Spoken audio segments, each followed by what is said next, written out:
Jake Draker was the first in the Hatch Draker family to fail in his awakening. This happened because he was born into a family known for its strength, yet his body was frail and unable to use the light energy, the power that every knight possesses. He failed to awaken his power, something that was impossible for a knight. Because of this, his family saw him as useless and cast him out. Jake's life became extremely difficult, forcing him to do whatever it took to grow stronger and survive. For example, he stole an ancient artifact which everyone believed could grant extraordinary power. However, unfortunately, the Emperor was also searching for this artifact. To retrieve it, the Emperor sent a large army after Jake once he had taken the artifact. With the overwhelming number of enemies and being unable to use light energy, Jake quickly found himself at a disadvantage. He was even severed of both arms. Two soldiers chasing Jake even decided who would execute him by tossing a coin. They clearly treated him as a joke. In a moment of despair, his strong will drove Jake to rise. He bit down on his severed arm with his mouth, then used his healing ability to reattach it. Afterwards, he used the newly reattached arm to decapitate the two enemies. Although he defeated them before they died, they managed to call for reinforcements. In front of him stood a crowd of enemies, and Jake could only sigh, lamenting his fate. Jake realized that perhaps today was the day he could not escape. However, he still calmly retrieved his remaining arm and reattached it. The enemy stood there, unable to believe their eyes. They thought Jake was a strange person and decided to just decapitate him to end it. After reattaching both arms, Jake continued to fight, but no matter how strong he was, he ultimately could not win. At the end of the battle, Jake's body was covered in wounds, like a hedgehog with swords stuck in his back. He coughed up blood, clearly feeling life slipping away from him. In his final moments, he comforted himself that, although he could not take revenge, he had successfully obtained the artifact the Emperor sought. Blood poured from his head and mouth, but Jake still pulled the artifact from his chest. The artifact emitted a dazzling golden light. A strange voice rang out, "Your strong will can awaken an ancient power. The soul of an ancient dragon is embedded in the will of the one who endures. An emergency measure has been activated. Jake Draker, do you accept?" Jake thought he had misheard, or perhaps it was a hallucination brought on by the approaching end of his life. However, the voice continued to repeat in his mind, "Do you accept? Do you accept?" Jake angrily shouted, "Shut up, do whatever you want," but then heard the voice continue. The voice rang out again, "The agreement of the Awakener has been confirmed. An irreversible power is being activated. Countdown begins, 5, 4, 3, 2, 1. After the countdown ended, Jake only saw a blinding white light and heard nothing more, thinking he had died. However, when his consciousness returned, Jake found himself in the body of a child. He couldn't believe his eyes, but the truth was that he had not died but was reborn. Returning to the past, Jake could clearly feel the pain of being stabbed by a sword, but now his body bore no wounds. Although time had passed, Jake recognized where he was. He was at the Draker family's training camp, the Dragonslayer family, one of the three great families. Tarakan Draker, his ancestor, was the hero who had slain the dragon Bahamut in the war 1,000 years ago. The descendants of Tarakan Draker had established the Draker family of today. The members of this family all possessed dragon blood and could easily awaken high-level light energy, becoming powerful knights. However, Jake was the only exception in the family. In his previous life, this had led to his tragic end. The management system was rebooted, and as soon as Jake laid himself down on the bed, he heard the strange voice again. Jake was certain that there was no one around, yet the voice still rang out steadily, determining the soul of the Awakener. The soul of the Awakener has been confirmed as 100% compatible. The soul of the Awakener has received the will of the ancient dragon and is fully integrated. The voice continued, "You now have access to a part of the system. It is a pleasure to meet you, Jake Draker." Activating status window mode. Then numerous shimmering blue screens appeared in front of Jake. He couldn't explain them in the way of the ancients, but Jake now had the system. Jake didn't understand these cryptic things. He only thought that it was all caused by the artifact activating by accident. He waved his hand, and another status window appeared. It showed low-level administrator's status window, along with information about Jake. It also stated that his current occupation was a healing mage,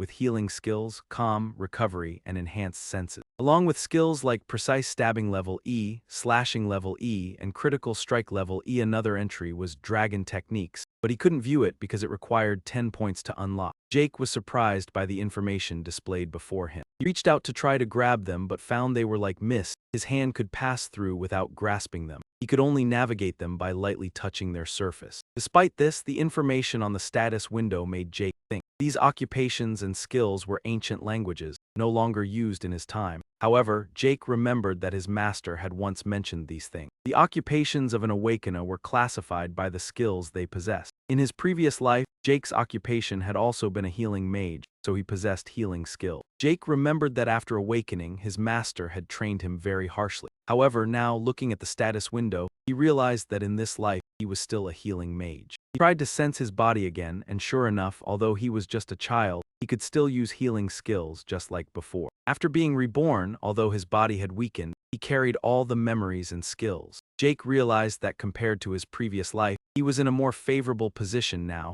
and could seize this opportunity to live a life worth living. However, first he needed to research what he had in hand. Suddenly, a voice rang out from outside the door, startling Jake. Before he could react, the door opened and the person outside walked in. "Wait," Jake called out, but it was too late. "Aren't you ready yet? What are you thinking, young Master Jake?" Jake recognized it was Decker, the old man who had been familiar to him. His servant did not pay attention to the status window. Jake took a deep breath and asked again, "Ready?" He looked at Decker, his gaze suddenly sharp. Although he was just a servant, Dai still felt the intimidating aura coming from him. "Are you serious, sir?" Dai trembled, involuntarily recalling the fear from his childhood when poverty was a haunting nightmare. Even though he was a 32-year-old man in this life, Dai could never forget the fear from his childhood. Just then, the system activated the calm skill, causing his anxiety to dissipate instantly. This skill helped the user maintain composure in any situation, unaffected by anyone or anything. Zek did not expect the system to activate the skill automatically, but it was indeed very useful. Decker saw that Jake was ignoring him and continued to remind him. "I've reminded you several times that this is an important event. Are you even listening?" Decker asked. "Of course I'm still listening," Jake replied. Suddenly, he remembered what the important event was today. "Are you talking about the pancreation test?" Jake asked. This place, called the Cradle, was where all Draker family members underwent harsh training from ages 5 to 7. For those 5 years, they were rigorously trained. Every year, instructors evaluated students through competitive events or pancreation matches, where there were no rules. Sometimes, students could choose their opponents if both agreed. Since there were no rules, some students ended the tests with serious injuries, and some even died. However, the test was still maintained because it determined the class students would follow in the academy. Students had no choice but to fight with all their might. Jake changed clothes and went to the arena. Today, the head instructor was Panmark. Jake couldn't remember this stage of his life clearly, but Pan said it was the final part of the test this year. The students' spirits were high and Jake stood at the front. It was not hard for him to hear the mocking voices from behind. He was defeated last year, but he's still here this year. "Well, if I were him, I would have run away. How could he be direct bloodline? So useless." Jake tried not to mind, although he was used to such contempt from his previous life. The test began. The first 2 students to step onto the field were Aaron and Goda. At the signal from instructor Pan, they charged at each other. Jake sat on the sidelines, yawning, knowing that the match would end quickly with Aaron winning. Goda was unprepared and would quickly be defeated by Aaron. If he were the 12-year-old boy from his previous life, Jake would have been terrified to witness this. But now, after a tough life, he was no longer afraid of such fights. The students' matches meant nothing to Jake. He yawned and sat in the observation area. He had no idea that from the opposite stands, a boy was staring at him with a look of longing. That boy was Leon, Jake's next opponent. As he stepped onto the field, Jake realized that Leon had grown much taller than him. Leon was the one who had defeated him in last year's test. Leon was very excited to see Jake return. But the times had changed and now no one knew who would lose. "If you want to live, kneel down, you weak parasite," Leon taunted. Leon's taunts made Jake recall past failures. Leon had always been his rival, and he had never won. Jake guessed Leon had been bad-mouthing him behind his back, as Leon's family was known for spreading negative thoughts to their children. Since childhood, Leon had been brainwashed by his parents, with little talent but boundless malice. Jake felt disgusted, not understanding how someone like him could be his cousin. In his previous life, Jake had 4 siblings, but he had never met them. However, he had encountered many cousins, all of whom were ready to bully him. "Hey, I have to admit, Jake Draker, you're really brave to come back here after being defeated last year," Leon said. "Or are you out of your mind?" Leon continued to provoke. If he were Jake from his previous life, he would have been afraid or angry, but now he was a grown man, no longer easily provoked. The system again activated the calm skill, making Jake indifferent to Leon's insults. "Stop insulting me," Jake warned. Leon still saw him as weak, a useless member of the family, and when he heard Jake speak, he found it very amusing. Leon approached, grabbed Jake's hair, and taunted, "So what are you going to do, you useless piece of trash?" Before anyone could understand what was happening, Leon was thrown away. Jake had unintentionally used the Fatal Strike skill, sending Leon flying. This skill allowed for critical damage, and if the attack failed, the user would also suffer a counterattack. Leon screamed in pain, clutching his face. Jake was surprised as he had only intended to knock him unconscious, but the skill had been triggered unintentionally. Although the attack was effective, it showed that Jake still couldn't control his abilities well. "What are you doing, Jake Draker?" Pan shouted, rushing over. "Did you strike before I declared the start? Who strikes before the fight even begins?" Jake replied, "The one who strikes first gains the advantage." Pan looked at Jake, surprised by his gaze, which was filled with a bloodthirsty look Pan had never seen in him. Leon struggled to get up, his nose still bleeding. After Pan gave a signal, Leon charged at Jake like an arrow. Jake hesitated, afraid he might not control the strength of his attack. Leon was more cautious. When Jake threw a punch, Leon easily dodged and grabbed his thigh. Leon only needed one more step to bring Jake down, but before that could happen, a sight left everyone speechless. Pan couldn't believe that a 12-year-old boy had such excellent combat instincts. When Leon dodged Zick's punch and tried to pin Jake down, Pan thought he would win. But Jake reacted swiftly, punching Leon and breaking free, taking advantage of Leon's momentary lapse in vigilance, believing he had secured him. What stunned Pan was Jake's calm demeanor despite the failed attack, his focus and precision unwavering. Was this really the Jake Draker everyone knew? After 2 consecutive punches, Leon nearly lost control. He had to create distance before Jake could strike again, but he was still a step slower. Just as he tried to pull back, Jake delivered a powerful kick to Leon's shin. Though smaller, Jake's strength made Leon feel his leg might give out, even as he cursed through gritted teeth. Furious, Leon stopped worrying about distance and charged instinctively. However, Jake had already regulated his strength, leaving Leon at a disadvantage after a few hits. He activated his sensory enhancement skill, slowing Leon's punches, making them feel more like casual swings than serious attacks. Jake was accustomed to controlling his power from the Ezer Hall, no longer playing cat and mouse. He grabbed Leon's arm and slammed him to the ground. Any ordinary person would be unable to continue, yet Zick still wasn't satisfied. He activated his precise strike skill, using his elbow like a blade, aiming directly for the weak point on Leon's chest. Leon gasped and muttered in pain. "Even a fool like you should have learned a lesson from this," Jake said, his hand never pausing. All the students watching paled in fear. Jake looked like a man unleashing madness. Only when Leon lay still did he finally stand, satisfied, and glance at the audience, where the students watched intently. "Anyone with objections can come forward now." Rick's challenge irritated many, but no one dared rise after seeing Leon defeated. Finally, a young man stood and Rick recognized him. It was Jacquin, Rick's cousin, with a temperament opposite of Leon's. Jacquin wanted to challenge Rick and he had no reason to refuse. Slightly bored of one-on-one fights with kids, he decided to include Jacquin's servant, Liam Stone, in the match. "I think this will make the fight more balanced," Jake added teasingly, making Jacquin's face flush with anger. "You just insulted me," he seethed. "That's right, fool," Jake replied excitedly, eyes sparkling. Veins bulging like Leon earlier, Jacquin was determined to exact revenge. Instructor Pan repeatedly warned him not to act before the signal. Vong Vong understood, he nodded sharply. His gaze fixed not on Jacquin but on Liam, the servant, who had once been famed as the king of mercenaries. As in his past life serving as Jacquin's aide, Liam trained in the academy but being a relative of Salak's sailor, was largely neglected and poorly educated. He had once begged to advance at Valhalla Academy but was denied. Eventually, Liam joined the Baranong Knights. After Baranong's fall, he became a mercenary. In chaotic times, Liam stood out as a rising force. After years as a mercenary, Liam became an exceptional knight, forming the Stone Mercenary Company. He unified the 3 largest mercenary guilds, earning the title King of Mercenaries. In his past life, Liam led the Stone unit in a continental war. Jack, nicknamed the Northern Phantom, faced him as a deadly rival. Undeniably, Liam gave him a hard time. Yet this time might be different. Pan's voice cut through Jake's recollections. At the signal, Jacquin launched an open punch. The punch was caught by Jake, his gaze cold as if looking at trash. "I told you we'd go together," he said icily, but Jacquin quickly escaped. "You think I'd fall for your cheap trick?" Jacquin stepped back and kicked. In his anger, the kick was more flawed than the punch, hurting his own leg instead of harming Jake. Instinct made Jacquin look at his leg, but in combat this was foolish. In less than a second, Jake struck straight to the boy's stomach, making him spew blood and collapse. Accepting defeat, Jacquin shouted an order. "Liam, take this bastard out."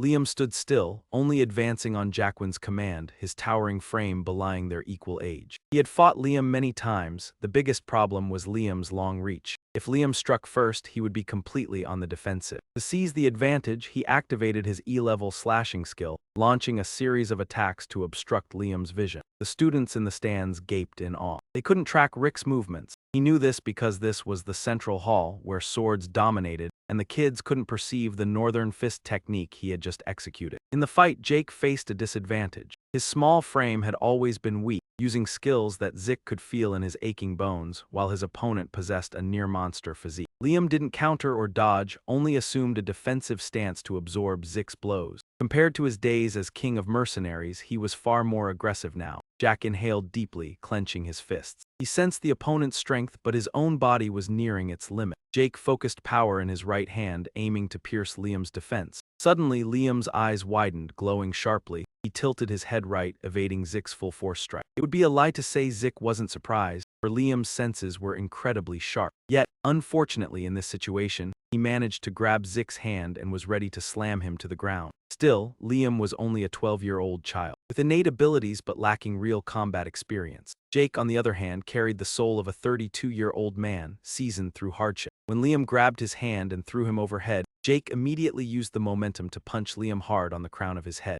No matter how strong, Liam was still just human. Liam was struck hard on the head and could not escape dizziness. Seizing the opportunity, Zick activated his enhanced senses and with maximum speed, clamped his legs around Liam's neck, knowing that no matter how strong the opponent's body, a lack of oxygen to the brain would render him paralyzed. Jake thought this would be enough, but Liam was far crazier than he imagined. He fought almost blindly, driven by instinct, determined to break free from Zick's chokehold. Liam relentlessly struck Jake's body, yet Zick held firm, squeezing harder with his calves while striking back. Their battle became a test of sheer physical endurance between two bodies of vastly different sizes. The students watched in bated breath. With Liam's speed, everyone assumed Jake would lose, perhaps even be beaten into a pulp. Instructor Pan was so tense he forgot to breathe, having never witnessed such a thrilling fight between two immature children. After more than a minute, the outcome was clear. Liam, deprived of oxygen for too long, began to weaken and could no longer resist, finally collapsing. Though Jake was injured, he emerged victorious. Most students were wide-eyed, unable to believe Zick had won. Yet one boy smiled brightly, a smile devoid of positivity. Excellent, he thought. This is exactly what I expected from him. The way he performed truly made me want to overthrow him, Jack Draker. After completing the test with perfect results, Jack returned to his room. Decker, upon hearing that his young master was severely injured, was extremely worried and wanted to check his pulse personally. Jake knew he didn't just want to examine him, he wanted to see if he had awakened his light energy.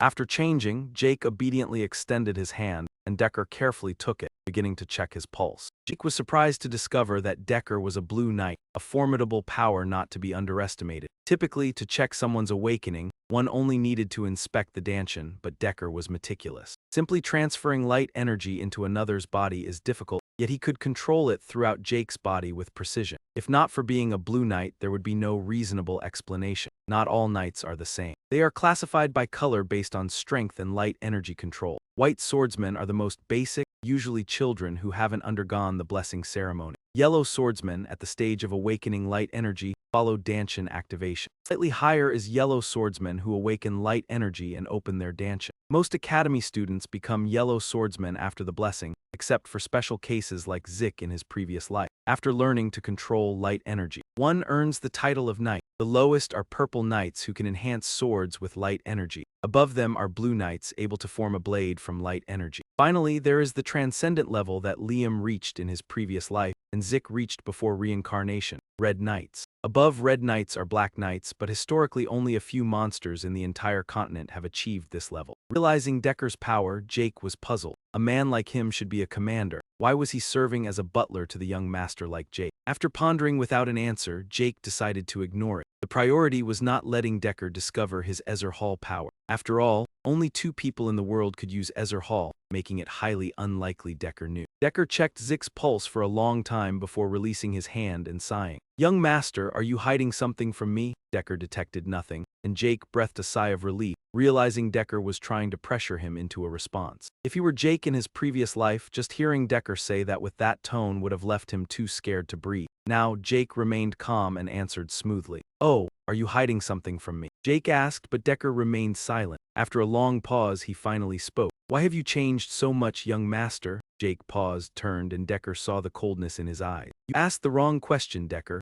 You should ask why I have only changed now. Many things will change from now on, but all are merely returning to their proper place. Your task is to follow me, understood?" "Understood, young master," Decker bowed respectfully. Though he didn't know the reason, Jake had become a different person. Jake wasn't sure if Decker was loyal to him or merely a pawn of someone else. Jake knew he needed to reverse Decker's loyalty to keep him close and extract necessary information. But who had ordered Decker to watch him? Jake doubted it was anyone in his mother's family and suspected one of his siblings instead. The more he thought, the more his head ached, so he decided to stop. He went straight to the training room Decker had prepared. In his previous life, being weak, he never had access to such facilities. Now seeing this, Jake could only admire. This family lived up to its reputation. A private training room fully equipped with everything. Taking advantage of being alone, Jake began inspecting the system. Most information remained unchanged, except his sword skill, previously at novice level, was now proficient. The skill would strengthen further with use. Skills activate automatically through Zik's action. Jake began to suspect these skills existed from the start, and if he learned something new, it would be added here as a separate skill, right? Moreover, what distinguishes general skills from sect skills? They all seem to activate the same way. Additionally, the so-called dragon skills he couldn't yet view. What secrets might they hold? Zik tried to access the dragon skills but was prompted to spend points to unlock. The system stated these points could be earned by defeating monsters. Speaking of monsters, there were many in the dungeon. But for safety, Zik had to become a purple knight to enter. Furthermore, he was curious why he had been reincarnated 20 years back and what exactly this system was. He realized that ancient treasure was definitely connected to everything. With so little information remaining, Jake couldn't draw any conclusions yet. All he knew was that this item could make him stronger, and that was enough for him to keep using it. Jake lifted the sword with his frail body and began to sense himself. In this world, there were two known types of power: the light energy of knights and the spiritual energy of mages. Knights enhanced light energy in their dancing. Mages maintained spiritual energy through a magic circle around their heart. These two powers were opposed, so awakening one made it hard to harmonize with the other. In his previous life, he was unlucky enough not to awaken either his dancing or magic circle. He had been abandoned by his family but was fortunate to meet his master while wandering. His master taught him many things, but the most useful were healing arts and the Ezzer Hall. Thanks to Ezzer Hall, he could harness natural energy. Jake and his master became the only two in the world using Ezra. Awakening light energy was still advantageous. Whether he could do it, this life depended on fate. Jake began sword training but after 2 hours felt almost faint. His body was too weak. He slammed the sword to the ground, panting heavily. At that moment, the system automatically activated the healing and vitality recovery skill. This healing skill was extremely rare. He hadn't even known it existed until meeting his master. Using it in front of others would surely label Jake as a freak. That was why he couldn't rely on it during his fight with Liam. He quickly healed his injuries upon returning to his room. With this skill, Jake almost possessed endless energy. Still, he couldn't fully depend on it, so he continued training to strengthen his body. For now, Jake trained until dinner, leaving the room in complete disarray. For a whole week, students at the training camp gossiped about it. The derided weakling of his family had now completely changed. Some thought he used forbidden magic to gain strength, while others still hoped he would do good. That day, in the training camp dining hall, Zik's cousins gathered, all wanting to defeat him. Leon was the most frustrated. After a week, the injuries Zik caused still hadn't healed. Leon and Zakin worried as Zik grew stronger. Owen Zeman, the calmest, remarked nonchalantly, "Don't worry. The Pankranson match was exhausting but impressive. Jake will soon be utterly defeated when it comes to swordsmanship." "What can he do when he can't even lift a sword?" Owen said. Leon began to relax. Jake was so weak he couldn't even wield a normal sword, relying on his own special one. "It must have been luck that beat me. I can't lose to that weakling," Leon grumbled. Riene Tirun, silent until now, focused on her steak and suddenly slammed the table, standing up. "Look, if you really think Zik only got lucky, you're not worthy of being Draker family knights," Vina said and walked away without another word. It was clear why Zik's cousins looked forward to sword competitions. Unlike Pan Grayson, this match used real swords. This also caused many accidents at the training camp. Sword fights clearly revealed students' skill gaps. The swordsmanship test quickly approached. This time, Jake used an absurdly long and heavy sword, yet it felt light in his hands. In the first match, Vina took the initiative to challenge, and Zik accepted. Facing Zik and seeing him confidently swing the long sword, Vina realized he was no longer the same Zik as before. She knew he could barely lift the sword. His current form made Jaina feel threatened. She tried to stay calm and drew her weapon. Jake also didn't feel at ease outwardly. Fighting the Thunder Judgment Knight made him tense both in his past and current life. Before him stood Jenna Tirun, the Thunder Judgment Knight. In his previous life, she gained fame in the 6 Electric Wars and was recognized as the strongest of the next Draker generation. She awakened light energy a few years ago but didn't use it in the training camp. wanting to improve fundamentals. That was why Leon and his group were cautious around her. Still, this girl was a far more respectable opponent. When Pan signaled the start of the match, Riene was eager to attack first. Her opponent moved fast with decisive sword strokes, leaving Riene no room for negligence. She was even better than expected, but knew she wouldn't lose. "Stop joking around, finish him in one strike." "Riene," the students shouted. "Silly," Zakin commented from the front row. "Is it like Riene is playing with him?" Today, he seemed clever, noticing Zaina giving her all but not yet hitting Zaich's weak spot. She tried her hardest, struggling greatly. After being blocked several times by Zaich, Zaina finally found a gap in the opponent's defense. However, despite her swift attacks in the end, Jenna's sword touched not Jake's body but his sword. Jake was always one step ahead, both praising and humiliating her effort. He repeatedly exposed openings and then blocked when Jaina attacked. This made her feel Jake was dictating the rhythm of the fight, turning the survival match into a training spar to teach her. Their blades clashed. This time Jaina was pushed back, gasping from exhaustion. Meanwhile, Jake remained unnervingly calm, sighing. Before becoming the Thunder Judgment Knight, Jaina had been inexperienced. Her early counterattacks in the training camp could be summed up in 2 words: raw and unrefined. Her sword was straightforward. This was what Jake noticed most about someone obsessed with her own foundation, and also Jaina's stumbling point. Therefore, he wanted to help her break her limits and become a brilliant butterfly with extraordinary sword talent. Thinking this, he suddenly lowered his center of gravity. He launched an extremely low stance strike with the long sword in hand. Reina silently guessed he intended to close the distance in a single move. Her speed wasn't exceptional, so Reina believed she could dodge the attack. She thought of Jake Draker.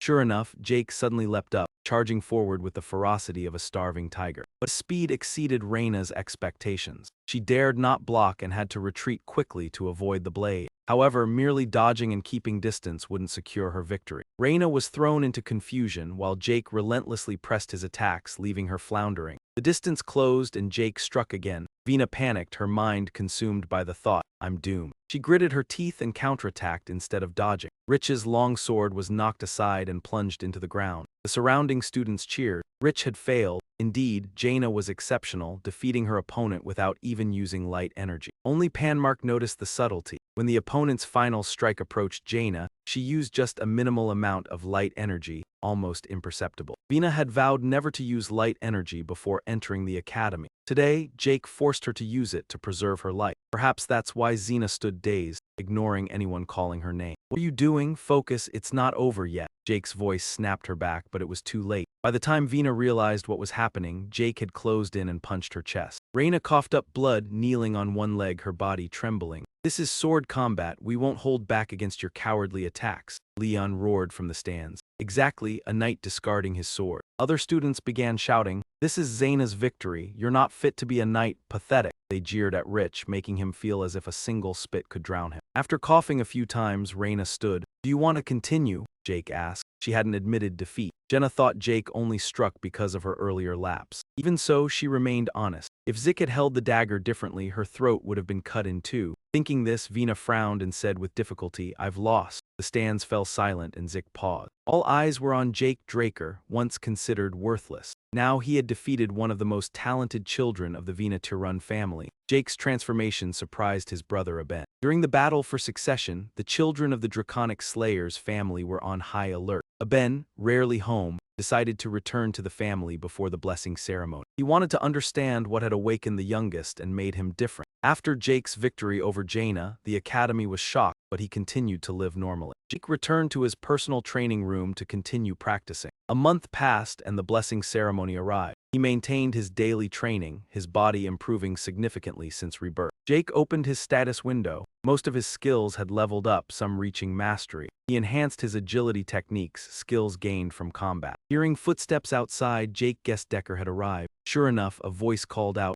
"Young master, we depart in 2 hours." "Understood, I'll be ready soon. Prepare everything." After bathing and changing, Jake rode the carriage back to the family mansion. Including his previous life, it had been long since he returned. The Draco estate, located in the Duke's territory, was a 4-season fortress in the Central Lands. The blessing ceremony had to take place at the main mansion, the origin of the Draconic Slayer's legend. The castle was also called the Dragon's Lair. When the carriage stopped, he stepped down, feeling indescribable emotion. Even as a direct descendant, Jake stood with the other students, receiving no favoritism. He observed his surroundings and noticed things he had never seen before. All the guests at the ceremony were famous, previously only known through the media. Jake realized half were watching him. Whatever their intent, they would disregard him if he failed. Jake's gaze settled on a tall figure. The presence made his expression falter. This person shook hands with the guests, astonishing everyone. Wow, returning here today with intent. Oh, there he is! Jake recognized the youngest brother was present. He remembered the face, a Bendraker, second son of the family, now called Lion Sword. In his previous life, he was also known as the Butcher Knight. Seeing him, Jake paled but forced himself to remain calm, for he could do nothing at present. He recalled that Aben had ignored him during past blessing ceremonies. His presence today meant Jake's actions had altered the future. This might be a chance to change his fate. Once the guests settled, the blessing ceremony began. Aaron was called first. He stepped forward to the holy water basin, the knight statue, and 2 spirit lamps. Awakening light energy would trigger the statue.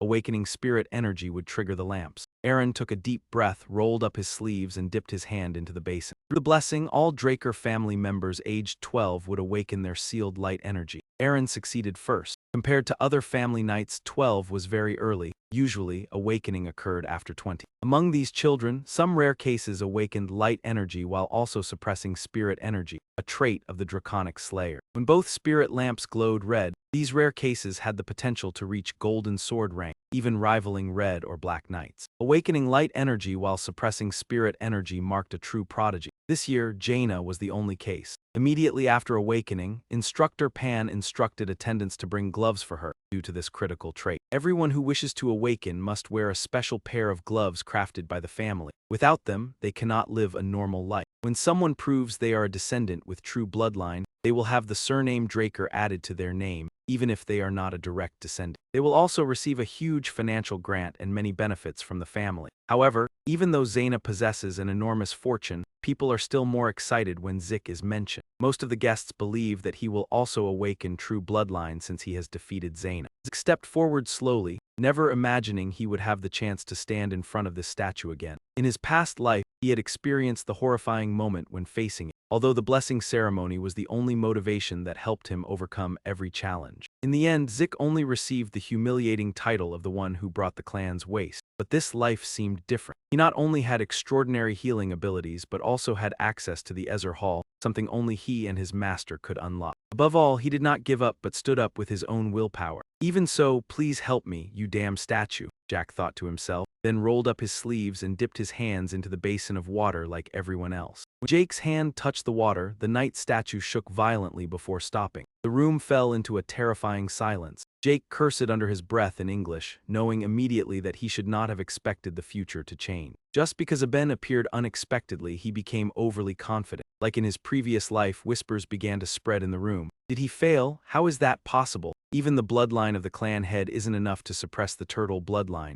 they murmured. How did he defeat Zaina? He must have cheated, right? What a disgrace to the family, they muttered. Zik clicked his tongue. Their reaction was no different from the past. But the fact that he failed to awaken the light energy no longer mattered since there were still many ways to grow stronger. The system sent several new notifications. Apologies, Jake Draker, due to a processing error, a message was corrupted. Necessary information was lost from the identification system during job classification. Job classification information was supplemented thanks to system administrator rights. Jake reread the message several times and realized that the recent failure was due to missing information, and the system had automatically corrected the error quickly. First, the rare healer wizard job of Zek was unlocked. When the message arrived, the knight statue began to glow red, just like when Xena awakened, causing public opinion to quickly change. That red glow signified the awakening of true bloodline. The system also created a connection, unlocking the sealed soul and awakening the fighter's bloodline within him. Three elements, healer wizard, blessed soul, and fighter's bloodline, combined to create a unique job called immortal. At that moment, the color of the statue changed from red to golden. This phenomenon had never occurred before, causing everyone to wonder. Jake remained silent, unable to explain that he had just awakened a unique job. The black spiritual energy still did not react. So was the knight statue malfunctioning?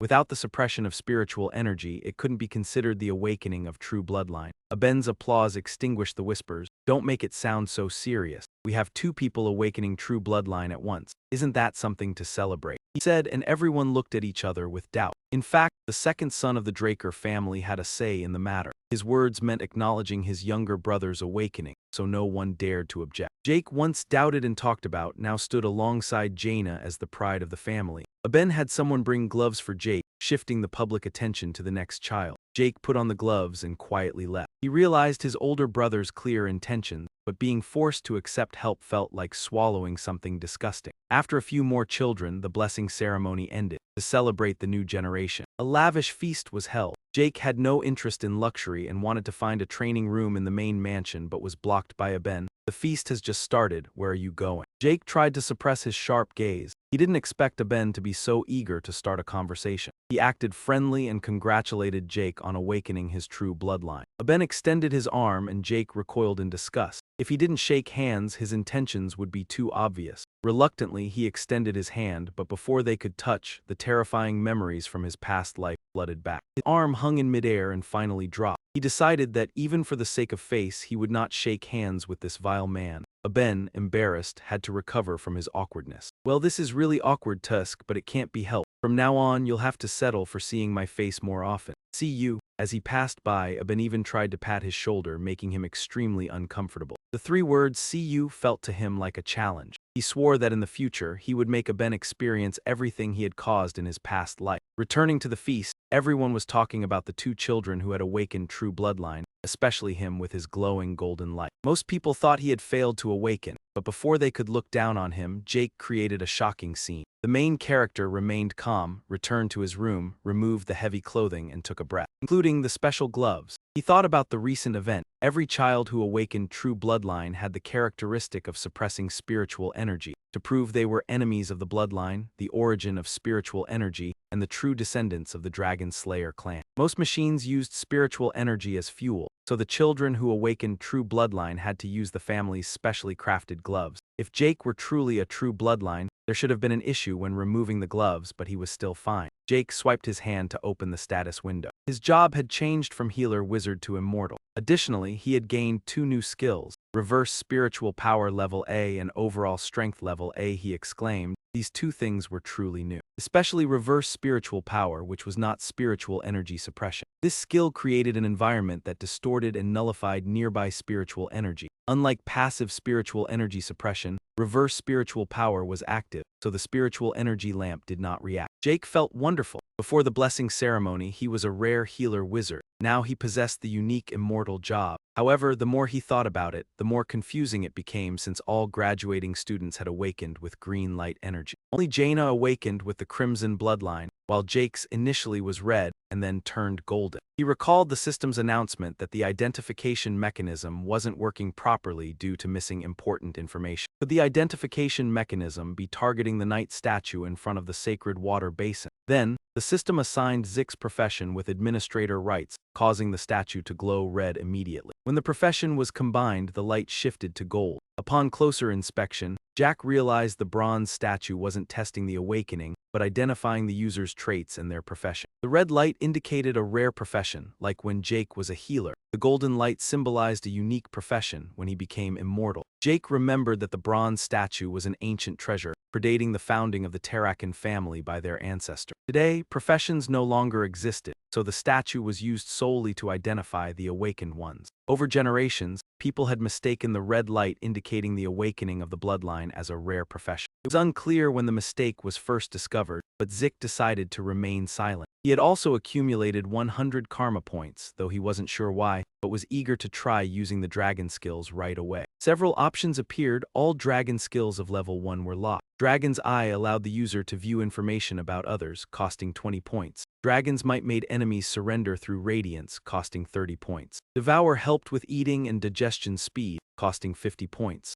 Zik pondered, understanding Dragon's Eye and Dragon's Might, but still unclear on how Devour worked. 50 points were too much, so Zik made a certain choice and used 50 points to unlock Dragon's Eye and Dragon's Might. There was no one in the room, so Jake couldn't test Dragon's Might yet. He activated Dragon's Eye first, hoping for results, but saw no changes. When he opened the door to the balcony, he noticed the statue seemed to appear right in front of him. This skill magnified his vision, which was very useful. Jake closed the door and several status windows appeared. The system asked, "Would you like to receive detailed information about the discovered target?" Jake replied, "Yes." Immediately, 7749 other windows popped up, providing information on everything around him, such as the Mycenae candlestick, the Oliver wooden table, and the Louvren chair. Mark's dresser, Lom's carpet. Zik was overloaded with information and his body felt heavy. He had never felt this tired before. Jack dragged himself to the chair and collapsed into it. Using dragon skills consumed a lot of energy and couldn't be used repeatedly. Too troublesome, too exhausting. The system automatically activated the healing skill to restore energy. Zik immediately felt better and sat up. He hadn't intended to use healing. Opening the status window, he realized that the sex skill had turned into a passive one and its proficiency level had increased. Jake was both amazed and pleased. The healing ability was strong but couldn't be used continuously. For example, during the final battle when his hands were severed, he was seen as a monster. The healing effect had limitations and couldn't make someone immortal. Now that it was passive, healing infinitely, it was terrifying. Zik wanted to test it himself. Ben took a knife to cut fruit and slit his wrist. Blood fell and the self-healing skill activated, leaving no wound on Jack's hand. He was both amazed and overjoyed. A regular student graduates from the cradle and spends 5 years training at the academy. With this system, Jake only needed 2 years. The Draker Family Academy was the largest on the continent, where anyone wanting to become a knight was willing to pay any price to study. The academy was located in the Duchy of Choi. In the spring, it was full of life thanks to the arrival of new recruits. Jake had trained a lot before arriving to build his physical strength. Looking at the new students, he saw they had trained well. Through their eyes, he recognized the difference between commoners and those from noble families. Though they claimed equality, the young masters and ladies had been marked long ago. Direct descendants of Draker, like Zik, stood out the most. Among the many supporting branch families, 3 had significant influence. They were the 3 great families. The Tirun family, where Jaina was born, powerful, symbolized by the ox. The James family of Owen, wise, symbolized by the viper. The Vardek family of Jackin, wealthy, symbolized by 3 swords between 2 axes. The 3 young masters from the 3 great families were given attention and quickly formed their own groups. Zik didn't care, never bothered with picking sides. The benefits he received were due to his superior direct bloodline, and he didn't need to make friends with anyone. Zik was assigned to the Platinum Hall, the most prestigious dormitory, with a training hall, library, and top-tier facilities. It was reserved for senior students with prestigious status. Even graduates from the cradle couldn't always enter. As someone with an awakened true bloodline, Jake was granted the privilege of a platinum floor. As he entered the grand hall, the servants lined up to welcome and escort him to his designated floor. The enthusiastic welcome made Zik feel pressure. When Zik returned to his room, Decker had already prepared the necessary items, a new pair of special gloves. They were of better quality than the temporary ones from the blessing ceremony. Jake was satisfied. This was a benefit he had never experienced in his past life. He also requested a new sword, and Decker didn't refuse as there were many high-quality ores near the mountain. Decker was ready to find a skilled blacksmith for Jake, but he refused, saying, "I will personally meet with that person. Please arrange the appointment." Jake quickly jotted down a few words on paper and handed it to Decker, including the name Gullion Hanbeck, a blacksmith Decker had never heard of. However, Decker had grown and developed his own decisions, so he had no choice but to follow Rich's instructions without protest. He also brought along related documents since the first class would begin tomorrow. After giving thorough instructions, Decker finally left with peace of mind. Once he regained his private space, Rich felt relaxed, enjoying the life of an apprentice. The platinum level was completely separated from other students, giving him plenty of free time to develop his skills. As he pondered, a knock echoed at the door. A maid entered, carrying an invitation to dinner from Renat. Jake didn't understand her intentions, but he ultimately agreed. The maid led him to Renat. Although Jake came alone, Renat greeted him with a large entourage of attendants, resembling a gang of enforcers. "Welcome, Jake Draker. My family is a bit unusual, I hope you understand," Renat said, waving the knights behind her to leave. "Thank you for the invitation," Jake said, sitting comfortably across from her. "After dinner, we can discuss business." He knew this was more than just a meal. After all, she was a Thunder Judgment Knight. Jake noticed Renat was optimizing her dantian to control light energy. Perhaps she aimed for the Violet Knight rank. However, her swordsmanship remained stagnant. Jake could only shake his head at the waste of potential. The food was quickly served. Throughout the meal, Renat didn't speak. What surprised Jake was that although he ate a lot, she ate more than twice as much. After finishing, Renat moved to the main point. "Jake Draker accepts support from our Tirun family." It was an unimaginable offer for Jake. Perhaps you've forgotten, but we are both pseudo-blood awakeners. I think you've misunderstood what that means. It's true we receive many privileges, just the platinum level alone proves that, but we gain no advantage when it comes to development, Renak continued. According to Gina, this academy has accumulated centuries of knowledge and combat experience. It's hard for one person to master everything alone. Therefore, having a suitable personal instructor is extremely effective for enhancing ability. Without that, no matter how powerful you are, you'll fall behind. That's why support from the family is necessary. Even Abel Draker, who previously awakened his bloodline and was the youngest to achieve White and Black Knight titles, received support from the Jimin family, Renak continued. Although the Turun family head didn't explain why, he said you haven't accepted aid from your maternal side, so I'll say it again. Zeke Draker accepts support from the Turun family. Jake didn't hesitate and answered immediately, no. Renaz's serious proposal caused a brief silence. Why? She asked. Accepting support from the Turun family is not a bad thing. I'm not criticizing, I just don't need anything beyond what I already have as a pseudo-blood awakener, Jake replied, standing. He intended to leave but paused, thinking of something. To thank you for the meal, I'll give you some advice, Jake continued. Your sword carries too much raw power, but I see you focus too much on that strength. Your greatest asset is the flexibility of your body. Therefore, you shouldn't just take attacks head-on and crush your opponent with force. Instead, you should evade with agility and strike with precision. Trust me, if you do that, you'll become much stronger than you are now. With that, Jake walked straight out. Renaa listened, feeling a mix of emotions. The Turun family symbolized strength, so she always followed traditional methods. But now Jake advised her to wield her power flexibly and subtly, rather than flamboyantly. Though displeased, she could not deny he was right. She had been obsessed with living up to the Turun name, which inadvertently made her swordsmanship rigid without her realizing it. However, Jake saw through this. As a child, everyone praised her as a genius, but no one gave her genuine guidance. Jake Draker was the first and only person to do so. Renaa's perception of him gradually shifted. After leaving, Jake stayed up all night training. His class skills were incredibly strong. By self-restoring his vitality, Jake was perfectly fine after a night of exertion. Previously, he saw the Draker Academy as hell, but now, as an official awakener, it had become paradise for him. The feeling of having wealth, power, and strength was incredible. Zik was heading to class when he heard someone calling him. Turning, he saw Owen, the third young master of the Jimin family. Because Owen's family had ties to Aben, and though Zik had rarely met him, he disliked him. Furthermore, Mute Mo was his family's specialty, so in his past life, Owen often exploited others to bully Zik and cunningly maintain a good image. Like Renaa, Owen came with a group from his family. He approached and asked why Zik hadn't responded to his dinner invitation yesterday. His friendly demeanor made Zik feel nauseated. Why didn't you respond to my invitation? Owen asked impatiently. Well, that's funny, isn't it? Jake laughed. Why should I respond to that? His tone was full of contempt, shocking Owen. Before Owen could react, his subordinate rudely stepped forward. You're really insolent when our young master was so kind. Jake looked at him as if he were a fly. Who are you? Jake asked. The question made the subordinate cover his face, smiling awkwardly. Don't you know me? Jake sighed. These lackeys are worthless. Listen, I understand you want to show off your young master status, but remember who you're talking to, Jake said. As a direct heir, he gently reminded the rude boy. But as Jake turned to leave, the boy unexpectedly attacked from behind, using light energy instead of a physical strike. It seemed higher-level students had started mastering light energy control. Nevertheless, Jake managed to dodge the attack. This enraged him further. I'm Durban Voschel, they call me Durban the Mighty, he boasted. Today, on behalf of young Master Owen, I'll teach you a lesson. Jake stopped, finding the nickname Durban the Mighty ridiculous. Jake shook his head at the fool and continued walking, paying him no mind. A trainee who hasn't officially become a knight yet already has a code name, which diminishes the true value of real strength. Using his superior speed, Jack charged forward like an arrow and delivered a powerful punch to his opponent's stomach. Blood poured from his nose and mouth. The forceful punch sent him flying nearly 10 meters, crashing to the ground, unable to rise.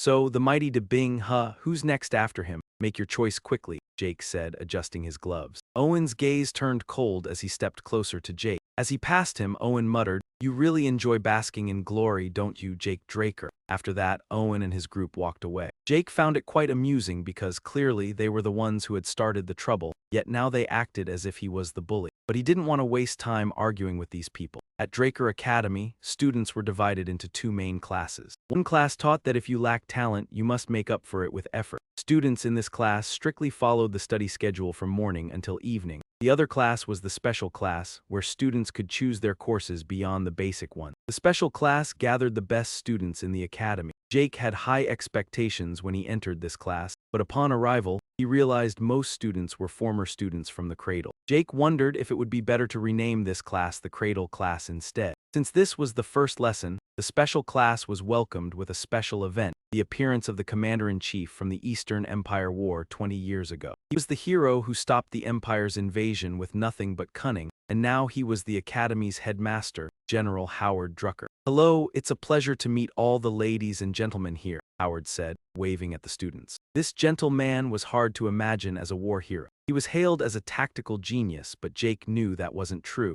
Hogwarts, in order to survive, had provided misleading information to the enemy, causing them to fall into chaos. Jake felt that rather than calling Hogwarts a hero, the man was just a lucky traitor. What Jake hated the most was that he had expelled him from the academy, taking away the only place he could return to. He wandered aimlessly until he was captured and sold to the Southern Cadia. Now meeting him again, Jake would make him suffer all the pain he had endured. After Hogwarts gave his instructions to the new recruits, he left, and the group of students began their basic lesson. All the students took their swords into the special class's indoor arena. Jake felt quite disheartened. Although he had signed up for the special class, he was still being taught basic knowledge about monster slaying. In his previous life, because he couldn't use light energy, he had spent 2 years learning things that ordinary people could grasp in 3 months. Although he had changed, Jake remained haunted by his past failures and just hoped that everything would pass by smoothly. Today, the instructor was the Rose Knight, Andre Draker. After bathing and changing into proper clothes, he rode back to the main mansion of the family. Including his past life, it had been a long time since he returned. The Draco family mansion was in the Duke of Sky's territory, though the cradle was in the center of the 6 realms. The blessing ceremony had to take place at the main mansion, the origin of the Dragonslayer legend. The mansion was also called the Dragon's Lair. When the carriage stopped, he stepped out, gazing at it with indescribable feelings. Even as a direct descendant, he stood with other students, receiving no favoritism. Jake observed and noticed something he had never seen. All the guests at the ceremony were famous, previously known only through 6-realm news. Jake noticed half of their eyes fixed on him. Whatever their intentions, as long as he failed, they would turn away. Rick's gaze suddenly stopped at a tall figure. The presence made his expression hard to control. The person shook hands and greeted the guests. Everyone was surprised to see him. Jake thought, wow, coming back today really has a purpose. Coincidentally, my youngest brother is here too. Oh, there he is. Jake could not forget. It was a Bendraker, the second son of the family, now called the Lion Sword. In his past life, he was known as the Butcher Knight. Seeing his older brother, Jake paled but forced himself to stay calm as he could do nothing. He remembered that in the past life, Aben didn't even bother to watch him at the blessing ceremony. Today, he appeared. This action meant the future had changed. This could be an opportunity for Jake to alter his harsh fate. Once the guests settled, the blessing ceremony officially began. The first to be called was Aaron, a trembling child stepping forward. In front were a sacred water basin, a knight statue, and 2 spiritual lamps. If one awakened light energy, the statue would react. Awakening spiritual energy would activate the lamps. Aaron took a deep breath, rolled up his sleeves, and plunged his hand straight in. Through the blessing ceremony, all Draker family members aged 12 awakening light energy were sealed. Aaron successfully completed this before the ordinary knights from other families. The age of 12 is considered too early, as children usually awaken after 20, with only a few rare exceptions. In these children, along with awakening their light aura, they also develop a special ability of the Dragonslayer called spirit suppression. At that moment, the 2 spirit lamps at the scene react and glow red. These extremely rare cases will at least reach the level of Golden Swordsman, and a few might even rival the Red and Black Knights. Awakening both the light aura and spirit suppression indicates a genius, and this year there has been such a case, Jaina. As soon as she awakened her spirit suppression, Lecturer Pan asked a servant to bring gloves, because everyone who awakens this trait must wear special gloves made by the clan. Without these gloves, they cannot live a normal life. When someone proves to be a descendant with pure blood, they receive the surname Draugr and gain substantial sponsorship and countless benefits from the clan, whether they are direct descendants or not. Although Jaina has a bright future, people paid more attention to D-letter 1ECBCH, as most guests believed he would also awaken pure blood after having defeated Zaina. D-letter 1ECBCH advanced slowly. He never thought he would have a chance to stand before this statue again. In his past life, he had faced horror standing in front of it. Although the blessing ceremony motivated him to overcome all hardships in his homeland, he ultimately only received the disgraceful title of the clan's useless heir. However, this life might be different. The letter 1 ECBCH not only has extraordinary healing abilities, but also can use the Ezer Hall. No one else except his master and him can unlock this ability, and more importantly, he did not surrender but stood up through his own will. Help me, D-letter 1 ECBCH thought silently about the damned statue, then rolled up his sleeves and dipped his hands into the water like everyone else. As his hands touched the water, the knight statue shook violently, then stopped. The entire room fell into a terrifying silence. D-letter 1 ECBCH cursed internally, realizing he shouldn't have hoped the future would change just because Abel's appearance had made him overconfident, just like in his past life. Whispers began to echo across the room. Did he fail to awaken? Maybe the master's bloodline isn't strong enough to suppress the cursed blood. Then how did he defeat Dai-Na? There must be some trickery behind it. Truly the disgrace of the clan, D-letter 1 ECBCH muttered. People's reactions were no different from the past life, but failing to awaken the light aura no longer mattered, as D-letter 1 ECBCH had many other ways to grow stronger. At that moment the system sent several new notifications. I apologize, Jake Draker, due to a processing error, a message was corrupted. Necessary information was lost during the profession identification process, and the profession information was inserted via system administrator privileges. D-letter 1 ECBCH skeptically reread the notice multiple times. Though verbose, it seemed the previous awakening failure was due to lost information, and the system had automatically corrected the error. First, it unlocked Zik's rare healer profession, and when the message arrived, the knight statue emitted red light, similar to when Xena awakened. Thus, public opinion quickly shifted. The red light was a sign of pure blood awakening. The system also established a connection. Previously, the one blessed by the ancient dragon, sealed in D-letter 1 ECBCH's soul, had also been unlocked. At the same time, the warrior bloodline in the Draker lineage running through him was awakened, combining with these three factors. Healer profession, ancient dragon's blessing, and warrior bloodline merged, creating a unique profession called immortal. At this point, the statue's color changed from red to golden. This unprecedented phenomenon puzzled onlookers. D-letter 1 ECBCH decided to remain silent to let them speculate, as he could not explain that he had just awakened a unique profession. The dark spirit did not react, so the sword statue malfunctioned. Without spirit suppression, it couldn't be considered a pure blood awakening, and Aben's applause drowned out the whispers. We have two people awakening pure blood in one cycle, which is worth celebrating, Aben said. People looked at each other with doubt, but in reality, the second son of the Draker family carried considerable weight. Narration, his words implied the younger brother had awakened his true blood, leaving no one daring to object. Dialogue. Narration, previously Jake was doubted and gossiped about, but now he and Gina had become the pride of the family. Dialogue. Narration, Abe ordered the servants to bring gloves to Zik and turned his attention to another child. Jake put on the gloves and walked away leisurely. Dialogue. Narration, he clearly sensed his older brother's scheme but had to accept the help, feeling uneasy, like swallowing something bitter. Dialogue. Narration, after the other children were examined, the blessing ceremony ended. A lavish banquet was held to celebrate the new generation of the family. Dialogue. Narration, Zik had no interest in extravagant parties and wanted to find the training room, but Aben blocked his way. Dialogue. Narration, dialogue. The party just started, where do you think you're going? Zik tried to control his fierce gaze. Narration, he didn't expect Abel to rush to start a conversation. Dangerous scrutiny in his eyes, yet he forced a polite tone to congratulate Zik for awakening his true blood. Dialogue. Narration, his hand reached out, making Jake dislike it, but he had to respond reluctantly to hide defiance. Dialogue. Narration, before touching Aben's hand, terrifying memories from a past life surged, causing Jake's hand to hang in midair before finally lowering. Dialogue. Narration, at that moment he decided he could not shake hands with this petty fool, even for appearances. Aben felt embarrassed and tried to save face. Dialogue. Narration, Aben forced a smile. Dialogue.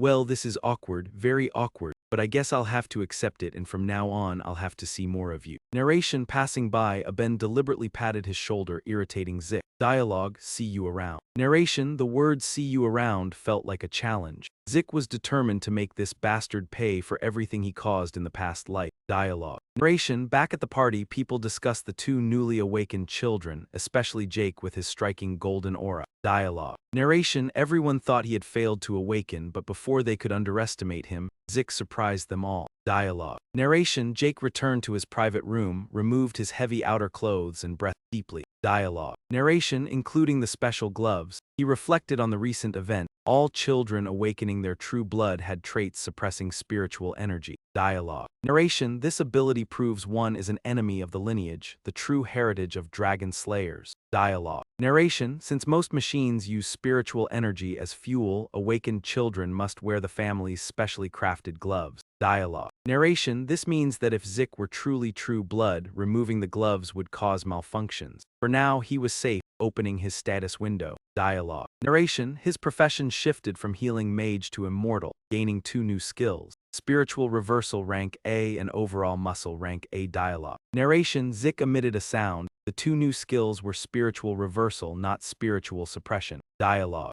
Narration: this skill creates a distorted field to neutralize surrounding spiritual energy, different from the passive suppression skill. Dialogue. Narration: spiritual reversal is active, preventing spiritual energy indicators from reacting. Jake marveled. Before the blessing ceremony, he was a rare healing mage, now the only immortal. Dialogue. Narration: yet the more he thought, the stranger it seemed. All graduates awakened with blue aura, only Jaina red. Dialogue. Narration: Jake was different, initially red then turned golden. He remembered the earlier system notification. Dialogue. Narration: the identification system didn't work properly due to missing data. Could this hint at the night statue before the sacred water basin? Dialogue. Narration: the system displayed service profession, and using admin rights made the statue glow red. Dialogue. Narration: combining professions, the light turned golden. Thinking carefully, Jake realized the bronze statue did not determine who had awakened. Dialogue. Instead of defining a person's profession, this system highlights the unique traits of the user alongside their profession. Red indicates a rare profession, such as when they become a healing mage, while golden yellow indicates a special profession when they reach immortality. Jake remembers that the bronze statue is a rare treasure that has been used since before the ancestors of the Tarakan family founded the clan. Now, since the concept of profession no longer exists, this statue is only valuable in determining whether someone has awakened or not. Over generations, people have misunderstood that the red light is a sign of a rare profession, instead of a sign of the awakened blood essence. Jake doesn't know when the head of the family discovered this mistake, but he's sure he'll keep this secret. Another important thing is that he's earned 100 karma points. Though unsure of where they came from, Jake is eager to use them immediately to try out a dragon skill. Several options appear before Jake, all level 1 dragon skills locked. The first is Dragon Eye, which allows users to see detailed information about others, costing 20 points to unlock. Next is Dragon Might, which allows users to make enemies surrender through their aura, costing 30 points to unlock. Finally, there is Devour, which allows users to eat more and digest faster, costing 50 points to unlock. Jake thinks for a moment. He understands the effects of Dragon Eye and Dragon Might, but doesn't see the purpose of Devour, which lets one eat so much, yet costs 50 points. After thinking, Jake decides to choose the more straightforward options rather than risk it, and he uses 50 points to unlock Dragon Eye and Dragon Might. There's no one in the room, so Jake can't try Dragon Might. Therefore, he activates Dragon Eye, feeling excited. But he realizes nothing has changed. Until he opens the door and steps onto the balcony, he notices something strange. The statue that was far away now seems right in front of him. It turns out Dragon Eye also allows for zooming in vision, very useful. When Jake closes the door, a series of status windows appear. One asks for a two-choice question: yes or no. Do you want to receive detailed information about the detected object? Jake selects yes, and instantly 7749 new status windows pop up. Information on all the objects around him appears, such as a candelabra from Mycenae, an Oliver wood table, a chair from Louvern, a drawer from the Mark Empire, and a carpet from the Fur Empire. Jake is overwhelmed by the information and his body feels heavy. He drags himself to a chair and sits down. Using dragon skills takes a lot of energy. He's never felt so exhausted from training. Jake sighs, reminding himself not to overuse it. At that moment, the system automatically activates the healing skill and restores his vitality, making Jake feel rejuvenated. He jumps up, but he doesn't intend to use those skills. Jake opens his status window and notices that all the skills have turned into passive skills, and their proficiency levels have increased. Jake is both surprised and delighted. He knows his healing ability is too powerful but can't be used continuously. For example, in the previous battle when he reattached his severed arm, everyone thought he was a monster.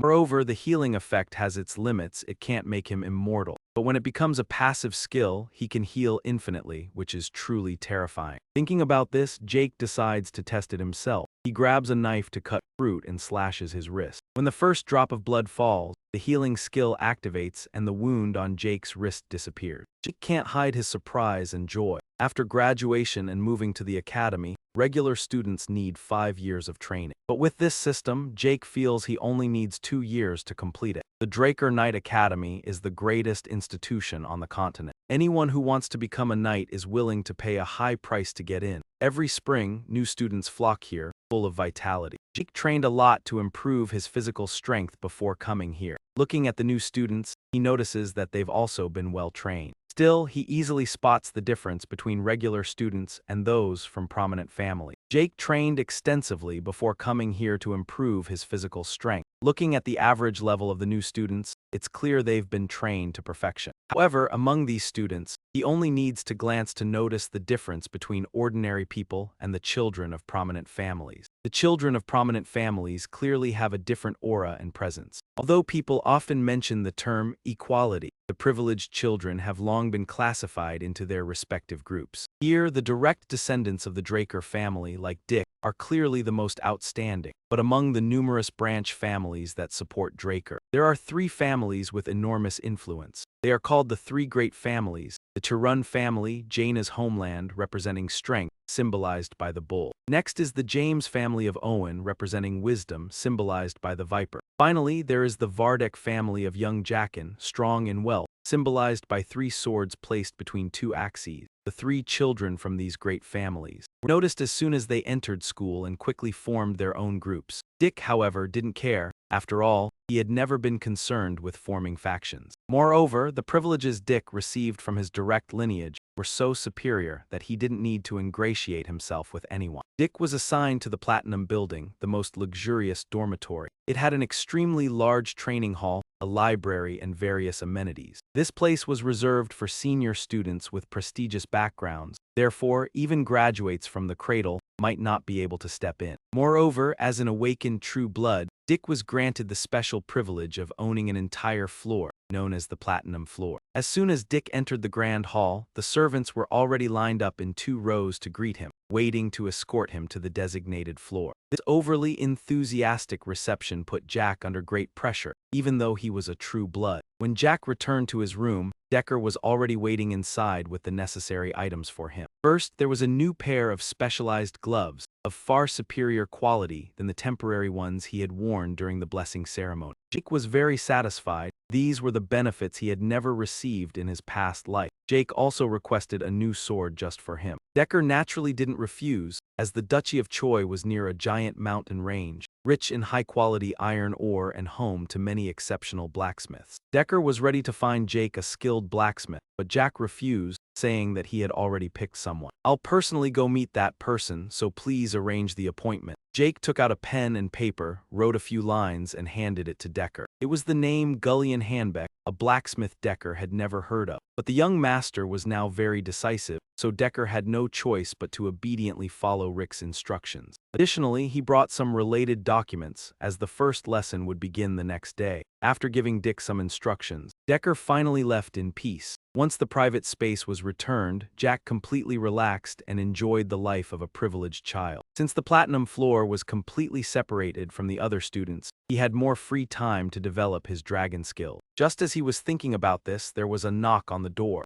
A maid entered, bringing an invitation to dinner from Zaina. Zaina wasn't sure what she intended to do, but in the end, Jack agreed. The maid led him to Juana's room. Jack went alone. However, Juana greeted him with a group of servants behind her, looking like a mafia gang. "Welcome, Jake Racker. My family is somewhat unusual, I apologize." Raina waved her hand and the knights behind her gradually left. "Thank you for the invitation." Jake calmly sat in a chair at the far end of the long table. "After eating, we will discuss things." Jake immediately understood that this was not just a dinner invitation. After all, the other party was a Thunder Knight. Upon observing, he realized that Jaina was optimizing Daniel to control the light energy. It seemed she was also eyeing the position of the Purple Knight, but Jaina's swordsmanship was still stagnating. Jake could only click his tongue in regret over the wasted potential. The food was quickly served and throughout the meal. Raina didn't say a word. What surprised Jack the most was that even though he ate a lot, his consumption was still less than half of the girl sitting across from him. After eating, Raina immediately got to the point. Jake Drucker, accept the support from our Tirun family.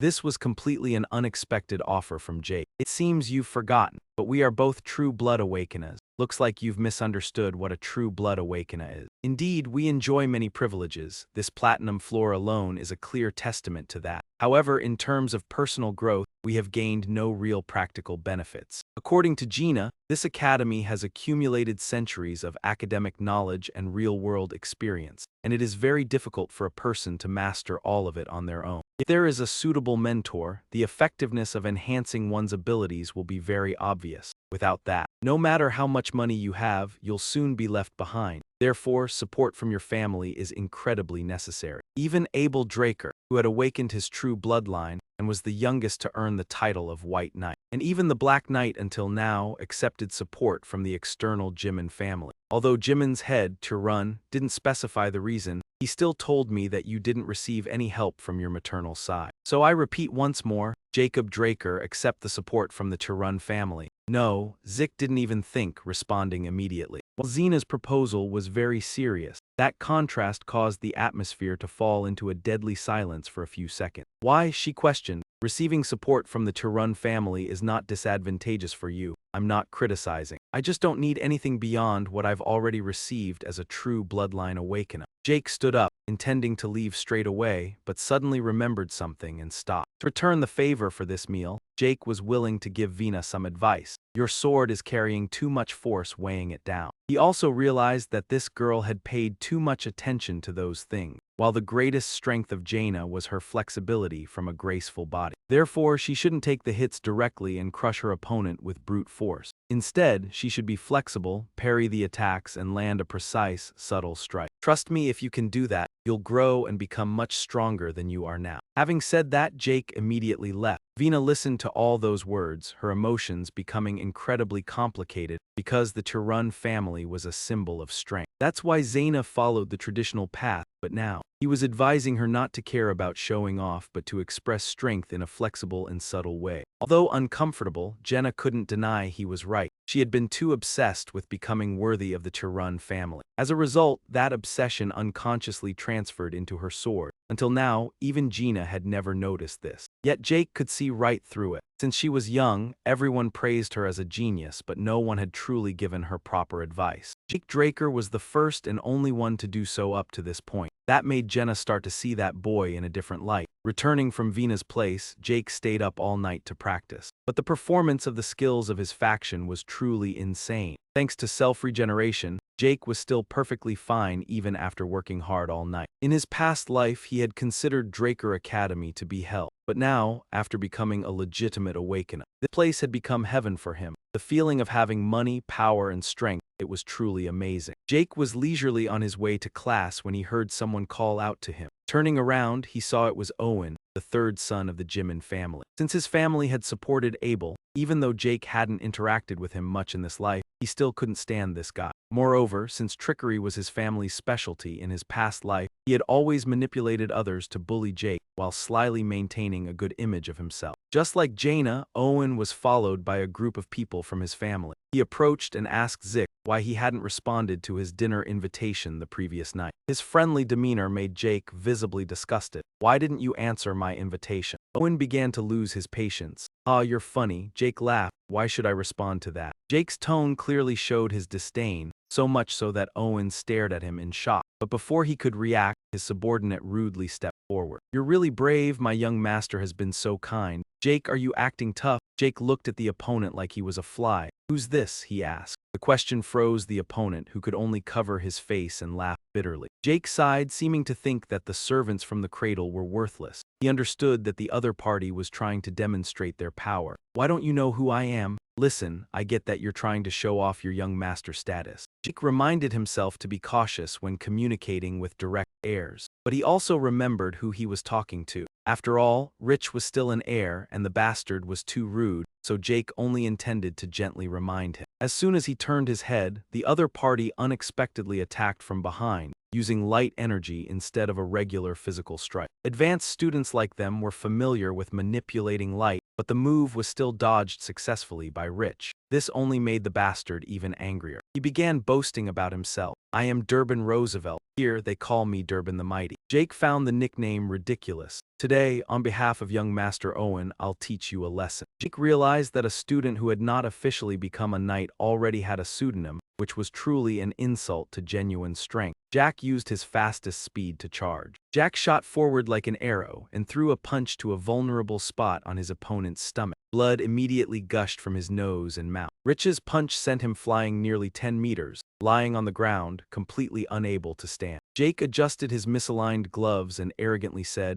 Durbin the Mighty, huh? Who's next after him? Pick quickly, young Master Old Hat. Owen's gaze turned cold as he approached Jake and said, You really enjoy basking in glory, don't you? Jake found it laughable as Owen and his group of subordinates left. After speaking, Owen, along with his subordinates, leisurely left. Clearly, they had provoked him first, yet now they acted as if he was the bully. Jake decided not to argue with these people. Oh well, he wasn't in the mood to argue with them. At Draker Academy, students were mainly divided into two classes. One was the regular class, where students were taught that if they lacked talent, they had to compensate with effort. Students in this class followed a strict schedule from early morning to late at night. The other was the special class, where students could freely choose courses beyond the basic ones. The greatest elites gathered in this class, which made Jake truly look forward to being there. However, he realized that most students in this class came from the cradle. Jake thought it would be better to just call it the cradle class. Since it was the first class, it was welcomed with a special event. The event was a visit from the commander-in-chief of the Eastern Empire's war 20 years ago,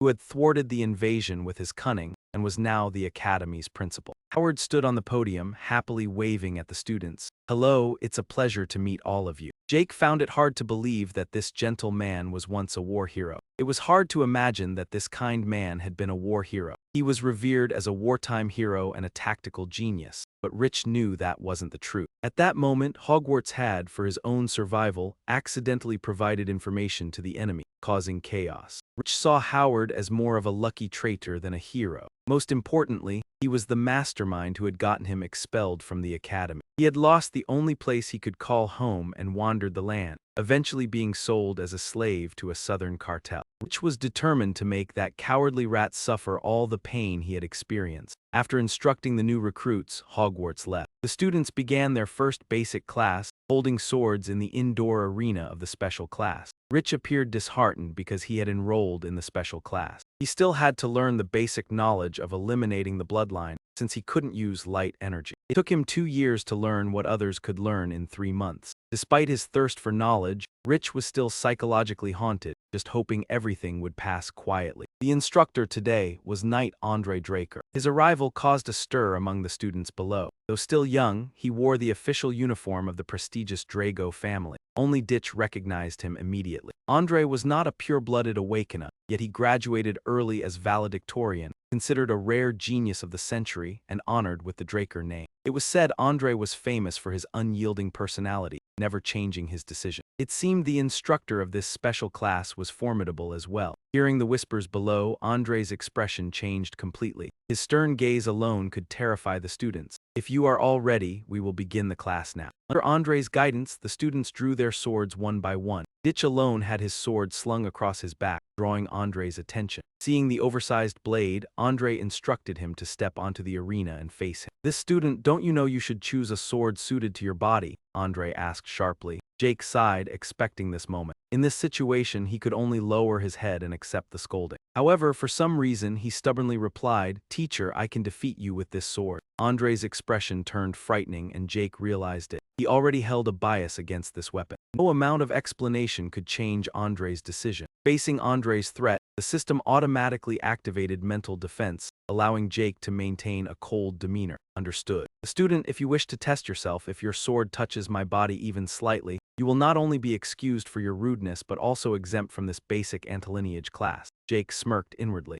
Andre is easy to provoke. He's fallen into the trap. Don't worry, I have no intention of using radiant energy on my student. Andre added. Jake felt secretly pleased. The exemption from this basic antilineage class was indeed tempting. More importantly, he could fully beat Andre knowing his weaknesses. However, Aben was surely watching him closely, so Jake couldn't be confident enough to defeat Andre outright. It would be dangerous to attract attention like when he defeated Xena at the cauldron. Jake decided to follow Andre's instructions, touching his sword to him and then conceding. So Jake attacked first. At first, though fast, his opponent was no ordinary fighter. After all, Andre was a blue-rank knight and the Academy's top graduate. Simply touching the corner of his uniform was no easy feat. Andre's demeanor was calm, showing no intention to counterattack. He stood still, lightly parrying all of Jake's strikes with one hand. The strength of an official Draker knight was truly on a different level. The students watched without daring to blink. One attacking, one defending. 30 minutes passed like this, yet Ditch couldn't touch Andre's uniform even once. However, during this time, Andre had already exerted significant effort. His sword arm began to tremble. A small sign, Jake noticed. He could restore his energy infinitely thanks to his class skill, but his opponent could not. Andre didn't know about Jake's system. He could only assume Jake's stamina came from a pure-blooded awakening. Jake felt secretly pleased as he saw Andre weakening. Indeed, weak endurance was Andre's fatal flaw across lifetimes. Coupled with suppressing his radiant energy, it was even more disadvantageous. The Draker family's radiant energy cultivation method was very particular. Draker knights had to maintain radiant energy constantly in everything, from training and eating to sleeping. It was treated like breathing. So now, Andre was essentially trying to hold his breath. The inconvenient sword techniques further drained Andre's strength. If he continued to hold his breath while swinging, he wouldn't last long. Jake wanted to end the fight quickly, so he accelerated and attacked more cunningly. He needed to create an extremely difficult situation, forcing Andre to use radiant energy unconsciously. Jake suddenly accelerated, activating his agile footwork skill. Andre, experienced as he was, immediately recognized the skill and panicked. He had never faced a student capable of using it. By the time he regained composure, Jake had already activated Precision Strike and launched a surprise attack from behind. The two were now dangerously close. Andre could have died if he didn't resist. Jake allowed no evasion. To survive, Andre had to use radiant energy and counter with the first move of Dragonslayer technique. Andre's sky-piercing slash carried rage, cutting straight at Jake, and Jake took the hit. Ditch's cousins were delighted to see this, even though Andre had broken his promise not to use radiant energy. Still, the one being hit was their enemy. To complete the act, Jake decided not to evade, taking the full damage. Though self-healing activated quickly, the pain was still real. Fortunately, Jake had touched the corner of Andre's uniform. Now he had to act as if he had been beaten to avoid suspicion. Finishing his roll, Jake dropped his sword and feinted for realism. Andre sheathed his sword and turned, while the rescue team attended to Jake. Andre announced to the class clearly, "This student no longer needs to attend the basic antilineage class. Who else wants to be exempt?" The classroom fell silent. Everyone could tell Andre was furious at losing this bet. "What are we teaching to provoke the fire ants like this?" No one spoke. "Then I will assume no one else. Now raise your swords and focus on your studies." The class continued, while Ditch was taken for treatment. Once alone, he no longer had to pretend to be in pain. Jake rated his performance a perfect 10-10. Though he hadn't injured his opponent, he forced Andre to use radiant energy as promised and asserted his own ability. Though he sacrificed a bit by intentionally taking a furious blow, Jake gained free time and no longer had to attend that basic class. In effect, he had won. Reflecting on Andre's final strike, it was the most basic Dragonslayer technique move,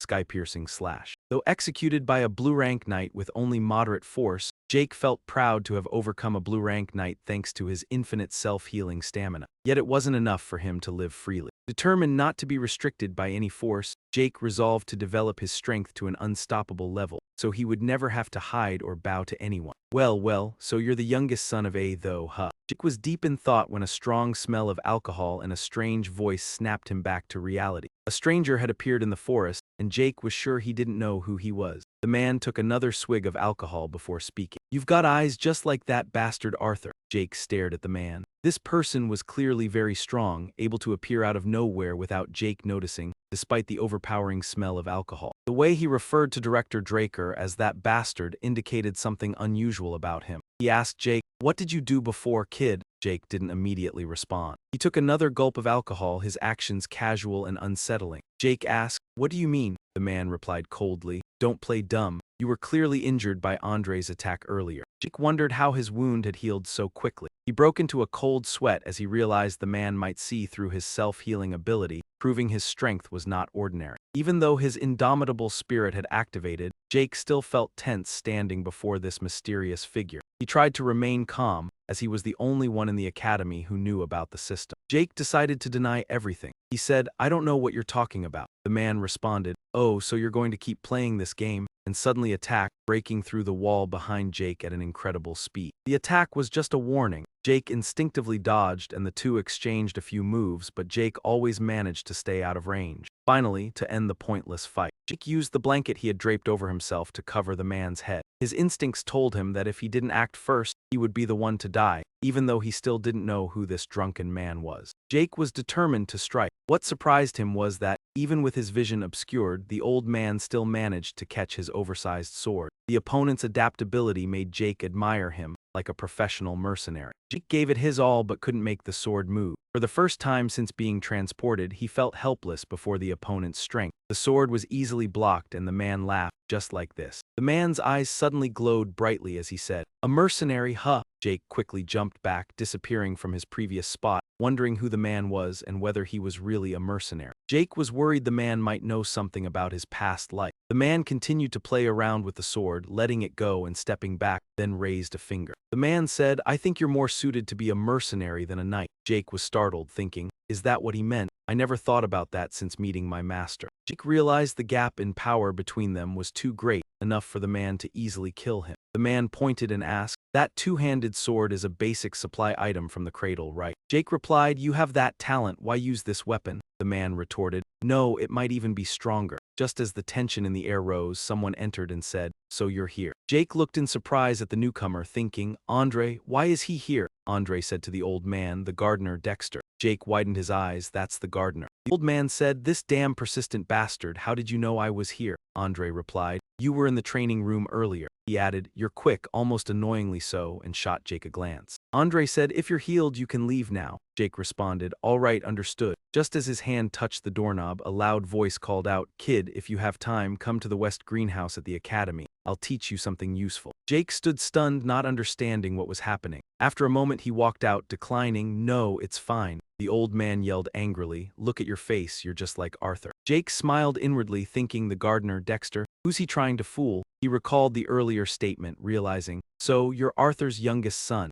he thought to himself. Arthur Drucker, the current head of the family, was that easy to identify. He realized Andre must be Arthur's only disciple throughout his entire life. The image of Doug Drucker, the Black Knight, appeared in Jake's mind. A dark knight with the power to rival a whole kingdom. He had once been a hot topic when he suddenly disappeared, but was actually hiding in the academy. Perhaps that's why Andre came here. Jake thought to himself as he walked. Doug was a man of unyielding resolve. There were rumors that he became a Black Knight just because he liked the color black, but those were just rumors. Right now, Dexter seemed interested in Jake, but receiving a normal lecture just out of interest wasn't enough, so Jake had an idea. If he was going to learn something, he might as well learn his secret technique. Jake decided to turn this learning opportunity into something determined. At the same time, in the main building, a man stood on the podium and asked the students, "Do you know what will happen in this case?" The man was Professor Fanung, the theory of magic instructor. The room was silent, students dozing off. The professor asked again, "No one knows." Seeing no one answer, he forced a laugh. "Aha, all right then." As they discussed the spirit formula, a voice interrupted. "Due to resistance, you really were injured." Jake raised his hand and said, I don't understand the law of spirit energy flow that you mentioned earlier." The professor was surprised. "Oh, Jake, go ahead and ask." The professor replied, "Oh, sorry, this is the first time I've received a question regarding the flow of spirit energy to explain the concept." "Oh, this is interesting." The discussion became lively, then the class ended. Everyone stood up and discussed. wondering why they were studying magical theory at the night academy when it was essentially nap time. But Jake found the lecture easy to understand, and the professor was no ordinary man. As he thought this, someone called from behind, "Wait, wait, Jake." He turned around in surprise. "What's up, professor?" The person sighed casually. "Well, nothing much." He smiled and continued, saying that it had been a long time since he had the opportunity to teach a proper class with your help, so if there were any questions, feel free to come to my research laboratory anytime. I was once a scholarship student at the Devil's Magic University, so I know quite a lot. Upon hearing this, Ditch appeared surprised and thought to himself that he had suspected the man was not an ordinary wizard, but never imagined that he had once been a student of the Devil's Magic University, the birthplace of magic. With that thought, he replied, "I understand, Professor." Even after leaving the classroom, the professor still maintained his enthusiastic attitude. He smiled inwardly, thinking that befriending a wizard was not a bad thing, and that wizards skilled in mathematics often had flexible thinking, making them better colleagues than knights. As for Fan Ong, let's see if he proves useful. Suddenly, Rach Kuong's eyes widened as he saw Duck lying lazily on the bench in front of him. He appeared more impatient than he had expected. Only about a week had passed. Duck glanced at him and asked, "Finished yet?" Ditch responded. He had immediately sat up and asked, "Why didn't you go to the greenhouse?" Then continued, "You surely understand what I'm trying to teach you, something useful." Hearing this, Ditch responded tiredly, "I told you I'm not interested." This made Duck furious, jumping up and shouting, "What? Why not?" Jake replied calmly, "I know you're incredibly talented, but right now I'm busy with personal training." He laughed and continued, "Of course personal training can't be neglected." Suddenly Duck appeared right behind him and asked, "You thought I would say that, huh?" Feeling the danger, Ditch quickly turned around but was still a step too slow. He said nothing but struck him sharply on the back of the neck, causing Ditch's eyes to roll back and rendering him unconscious. A moment later, Ditch regained consciousness, slowly opened his eyes and groaned, "Ugh!" He stood up, clutching his head, muttering that he hadn't expected Duck to knock him out. It seemed that waiting for a week was too long for him. Ditch looked around, wondering if this was the western greenhouse. Seeing that Ditch had awoken, Duck placed the watering can down and asked, "Awake now, kid." He looked at Duck warily and asked, "Did you kidnap me?" In response, Duck stepped closer and replied, "Yes, I kidnapped you." Duck smiled and added, "I'm a little interested in you, kid." Hearing this, Ditch remained silent and thought to himself that now Duck no longer hid anything. He felt Duck was quite impatient. With that thought, he immediately activated his system skill, activating skill, flexible footwork, and as he dashed forward with wind-like speed, he smiled and said. But before he could get too far, Duck appeared in front of him and said, "Sleep."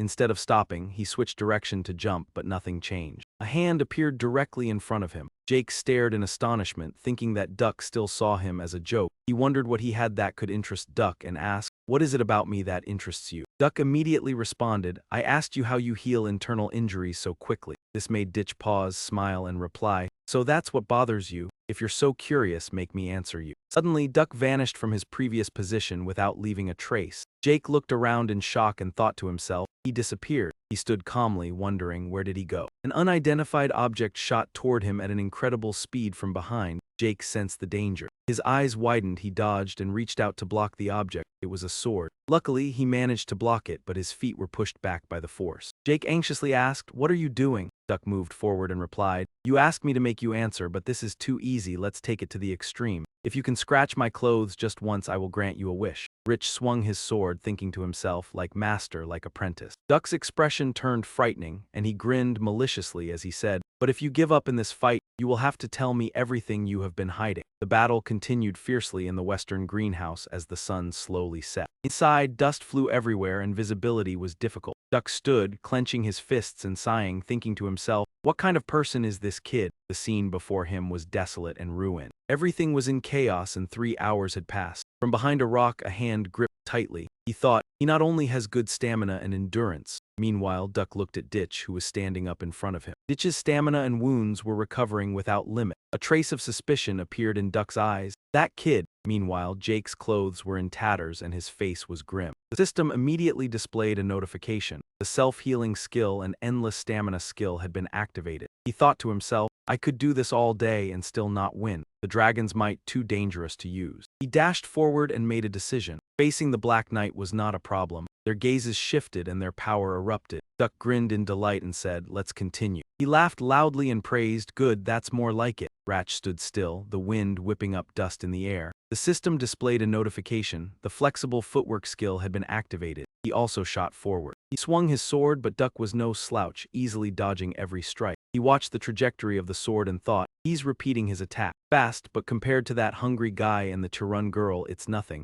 But his malice exceeds even his perseverance. Duck was fascinated and reached into his pocket. I should probably use some light energy. However, before he could do anything, a terrifying golden light appeared beside him, causing him to freeze. He swung his hand, causing Rich's sword to break into several pieces. Duck's expression darkened as he thought. That was, before he could finish his sentence, a thick cloud of dust rose, blocking his view. Duck looked around, wondering, did he block my line of sight? But it was hard to find him. Immediately, Jake appeared behind him with sharp eyes. The system notified. The dragon's mark, Dragon's Eye, had been activated. As the sword came close, Duck realized he had only struck an illusion. He vanished from his position without leaving a trace. His movement speed was so fast that it stirred up a whirlwind of dust. Jake looked around in confusion and exclaimed, "Is this Duck's secret technique?" A simple, quick dash caused a powerful gust of wind. He is called the Wind Knight for this reason. While Jack was still lost in thought, Duck quietly approached and whispered. Startled, Jack swung his sword but missed. Suddenly, the man lunged forward, delivering a powerful punch accompanied by a shout. "Let's call this a draw, kid." The punch left Jack no time to react, blood spilling from his mouth as his body was thrown backward, crashing hard into the ground. The system notification appeared. Due to overuse of skills, your exhaustion has exceeded acceptable limit. Jack saw this and smirked, saying, just like master, like apprentice. The system continued. For your safety, your consciousness will be forcibly knocked out. Immediately, Jack's vision blurred and he cursed inwardly. Damn it. After a while, he woke up, opened his eyes, and realized he was in a familiar room. He clutched his head, trying to sit up. Is this my room? Did Duok bring me back? He sighed in frustration, thinking to himself, I was so close to winning. He lay back down on the bed, muttering, truly, no wonder he's called the Black Knight. He felt like he had done everything he could but still failed. He had tried to make Duok drop his guard by repeating the same attack hundreds of times, and at the crucial moment, he created an opening with Dragon Might. He had used Dragon's Eye to attack, but it was still not enough. The skill Duok used at the last moment must have been his secret technique. Even though Jack lost consciousness from overusing his dragon technique, he had at least seen his secret move. The high-speed movement technique he used was the result of a body trained to the utmost limit. This secret technique might have been what allowed Andre, who had poor physical strength, to attain the position of Black Knight. Jack felt a bit disappointed as he thought about it. He regretted missing the chance to learn that secret technique, but it was still worth it. Duok's dragon might created enough pressure to make even the Black Knight hesitate. The weaker ones would immediately succumb to this skill. Suddenly, a notification window appeared in front of him, startling him as he glanced at it. The notification read, "You have an unread message. Confirm, yes or no." He wondered, an unread message. The system continued. The skill Flexible Footwork has upgraded to C-level skill High-Speed Movement. Your soul has developed, reflecting your strong will. With the development of your soul, your system functions have been activated. You can activate the next function by using karma points. Jack's eyes blurred. What? The system continued. Mini-map terrain features visible through the map's form are locked. 20 points required to unlock. Storage container can store as many items as possible within capacity. Locked. 20 points required to unlock. The quest log for beginners, including guides and tasks for low-level administrator development, is locked.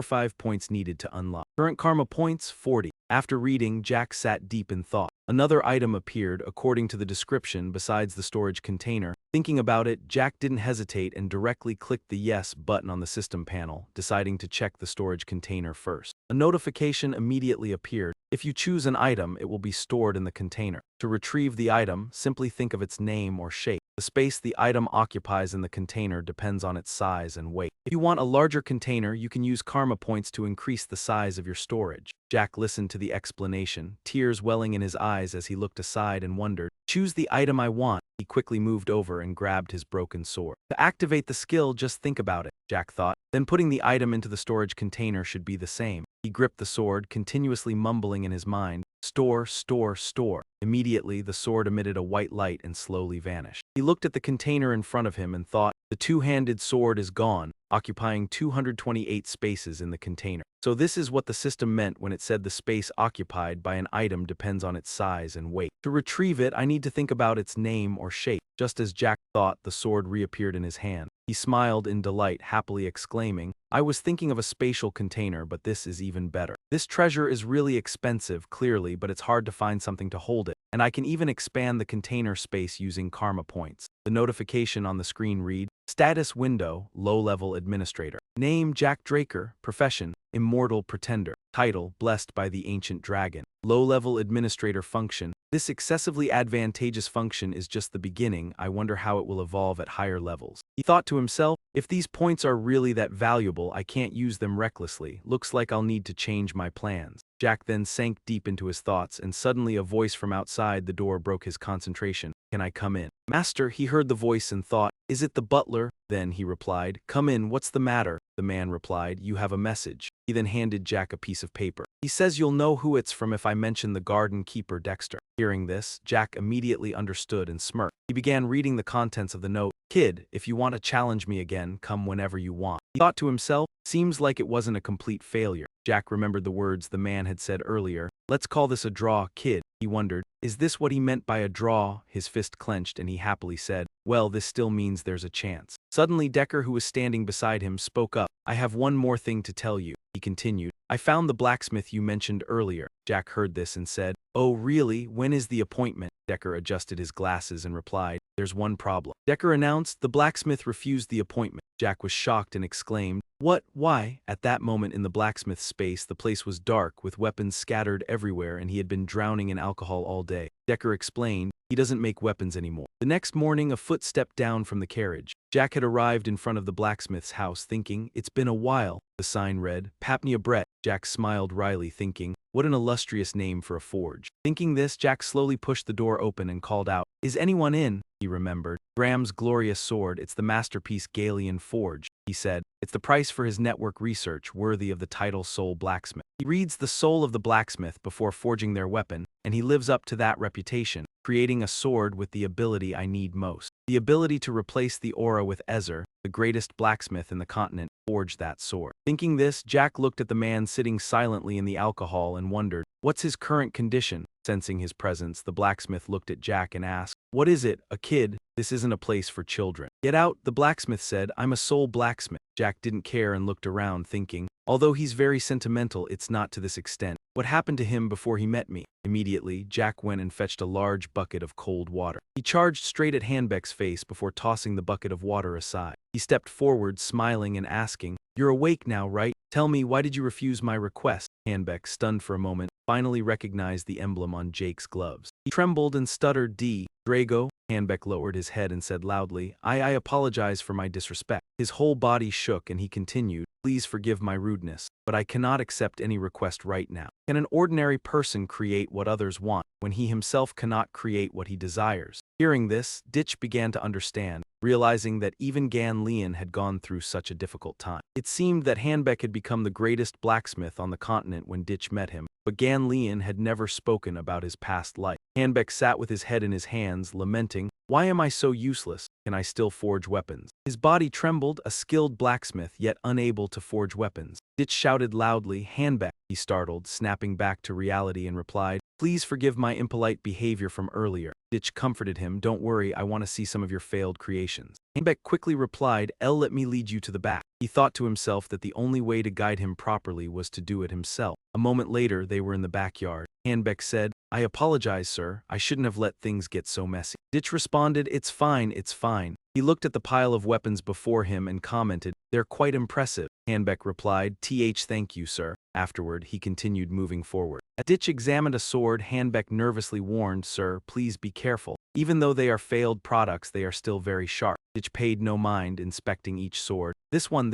No, these ones. They were not failures, their quality matched the masterpieces that had helped him become the greatest blacksmith. The system notification, Dragon's Eye, had been activated, and he exclaimed, just as I thought. He asked, your forge has a problem, right? Hanbeck was surprised. How do you know? Jake replied, I'm just asking. You've optimized your alchemy method, right? Jake continued, it seems like you've mixed several metals to create lighter and more refined material. He swung the sword and it immediately shattered, saying, but the durability is too poor. In such cases, the issue often lies in the impurities that were not removed during the heat treatment process. Hanbeck thought to himself, this is spot on. Not only had he recognized the alchemy method, but he had also analyzed the key flaws and causes. He said, "Sir, this is a bit. No, it's very coincidental," Jake responded, "but I do have a request." A moment later, inside the house, Jake asked, "What is it?" Hanbeck replied, "Could you take a look at this?" He placed a large scroll on the table and unrolled it. Ditch stepped closer to observe, thinking this was a secret of Galleon, one that would only be revealed years later. It was a design for a magical furnace. He recalled Hanbeck's words, "What's there to hide from the man who saved my life? The furnace could adjust the temperature through magic." He smiled, "With this, your alchemy method will be perfected." Hanbeck was delighted, as expected. He asked, "Do you have a complete design? Why haven't you made it?" Hanbeck thought for a moment before replying, "The most important part, the design for the energy spirit law, is still here, but the cost of constructing the magic tower is 10,000 gold." Ditch thought to himself, "A family of 4 costs 10 gold per month to live, so this cost is 1,000 times that." He wondered, would it take him 10 years to save that amount? Hanbeck continued, "It's absurd, so I wanted to ask you for help. You are a Draker and a true blood awakener. If you make this furnace for me, I will fulfill any of your requests for free, unconditionally, for the rest of my life." He thought to himself, this was difficult. It would be possible if he were a family's guardian knight, but for him, it was impossible. Even with true blood, getting help for 10,000 gold wouldn't be easy. But he couldn't give up Graham, the Sword of Brilliance. His problem was the energy spirit law. As he thought of this, a sudden idea sparked in his mind and his eyes widened in realization. He chuckled to himself, the energy spirit law. Without hesitation, he rolled the design back up. "All right, I accept." Hanbeck asked, "Really?"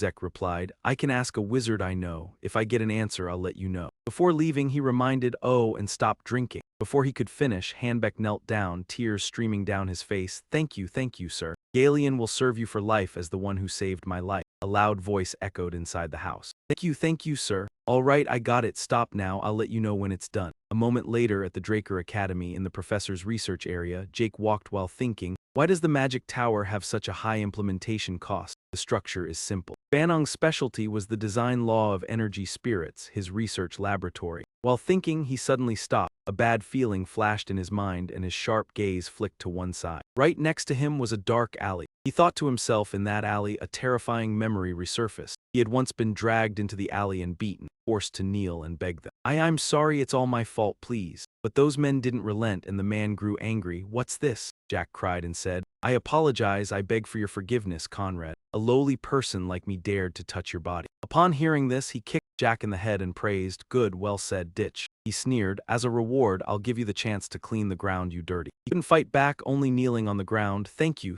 Conrad." Back in the present, Ditch couldn't contain his anger and he slowly walked toward the alley, cursing under his breath. "Damn it," the alley echoed with constant swearing and beating. "A fool like you only hinders others' existence." Rat gasped and continued, "That bastard is the same." The golden light reaction like never before, the awakening of true blood superior. The more he thought about it, the angrier he became, repeatedly kicking the ignorant man and cursing, "Damn." Failing to be beaten by that lowly bastard was due to a surprise attack before the match. But why did that bastard, the useless one who got lucky and defeated me, become a true blood awakener? Just then, a figure approached from behind and spoke. "Hey, pockmarked face." Jack smiled, already looking for someone to replace me. At this point, the smile on his face slowly faded, replaced by a serious expression. He pointed at the man and ordered, "I'll give you 3 seconds. If you don't bury your head in the ground, don't blame me." Hearing the familiar voice, Conrad stepped forward and asked, What is it?" He tried to maintain his composure and pointed at Jake, saying, "Your arrogance disappeared the moment you awakened your true blood, Jake Draker. Are you sure you've really awakened your true blood?" Before he could finish speaking, Jake interrupted him coldly, "Take it." Jake's gaze was cold, his voice sharp. "If you don't bow down, don't blame me." Conrad panicked, his face turned pale as he stepped back, sweat pouring down. He thought to himself, this pressure, why am I scared? Just a few months ago he had let the other party go, so why was he afraid now? His pride was hurt and he gritted his teeth, shouting, "How dare you order me, you lowly bastard." With that, Conrad charged forward, shouting, "What are you waiting for? Attack him." Watching his subordinates charge toward him, Jake remained calm and still. Jake stayed calm, asking, "Don't blame me, understand." Just as he finished speaking, a punch flew from Conrad, but Jake quickly dodged. The man hadn't even realized what was happening before a lightning-fast punch slammed into his face. Jake delivered a devastating blow that sent him crashing to the ground. The others were momentarily panicked, but they couldn't stop. Jake continued his assault, knocking each one away. It seemed like no one could stand up to him. He easily took them down, tossing them aside like discarded objects. Each of his attacks was quick and flawless. Finally, the last one was knocked down. Conrad watched the entire scene, terrified, frozen in place as he looked at his subordinates.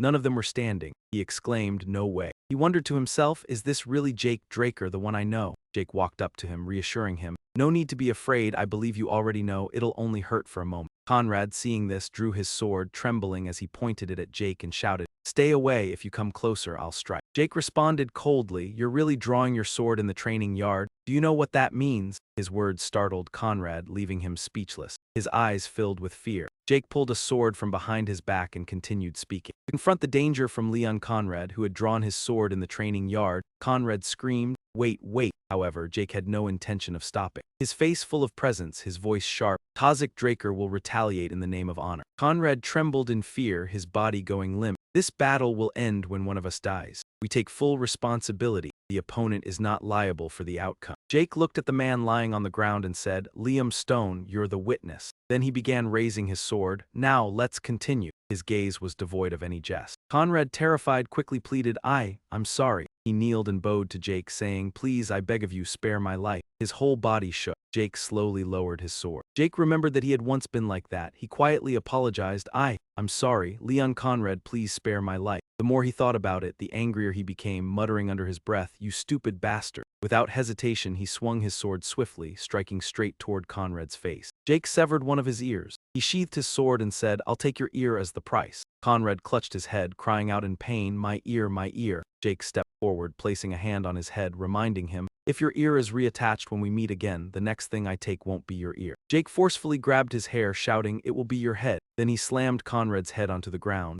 Exhaling in relief, he stood up. Watching the torn figure leave, Conrad yelled, "Z." Upon hearing this, Jake stopped and asked, "Why?" Conrad asked, "Why are you helping me?" Jake answered straightforwardly, "Don't think about it." He smiled and added, "I'm not helping you." As he turned to walk away, he thought to himself, "I'm helping myself." Jake scratched his head, sighing, wondering, is it Galian who influenced me? I almost said something shameful. Returning to Fanong's research lab, a voice echoed from inside. "Is it feasible, Professor?" Fanong looked at the blueprint and replied, "To be honest, it can be considered feasible." Jake continued, "Really? Then do you want me to leave it to you, Professor?" Fanong adjusted his glasses and replied, "Wait, I think it would be better if you listen to my explanation first." They both looked at the blueprint and Fanong continued, "As you said, the overall structure is simple, but the issue lies in the core, responsible for the energy output. The core is the heart of the machine, but the pathways involved are extremely tricky. It may be small, but it requires sufficient energy, and we need a way to adjust the output without slowing it down." Fanong exclaimed, "This has never been done before." Jake asked again, "But is it feasible?" Fanong replied, "Yes, there are two options. Based on the core conditions, I can adjust your design.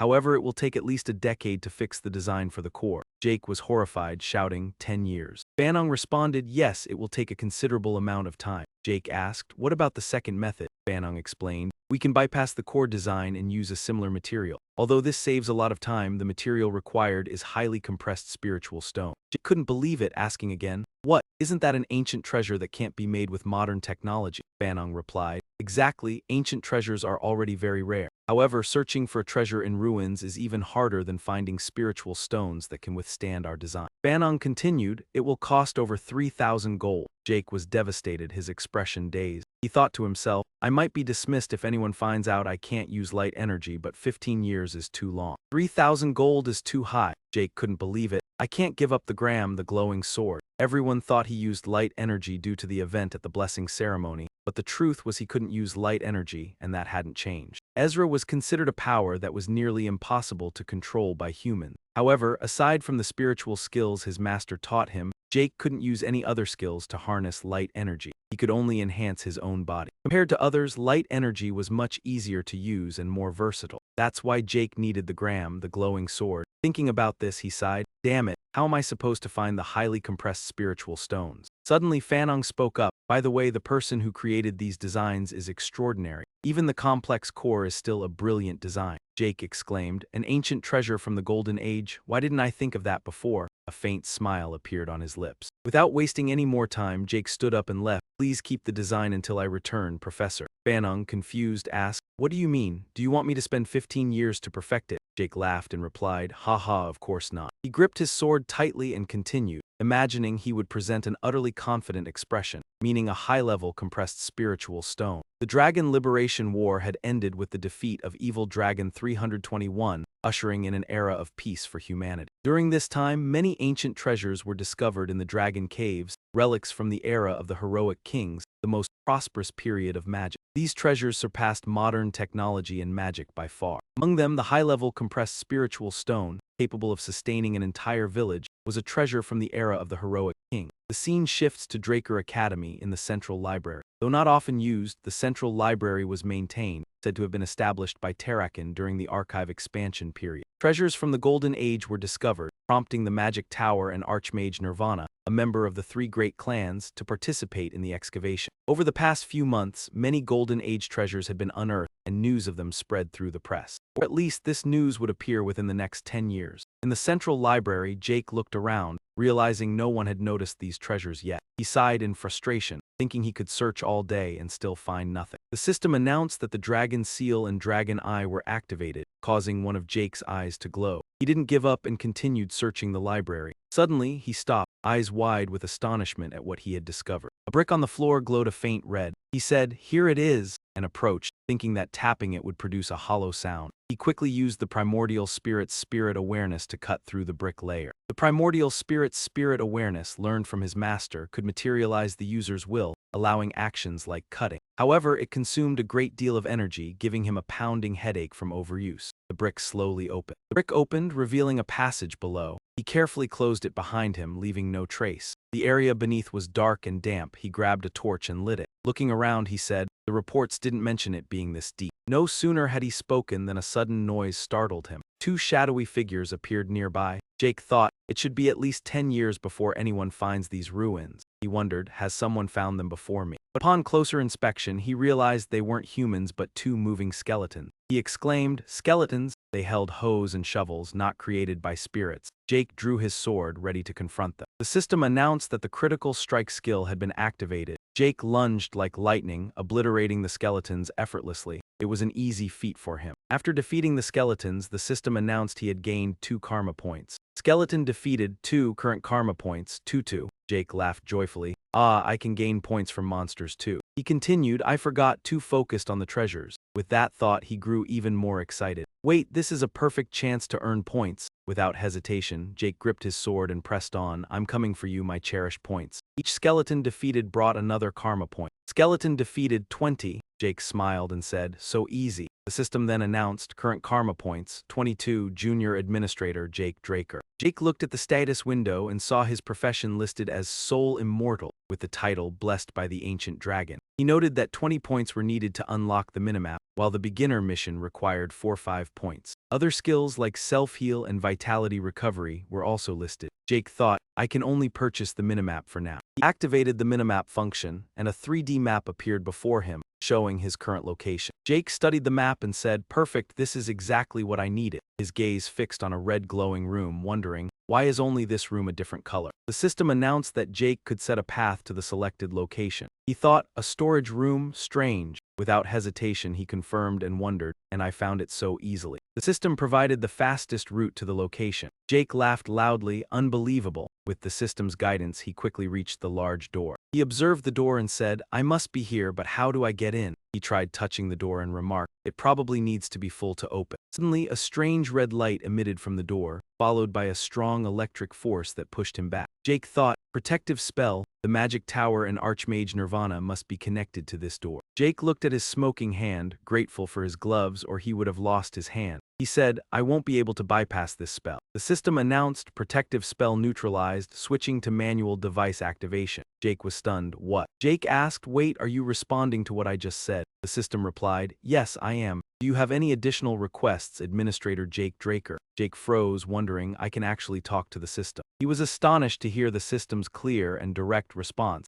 something he had never expected before. Jake continued staring at the system, still unable to believe what had just happened. He wondered if he had unlocked a new capability. With that thought, he couldn't stop worrying about the challenges ahead, yet he also felt a thrill at realizing he could converse with the system. He felt as if he had discovered a new world, an unprecedented magical ability, and had no idea how it would aid him in the upcoming mission.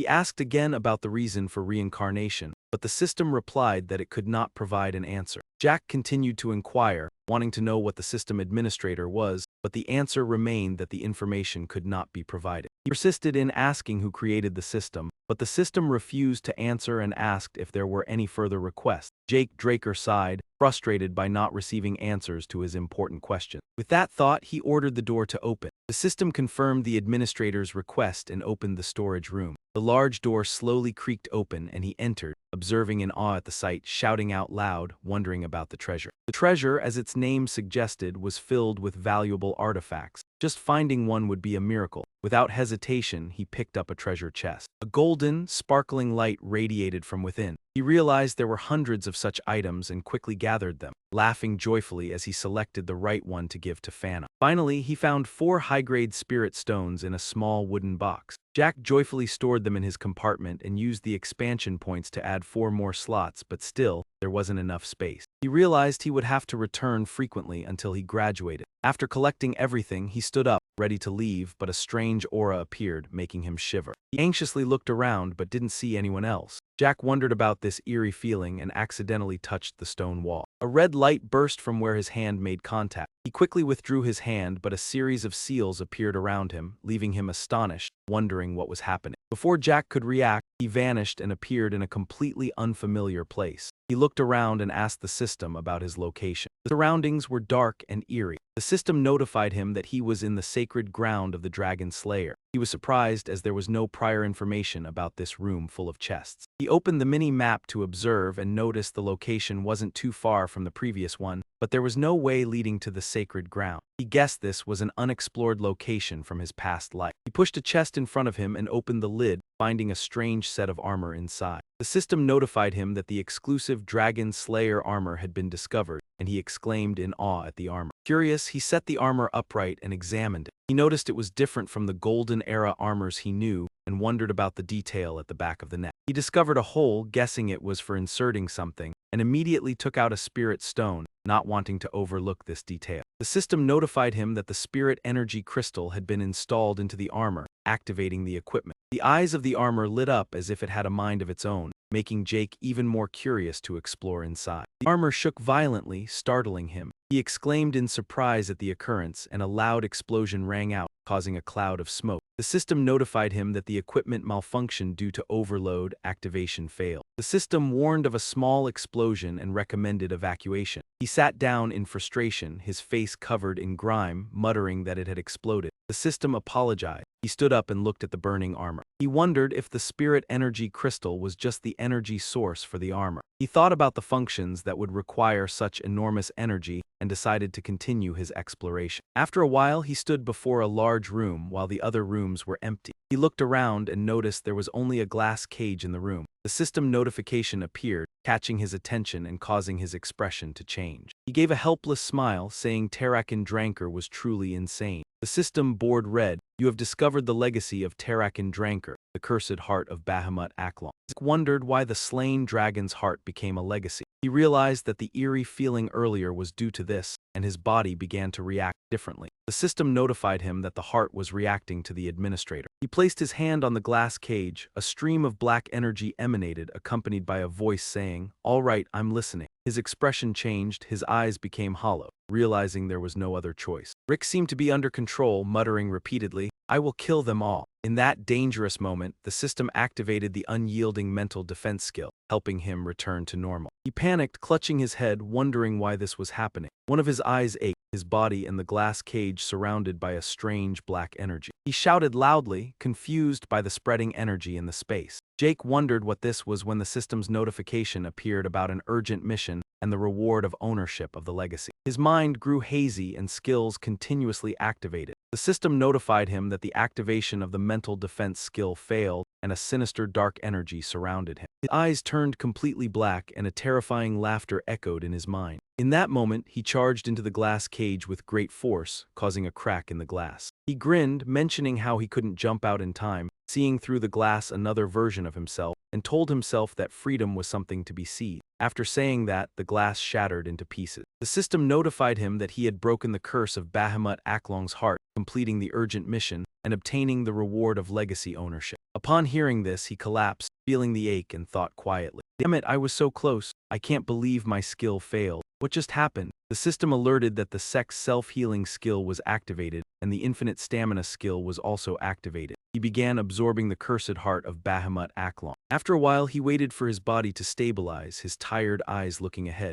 In front of him, Bahamut Aklong's heart was glowing. Suddenly, he felt as if being drawn into that power. His eyes went white, veins bulged, and he panicked, wondering what was happening. Pure spiritual energy was rushing directly into his body, but he didn't have a spirit stone to absorb it. The enormous amount of energy had nowhere to go and was destroying his body. Everything was getting more dangerous. He needed to do something immediately. There was no time to hesitate. He slowly raised his hand. Yen Rang gritted his teeth, trying to create a black orb. Soul body technique seal. Immediately, the spiritual energy that was overflowing began to retract. He thought to himself, wrap the energy in EZ, seal it within the EZ compartment. Suddenly, a massive explosion erupted, shaking the ground around him. From where he stood, a huge cloud of black smoke rose. The ground was gouged into a large pit, sinking down. His body was now sluggish, his eyes bright, his body feeling like it was about to explode. After a while, his face darkened and he let out a light breath of relief. He stepped forward, wondering, "Phew, so I'm still alive." He slowly walked up to the glass container, pondered for a moment, then fell silent. He looked inside the container, thinking to himself, the heart is gone now. So that energy was from Bahamut. While thinking this, he suddenly noticed something and his eyes widened. Through a broken piece of glass, he saw a strange mark appear on his body. What is this? Jake reached out and touched the dragon-shaped mark on his chest, wondering, did I seal Bahamut's energy? Suddenly, the system's notification appeared before him, causing him to stop. It said, "You have absorbed the cursed heart of Bahamut Aklong." Then, a series of system notifications appeared. The absorbed energy had adjusted the administrator's body, changing it to celestial bone physique. It was detected that the administrator's strength was beyond what could be handled, so 95% of the strength was sealed and stored as the heir. You have gained access to the Terrakin Ranker's secure storage, activating the beginner quest to provide guidance for lower-level administrators. Hearing this, Jake was confused about what was happening. Celestial bone physique, Terrakin's secure storage, guidance,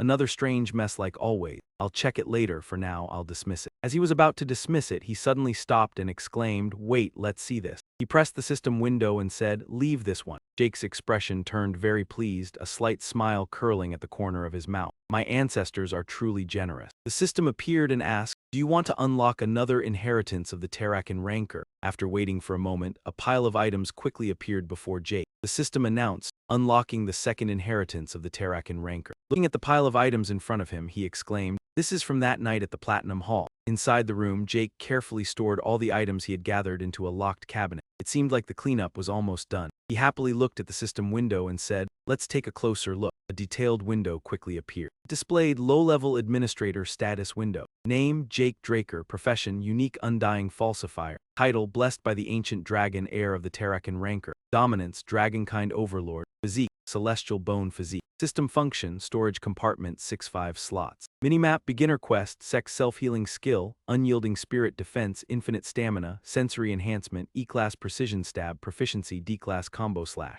Novice, D-class critical strike, veteran, C-class agile step. Novice, A-class reverse energy flow, novice, A-class total disintegration, novice, level 1 dragonkin mark. Novice dragon eyes, novice dragon might, command spell, lock, unlockable upon meeting conditions. Devouring, lock, 50 points required to unlock. Dragonkin mark level 2, unviewable, 50 points required to unlock. Current karma points, 10. Dragonkin mark, command spell, specialize in your strength and speech. Locked, unlockable upon meeting conditions. After reading through the information, Jake continued pressing the system window. Many expanded sections were available for further viewing. The system appeared and stated, Dragonkind Overlord Domination. Grants dominion over Dragonkind, allowing for summoning and commanding tamed dragon. Celestial Bone Physique optimizes physical abilities, enhances martial arts learning speed, and strengthens EZER transmission. Although he had thoroughly examined it, Jake was still somewhat confused. He thought to himself, this description doesn't explain much. And before this, I saw not only the second inheritance of Terrakin, but also a system window related to Terrak. He sat on the stairs and commanded, "System, show me all notifications related to Terrakin."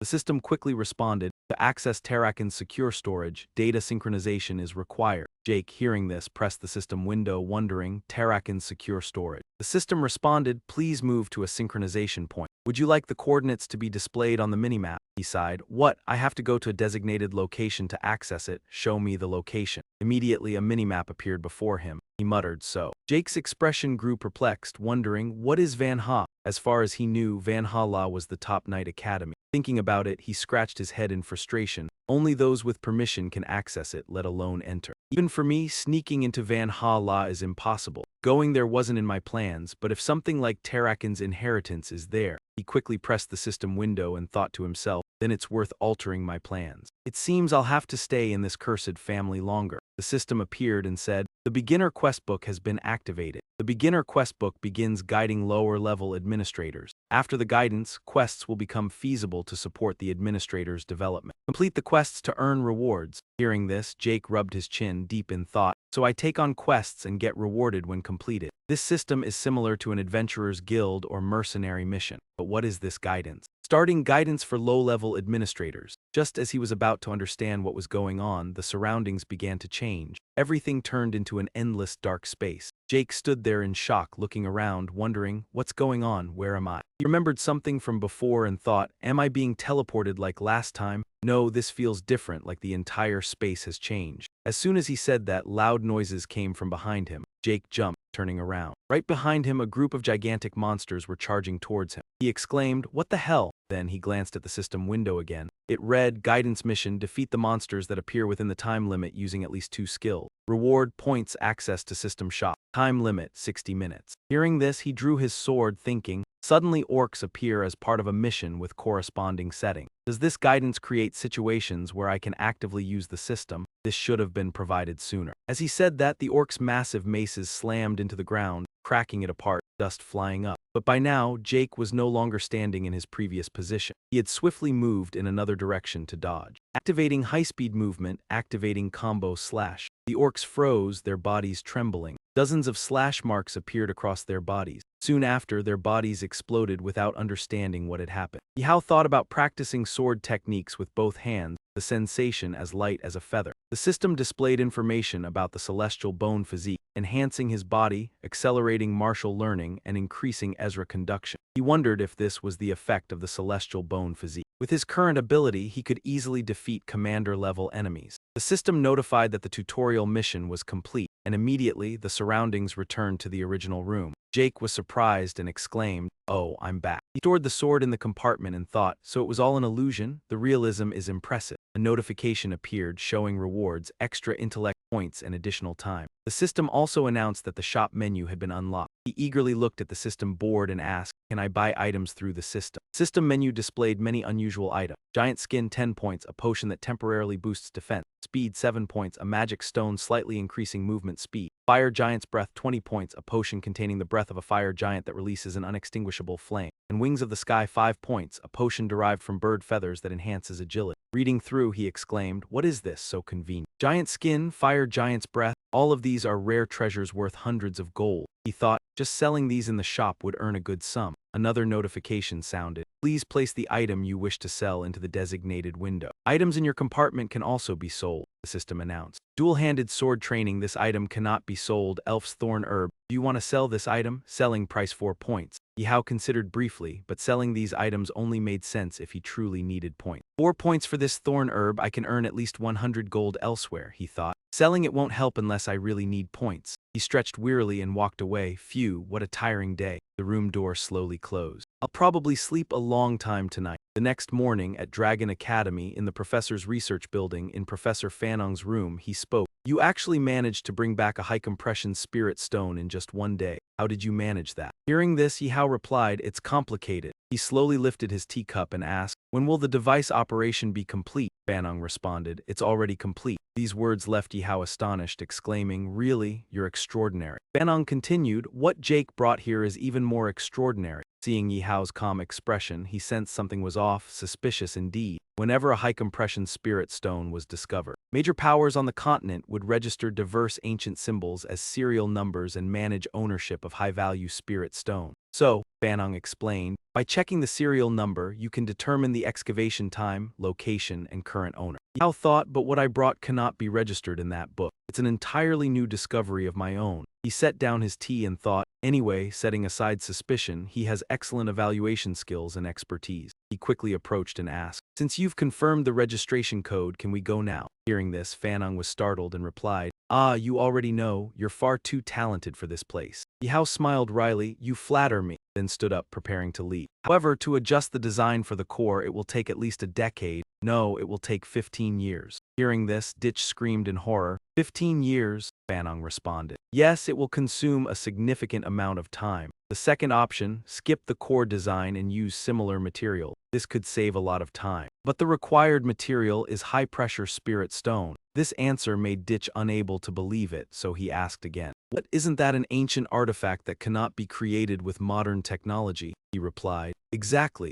Ancient artifacts are already rare. However, finding such an artifact in ruins is even harder than getting spirit stones strong enough to withstand our design. It will cost over 3,000 gold. Hearing that, Ditch's hope crumbled. His face went blank and he thought to himself, I could be kicked out if someone finds out I can't use light energy, but 15 years is too long. And 3,000 gold is too high, unbelievable. I can't give up Graham, the glorious sword. Most people think I'm a light energy user because of what happened during the blessing ceremony, but that was just a reaction caused by healing and Ezra. The truth is, I can't use light energy. Ezra is considered a power that humans find very difficult to control. Aside from the spiritual awakening skill that my master taught me, I can't use any sword skills that rely on light energy, even if I had the skill. I can only strengthen and wield with my whole body. Compared to that, light energy is much easier to use and much more versatile. That's why I need Graham, the glorious sword. Thinking of this, Jack held his head and sighed. Damn it, how am I going to find high-pressure spirit stones? Suddenly, Fanong spoke up. By the way, the person who made these designs is truly remarkable. Even considering the complex core, this is still a superior design. He continued, even during the Golden Age, it was very difficult to manufacture. Hearing that, an idea suddenly occurred to him. He froze and exclaimed,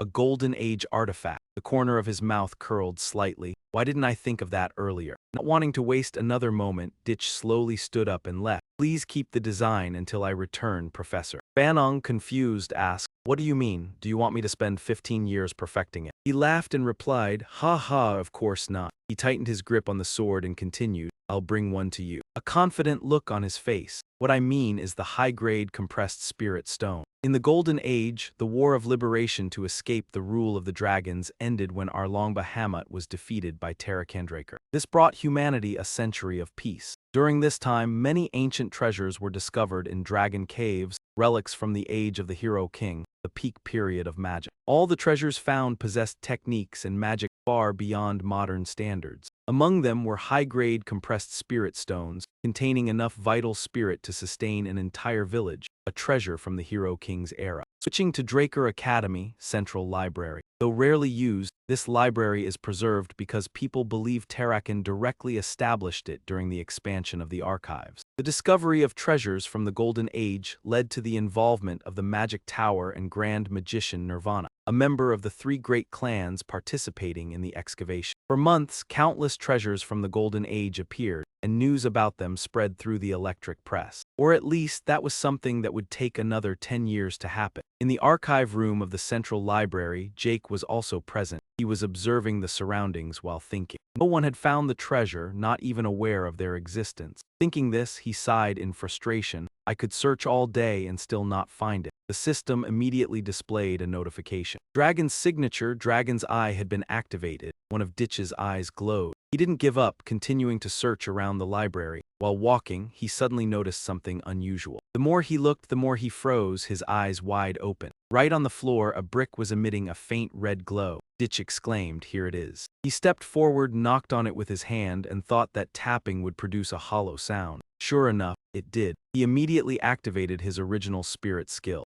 The only Azure application for the original spirit skill I learned from my master, because EZO materializes the user's will. Therefore, certain attributes like cut can be assigned and used in many different situations. However, there's a limitation. The user must consume a large amount of EZO to perform any action. Just thinking of that, his head throbbed with pain. Seems like it's still too much. The brick slowly opened. Ditch immediately crawled down below and carefully covered the brick floor like nothing had happened. It was dark and damp below, so Ditch had to grab a torch and light it for illumination. He looked around and spoke. They didn't mention in the news that it would be this deep. Just as he finished speaking, a sound startled him. Right beside him, two shadowy figures were walking. He froze and thought it would take at least another decade before anyone discovered these ruins. Jack took a risky glance and wondered, could someone have found it before me? But what caught his eye were not humans, but two skeletons that were moving. He exclaimed, "Skeletons." They were holding pickaxes and shovels. All right, looks like they're not created by spirits. Jack immediately drew his sword from his gear. In that case, the system displayed a notification. The critical strike skill has been activated. His figure was as fast as lightning, charging straight at the skeletons, smashing them apart. This is easy enough. He handled them effortlessly. After finishing them off, the system displayed again. It read, "Because you defeated two skeletons, you have earned 2 karma points. Skeletons defeated, 2 karma points currently possessed." Hearing this, Rich laughed with joy. "Oh right, I can get points from monsters. I totally forgot because I was so focused on the treasure." Thinking this, he became excited. Wait, isn't this a great chance to farm points? Without hesitation, Jack immediately grabbed his sword and dashed forward, shouting, "Here I come, beloved points." Thus, each skeleton was continuously defeated. The system also displayed, "Because you defeated a skeleton, you have earned 1 karma point. Skeletons defeated, 20. He smiled and said, "This is easy." The system continued to notify, "Karma points currently possessed, 22. Status window. Low-level administrator. Name, Jake Draker. Occupation, the one and only immortal. Title, blessed by the ancient dragon. System function, slot 25 occupied. Minimap, locked, requires 20 points to unlock. Beginner quest book. Locked, requires 45 points to unlock. Skills, self-healing, calmness, vitality restoration, sensory enhancement. Skills, precise stabbing. Level E proficiency. Combo strike, level D rookie. Critical strike, level D veteran, agile footwork. Level D veteran, reverse spirit power, level a rookie. General stripping, level a rookie. Dragon's signature. Level 1, Dragon's Eye rookie. Dragon's armor rookie. Devouring, locked, requires 50 points to unlock. Dragon's signature level 2, cannot view, requires 50 points to unlock. Karma points currently possessed, 40. He quietly thought that he needed to consider more carefully to take advantage of the unlocked points. The beginner mission required 4 years. The minimap needed 20 points, while the dragon human skills and level 2 locked skills all required 50 points. Currently, he could only purchase the minimap since that feature had been activated. In front of Jake, the map appeared along with his current position. He looked around and exclaimed, it's similar to the magic map." He continued to press a button on the edge, wondering, "What is this?" The system responded, converting the minimap from 2D to 3D. Rich was extremely excited and laughed. "Perfect, this is exactly what I wanted." He focused on a room emitting red light, curious why only that room had a different color. The system asked, "Do you want directions to the selected location of the Dragonslayer, the storage room, yes or no?" He thought, the storage room. He didn't hesitate and directly pressed the agree button, thinking that a search team would take days to find this place. He was surprised and asked himself, did I really find the location this easily? The system announced it would provide the fastest route to the designated spot. He looked at the detailed instructions and laughed loudly. Haha, unbelievable. He thought to himself, with this, how could I get lost? After moving for a while, he finally stood in front of a large door. The system notified, "You have reached the designated location." He looked around and said, "I think I've arrived." He touched the door and said, "Looks like just pushing it won't open it." Suddenly, from above the door where his hand touched, a strange red light burst out with massive electric shocks, throwing Rich's hand back. He thought the safety spell must be related to the magic tower and Archmage Nirvana. It must be because of this door. Jake looked at his smoking hand and felt lucky. If not for the gloves, I would have lost my hand. I couldn't have passed the spell. He asked, "System, can't you open it for me?" The system replied, "We have received the administrator's request." The system announced it would connect to the security device. The safety spell was disabled, but the automatic activation failed. The system said it would switch to manual activation. He asked in shock, "Wait, are you responding to what I just said?" The system replied, "Yes. Do you have any other requests, Administrator Jake Draker?" He stood stunned, wondering, "Can I really talk to the system?" He asked further, "If so, why did it force me to reincarnate?" The system replied, "I cannot answer the question asked." Jake continued asking, "What is this administrator system?" The system replied, "I cannot answer the question asked." He didn't stop and ask, "Who created you?" The system replied, "I cannot answer the question asked." The system asked, "Do you have any other requests, Administrator Jake Draker?" He sighed in frustration. "Damn, I can't get answers to important questions." Liern said, "Just open the door." The system replied, "We have confirmed the administrator's request. The Dragonslayer's storage room has been opened." The large door slowly opened. He stepped in, looked around, and exclaimed, "Wow, all of this, I can't believe my eyes." Treasure vault. The treasure vault, true to its name, was filled with valuable treasures. Finding even one artifact was a miracle. He didn't hesitate and opened a treasure chest. Inside, a golden light sparkled. He laughed, "Haha, so there are actually hundreds of these." The treasure chests were quickly checked. He said, "I'll take this one. Oh, this one looks good. I'll give this to Fanon." He exclaimed happily, "Finally found it." Inside a small wooden box were 4 high-level spirit stones. He happily stored them in the compartment and said, "I'll use 1 point to expand 4 more slots for the compartment. I still don't have enough space to hold everything." He realized he needed to return regularly until graduation. After collecting all the necessary items, he stood up to leave, thinking today was enough. Before he could act on that thought, a strange aura suddenly surged, sending chills down his spine. He anxiously glanced around but saw no one else, thinking to himself. A sudden shiver ran through him, leaving him unable to comprehend it. One of his arms accidentally touched the nearby stone wall, instantly emitting a red glow. He sensed something unusual. He quickly withdrew his hand, but it was already too late. A series of marks appeared around him, leaving him astonished. He wondered, "What's happening?" Before he could finish, Jack suddenly vanished without a trace. After moving for a while, he appeared in a completely unfamiliar place. He looked around suspiciously and asked, "System, where am I?" The surroundings were dark and terrifying. The system replied, "The administrator is currently in the sanctuary of the Dragonslayer." Hearing this, he looked up and asked, "The sanctuary of the Dragonslayer?" The press didn't mention anything about this room full of coffers. Jake opened the minimap to check. He smiled to himself, thinking, "Just as I thought, it's not far from the old location, but there's no entrance to this sanctuary. Then this must be a previously undiscovered location from my past life." He didn't hesitate and pushed a coffer in front of him. "I can't ignore this." As he opened the coffer, he discovered a strange set of armor neatly inside. He exclaimed, "Armor," the system immediately announced. "Exclusive Dragonslayer equipment detected." Curious, he lifted the armor to examine it more closely. He studied it carefully and said, "Exclusive Dragonslayer equipment, this definitely doesn't look like the Golden Era armor I know. What's going on?" He stared at the back of the armor's neck and wondered. "Strange, there's a hole. What is it for?" Suddenly he froze, eyes wide as a thought flashed. Could it be? He quickly took out a compressed spirit stone and thought to himself, "I can't leave it like this." The system announced, "The spirit stone has been installed into the exclusive Dragonslayer equipment." Activating the equipment. As the announcement ended, the eyes of the armor glowed strangely. Seeing this, Jake's curiosity grew, eager to uncover what was hidden inside the armor. Suddenly, the armor trembled violently, leaving him bewildered. He cried out in shock, "What's happening?" No sooner had he spoken than a loud explosion shook the room, filling it with smoke and dust. The system announced, "Equipment malfunction due to overload. Activation failed. A minor explosion is expected. Please evacuate immediately." Jake sat down in despair, face covered in dust, and said, "It already exploded." The system replied, "Apologies." He slowly stood up, looking at the burning armor, wondering,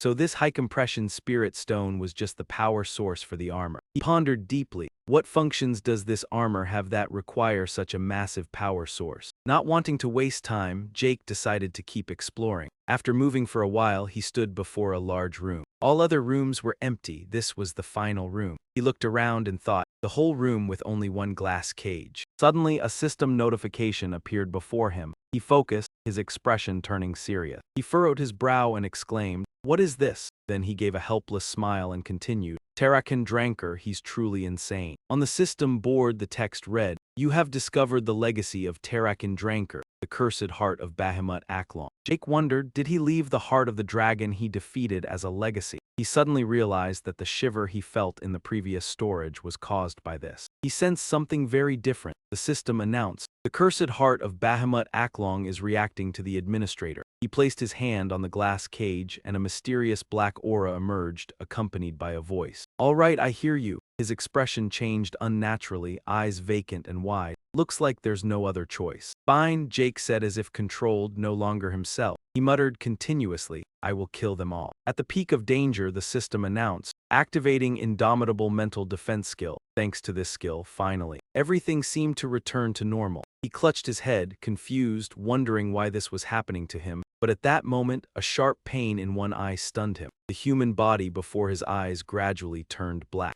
Around him in the glass cage, a strange black aura spread. He panicked, shouting, "What is happening?" The aura seemed to expand, enveloping the entire space. Zik wondered, what is this? A system panel suddenly appeared, announcing an unexpected mission with the reward of inheriting Terrakin's legacy. Faced with this, his mind blurred and skills automatically activated one after another. He tried to activate the unyielding mental defense skill but failed. A strange, dark energy emanated from his body. His eyes turned completely black, and terrifying laughter echoed in his head. In panic, he slammed his head against the glass with maximum force, causing it to crack. Zik smirked, saying, still jumping without stopping, "What a nuisance." Through the glass, he saw a completely different version of himself. The figure scolded, "You call that freedom? Freedom is something you must seize, fool." Then the glass shattered, and the system notified him that he had broken the curse of Bahamut Aklong's heart. The unexpected mission completed, and the reward of Terrakin's legacy was obtained. Hearing this, he felt pain throughout his body, fell to his knees, and thought, "Damn, I was so close, I can't believe my skill failed. What just happened?" The system continued, notifying him that self-healing and infinite stamina skills were activating. He began absorbing Bahamut Aklong's cursed heart. After a while, his body stabilized, and with tired eyes, he looked up to see Bahamut Aklong's heart glowing right before him. Suddenly, Zik felt swept away by the power. His eyes turned white, veins bulged, horrified, wondering,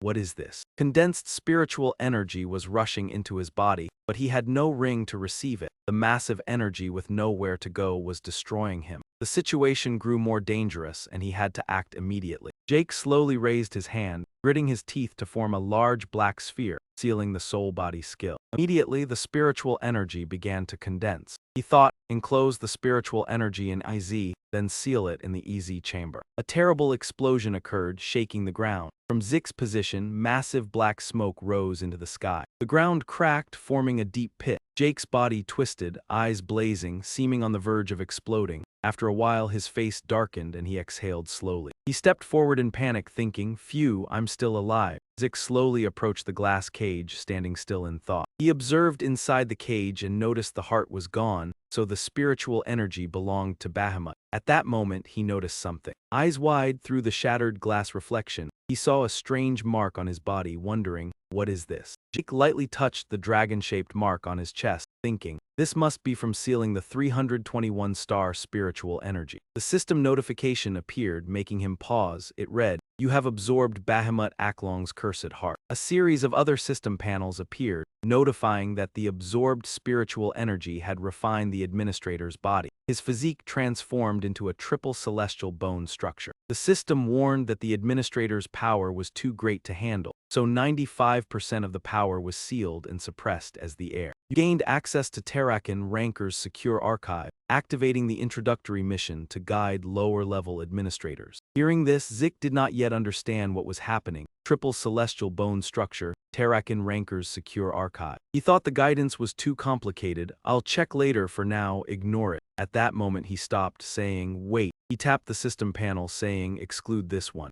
Zik became very interested, a slight smile on his lips, thinking the ancestors were generous. The system asked, "Do you want to unlock another Terrakin Ranker legacy?" After a while, a pile of items appeared before Zik. The system notified, unlocked Terrakin Drinker's second legacy. Seeing the items, he exclaimed in horror. This was that night at the Platinum Court. Inside the room, the obtained items were carefully stored in a locked cabinet. The cleanup seemed nearly complete. He looked at the system panel with a cheerful expression and said he wanted to take a closer look. Immediately, a panel of information appeared, with the header, Low-Level Administrator Status Window. Name Jake Draker, Immortal False Unique Class Title. Blessed by the Ancient Dragon and Secretary to Tarika Draker. Information about Dragonkind Domination Sovereignty, Physical Condition, Heavenly Root Perception, System Functions, and Storage Compartment with 6-5 cell. Minimap, Beginner Level Mission, Self-Healing Faction Skill, Unyielding Mental Defense, Endless Stamina, Enhanced Perception for Leveling, Precise Stabbing Skill Level E, Proficiency, Continuous Slashing Skill Level D.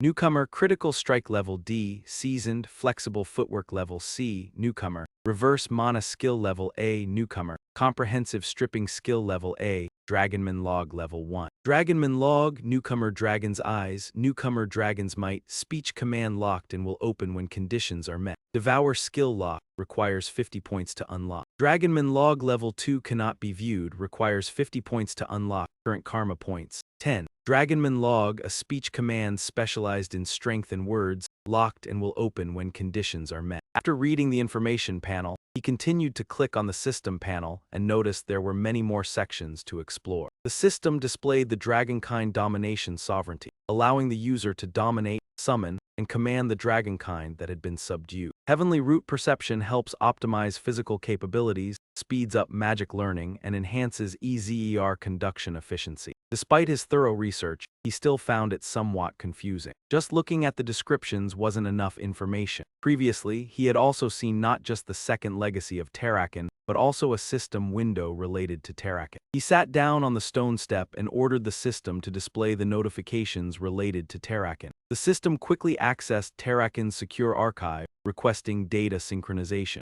Jake heard this and reached to tap on the system panel, wondering. Terrakin's secure archive, the system asked, would you like to display the synchronization coordinates on the minimap? He sighed and said, what? Do I need to go to the designated location to access it? Show me the position. Immediately, a minimap appeared before him. He muttered, so, the chain of command becomes extremely confusing, Valhalla. From what he knew, Valhalla was the top knight training academy. Thinking about this, he scratched his head in frustration. No one except those with special permission could access it, let alone enter. Even for him, sneaking into Valhalla was impossible. Going to Valhalla wasn't part of the plan, but if there was a Terrakin legacy there, he quickly pressed the system panel, thinking, then it would be worth adjusting my plan. It seems I'll have to stay with this cursed family a bit longer. The system displayed that the beginner-level mission guide had been activated, guiding the low-level administrator. After the tutorial, achievable tasks would support the development of the administrator, and completing the task would grant rewards. Hearing this, he fiddled with the dagger thoughtfully and thought, so I take on the task and get rewarded when I complete it. The structure is similar to an adventurer's guild or a mercenary task, but what's this guide? Just as he was still thinking, another notification appeared, continuing the low-level administrator's guide. Before he could understand what was happening, the surroundings changed, and everything became an endless, dark space. Jake looked around, wondering, what is this? Where am I? He remembered something from earlier and thought, did I teleport like last time? No, it felt completely different. The entire space had changed. Suddenly, loud noises came from behind him. Jake startled and turned around, only to see several huge monsters charging towards him. He exclaimed, what the heck? Then he glanced down at the system panel, which displayed a mission guide. Defeat the monsters appearing within the time limit using at least 2 skills. Receive rewards, points, and access to the system shop. Time limit 60 minutes.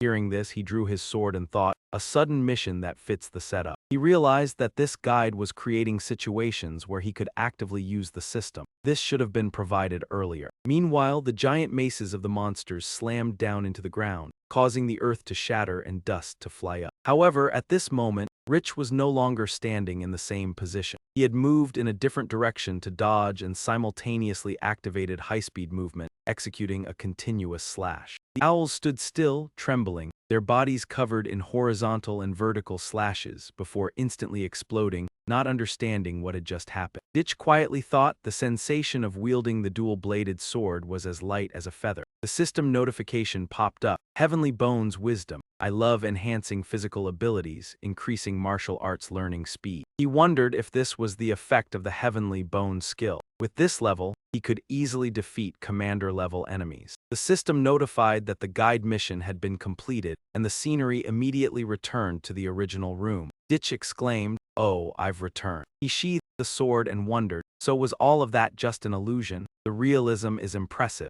as a new notification appeared. The system added a critical hit reward and time to the mission rewards. He excitedly looked at the system screen and asked, "Can I buy items through the system?" The system screen displayed a range of strange items, including a giant elixir that increased defense by 10 points and speed by 7 points, a magic stone with ancient inscriptions that slightly increased movement speed, a giant fire breath elixir with 20 points, an elixir containing the breath of a fire giant that released an unquenchable flame, skywing 5 points, and an elixir of the phoenix species. Temporarily increasing light speed, he quickly read through and exclaimed, "What's this? So convenient, giant skin, fire giant's breath." Everything was a rare treasure worth hundreds of gold. Just selling the items in the shop would make a fortune. As the notification continued, the system asked him to place the items he wanted to sell into the designated window. Items in the storage compartment could also be sold. He noticed, "This item can't be sold, elf spear." The system asked, "Do you want to sell this item? Sale price, 4 points. Ditch quietly thought, "But selling it doesn't seem worth it unless I really need the points. 4 points for this spear, I could easily get at least 100 gold at the base price. Selling it wouldn't be helpful unless I desperately needed the points." He tiredly stretched and walked. Phew, what a tiring day. The lights in the room quickly turned off. The large door slowly closed. He thought, "Tonight I'll sleep for a long time." The next morning at Dragon Academy, in the professor's research building. In Professor Fanong's office, he spoke, "You really brought back a high-compression spirit stone in just one day." He asked, "How did you manage that?" Rich answered, "It's complicated." He continued, "When will the operating device be ready?" Fanong replied, "It's already done." He was incredibly surprised and exclaimed, "Really? You're amazing." He continued. What Ditch brought here was even more amazing. Seeing Jake's calm demeanor, he felt that something suspicious was being hidden. Whenever a high-compression spirit stone is discovered, large forces on the continent register the ancient characters into a sequence number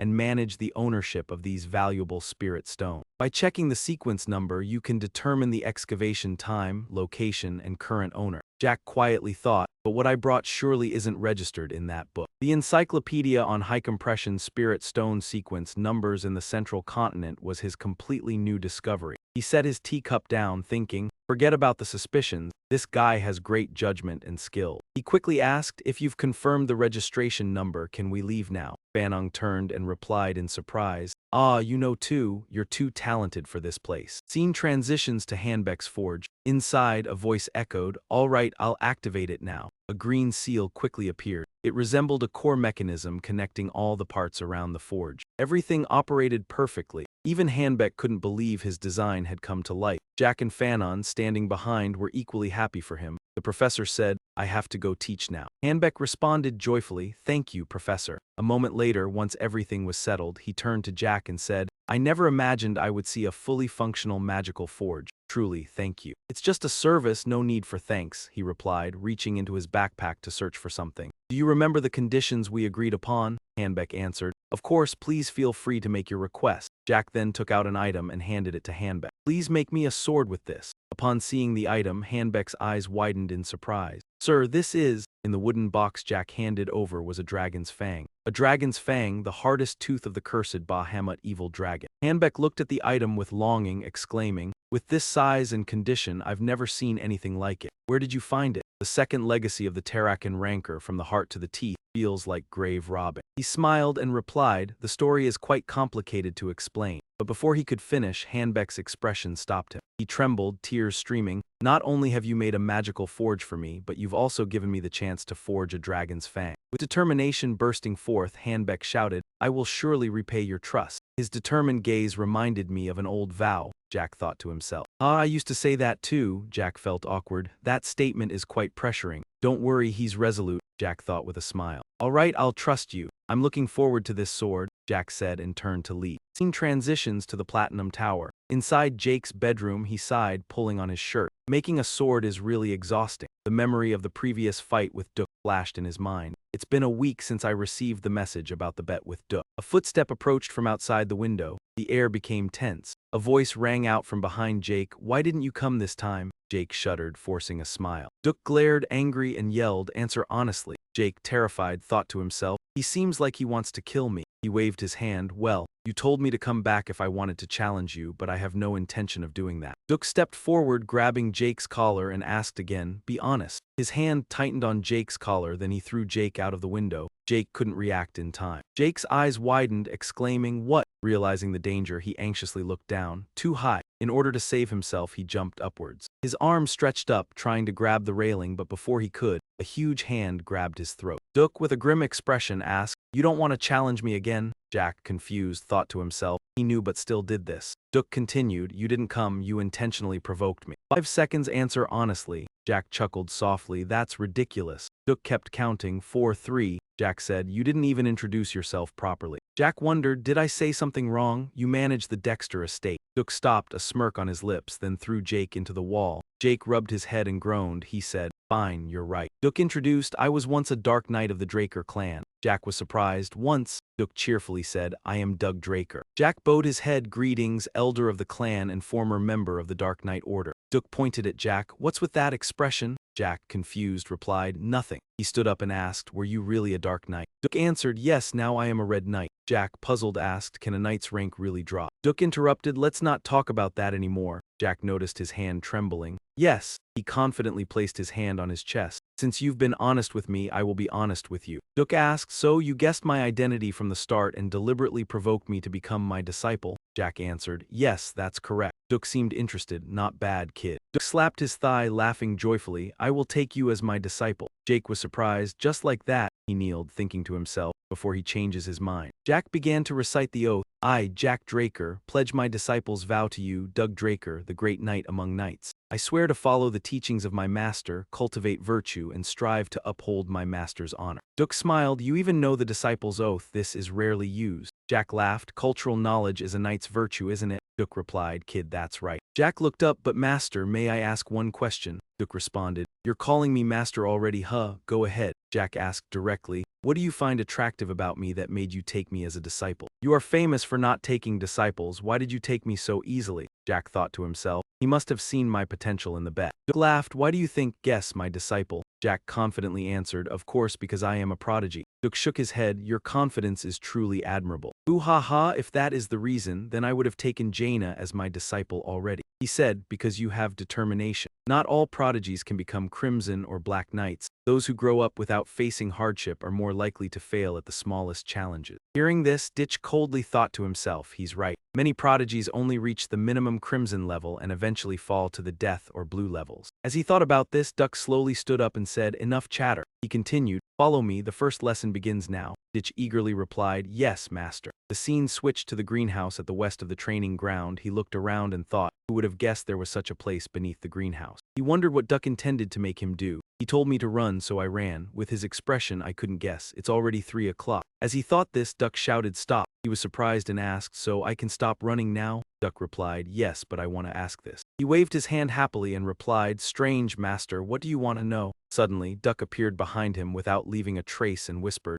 not much. He quickly grabbed Ditch's hand. Sensing something unusual, Ditch immediately pulled back his hand. He became more alert than ever. Jake looked at his reddened hand. Duck asked, checking your energy doesn't seem easy, does it? This puzzled him, and sweat began to pour. Duck continued, all right, from the beginning, there's something wrong. In training hall during Duck's test and in the greenhouse with the bet while running 500 laps around the training ground, I couldn't sense any light energy from you. When I tried to check your pulse, you avoided it. Don't pretend it's strange. From these assumptions, he made a statement that stunned Ditch. You can't use light energy, can you? Duck asked. Did the bronze statue react? He approached and continued. The unprecedented golden light created a stir and brought you here. Standing in front of Zek, he stopped, so why did you stop me from checking your pulse? Hearing this, he didn't know how to respond. As his cold gaze met Duck's, he thought it was curiosity, not suspicion. A Draker who couldn't use light energy was a serious matter, but Duck's interest was what mattered most. Fortunately for me, I'm dealing with Duck. When Ram is here, no one will suspect I lack light energy. Until then, I must be cautious. No need for long-winded lies like in my previous life when I was the first failed awakening in the family. Thinking this, he slowly removed his gloves and replied, you're right, master. The system now announced the activation of the reverse spirit energy skill.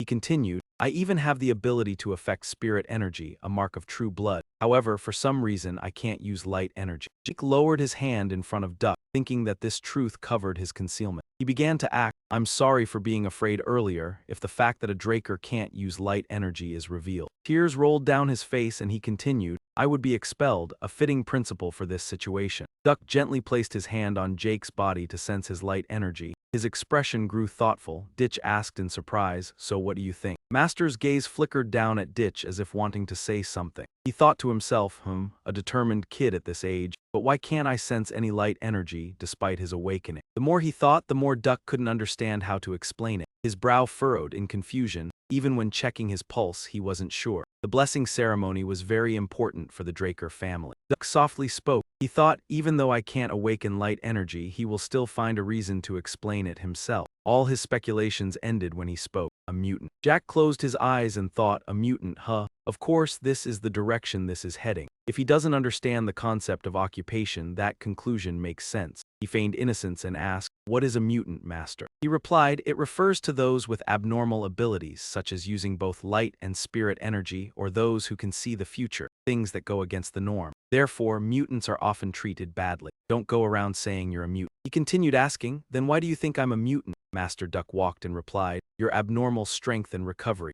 No matter how slight, internal injuries need time to heal, but you recover instantly. I'm sure a large amount of energy was consumed. What do you think that energy is? He replied, light energy. Duck continued, exactly. My hypothesis is that any light energy you create is consumed immediately. Your strength and recovery make it impossible to sense any trace. This made Jake marvel, oh, quite convincing. He asked further, so does this mean I will never be able to use light energy, master? Duck laughed loudly. Haha, don't worry. He glanced at Jake and grinned. The cyclone technique doesn't require light energy, it's a special technique. Duck explained, special techniques are unique skills of high-level knights. They usually involve the application or enhancement of dragon-slaying techniques that require light energy, but my cyclone technique is entirely based on physical training. After saying this, he started to stretch. I will demonstrate, watch carefully. His body moved like lightning, leaving deep imprints on the ground. The speed was so fast that Jake couldn't take his eyes off it, struggling to observe carefully. Each of his steps was incredibly nimble. Only the sound of small footsteps echoed, but there was no sign of him. After a while, Duck stopped right in front of Ditch and asked, did you see? He slowly stood up and replied, I just need to follow your footsteps, right? This surprised Duck. Well, if that's all you think, I don't need to explain further. You're reserved, you've seen enough. He laughed. Your confidence is on par with a black knight. All right, show me what you can do. Right after that, Jake took his position. His gaze clearly showed confidence. Suddenly, he vanished from his previous spot,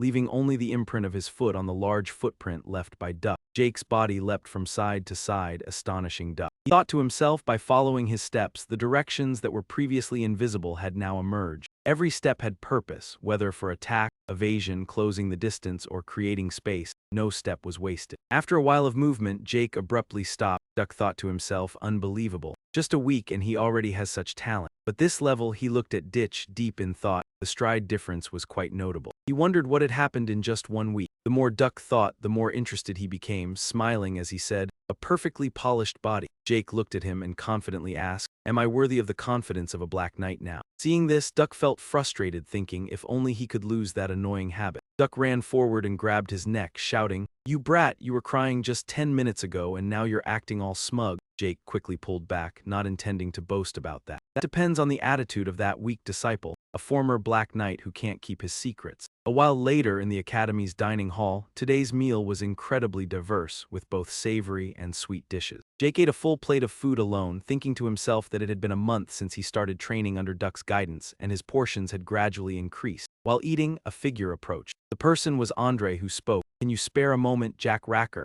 Hearing this, he was surprised, thinking Andre huh. He didn't rush, casually shrugging and replying, if you're here then I'm fine, but I'm very busy. Andre responded, fine then. After saying that, Andre pulled out a chair and sat in front of him, asking, how did you convince Dexter? Jake thought, he's getting straight to the point. Looks like he's panicking because I became a disciple. Although I'm not technically a disciple yet. After thinking for a moment, Jake chewed his food and replied, convince him? There was no need, Dexter chose me himself. This statement only made Andre angrier. He gritted his teeth, looked toward Rich and thought for a moment. Then he said, in the end it's because you're the true heir. Hearing that, Rich confusedly exclaimed, what? With that, he slammed his knife and fork onto the table, directly asking, is your self-confidence really that fragile? Hearing the question, Andre struggled to hold his trembling hands and replied, is that all you wanted to say? Jake responded, wiping his mouth, no, that's only half of it. Continuing, Jake said, even if he was initially attracted to my lineage. Do you think someone like Dexter would take a disciple for such a simple reason? The reason I became his disciple. Beyond that interest, it's my talent. He threw a piece of paper toward him. So instead of wasting time with jealousy to boost your confidence, why don't you try to become someone worthy of being chosen? The scene shifted to the west greenhouse, the training yard. Jack stared blankly at Duck, asking, "What's going on, master?" He replied, "I'm just as curious as you." Both of them watched Andre run endlessly, despite being exhausted, and exclaimed, "What's wrong with that kid?" He begged to stay nearby and even offered to serve as a servant if necessary. I told him to run 300 laps without using any aura if he wants to stay, and now he's doing just that. Hearing that, Duck sighed and held his head. "Sigh, that guy is a real maniac." He smiled inwardly, thinking, "I thought he was just arrogant, but it looks like he's also determined." The next morning at Draker, the atmosphere was livelier than usual, with whispers going around. "Idiot, did you forget what day it is? The head of the family will be visiting today." Immediately afterward, the sound of hooves echoed. A white carriage with a golden crest appeared. Someone saw it and shouted loudly, "The head of the family is arriving." Hogwarts stepped forward and stroked his beard, saying, "Everyone prepare yourselves." The subordinates responded, "Yes, headmaster." Everyone's attention turned to the carriage that had stopped. The soldiers quickly stood on either side, opening the door. From the carriage, a person with platinum hair stepped out and said, "It's been a while, Howard." He responded respectfully, "I greet the master of the Draker family." As he spoke, all the soldiers around simultaneously shouted, "We greet the master of the Draker family." The clock struck exactly 12 noon. The presence of family head Drago emitted a terrifying pressure. He extended his large hand and placed it directly on Hogwarts' shoulder, saying, "You've been through a lot, I can imagine." He replied, "My efforts are nothing compared to yours, my master." The master smiled in satisfaction, continuing, "I will continue to rely on you." He was Arthur Drucker, the head of the Drucker family,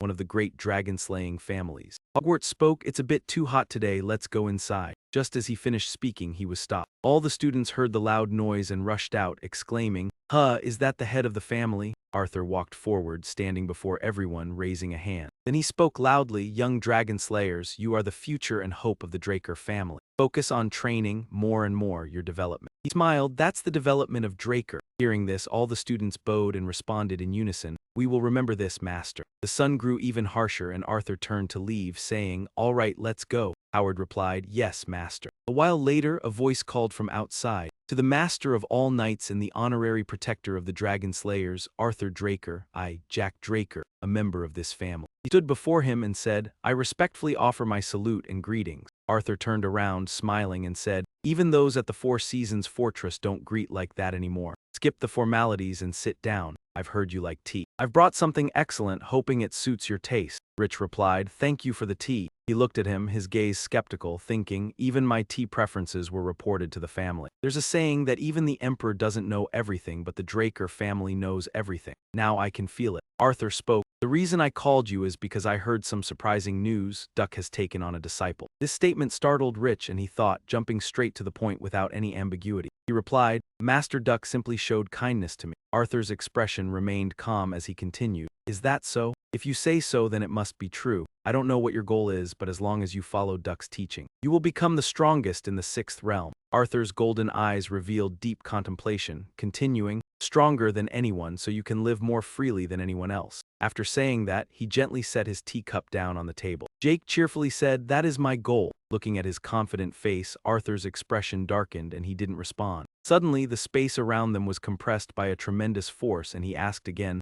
"So, that includes surpassing me, right?" Jake stiffened, sweat pouring down him. He groaned, wondering, could this be? Within this area, the life and death of all beings were controlled. Though uncomfortable, he remained intrigued, smiling inwardly, thinking, "Heavenly Sword, the pinnacle of controlling aura, achievable only by a Black Knight." Arthur glanced at his son, a faint smile on his lips. Rich didn't collapse, replying firmly, "Of course." As confident response, Arthur smiled faintly, holding his teacup. Immediately after, the massive amount of aura in the room was withdrawn. He said, "Of all the things I've heard recently, this is the most interesting." Rich felt a little anxious, thinking. He continued, "I came to the academy to encourage you, but now that I see you, mere encouragement won't be enough." At this sight, Jake had to admit, the current master of Draker, the true Black Knight. Arthur placed the token on the table and Jake thought, "I've seen Duck's level as absurd, but this is completely different." He continued, "Consider this a gift for you becoming Duck's disciple." Jake flinched when he heard Arthur mention the black card while his father handed it to him, observing his reaction. He held the card, realizing only a few wallets are issued this type of card,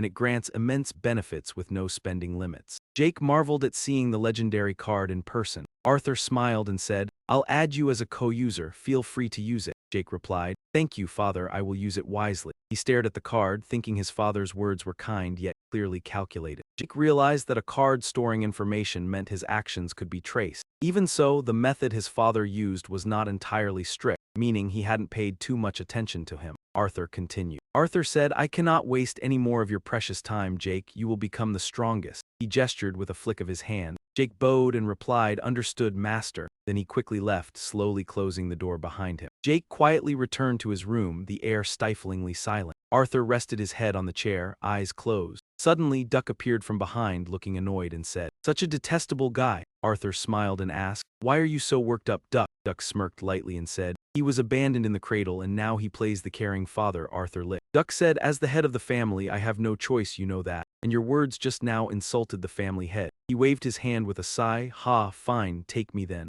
Arthur reached into his coat and pulled out something, smiling. "This is why only you can have a relaxed conversation with me." He took out a bottle of liquor and added, "Let's drink while we talk." Duck looked excited, exclaiming, "Dragon's breath, and it's red too." Arthur said, "See, finally you have some taste." They continued talking. Duck laughed. "You've heard about the continent's strange state, right? I was hiding in Vietnam." Arthur replied, "How would I know?" Arthur asked, "Are your eyes and ears across the continent still active?" Duck sneered, face flushed. "You already know, why ask, you sly fox?" The emperor obsessed over immortality, searching the continent like a madman. Arthur asked, "Yes, do you think it's feasible?" Duck shouted, "Of course not. Eternal youth can be done with magic, but immortality is absolutely impossible." Upon hearing this, his eyes gleamed with determination. Arthur said, "I agree, but what if it involves an ancient dragon artifact?" Duck was startled, exclaiming, "What?" The conversation grew lively inside Arthur's room. Even though magic could make humans youthful again, immortality remained utterly impossible. Jake stood nearby, silently thinking, "Don't stay quiet, use the spirit transformation skill to overhear everything." Arthur and Duck remained unaware of Jake's presence, continuing to discuss the possibility of an artifact related to ancient dragons. Duck asked, could he have already found its location? Arthur replied, "It's possible. The Harrow scholars reported a high likelihood that the artifact is in the northern continent." Duck asked, "The Empire's people haven't learned this information yet, right?" Arthur replied, "No, but it's only a matter of time before they do." He recalled the past, when the Emperor began the continent's unification war immediately after ascending the throne, stopping only after seizing half of the central continent. Arthur thought he would abandon the insane dream, but if one of the artifacts granted immortality, it would be enough to engulf the continent in a sea of fire. Before Duck could finish, Arthur interrupted. He continued, recognizing the importance of this, deciding to go alone to the north. Duck was shocked, exclaiming, "What? You're leaving your position while knowing the Emperor will cause chaos everywhere." Arthur smiled and replied, "That's why I came to see you." Duck sighed and asked, "Were you Ho Li in your past life, and how are you so cunning this life?" They both reached an understanding. Rich silently listened, thinking, "I knew I could trust him." Jake thought, "He always makes me do the hard stuff." Suddenly he collapsed to the ground, exhausted, telling himself he had overused spirit transformation, and even after absorbing Bahamut's heart, he could not withstand the side effects. Jake realized that the statue in his hands before regression was certainly an artifact of the ancient line. The voice in his head and the system messages after reincarnation now made sense. Jake recalled stealing the artifact the Emperor wanted. Even though hunting dogs were after him, he didn't care what it was but still found a clue. The administrator system sending him back in time was the function of the dragon artifact, but who created it and why remained a mystery. Jake sat down, mind in chaos, sighing, asking new questions. Once finished, Duck left, saying, "Enough, I will act immediately." Arthur waved and replied, "I rely on you." Tyne, his close friend, returned to the room afterward. Arthur walked with commanding steps, suddenly stopping, standing still, scanning the room as if sensing something. Rich remained seated, quietly thinking if this was the artifact the Emperor sought, how reincarnation related to eternal life. Jake was startled by a loud noise, eyes wide. From outside the door, Arthur suddenly pushed it open and ran in, but the room was empty.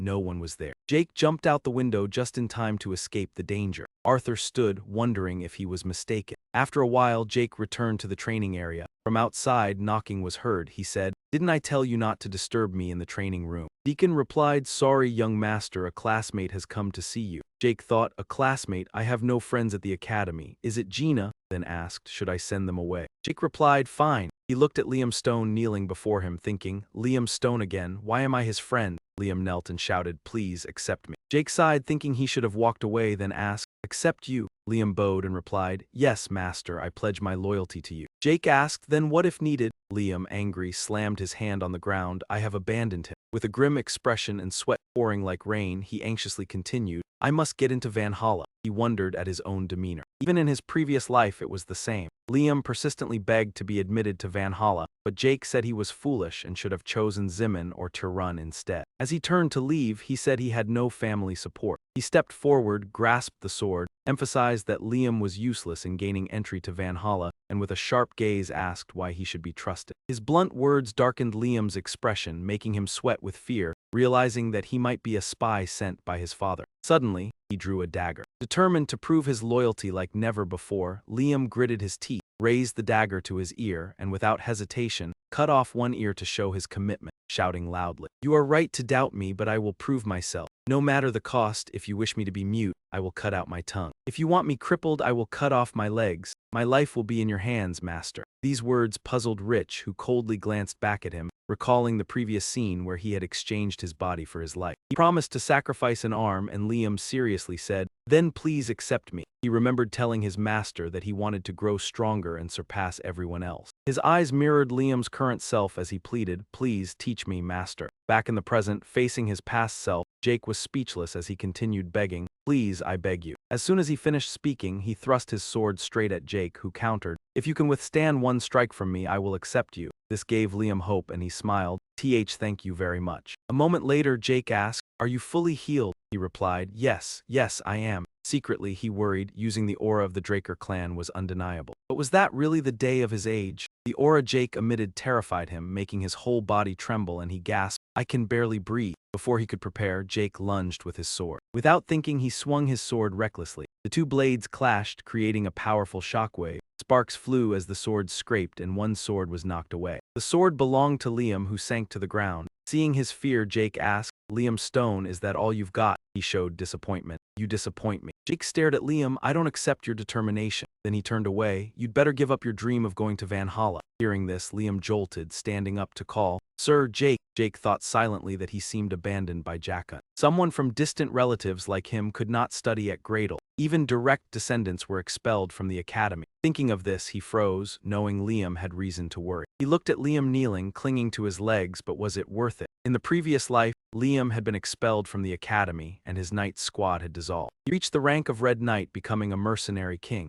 Liam was powerless, tears falling, saying, please give me another chance. Jake was troubled, thinking, did this guy really never intend to give up? With that in mind, he said, all right, I'll give you a chance. But his face darkened. But there's one condition. You said if I wanted you mute, you'd cut your tongue, or if I wanted you crippled, you'd decut your legs, right? Rich lightly placed his hand on Liam's shoulder. Then remove your right arm. Liam froze, eyes wide with terror. Rich asked, what, is that arm that precious? He thought to himself that this was like asking a swordsman to give up his life. No sane person would agree. Thinking this, Rich stood, I still have a mountain of training to do. If you can't do it, leave. A moment later, Liam slowly stood. He looked back, thinking silently, I don't understand why you despair, but I hope you don't give up, Liam. Even without going to Valhalla, you can still reach the threshold of a Red Knight. As he thought this, the sword pinned in the ground was slowly lifted. Jake's eyes widened in shock. Liam truly wanted to cut off his right arm. Jake angrily lunged, thinking this lunatic. At the same time, he struck his sword. In the most dangerous moment, luck allowed him to break Liam's sword. Both were stunned, standing frozen, shards rolling across the ground. Liam gasped, fearfully staring at his hand. Rich could no longer stand it, rushing forward to grab his collar. Have you lost your mind? Hearing this, Liam sadly replied, what if I change my mind after you cut off my arm?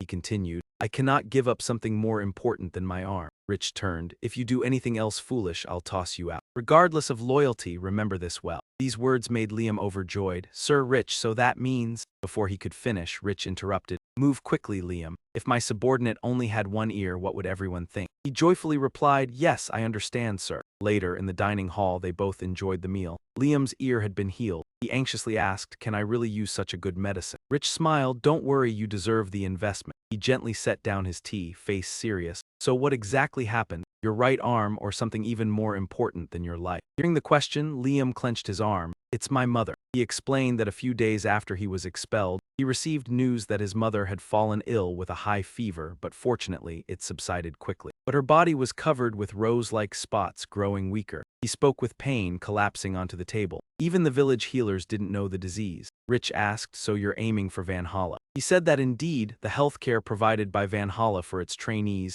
and their families was considered the best on the continent. Hearing this, Rick irritatedly picked up a pen, dipping it in ink as he wrote on the paper, muttering, "These red spots look like roses. Those are periodic red spots shaped like roses across the body, symptoms of the rosepox disease. This illness will spread across the central continent over the next 5 years, with high infection and mortality rates, claiming countless lives until a breakthrough cure ends the pandemic." Jack handed the paper to Liam and said, "This is the formula for the medicine that can cure your mother. It's not very difficult. The village healers can handle it." Liam took the paper in surprise and responded, "Thank you, sir, but how do you know about a disease even the healers can't name?" The twin prodigy alchemists and Jeff developed the cure to save the central continent. However, the Alchemy Guild, blinded by greed, exploited the desperate for profit. Once this became known, they publicly released the formula, and the information spread so quickly that even mercenaries like me knew about it. Jake laughed and replied, "Consider me a lucky guy to know a skilled alchemist. Now that you have the cure, there's no reason for you to go to Valhalla or become my subordinate." Liam jumped up. "How could I do that?" He said frankly, "I have already given my life to you."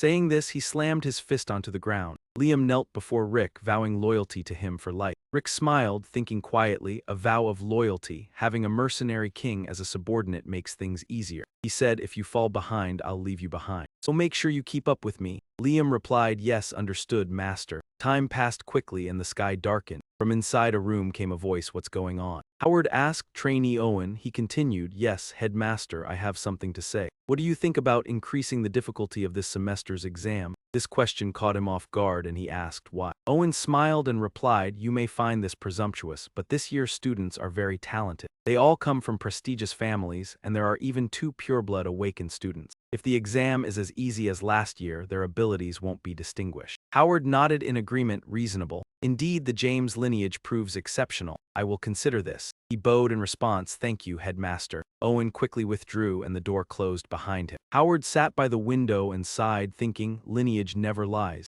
I didn't expect he shares the same thoughts as that person. Considering potential future threats, it's better to prevent them early. On the day of the Dungeon Exploration exam, the Dungeon Expedition Test is a special assessment at Draker Academy, where a 2-person team must escape a dungeon within the allotted time. Each team is assigned dungeons with varying difficulty and diversity. Ditch looked at Liam and asked, "Are you worried?" Liam replied, "Ah yes, a little." He smiled reassuringly, "It's okay, it's normal. But worrying too much leads to mistakes and too little care leads to complacency. So moderate worry is best." Nearby, Renau was also anxious about the exam. Suddenly, a loud shout rang out, "Jake Gredger, Liam Stone." He immediately spoke, "Let's go." Liam replied, "Yes, master." As they stepped inside, someone blocked the way, saying, "Wait." He pointed to the side and continued, "You two will go this way." Ahead was a dark, cold, and mysterious dungeon. Ditch sensed something unusual here, his eyes scanning carefully. Seeing them still standing, the mentor urged, "Why are you still standing there? Go inside, trainees." He only smiled faintly, not responding, then decided to enter the assigned dungeon. "Very well, as you wish." Although difficulty varies per dungeon, this is a Draker assessment dungeon, so there are no major threats. The ultimate goal is to escape within the allotted time. Each team receives equipment upon entry, and the time limit is 96 hours. Basic combat skills are also part of the evaluation. Bringing back the heads of defeated monsters grants extra points. However, the most important objective is escape. Failing to escape in time means failure. Ditch spoke leisurely, "We just ate, so take the chance to rest." Liam replied, "But you already ran and prepared the meal. Should you rest first?" He added, "I can go 4 days without sleep and be fine, so don't worry." Hearing this, Liam dared not argue. "Then, if you don't mind, I'll rest first." He replied, "All right, I'll wake you if anything happens." They set up a tent and lit a fire to rest in the cold, dark dungeon. Jack looked at his wristwatch, thinking, 16 hours have passed since entering the dungeon, and I've been awake for 3 days before the exam. That's a total of about 90 hours. However, infinite endurance only recovers physical fatigue, not mental exhaustion. In a place where anything can happen, minimizing risk is best. Around him, a series of bells were set up to detect major disturbances. His eyes began to blur, heavy with sleep. When Liam wakes, he will take over. Suddenly, the image of a bell in a snow-covered space flashed in his mind. Rick's eyes slowly closed as he succumbed to sleep. A strange scene appeared in his mind, somewhere he had never been. Above the city gate flew a red flag with a large lion emblem. Everything lay in ruins as if a battle had just occurred. On the white snow, the bodies of girls lay scattered, drenched in blood. He could not see the girl's face clearly, only hearing the toll of a bell. Instantly, Rick woke up, eyes wide, sweat pouring. In front of him was still the dungeon, the golden flame flickering. He held his head, breathing heavily. Damn, that dream again. But wait, I definitely heard a bell somewhere. As he thought this, he remembered the bells set outside the door. Jake immediately splashed water to put out the fire. He called Liam awake. Wake up quickly, Liam, enemies are here. I'll check the situation first, don't light the fire. Liam replied, understood. Jake stood guard near the door thinking, using true sight during a 4-day exam is too risky. Better to let my eyes adjust naturally to the darkness. As he thought this, a strange scent passed his nose. Is this the scent of a tracking star? Don't tell me, a creature with a tracking scent hunting in packs. Hellhound, a tier 3 dangerous monster. Jake gripped his sword tightly. Worried in the previous life, Jaina brought back heads during the exam, but I didn't expect to encounter hellhounds here. He scanned the area quickly, but strangely, he saw none. Wait, something is off. Even their alpha hellhound shouldn't weigh more than a few hundred kilograms. After thinking for a moment, he slowly raised his sword. Looking at the reflection on the blade, he saw the cave entrance ahead. But from the vibrations, it felt as if the object weighed at least tens of tons. Could it have mutated? Before he could understand what was happening, a massive tremor hit, and rocks around the cave collapsed. Fortunately, in the moment of danger, Ratch quickly steadied himself with the sword. Liam rushed over anxiously and asked, Sir, are you okay, master? He gritted his teeth in anger, thinking, damn these bastards. Before him stood a giant hellhound advancing, but it didn't stop there. The creature's eyes darkened, its head was severed and dangling, replaced by a massive brain. Liam panicked, asking, a dog, a rank 1 dangerous monster can swallow both hellhounds and brains whole. Their blood is also a primary ingredient for recovery potions, but more importantly, they have strong regenerative abilities. Suddenly, before you could respond, Liam stepped forward, raising his sword to block, saying, I'll distract it. In the meantime, please run, master. Hearing this, Jake smiled approvingly at him, then slowly approached, gently patting him and said, don't speak in despair like that. Jake continued, don't turn your back to each other in combat. What kind of master abandons his subordinates? He added, I trust in your effort. Liam felt more confident despite the tension, replying, thank you, my master. Immediately, they coordinated and charged at the monster, before the hellhound could even react. It was struck by countless critical sword slashes. Jake observed it, thinking, not bad, quite impressive that he could harm the hellhound's tough hide. He even aimed for the joints. Jake wondered, did you spend time studying these monsters, Liam? Just as he thought this, the hellhound's flail suddenly swung. Luckily, Jake reacted in time to block the attack. He saved Liam's life and then swung again, cleaving the hellhound's flail in half. Liam looked worried and said, I'm sorry, master. Jake smiled, replying, it's fine. Your first real combat isn't bad at all. Targeting the soft joints was the right choice. Jake continued, but you underestimated its regenerative ability. Remember, dogs can heal minor wounds almost instantly. Direct attacks like that won't affect its regeneration. He looked at the hellhound, raised his hand, and said, it seems it's a bit beyond your current strength. Jake's eyes turned cold as he said, let me finish it. After a series of strikes, the hellhound's head was finally severed. The system notified, you have defeated a dog, gaining 30 karma points. Jake said, that will give us plenty of points, collect it quickly. Liam stepped forward, replying, understood. While he was collecting the monster's head, his gaze shifted to the system board. It read, emergency quest, 2 tasks in 1, hunt 100 monsters of 10 types in the dungeon. Time limit, 72 hours. The quest reward doubles the karma points gained during the task and includes 2 random boxes. Seeing this, he exclaimed happily, what? Double karma points. The system continued. Quest status, 2 types, 14 monsters. Peaceful monsters are excluded. Remaining time, 71 hours, 59 minutes, 52 seconds. Jake looked at the clock, thinking,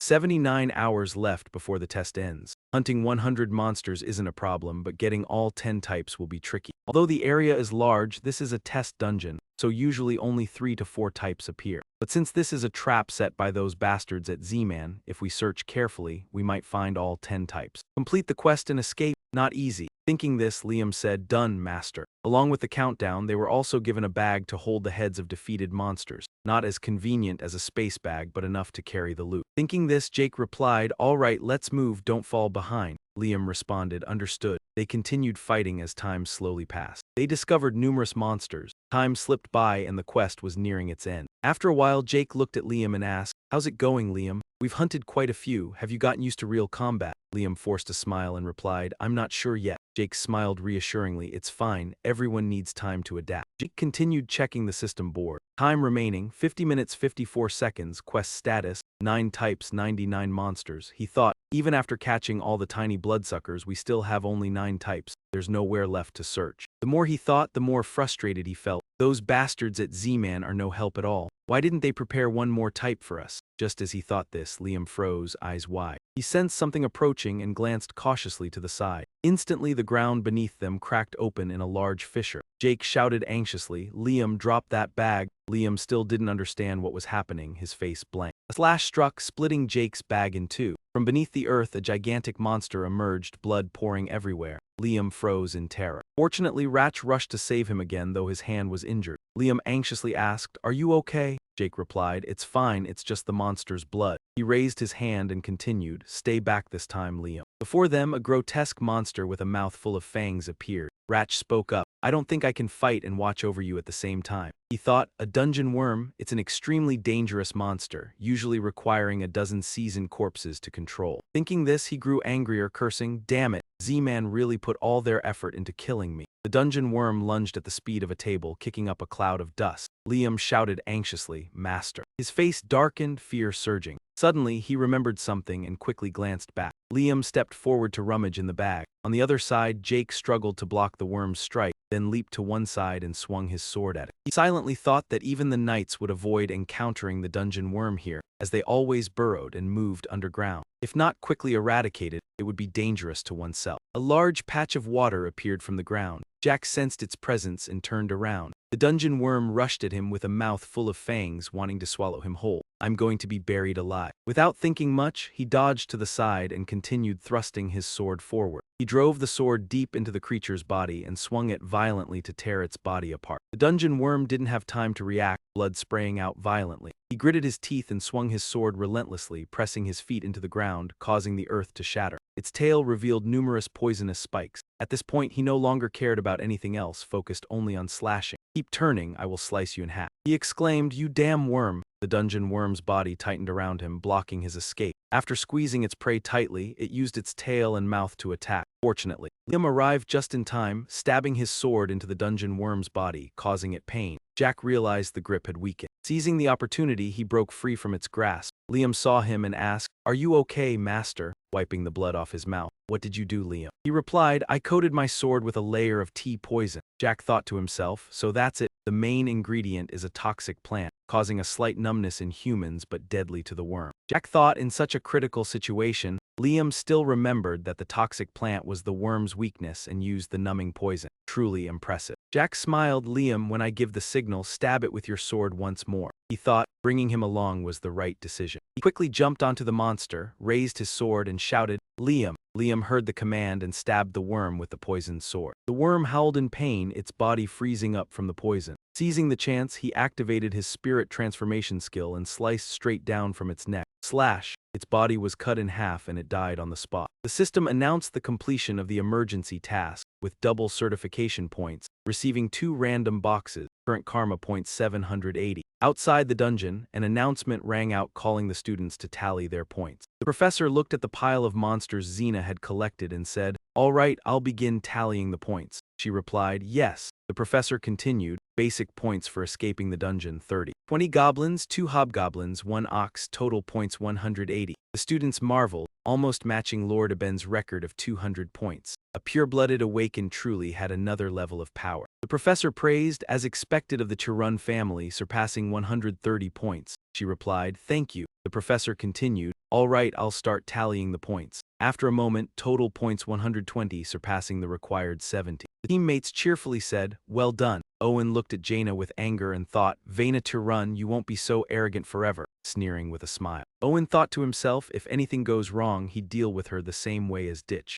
A familiar voice rang out, "Wow, how long has it been since I've seen sunlight?" Owen turned around, recognizing the voice. The person who had appeared was Jake, with Liam carrying the head of the dungeon worm. The students were shocked. What? How is he here? The students marveled, is that the dungeon worm? Isn't it supposed to be the highest-ranking monster? Why is it here? They realized they had defeated that dungeon worm. Jake and Liam went up to the professor and dropped the worm's head. Jake smiled condescendingly and asked Owen, "Why do you look so surprised, Owen?" He continued, "Aren't you happy to see me?" Owen silently thought, "This arrogant bastard." Jake continued to tease. Jake asked, "Where's that indifferent face of yours?" and said, "Oh well, you look better like this." Owen was left speechless, not saying a word. Jake asked, "Are you leaving already?" Owen angrily thought, "Damn purebloods." Jack thought to himself that he would make them pay. The professor asked, "Has your little squabble ended?" The student replied, "Ah yes, it's over." He continued, "Professor Andre, I'll begin tallying the points now." Jake asked, "We only have this one, do we need a separate scoring system?" He replied, "As long as I'm tallying the points, don't worry, nothing will be missed." He asked, "Did you all lose your head bags?" Ratch replied, "Ah yes." All the students hurriedly fled in fear. Ratch thought to himself, luckily the dungeon worm ambush caused him to lose the heads he had collected over 3 days. He had to quickly retrieve the worm's head to make up for what was lost. Except for Andre, no one else was meticulous enough to inspect every piece of meat and skin stuck in the monster's teeth. After the inspection, the 2 blood-stained gloves were handled. The professor said, so far, the monsters identified were gremlins, goblins, hobgoblins, little goblins, elves, and greater elves. Also hellhounds, snails, and finally Cho.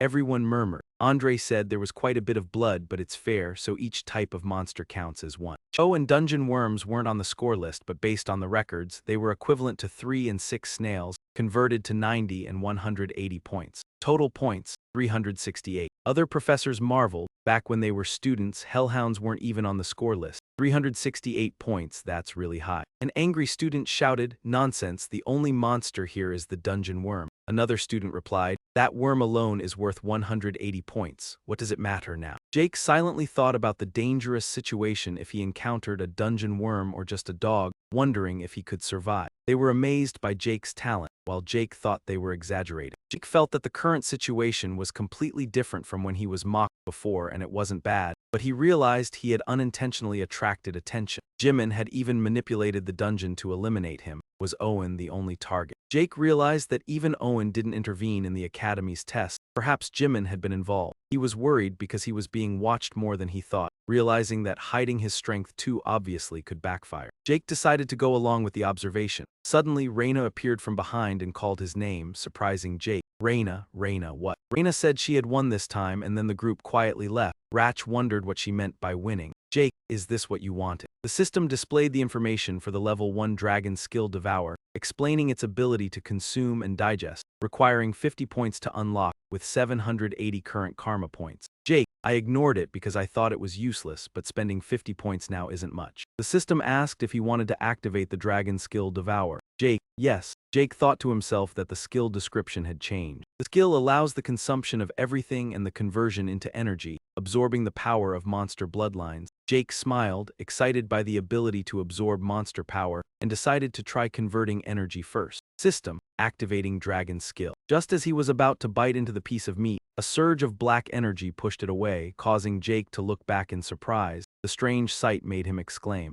"Jake, what is this?" Jake thought the piece of meat seemed to sink into darkness, gradually disappearing. The system notified that energy had been replenished, alleviating his headache, as if he had just taken a nap. Jake realized his body was full of vitality, and the mental and physical fatigue had lessened. Even his Ezer was slightly restored. The dragon's skill Devour had been activated. Jake continued to add more meat, realizing it was completely worth the 50 points. The skill helped reduce the risks of other skills and relieved mental exhaustion. Physical fatigue was alleviated by infinite stamina. Jake felt happy and confident, thinking he could train for 24 hours straight without eating or sleeping, and decided to start immediately. As he was getting excited, a knock on the door interrupted him. Tired, he spoke up. "Jake, Decker, didn't I tell you last time not to disturb me while I'm training?" Decker, "I'm sorry, Master, but this is an important message I need to deliver urgently." Jake asked about the important message. "Decker, your sword is ready, sir." Jake smiled, finally. At Hamber Forge, Jake asked Gan about the sword. "Jake, is my sword finished?" Gan, "Yes, please wait a moment." Jake thought about the sword he had previously received from Gan Leon, made from mitrin and pure iron. Jake remembered the legendary sword Graham. Even though this time it was made with dragon fangs, he thought it would look like Graham. However, when he saw the sword, his expectations were shattered. The sword was not golden but pitch black, a solid piece placed on a wooden box. Jake observed and exclaimed, "Jake, what is this?" Jake asked Hanbeck about the blade. "Jake, did you intentionally not sharpen the blade?" Hanbeck, "Actually, this is how the sword is meant to be."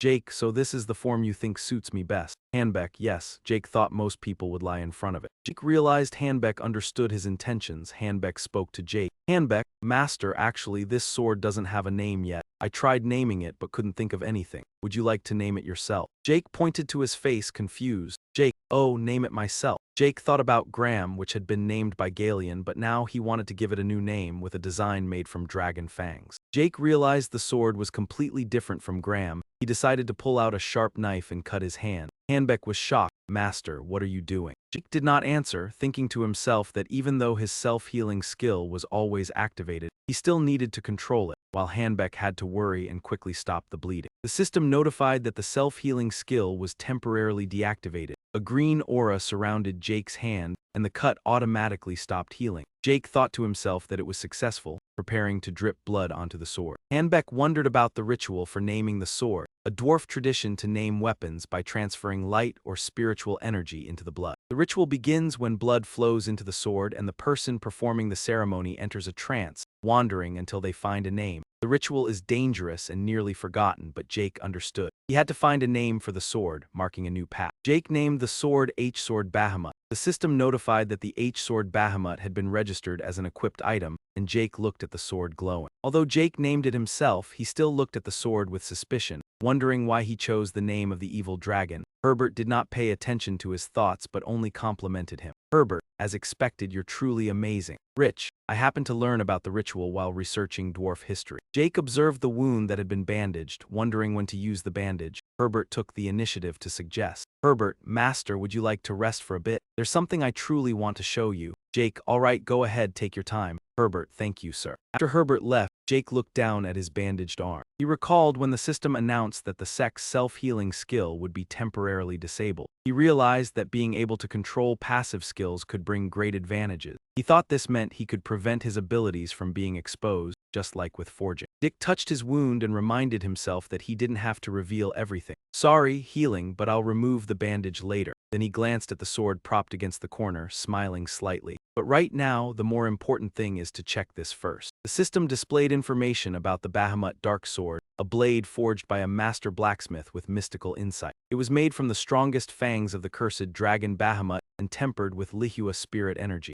This was a unique weapon, indestructible and capable of converting light energy. A special feature was sealed and would unlock as the user developed. After reading, Dick looked excited. "The seal unlocks with the user's growth. I've never heard of a weapon like this, and it's indestructible too, made from dragon fangs, but this is unbelievable." Thinking it over, Dick lifted the sword. Well, anyway. His reflection shone on the blade. "The most important thing is light energy conversion," Jack thought. "I went through so much to help Galeon generate the magical current and forge this sword, not only thanks to his exceptional skill but also Graham's core ability, the light energy conversion." Jack began to gradually sense the sword's power. This was a unique ability that could convert Ether spirit energy or any energy into light energy. From Jack's grip, a stream of blue light began to radiate, gradually enveloping Dick and the sword. "I was born unable to use spirit energy, and this is what helped me reach the Crimson Knight level." At that moment, Herbert scratched his head as he stepped out of the room and spoke. "Phew, finally found it. Sorry, Master, have you been waiting long?" But as he stepped out, he was stunned by the scene before him. Dick carried the sword on his shoulder and smiled at him. "You're here," Herbert exclaimed. "Oh, light energy." He silently marveled at the pure energy surrounding the sword. "Master, you've surpassed the Death Knight level," Dick said to Herbert. "This sword is truly incredible." He had worked hard healing. Herbert laughed and replied, "Compared to the forge, this is nothing. More importantly," he extended a sword bag toward Dick and said, "Would you like to take a look at this? It's normal, but too much worry leads to mistakes, too little leads to arrogance. So it's best to worry just the right amount." Nearby, Rena also felt nervous about the test. Suddenly, a loud shout rang out next. Jake Racker, Liam Stone, hearing that, he said, "Let's go." Liam replied, "Yes, Master." As they stepped inside, someone suddenly blocked the way and said, "Wait." He pointed to the side and continued, "You two will take this path." Before them was a dark, cold, mysterious dungeon. The abnormality here was palpable. He scanned them with his eyes. Seeing them still standing, he urged, "Why are you still standing there? Go in, students." Hearing that, he only smiled slightly without replying. Then the two entered the assigned dungeon. Good, just as you want. Although the difficulty would vary by dungeon, since this was Draker's test dungeon, there would be no major dangers. The ultimate goal was to escape the dungeon within the set time. Each team received a device, and the official time was 96 hours. Basic combat skills were also part of the assessment. Bringing back the head of a defeated monster would earn extra points. However, the most important thing remained escaping the dungeon. Failing to escape in time meant failure. In the dungeon, Dick said casually, "We just ate, so you should rest, Liam." Liam replied, "But you prepared the meal yourself, or will you rest first?" He replied, "I can go 4 days without sleep just fine, so don't worry." Hearing that, Liam did not dare argue. "Then, if you don't mind, I'll lie down and rest first." He said, "All right. I'll wake you if anything happens." They set up a tent, made a fire, and rested in the dark, cold dungeon. Jake checked the clock, thinking, 16 hours have passed since entering the dungeon. I stayed awake for 3 days before the test, about 90 hours in total. However, infinite endurance only restored physical fatigue, not mental fatigue. In a place where anything could happen, it's best to minimize risk. Around him, numerous bells were set up for contingencies. His eyes began to grow heavy. When Liam wakes up, I'll switch shifts. Suddenly, the image of a snow-covered bell appeared in his mind. Rich closed his eyes and succumbed to sleepiness. A strange scene appeared in his mind, one he had never seen. On the castle gate was a red flag with a large lion emblem. Everything was devastated as if after a battle. On the white snow lay the bodies of girls, blood-soaked. He could not see their faces clearly. Only the sound of a bell rang. Immediately, Jack awoke, eyes wide open, drenched in sweat. Before him was still the dungeon scene with flickering yellow flames. His head ached, and he breathed heavily. "Damn it, it's that dream again. But wait, I'm sure I just heard a bell somewhere." The moment this thought crossed his mind, he suddenly remembered the bell had been set up outside the door. Jake immediately splashed water to put out the fire. He woke Liam up. "Wake up, Liam, the enemy is here. I'll check the situation first, don't light the fire," he replied. "I understand, master." He held his breath and remained alert, crouching by the door and thinking that using Dragon's Eye for a 4-day-long test was too risky. It was best to let his eyes get accustomed to the dark. Just as he thought that, a strange scent suddenly passed by his nose. "Is that sulfur? Don't tell me." A creature with the scent of sulfur hunting in packs, a Tier 3 dangerous monster, hellhound. Jake gripped his sword tightly, thinking, "In my past life, Gina brought back the head of the orcs during a test, but never expected to encounter hellhounds here." He glanced out cautiously, but strangely, he didn't see any. Wait, something's wrong. Even the leader of their pack wouldn't weigh more than a few hundred kilos. Thinking that, Jake slowly raised his sword. Using the reflection on the blade, he looked towards the cave entrance. But with these vibrations, it felt like it had to weigh at least several tons. Could it have mutated? Before he could figure out what was happening, a violent tremor hit. Damn, the ground around the cave was torn apart and large chunks of rock were falling. Thankfully, just in time, Jake managed to brace himself with his sword to keep his body steady. Liam, seeing this, rushed over and asked, Are you all right, master?" He gritted his teeth in anger, thinking, damn it. Right in front of him now, a huge, terrifying hellhound was approaching. He knew they were behind this. But things didn't stop there. The hellhound's eyes suddenly went dark and its head was severed, hanging loosely. The next thing that appeared was a giant orc. Liam gasped, asking,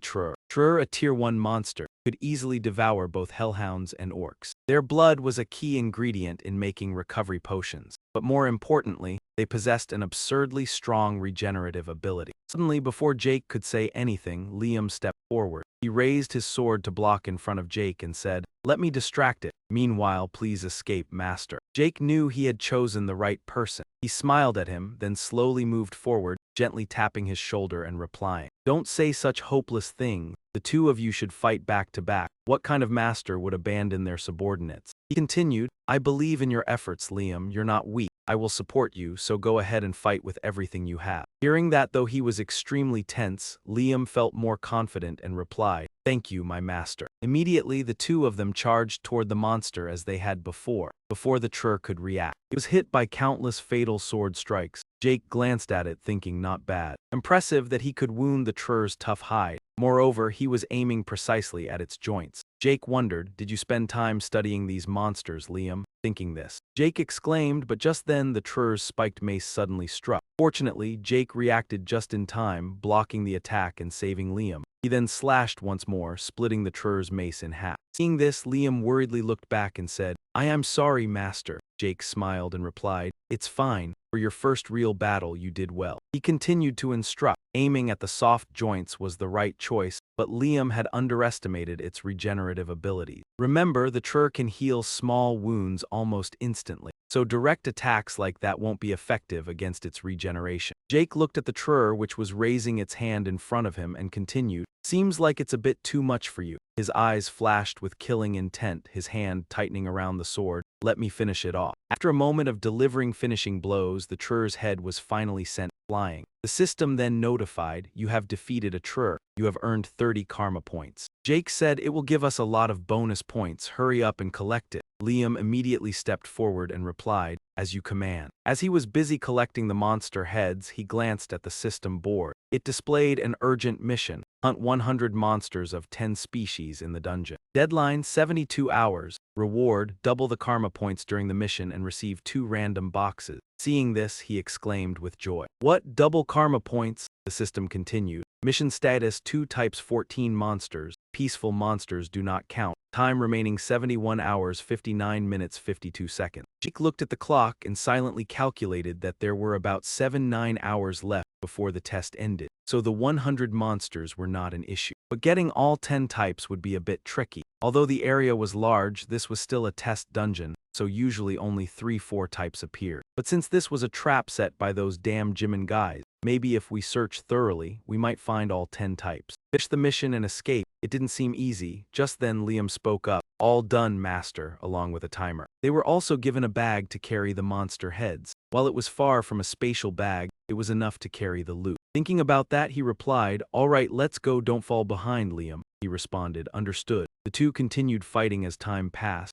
7 hours 4 minutes 16 seconds, 64 hours 7 minutes 60 seconds, 61 hours 3 seconds, 56 hours 47 seconds, 47 hours 1 minute 6 seconds, 41 hours 1 minute 41 seconds. A series of monsters were discovered by both of them. 39 hours 8 minutes 4 seconds, 31 hours 33 minutes 44 seconds. Time continued to pass and the mission was nearing its end. 27 hours 47 seconds, 20 hours 8 minutes 49 seconds, 12 hours 26 minutes 26 seconds. A while later, Jake turned to Liam and asked, "How's it going?" "Liam, we've hunted quite a few now. Are you getting used to real combat?" Hearing this, he forced a smile and replied, "I'm not sure yet." Seeing this, Jake smiled reassuringly. "It's okay. Everyone needs time to adapt." Then Jake looked at the system board again. Time remaining 50 minutes 54 seconds. Mission status 9 types 99 monsters. He thought to himself. Even after catching a few tiny blood-sucking leeches, they only had 9 types. There was no more place to look. The more he thought about it, the more frustrated he became. Those damn Jimin guys couldn't help at all. Why didn't they prepare one more type for us? Just as he thought that, he suddenly froze, his eyes widening. He sensed something closing in and immediately glanced to the side.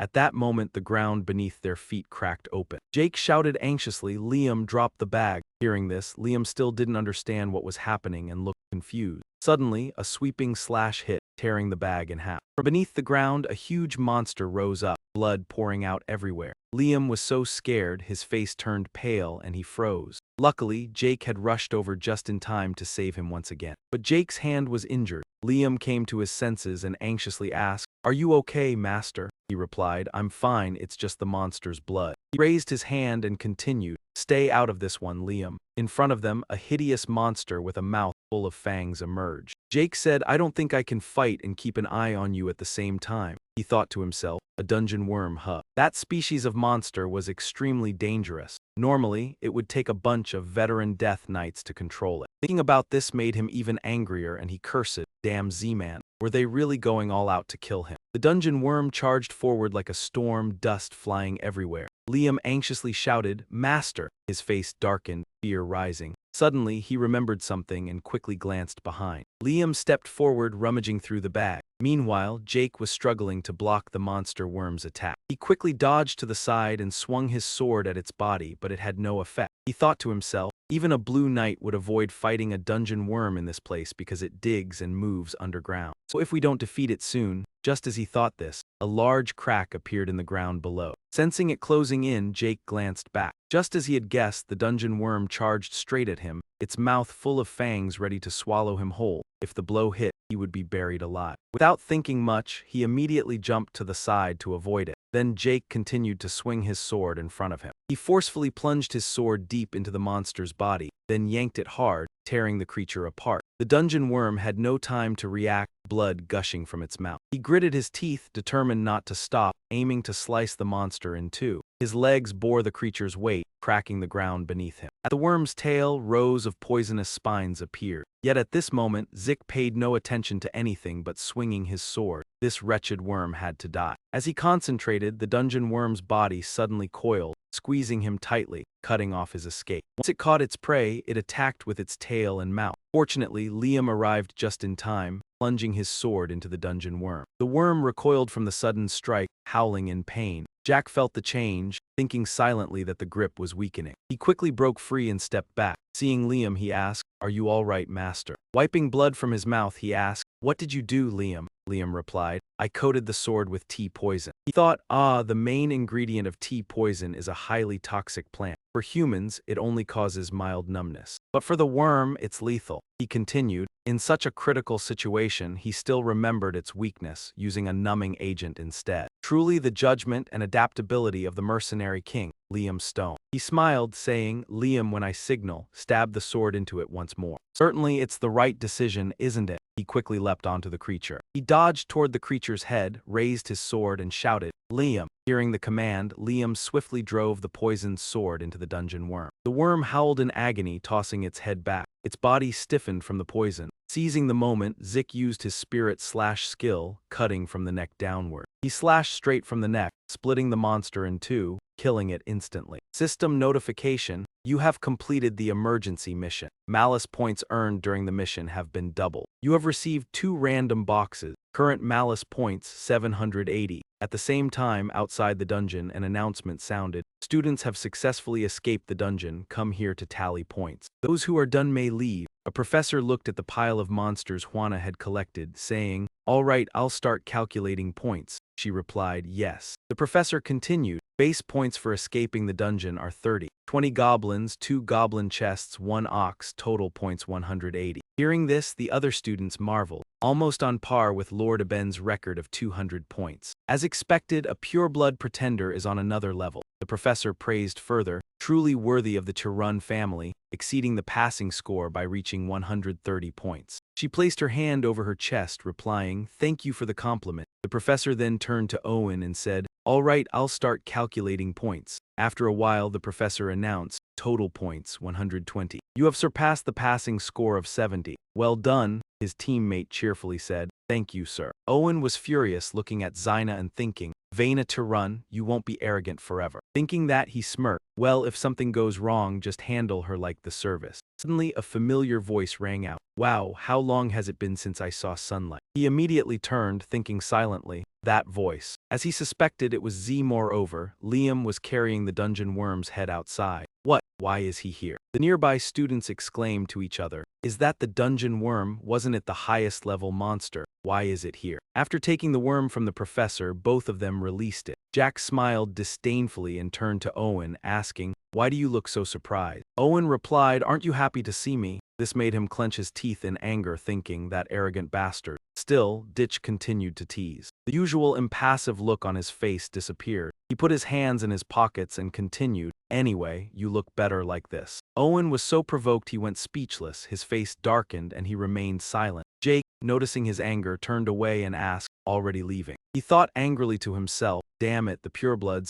I will make you pay for underestimating me." Seeing them flee gave Ratch immense satisfaction. The professor asked, "Is your little scuffle over?" The trainee smiled and replied, "Ah yes, it's done." He continued, Professor Andre, looking at the paper, "Then I will proceed to calculate the points." Jake asked, "We only have this one, do we need a separate scoring system?" He replied, "As long as I calculate the points, don't worry, I won't miss anything." He asked again if anyone had lost their head pouch. At the sight of the horror, all the trainees panicked. covering their mouths and fleeing. Jake smiled, thinking, thank goodness. The dungeon worm ambush caused me to lose all the heads I had collected over the past 3 days. I didn't want to, but I hurriedly took its head to compensate for the losses. Except for Andre, no one else was meticulous enough to check every piece of flesh and skin stuck in those teeth. After some examination, the 2 gloves covered in monster blood were also dealt with. The professor spoke. Up to this point, the identified monsters include Gremlin, Goblin, Hope Goblin, Lesser Goblin, Goblin, Greater Goblin, Hellhound, Snail, and finally Tro. Hearing this, everyone panicked. Chow asked, even from Asia. Andre continued, based on the amount of blood, the number is quite high. But if we count that way, it wouldn't be fair to the other contestants. Therefore, each identified monster is counted as one. Additionally, Cho and the dungeon worm are not on the score sheet, but according to records, they are equivalent to 3 and 6 snails, converted to 90 and 180 points. Total points are 368. Damn, the other professors were impressed. When we were trainees, what was the highest score? Back then, hellhounds weren't even on the score sheet. An angry trainee stepped forward and shouted, 368 points. Can you really reach that score? Another trainee replied, nonsense, the only corpse here is the dungeon worm. Just that one is already 180 points. The trainee continued, and now, what does it even matter? Think carefully. If you encounter the dungeon worm or even a single Cho, do you think you'd survive? They exclaimed, could Jake Draker really be that talented? Jake thought to himself, these guys are exaggerating again. This feeling is different from when they mocked me before, not bad at all. But I inadvertently drew attention. The Z-men even manipulate the dungeon to test, solely to eliminate me. Could this be Yu's intention alone? No, even he wouldn't dare interfere with the Academy's test. Perhaps Jimin intervened directly. Thinking this, Jake worried, realizing he was being watched more than expected. Hiding his strength too obviously sometimes backfires. From now on, it's best to go along and observe. Suddenly, someone approached from behind, calling Jake Drucker. The person approaching was none other than Jaina. Jake was surprised. Reina, she passed by and said, consider this your win this time. After that, the group silently walked away. Jake thought anxiously, I won, what does that mean? Later, in the training room, he looked at the system board and said, this is what you wanted, right? The system displayed, Dragon Skill Level 1, Swallow. You can eat a lot and digest a lot, requires 50 points to unlock. Current Karma point 780. Liern said, I ignored it before because it seemed useless, but now spending 50 points isn't much. The system asked, do you want to activate Swallow Dragon Skill? He replied, yes. Immediately, the system board changed significantly. Jack was startled, thinking, has the skill description changed? The system displayed, Dragon Skill Level 1, Guardian Swallow. When used, everything can be digested and converted into energy. Jack was surprised to realize that the skill just changed grants the ability to digest anything and convert it into energy, unlocking new potential for himself. Moreover, consuming monsters with bloodline abilities allows one to absorb their power. Hearing this, he smiled. Absorb a monster's power. I should have activated it before the test. To understand better, I tried converting energy first. The system appeared, activating Dragon Chi, Devour. Before he could bite the meat, a stream of black energy pushed it away. He startled, glancing back. The scenery before him was extremely strange. What is this? On the ground, the meat slowly sank. Jake thought to himself, it looked like it was sinking into a swamp. Is the meat disappearing into the darkness? Suddenly, the system notified that it was replenishing lost energy with the energy just absorbed. The headache eased, as if he had just napped for a moment. Could it have reduced mental fatigue? Not only that, his entire body felt full of vitality. Mental and physical exhaustion vanished. Even his Ezer, though just a little, had definitely recovered, activating Dragon Chi, Devour. Thinking so, he continued dropping plenty of meat below. It was completely worth 50 points. With this skill alone, he had reduced the risk of other skills. Mental fatigue relieved with Guardian Devour, physical fatigue handled by infinite stamina. The more he thought, the more excited he felt, tilting his head back and laughing loudly. So he could train for 24 hours straight without eating or sleeping. All right, let's get to work. Just as he said, a knock at the door ruined his mood. He tiredly asked, Decker, I already said last time, don't bother me while I'm training. He replied from outside, sorry, young master, this is an important message, so I need to deliver it immediately. He asked again, an important message. He said, your sword has been completed. Jack was delighted, finally. A while later at Hanbeck's forge, Jack said, Hanli, my sword is finished. He replied, yes, please wait a moment. He sat in a daze, thinking, in his past life, the sword he got from Hanli was made of mitrin and pure iron. Everyone recognized the legendary sword Graham. It was a masterpiece. Even though this time he used dragon fangs as material, it still looked like Graham. However, his expectations collapsed when he looked at the sword. It wasn't shiny gold. It was a solid black sword in a wooden box. What is this? He grabbed the sword to inspect it. He silently judged that the exterior looked rough. Jack asked Hanbeck, "Did you intentionally not sharpen the blade?" Hanbeck replied, "Actually, the sword is meant to be like this." Jack passed by him, placed the sword in the box and said, "So this is the form you think suits me best?" Hanbeck stammered. Yes, Hanbeck thought most would be deceived, but he understood my intention exactly. He adopted Z's thoughtful demeanor. Hanbeck worriedly thought if it were that day. Hanbeck said to Jack, "Master, actually, this sword doesn't have a name yet. I tried naming it but couldn't think of one." Then he asked, "Will you name it yourself, Master?" Zik pointed, "Name it myself." His gaze changed. He recalled the Sunlight Point Graham was the name given by Gunlian. Now it was Graham with a new appearance made from dragon fangs, but this was a completely different Graham sword. Thinking so, he drew the sharp blade across his hand. "A name?"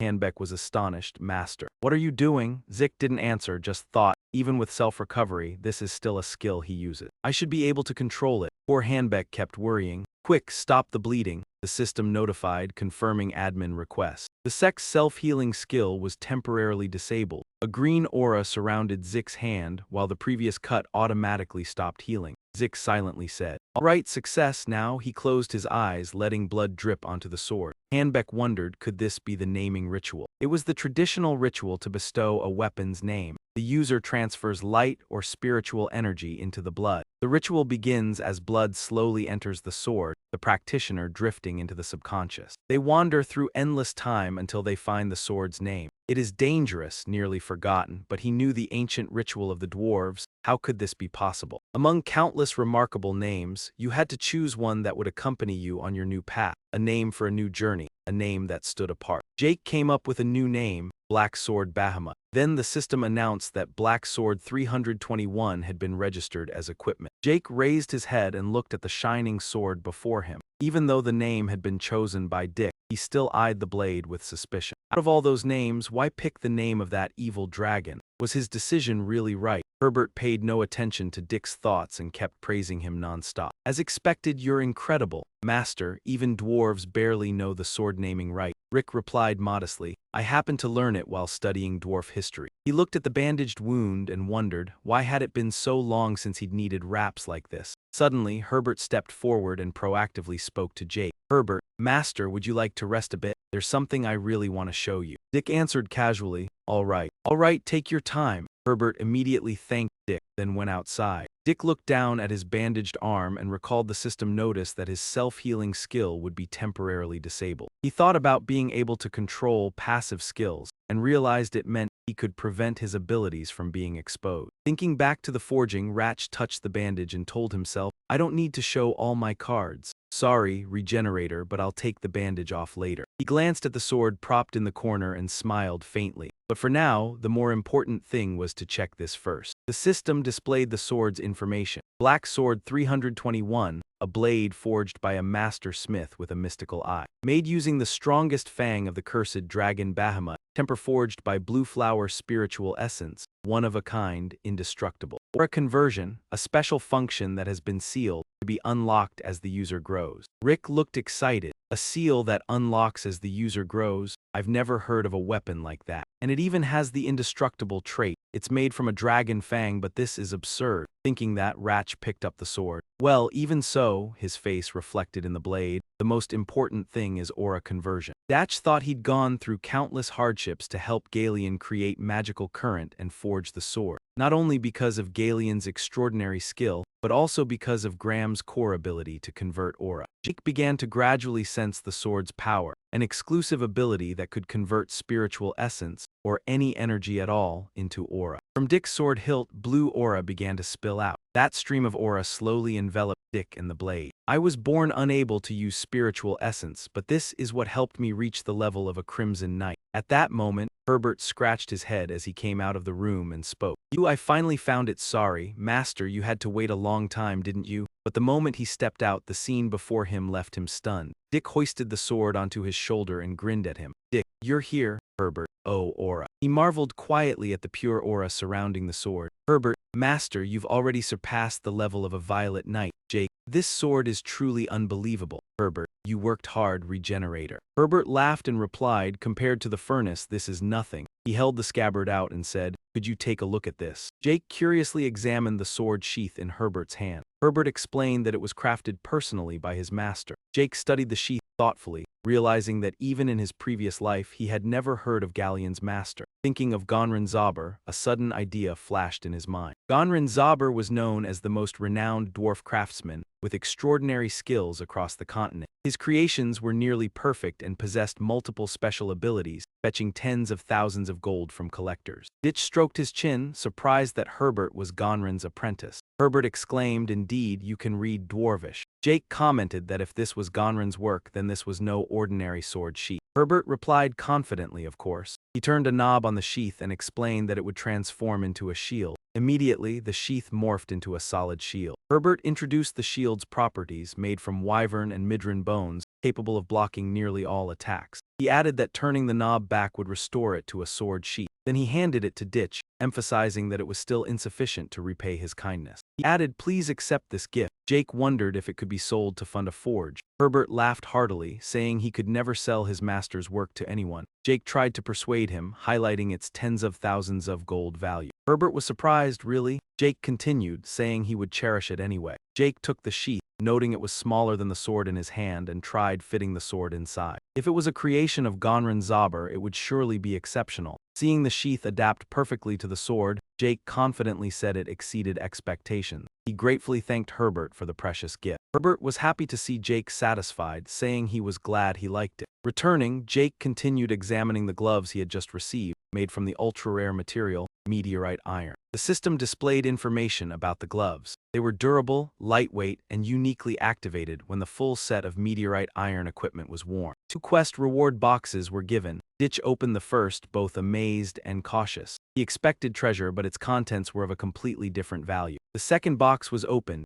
and Jake looked inside with a puzzled expression, wondering what it was. Jake held an old, painted, tattered sheet of paper, asking curiously, what is this? A map. His eyes widened when the system announced traces of Grandmaster Kaiser. Jake wondered if Kaiser could be the hero King Kaiser. The hero King Kaiser and the Clocktor Knights were the subject of popular books, chronicling the overthrow of the Chronos Kingdom. The civilization was magnificent but largely unbelievable, with no historical evidence, considered mere fantasy. The system's notification made Jake tremble as he gripped the map, proving that the hero King Kaiser truly existed. The system continued to analyze, marking the confirmed location on a miniature map. Jake looked at the screen, realizing the massive mountains were in Manji territory, thinking this might be easier than he expected. A small system screen appeared nearby. Jake read the notice. Based on the user level, the tutorial had ended. Another notification appeared regarding quest-linked items, achievements, Kaiser's legacy with a time limit, and admin rewards. Jake realized the tutorial guided him to a certain level. He smiled softly, having completed the first step, excited by the high-level rewards. After reviewing the rewards and notifications, Jake stood up with a determined smile, resolved to complete every step. The system announced that Level 2 Dragon Skill was now available. Reviewing Level 2 Dragon Skill, the Dragon Scale Armor hardened, providing excellent magic resistance, locked with an 80-point unlock cost. The Summon Dragon Claw to strike enemies was also locked, with an 80-point unlock cost. Jake thought he had enough points, but wondered when he would accumulate more. He decided to invest in some potions and Level 2 Dragon Skills, keeping 400 points in reserve, then tapped the screen. The system announced the activation of Dragon Scale Armor and Dragon Claw. The skills quickly activated on Jake. He tested the new skill, swinging his hand in a circle, leaving a large mark on the floor. Jake looked at the mark and said, "Ha, even better than expected." He continued swinging his sword to test the remaining dragon skill.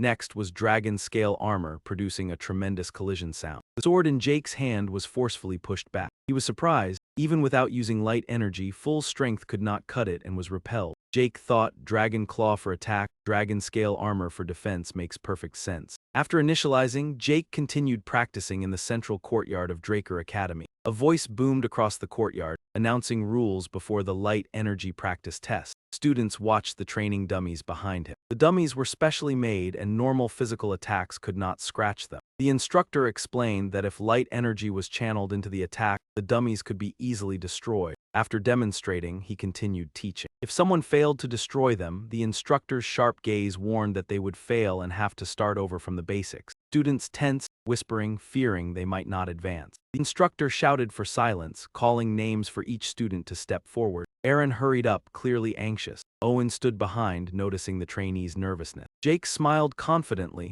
feeling that this practice method was similar to his family's light energy techniques. The Academy's light energy curriculum was created by the Jimin family. He then glided toward Zaken, with Ditch standing behind. No matter how talented the artificial blood awakener was, they could not surpass Jake in controlling light energy. The instructor spoke, and Owen held his sword confidently, ready to follow the guidance. He stomped his foot hard and swung his sword up. Everyone around was surprised by the aura of light surrounding him. The examiner looked back and told the instructor that at only 13 years old, he had already achieved sword resonance, which was impressive. The instructor responded indifferently, stating that it was expected for someone from a prestigious noble family. A flash of light appeared, ripping apart the first puppet, and the second puppet's head was torn off. The following flashes caused the other puppets to be shredded to pieces. The surrounding students couldn't help but be amazed. Owen's sword sliced through the puppets, tearing them apart. The examiner praised him, saying it was impressive and that people from the Jimin family were indeed remarkable. He placed a hand on Owen's shoulder and encouraged him, saying that at this rate, he could surpass Lord Aben. However, instead of being happy like the other students, Owen gritted his teeth and swatted the examiner's hand off. After watching him storm off angrily, the examiner muttered, wondering what that attitude was.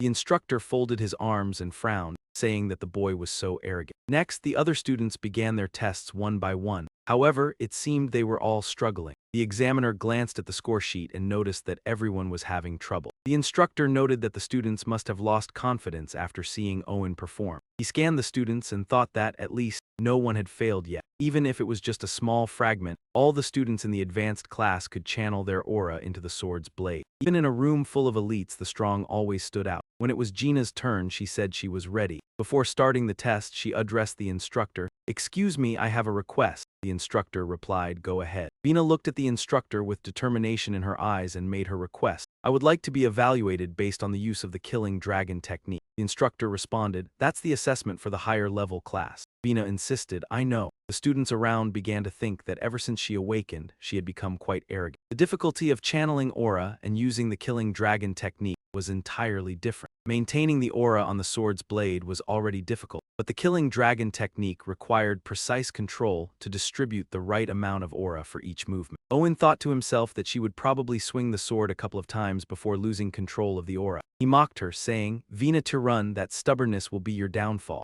The instructor asked skeptically, "Xena, the failure conditions will be much stricter, are you sure?" Vina confidently replied, "I'm sure." The instructor sighed and agreed, "Then it's up to you." Vina nodded and responded, "Thank you." She raised her sword and the other students watched her closely. The aura quickly enveloped her. Vina swung her sword down sharply, slicing a puppet. Immediately, countless rays of light flew across, slicing the puppets into pieces. By the last puppet, she thrust her sword into its body, causing it to shatter. Vina finished her test, leaving the shattered pieces of puppets scattered across the floor. The students who witnessed it couldn't stop expressing their admiration. Seeing this, it's hard to imagine defeating her. "I thought Owen was the best at controlling aura, but compared to her, he's far behind." Owen heard their comments and became so angry he gritted his teeth. "Damn it!" Vina turned around, pointing her sword at Owen. He frowned, wondering, "What's this? Is she mocking me?" But his expression quickly changed. He slowly turned around, his face tense. At first, her sword was pointed at him, but behind him was someone much more formidable. Jake smiled disdainfully and said, "You're not even worthy of my attention." Jake scratched his head in confusion, thinking to himself, "Looks like I'm in trouble." He remembered how Jenna had looked at him earlier, realizing she had tricked him, and he couldn't ignore it. Jake wondered, should I try to meet her expectations a little? After thinking for a moment, he raised his hand and said, "Instructor, I would like to be evaluated using the killing dragon technique as well." The instructor seemed displeased, giving him a cold stare. He asked, "Your name is Rich, right? Do you think the killing dragon technique is easy for you just because you saw student Jaina perform it effortlessly?" The instructor continued, "Student Xena is a pureblood awakened." Just as he was about to say more, someone interrupted. "The evaluation conditions will be the same as for student Xena. Is that okay?" Rich smiled confidently and replied, "Of course." He wasted no time and stepped into position. The instructor still looked displeased and asked again, "Why did I allow this?" The instructor said, "This student has been present in all the classes, but I've never seen them come to class even once." The other professor responded, "That's because this student defeated Professor Andre. Anyway, you just got here, so you probably don't know. He's a pureblood awakened with an unprecedented golden light. This student broke Lord Aben's record in the dungeon exploration test. It's the person standing over there, Jack Racker." The system announced, "Black Sword 321 has detected Ezer,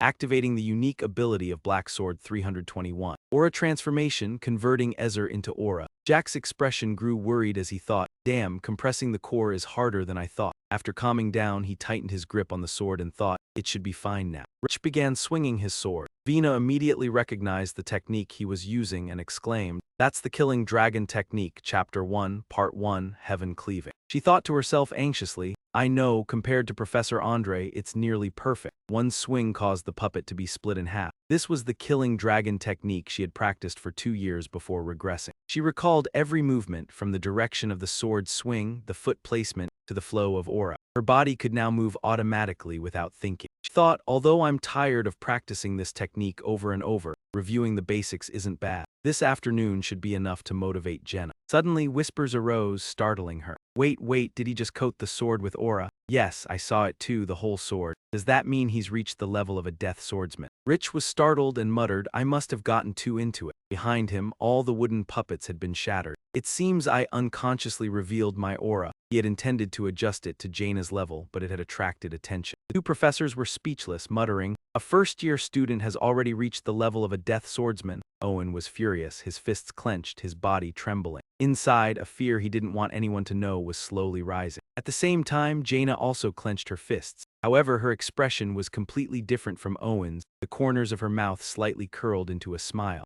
A moment later, in the large room, someone placed a teacup down on the table and spoke. Howard remarked that he had heard about Jack's achievements in the semester review, surprised by the results Jack had achieved. Jack replied that it was just luck, but Howard continued to wonder how a 13-year-old boy could possess the skills of a knight just by luck. Howard asked Jack what he thought about taking an advanced exam. Jack wondered if the teacher meant only one level. He explained that it could be 1 or more levels for outstanding students like Jack. Jack thought to himself that they reacted faster than he had predicted, but it made sense that Hogwarts would be paying attention to this. Jack smiled and agreed to take the exam. The conversation ended and the door slowly closed. Ratch, with a sharp air, walked away while thinking that he must have a plan. Inside the Hogwarts room, he sat and looked out the window. He pulled something from his coat and announced that Rene Draker and Jake Draker, 2 pureblood awakened, had agreed to take the exam. A voice responded that everything necessary would be arranged. Howard smiled cunningly, feeling that things would get interesting. At Drucker Academy, in the advanced aura training room, Jaina was present, with Jake standing beside her, glancing around. Jake avoided the gaze of others, thinking that he needed to pretend not to spot. Someone opened the door and entered, apologizing for the long wait and introducing himself as the senior knight from the main family who would oversee the exam today. In front of both of them, a white-haired man with a scar across his face appeared, and Ditch immediately recognized him and exclaimed his name in surprise. He recalled the memory of Quiet Stream Sword, when Wen was carrying a dazed man and Ditch appeared behind. He looked displeased and asked if this was Draker. He drew his sword and asked why the damn dogs of the Empire were here.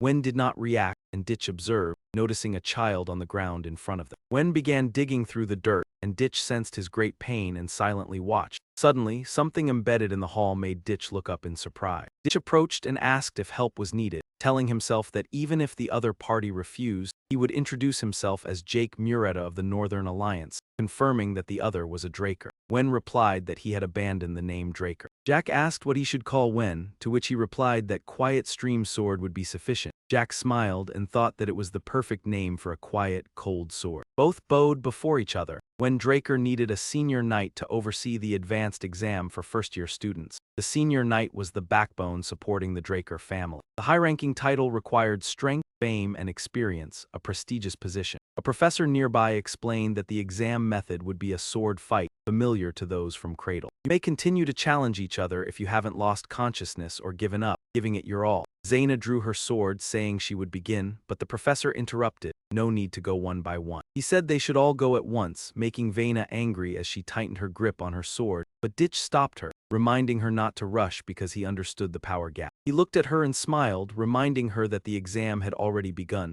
and if she rushed in without controlling her emotions, points would be deducted. Hearing this, Reina calmed down, sighed, and asked what to do next. Reina asked what they should do, and Jake smiled, thinking to himself that Jaina was a genius, quick to judge. He replied that he had a perfect plan and would strike precisely on that day. The battle continued. Ditch observed Jake drawing his sword and recognized it as a single-edged Wando sword from the Eastern Kingdom, designed with a shield, originating from the Joseon period. The sword was named after the ring on the scabbard, where a strap was attached for easy carrying. Ditch realized that Jake had been using this sword for a long time, and he felt Gina's pride had been wounded. Ditch thought that honor and pride were useless to the weak and signaled for her to focus on strategy. She understood, her eyes firm, and nodded. After agreeing, both raised their swords and charged towards Wen, but he quickly blocked all their attacks effortlessly. Zaina and Zik tried to get close but were unable to. They coordinated seamlessly, and then a loud noise rang out, causing both to stagger back. Vina gasped, recognizing that this was a senior knight. Even though she had aimed at the blind spot as instructed by Jake, she couldn't cause any effect or weaken Wen. She didn't hesitate, using the long kill technique, Chapter 3, Part 1, preparing to kill. A sword strike slashed straight in front of Wen. Wen quickly retreated and kicked Jaina, causing her to fail to react in time and send her flying backward. Dust rose and everyone rushed to ask if Jaina was okay. She grabbed a broken piece and replied that she was fine, wiping blood from her mouth, warning everyone that this place was dangerous. She told everyone to fall back as she had lost consciousness in the brief moment and couldn't create any openings. Looking at Jake, she wondered if he believed she could do it. Vina remembered Jake's words, angry because she didn't want to participate in such a cowardly strategy, but Jake laughed and asked her in return, "Can honor feed you? This test is not a match between knights but to assess our damage potential." Faced with reasonable words, Vina didn't know how to respond and sighed, saying, "All right then." Even though she had asked for advice, she still doubted whether this strategy would work as the opponent was a senior knight. He smiled and said,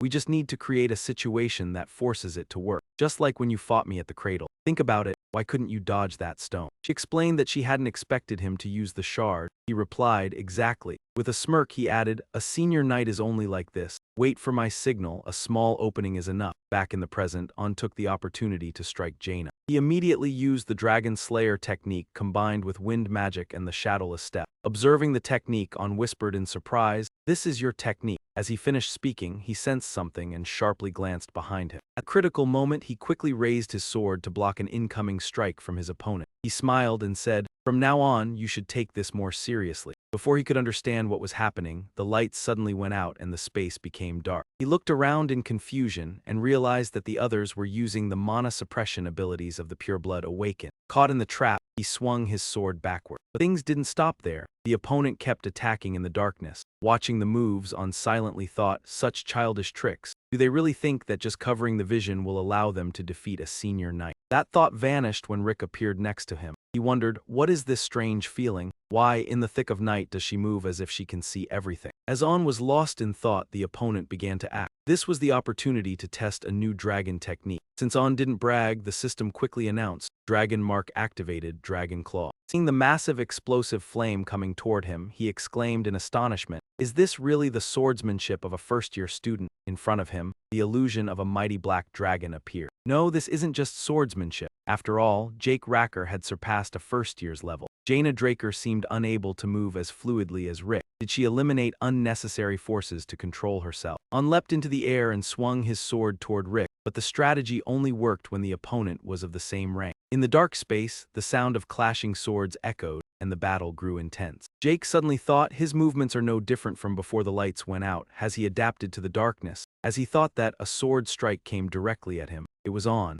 Luckily, he managed to dodge. He angrily shouted, "He's disappeared." He could only faintly make out her figure, like fighting against a shadow. As he stood still, Zik's figure appeared from behind. Sensing this, On swung his sword backward, but it wasn't a person. He wondered, the mana lights, so Zik used his strength to cut down the hanging lights. The noise masked Jake Draker's presence. A swift downward strike came and On immediately blocked. Jake hadn't been sure when he had positioned himself opposite him. The corner of Jake's mouth curled into a sly smile. Before On could understand, Jake shouted, "Now, Reina." He recalled the professor's words about the materials and structure. Simple, but only usable once. He asked, "What type of magic are you going to use?" Hearing Rick, the professor exclaimed in surprise, "What? An explosive magic. He smiled and replied, no, just a flash of light and a loud bang are enough. Back in the present, the bomb thrown straight at On emitted a flash of light and a loud noise. Rick thought to himself, he timed it perfectly. Reina, this move caught On off guard. He couldn't react in time, falling to the ground, covering his ears. His eyes were dazed, teeth clenched tightly as he cursed, damn it, I fell for the trap. Underestimating Reina was a mistake. He thought about this. Reina and Rick coordinated, charging forward with their swords. He was excited, a smirk on his lips. Before he could execute his plan, On jumped up and used the Dragonslayer technique, Chapter 4, Part 1, Crescent Moon Slash. The strike sent Rick flying backwards, slamming into the ground.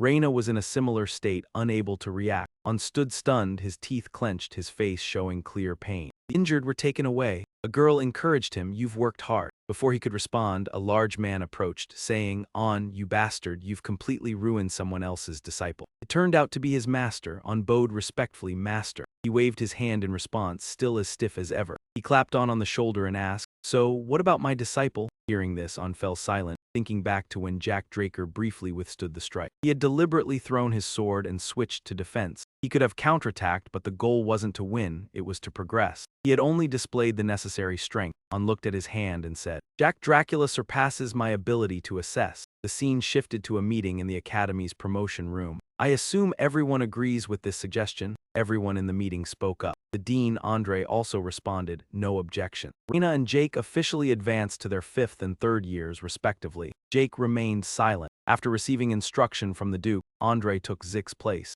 Zick maintained a good relationship with Professor Fanon. However, Zick and he gradually grew apart when he was selected by the Royal Delpoa Magic Research Institute and left the academy. Zeka was no longer connected to the powerful family, but something interesting happened. On continuously sought challenges and then realized something, requesting a leave of absence and locking himself away to train. 2 years passed and Jake graduated from the academy. Congratulations to Jake, becoming the youngest to enter Valhalla. Surely you're proud, Decker said with joy. The dean rarely writes an enrollment recommendation himself, Rick replied. It's not that big a deal. He then thought, the youngest freshman title. Hung seemed to think the 2 years of silence had lost their meaning. Jake said, in about 3 months the enrollment ceremony will take place, right? Decker, you should go to Atlas first. Decker was surprised but replied, all right, all right. Jake packed his things and said he would retreat to a quiet place, wanting no disturbances. Decker replied, yes, young master. The Kaisite ruins lay within the vast mountain range. Jake, pretending to go into seclusion, planned to use the Adventurers Guild of the Kingdom of Adgor for an expedition without revealing it to anyone. At that moment, there was a knock at the door and Jake spoke. Jake said, come in.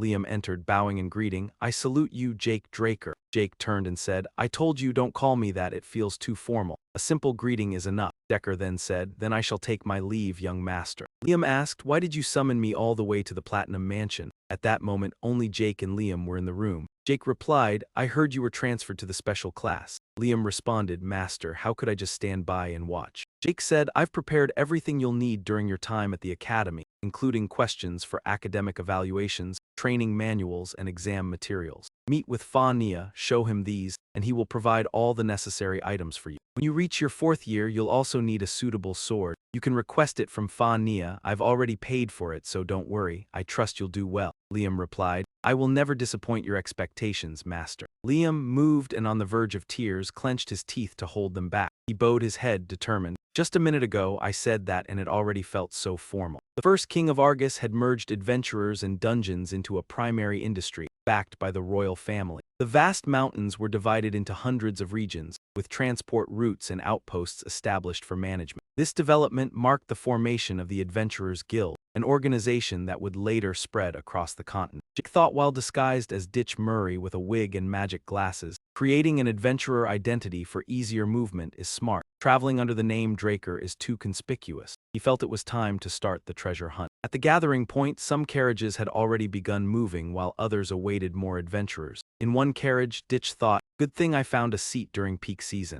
Suddenly, a voice spoke. Someone asked, hey, you're an adventurer too. You seem tense. First time in a dungeon or want to join us, don't worry, we're veterans. Going in alone makes you monster bait, their fangs are everywhere. They say the first group entering the dungeon shapes half your adventuring life. These people were trying to lure Ditch to use him as monster bait or sell him to slavers. Ditch silently listened without replying while they smiled, waiting for his reaction. Suddenly Ditch stood and said, "Shut up." They were surprised and asked, "What? Why did I say something wrong?" Ditch moved near the carriage door and told the driver, 500 meters to the left behind us there's a monster pack. Is this a usual monster zone? The driver, shocked, asked. What are you saying? This is a safe zone. The adventurers laughed mockingly. This rookie's panicking. Don't you know the main routes of the Adventurers Guild are directly managed by the kingdom? Not even wild beasts can enter safe zones. Jake said, then what's behind you? The adventurer panicked, asking, what? Instantly, a group of monsters attacked the caravan, destroying the carriage, scattering everything under the massive ogres. Someone screamed, what's happening?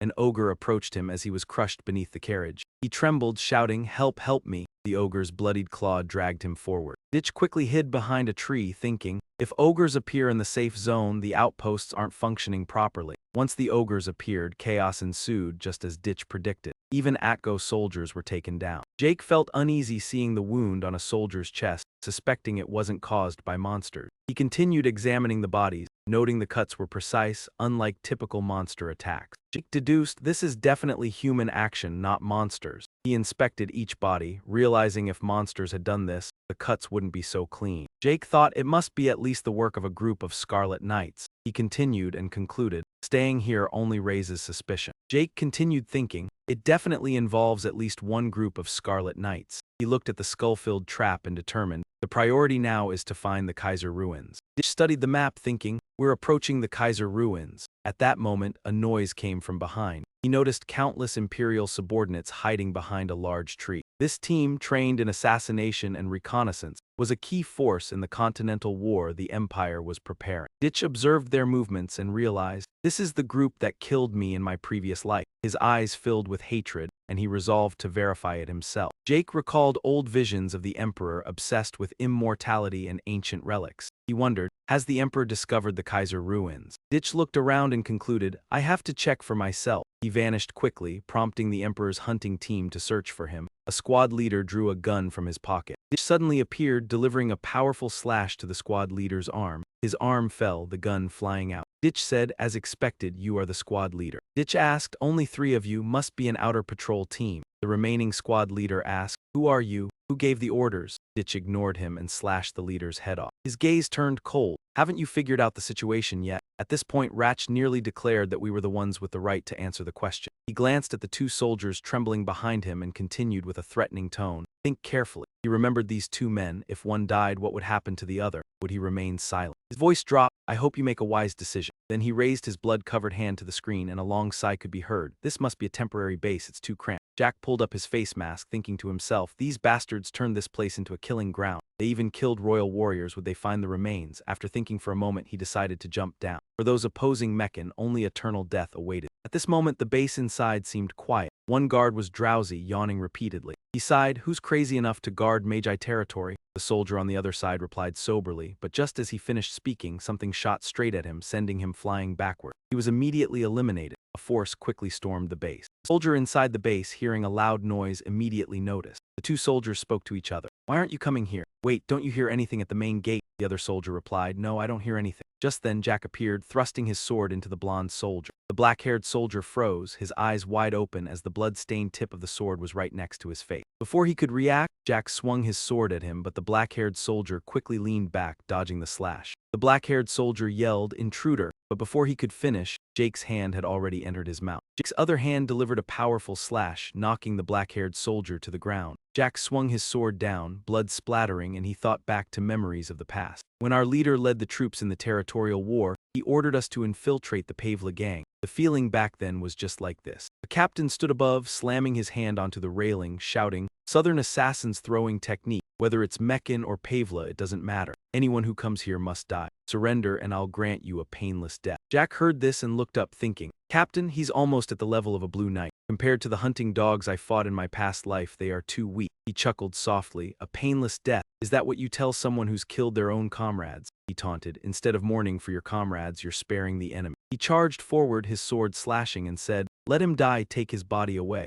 The surrounding guards screamed as death drew near. After a series of slashes, some of the guards had been taken down. Jack thought to himself, strange, are these hunting dogs always this weak? He looked up, wondering, is it because they are weak or am I too strong? No need to think further. The system displayed the activation of the magic reflection skill. The captain looked up, confused. Could it be the magical interference of the fake Dragonslayer? He recalled Ratch's earlier image. Impossible, he didn't bring anything and hasn't used it yet. Jack's attack with the southern swordsmanship made the captain console himself. Right, it must be a coincidence. The captain looked down and shouted, don't panic. The energy will return soon, focus on defense. Just as the captain was about to turn away, the lights flickered back on. The light shone down and all the guards were eliminated, their bodies scattered on the ground, blood pooling. The captain turned pale. What's going on? At that moment, Jack appeared behind him and spoke. The Emperor is very bold to target the remains of the hero King Kaiser. The captain trembled, gripping his sword, stammering, the remains of Kaiser. He swung his sword up. What nonsense are you talking about? But when he turned around, there was no one.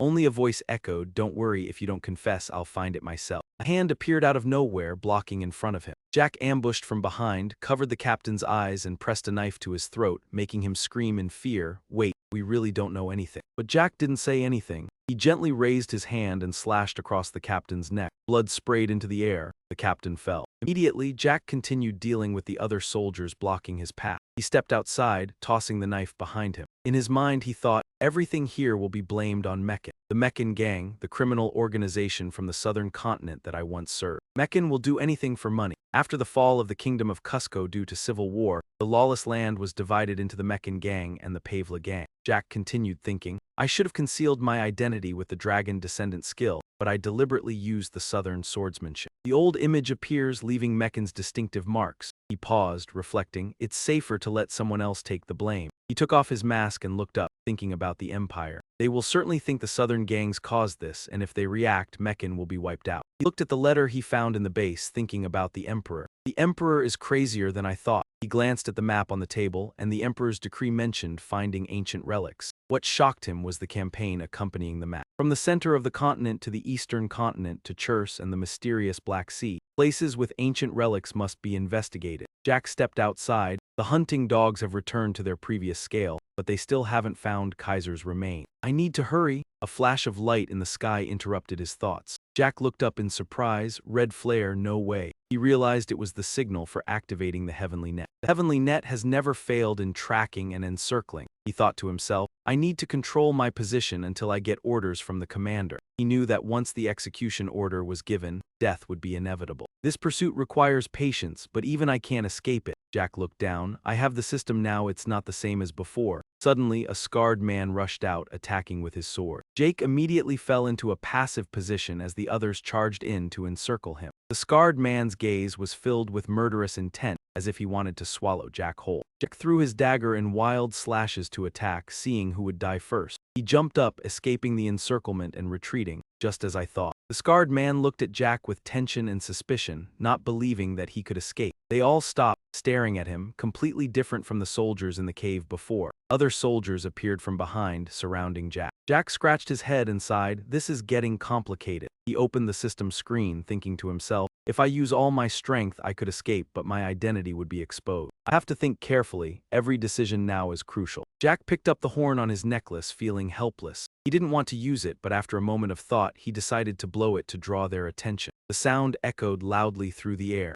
Immediately, they began to look around and chatter. What's that? Does he have allies? Suddenly, the scar-faced man's face became frantic. He saw his subordinate, whose hand was torn, holding 3 smoke bombs, and shouted, he has smoke bombs. The horn is just a diversion. Quick, capture him! At the same time, Jack threw 3 bombs to the ground. A huge explosion erupted, and Jack appeared from behind the cloud of smoke, grinning maliciously. However, when the smoke cleared, he had completely disappeared. The scar-faced man ordered, don't panic. We've set up a net around him. He can't escape. Hold your positions. Watch for any unusual movements. All the subordinates stood still, watching. The scar-faced man felt confused. He's gone. Could he have retreated? Or perhaps the horn earlier had some purpose. Suddenly, one of the subordinates was thrown into the air, blood splattering everywhere as if attacked by an invisible force. The scene was so quick that it startled the scar-faced man. What the hell is that? He widened his eyes, turning around. Insane, before him were countless giant mole men charging at his subordinates. The scar-faced man panicked. Mole men? What the hell is going on? I never touched them. He looked at the moles attacking relentlessly, worried. One or two would be fine, but why are there so many? One of the subordinates swung his sword and shouted, "These savage creatures." However, the mole quickly dodged his slash. His hands trembled, afraid, stammering, "I can't hit them." Before he could finish, the mole punched him hard in the head, causing him to fall instantly, blood splattering everywhere. The scar-faced man was extremely confused. "This is bad, they're too agitated. My men are going to die." Then he raised his gun and fired a loud shot. A flare shot up into the sky, followed by a loud shout. "Retreat!" The mole men immediately took notice of the explosion and relentlessly chased after them. All the subordinates and the scar-faced man hurriedly fled, frantic screams echoing, "Retreat! Run quickly!" As they fled, a shadow appeared from beneath the ground. Jack emerged from the dust. He brushed the dust off his clothes and smiled softly. "This method worked better than I thought." He held up the necklace, raised it to his palm, and thought to himself, "This horn is a tactical communication tool used by the mole men. It helps regulate the chaotic battlefield. In my past life, I allied with a tribe of mole men and learned how to craft and use it," Jack recalled. "I used this horn to warn off the invading enemies who wanted to conquer this land.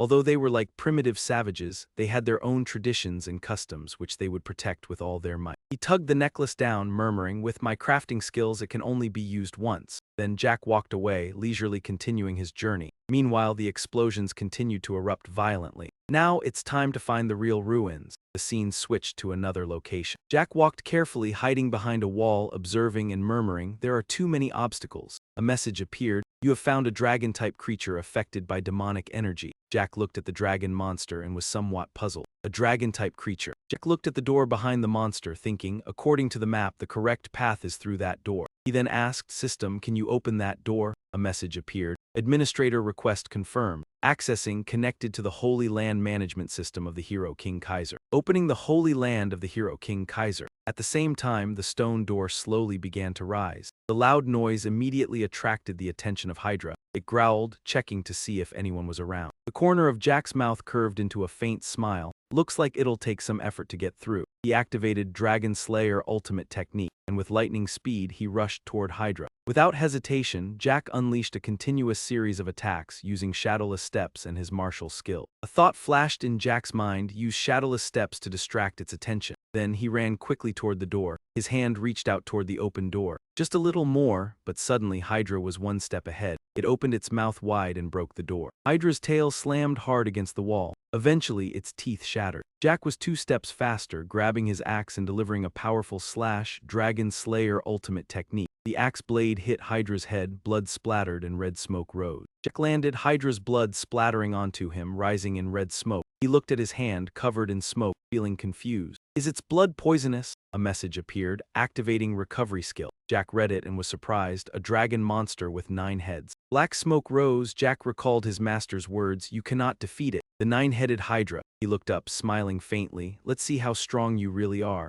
The battle had begun. Dust flew up in waves as Jack fought against Hydra's massive tooth. Another head of Hydra growled, charging toward him. He planted his sword down, raised his hand to wipe the blood from his mouth, and muttered quietly. "Damn, what's so special about this Dragonslayer technique?" Jack thought to himself. "In this age of extinct dragons, the closest thing we have are long-blooded monsters, but they're useless against them." Looking at Hydra constantly growling, he felt annoyed. "No matter how much I slash, it always heals right away. It's so frustrating." Jack's gaze sharpened. "As expected, my current strength is not enough to defeat it." He surveyed the surroundings, calculating. The gate is about 30 meters away. After thinking for a moment, Jack raised his sword and called, "System, close the gate." A message appeared, "Administrator request confirmed," closing the Holy Land gate of the hero King Kaiser. The gate slowly closed with a rumbling sound. Jack thrust his sword into the ground, creating cracks on the floor. From the cracks, streams of glowing energy appeared. Dragonslayer technique applied. The sword tip dragged along the ground, raising dust. Jack swung his sword and rushed toward Hydra, launching a direct attack. The powerful slash, moving at lightning speed, created a streak of light. "All right, with this opening, forget about killing it. I need to get through the gate first." But Hydra's gaze immediately followed him.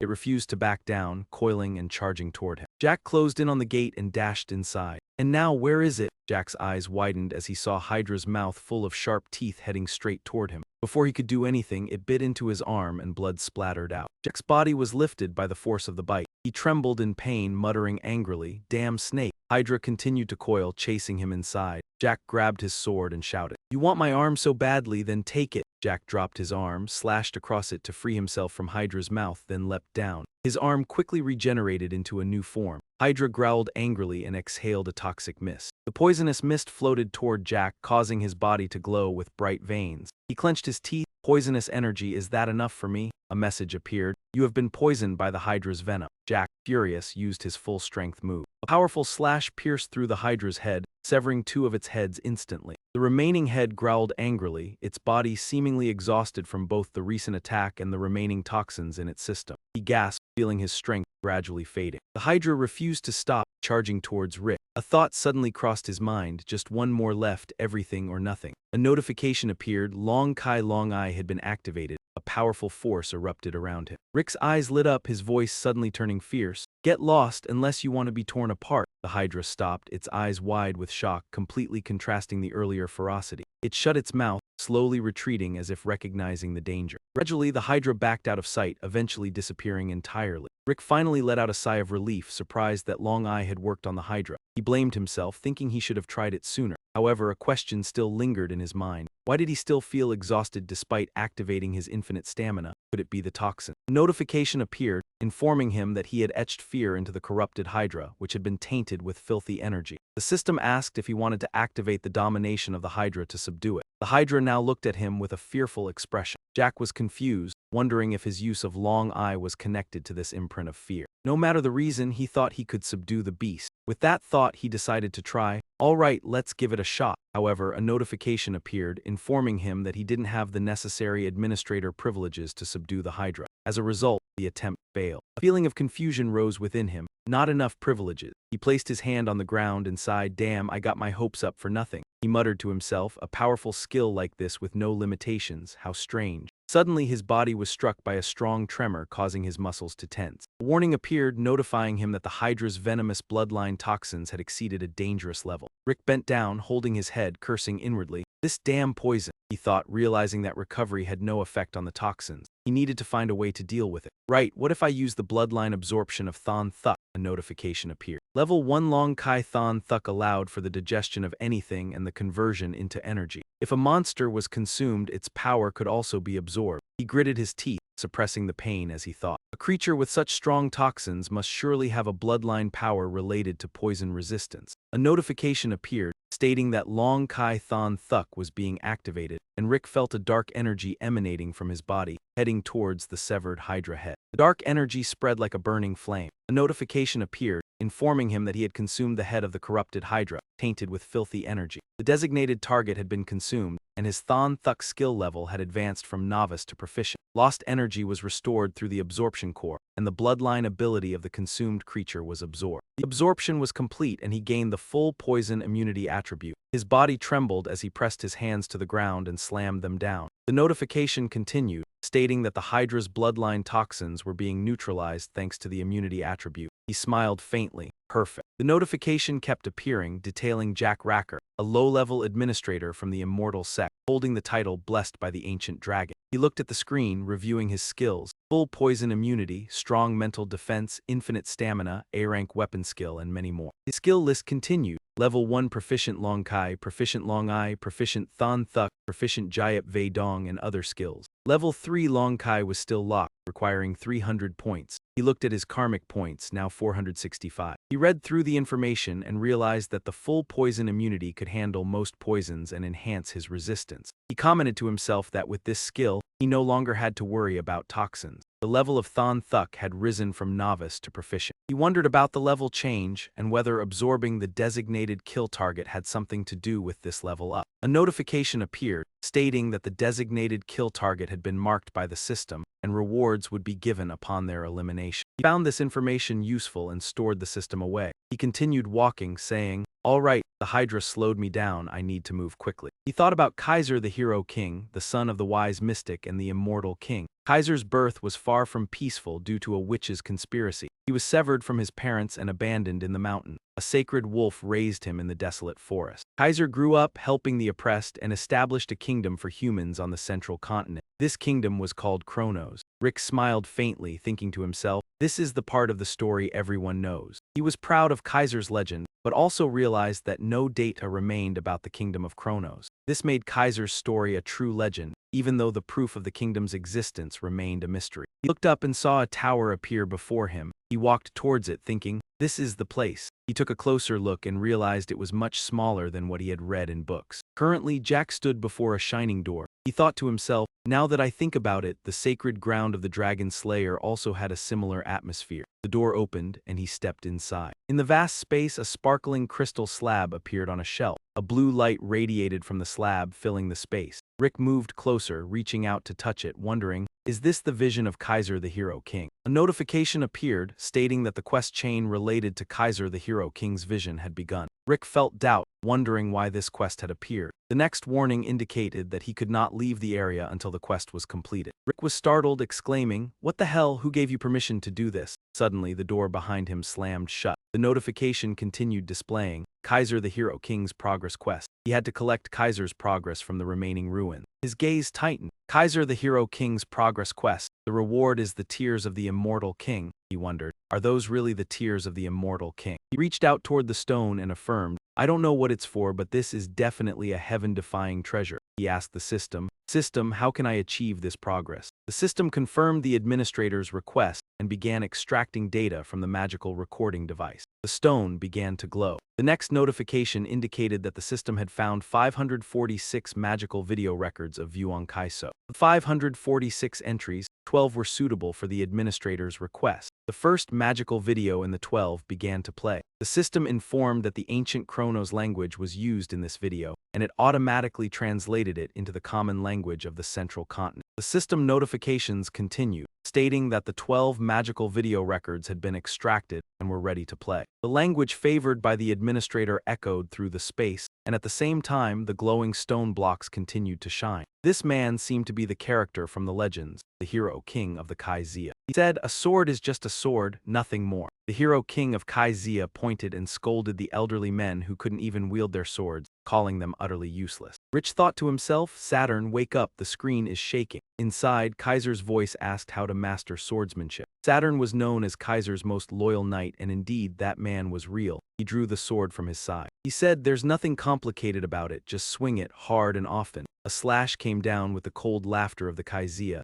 He continued, "You must be wondering how much I'm going to make you suffer. I'll give you a target." The slash in the void struck him. He fell hard to the ground in surprise, clutching his chest, panting in disbelief. The aura, just watching the video, was enough to overwhelm him. He looked up at the sword in his hand, realizing this was the next level of the Hero King, and the corner of his mouth curled into a sinister smile. Jack thought to himself, "I like this." He commanded the system to replay the video from the beginning, and the system confirmed the administrator's request. Days later, he held the gleaming sword, realizing it had been nearly 4 days since he was trapped here, practicing continuously. Around him were 3 doors facing the entrance. The first room was a storage room filled with supplies for several months. The second was a resting area with amenities, and the last room was filled with books and training equipment. As he brought his sword down, he thought to himself, realizing this place was a training ground for Kaiser's successor. As a result, he focused on swinging his sword tens of thousands of times. He looked at himself in the gleaming sword, telling himself that now he could mimic the outward form of the sword. But he still hadn't grasped the feeling of grandeur from before. The system notification appeared, "You have reached the sword skill upgrade of the Hero King Kaiser, Elemental Sword Theory Basic Form." He read it, feeling slightly puzzled about the element. The information displayed that the basic stage was completed, proceeding to the advanced application stage. Rich chuckled softly, "Ah, the advanced application stage." The system panel continued to display, and the energy surged violently as the Hero King Kaiser appeared. His foot stomped the ground and a perfect figure appeared. The notification displayed, "Hero King Kaiser, Lord of the Ancient Kingdom of Kronos." He gasped, "Oh my god, the Hero King Kaiser is right in front of me." Kaiser drew his sword and attacked. Jake stopped his joy and quickly defended against the slash. He was startled. What? A sudden attack like this? Kaiser's strength sent him flying back in a cloud of dust. He shouted, "Get up immediately." After the dust settled, he appeared with a wary look, feeling like he was facing a past-life master. Kaiser carried his sword on his shoulder, mocking him. He sneered, "You think with such a skill you can learn my swordsmanship? The knights of old would be shocked to see this." Jake still couldn't understand this man. He wondered why he had attacked him, maybe to test his skills. While he was still thinking, Kaiser rushed forward to attack again. He barely avoided it, cursing under his breath, "What the hell kind of test is this?" He realized that Kaiser truly wanted to kill him. His gaze sharpened, wondering if he could face him. He looked at Kaiser's eerie face, silently thinking, such a ridiculous monster, yet so strong. He took a deep breath. He told himself, don't overthink it, just give it everything you've got. Jack threw his sword down and summoned his massive divine sword. I'm coming, Hero King. Kaiser looked surprised. He asked, so you're Saturn's disciple. Do you really think you can face me? What do you call that strength? Jake charged while Kaiser stood calmly. As Jake approached, Kaiser swung his sword in retaliation. The two slashes collided, creating a shockwave. Kaiser rested his chin on his hand, his eyes contemplative. Isn't it like that? Rich was horrified, thinking, that sword technique is far too strong for such a gentle move. Kaiser lunged quickly, laughing coldly. Who cares about your strength? He swung his sword directly at Jake's massive sword. Rich stepped back and Kaizia indifferently said, as long as I'm enjoying myself, that's enough. They fought joyfully for a while, then the attacks came relentlessly. His foot skidded across the ground. Rich, drenched in sweat, gritted his teeth, thinking, I had some idea of his strength. But he didn't expect the gap to be this great, feeling like an ant before the giant Kaizia. The corner of his mouth curled, realizing that becoming the Hero King was much harder than he thought. He still had the strength to fight on. The system notification activated the skills for a critical strike, high-speed movement, sword blade skills, dragon race wing techniques, and his sword radiated a fierce aura. Each slash fell with immense force, but Kaiser remained unfazed,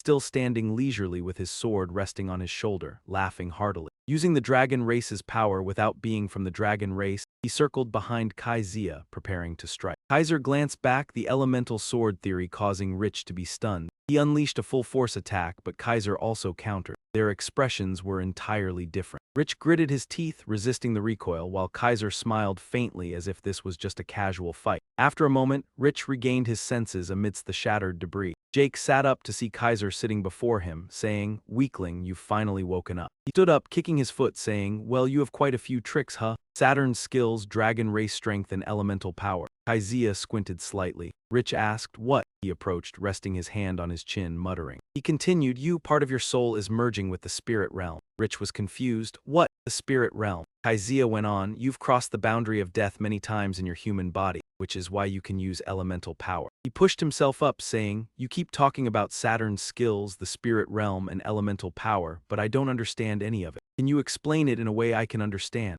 Kaizia glanced at him, the corner of his mouth curling slightly. Kaizia asked, don't you have more important goals than those trivial things? Rich was puzzled. What do you mean? Kaizia pointed seriously. Don't play dumb, you brainless kid. What you want to achieve is my sword skill upgrade. I'm talking about the elemental sword theory, the high-level elemental power, the force that creates all things, water, fire, earth. Bong! Kaizu raised his sword along with a powerful gust of wind, explaining that the sword element is based on the 4 basic elements and extended from them. He lowered his sword and the water element surged with the wind element, forming a defense barrier, followed by the destructive sword strike. Kaisir smiled faintly. He explained that this was not yet the technique using the element defense, the defense barrier, or the destructive sword strike. The source of elemental power for the sword element is what people call error. After witnessing the magnificent scene, Ditch stood still, impressed by its explanation and power. It looked more like magic than swordsmanship. He continued, all right, it's your turn now. He looked at Kasia, full of power, and thought to himself, wait, the elemental power comes from error, but I don't sense any trace of error from Kaizia. He wondered if there was a secret to transforming it into elemental power. Jake stepped forward and asked, so, how do you transform error into elemental power? His voice was a little hesitant, and the sword in Kaizia's hand flared with fiery heat. He became flustered, stammering, just do it like this. How should I explain this? Ditch was perplexed, wondering why his master was always like this. Suddenly, the sword that had been blazing with fiery heat now erupted with intense water energy, causing Rich to be startled. He muttered to himself, it's not that it doesn't exist, it's just that you haven't sensed it yet. You must concentrate all your energy on your senses to detect part of it. Error is applied to the utmost limit. Duong raised his sword and spoke. Kaiziu smiled faintly. All right, I'll find my own way, don't just rely on what can be seen. The earlier image flooded back, and when he glanced again, the full elemental power was clearly visible.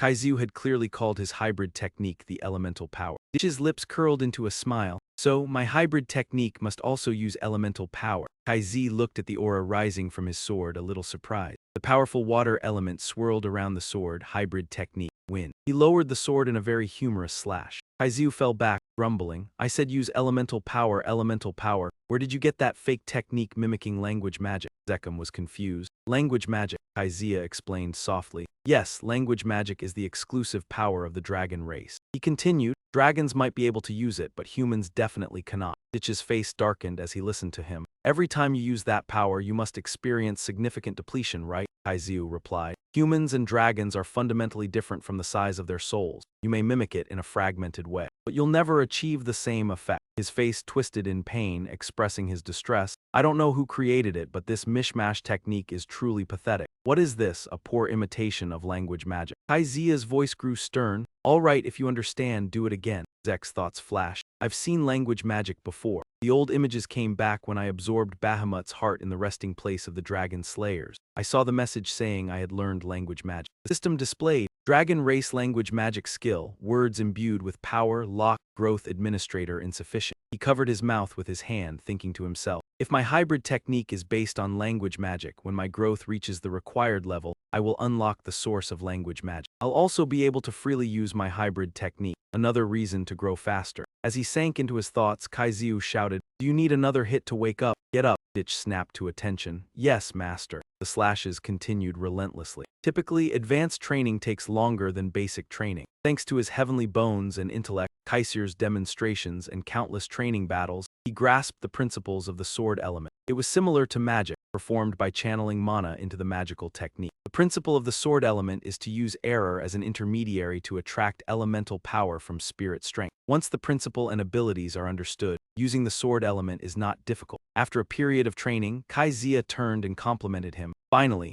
you're looking presentable. He reminded him, the next stage will be even harder, so rest today. Ditch responded, understood, master. He slammed his sword into the ground. May I ask a few questions during the break? Kaiziu, lying calmly on the gust of air, replied, ask away. Ditch smiled to himself. Now that I've learned, I realize that the floating element is also elemental power. Immediately after, Jake dealt with the remaining obstacles. He stepped out, tossing the knife behind him. Jake thought silently everything here would be blamed on Meccan. He pressed the knife into the ground, recalling Meccan, the southern gang he served in a previous life. They were willing to do anything for money. After the weakening of the Cusco kingdom due to civil war, the lawless lands were divided into Meccan's gang and Pavla's gang. He kept thinking he should have hidden his identity, only using the descendant skills, but he deliberately used southern swordsmanship. Old images resurfaced, leaving Meccan's signature mark. Letting someone else take the blame was safer. He removed his face cloth, looking upward thoughtfully. The Empire would think the South caused this,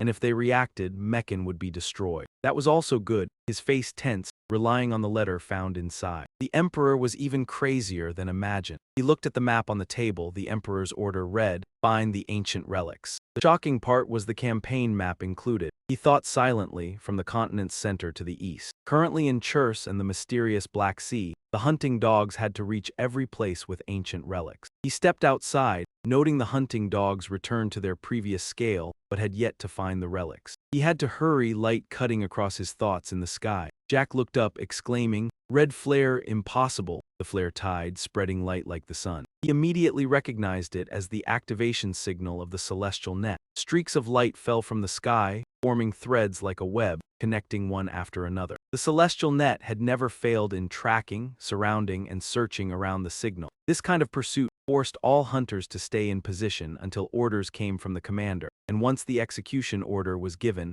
no one could escape. The prey could only face inevitable death. He himself had nearly met his end under the celestial net during a previous treasure theft. He still ran headlong, thinking of the system interface, but now that the system was active, suddenly a scar-faced man lunged from ahead, swinging his sword to attack. Jack immediately fell into a defensive stance as the others rushed in to surround him. The scar-faced man glared at him as if he wanted to devour him. Ratch swung his blade wildly to counter their strikes, determined to see who would die. In an instant, he leapt out of the encirclement and retreated backward. Jack observed just as he expected. The scar-faced man was tense and suspicious, finding it hard to believe that Jack had escaped. The group halted, silently watching Jack. They were completely different from the cave people, and now more men appeared behind them. Once again, he was surrounded. Jack scratched his head, muttering, "This is complicated." He opened the system screen to check positions and silently calculate it. If he used full force, he could escape, but that would reveal his fake identity. Jack grasped the horn on the necklace, thinking, "There's no other way, I don't want to use this at all." With that thought, he blew into it to draw attention. The sound echoed through the space, making them look around and whisper, "What is that? Does he have allies?" At that moment, the scar-faced man's expression turned to extreme panic. He looked at Ratch holding 3 bombs and shouted, "He has smoke bombs. That whistle was just a distraction. Catch him!" At the same time, Jack threw down the 3 bombs. A series of fierce explosions erupted and Ratch emerged from the smoke with a wicked grin, but when the smoke cleared, he had vanished without a trace. The scar-faced man pointed, ordering, "Don't panic. We've set the celestial net, he can't escape. Hold your position." He continued shouting, "Watch for any unusual movements around." Hearing this, the subordinate stood still observing while the scar-faced man looked bewildered. No trace of him, he wondered. Is he planning to retreat when I can't see him? Or was there hidden meaning in that whistle? Suddenly, one subordinate was thrown into the air, blood spraying as if struck by an invisible force. Everything happened so fast that the scar-faced man was startled. "What the hell?" He spun around, eyes wide. "This is insane." Countless giant trons surged forward, attacking the subordinates wildly. The scar-faced man panicked. "Ghost trons? What the hell is going on? I didn't touch them." He watched in fear as the trons kept attacking. 1 or 2 he could handle, but an entire swarm. A subordinate gathered energy, swung his sword, and shouted,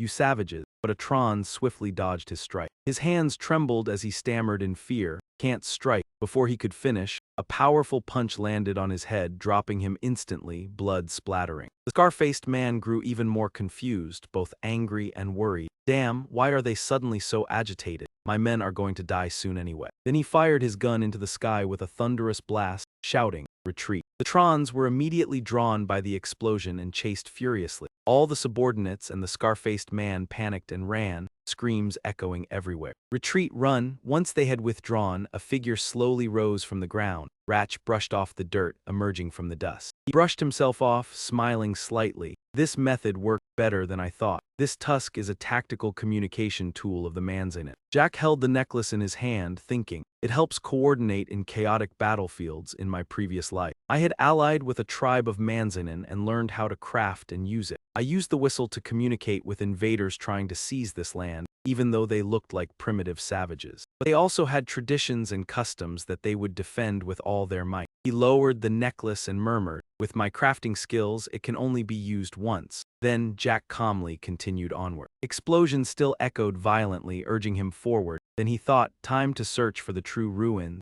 Scene shifts elsewhere. In the biting cold, light footsteps advance. Jack carefully hid behind a wall, observing in silence as obstacles were too many. A notification popped up. "You have detected a dragon-type creature infected with demonic energy." Seeing the dragon beast revealed, he couldn't help but be suspicious. "There's also a dragon-type creature." Jack glanced at the door behind the beast and confirmed. According to the map, the correct path was through that door. He asked, "System, can you open that door?" Notification appeared. Admin request confirmed, accessing, connected to the Holy Land Management System of Hero King Kaiser. Opening Hero King Kaiser's Holy Land. At the same time, the stone door slowly lifted. The loud sound immediately drew Hydra's attention. It growled fiercely to check if anyone was nearby. A faint smile appeared at the corner of Jack's lips. "Looks like getting through will take some effort." He unleashed the dragon-slaying ultimate technique and dashed forward like a lightning bolt. He charged straight at Hydra without wasting words. Jack struck continuously as if shadow clones were present, using martial strike and shadow step. A thought flashed through his mind. Use shadow step to distract it. He immediately dodged toward the door, Jack's hand reaching for it as it opened gradually. Almost there, but Hydra suddenly moved faster, snapping its massive jaws, shattering the door, and simultaneously whipping its tail against the nearby wall. In the end, Hydra's teeth were completely broken. By then, he had advanced 2 more steps, gripping his axe and striking down with force. Dragon-slaying ultimate technique. 7th form, dragon head strike. Jack landed, covered in Hydra's blood, red smoke rising as if scorched. He pushed himself up, staring at his smoking hand in confusion. "Does its blood have poison too?" A notification immediately appeared, recovery skill activated. Jack read it, even more surprised. A dragon-type monster with 9 heads. Black smoke swirled. In a past life, his master had said it was undefeatable, the 9-headed dragon. Thinking of Hydra, he looked up and smiled slightly. "Let's see just how strong you are." At that moment, the battle erupted, dust and smoke swirling everywhere. Jake struggled to defend against Hydra's massive teeth when another head lunged from the opposite side, attacking. He slammed his sword to the ground, wiping the blood from his lips and hissed, "Damn it, what's so special about this dragon-slaying technique?" Jack thought dragons are extinct, The closest thing now is dragon-class monsters, and yet this technique has no effect on them. Watching Hydra continuously charge and growl made him even more frustrated. No matter how I slash, it heals immediately, so annoying. Jack's gaze turned cold as he predicted his current strength was still not enough to defeat it. He scanned around, the gate about 30 meters away. Thinking quickly, he tightened his grip on his sword and commanded, "System." His voice was icy, issuing an order. "Close the gate." Notification appeared.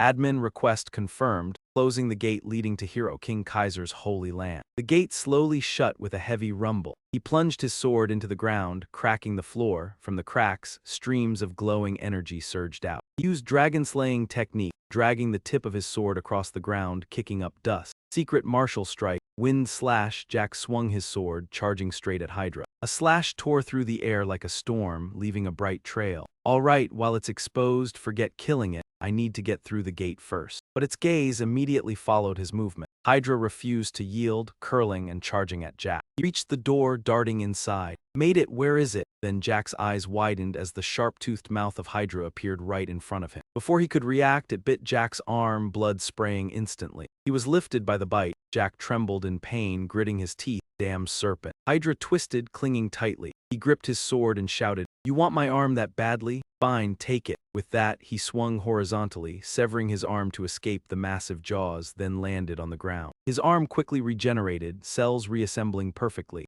Hydra, furious, exhaled a noxious breath. The gas shot directly at Jack, veins glowing across his body. He clenched his teeth. He whispered, "Poison bones, is that enough for you?" Notification appeared, "You have been poisoned by Hydra's venom." Jack, enraged, poured all his strength into a powerful slash straight through Hydra's head. Two heads were instantly severed. The remaining head roared furiously, struggling to dominate. After the strike and the ongoing poison, he had lost much energy, breathing heavily. Hydra still refused to yield, charging at Jack. In his mind, he resolved, "One head left, now it's all or nothing." The notification appeared, long K-letter 1EF5 long eye was activated, and Z's power surged intensely. His eyes shone brightly and his voice roared, "Get lost unless you want to be torn apart." Hydra was surprised, its eyes wide open, completely opposite to its previous aggression. It quickly retreated, closing its mouth. Hydra seemed to be scared, slowly moving away before disappearing into the darkness. Z breathed a sigh of relief, not expecting Long Eye to be effective against the long trunk. "Damn it, I should have tried it earlier," he thought. "But why am I still tired even though I activated infinite power? Could it be the poison?" At that moment, a notification appeared. "You have engraved fear. The long trunk has been corrupted and infected with dirty energy. Do you want to activate the domination power of long trunk to subdue the target?" Hydra was still fearful, and Z, confused, wondered, "I engraved fear, so why use long eye at the end? Illogical, I should be able to subdue it." "All right, let's try."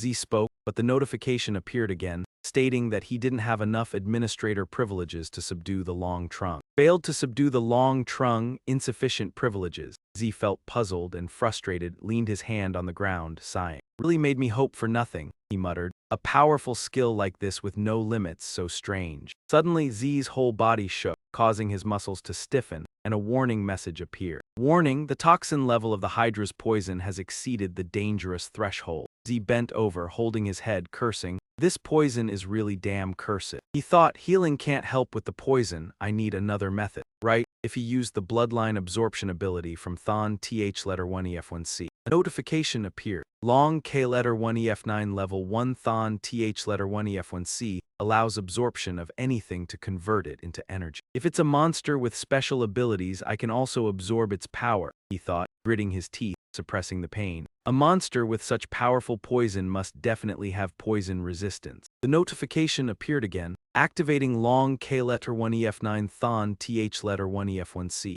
Z felt a dark energy rising from his body, heading toward the severed head of Hydra. The dark energy surged like a fire, and the notification continued to appear. "You have absorbed the severed head of the corrupted long trunk, infected with dirty energy. The designated target has been consumed. Thon TH letter 1EF1C skill level increased. Lost energy restored. Absorbed the bloodline ability of the consumed creature. Absorption completed. Received full immunity to toxins." Z placed his hand on the ground, his body trembling, punching hard on the floor. The notification kept appearing. "The toxin of Hydra's poison is being neutralized due to the full immunity to toxins." Z smiled faintly. "Perfect." The information displayed. Name, Jake Racker, immortal faction of the highest tier title. Blessed by the ancient dragon, heir of Terrakin, long Trung domination privileges, full toxin immunity. Full toxin immunity. System container function 100, mini-map, basic mission identification, self-healing faction skill. Strong mental defense, endless stamina, combat sense, level of weapon proficiency. Long K letter 1 EF9 level 1 long eyes proficiency,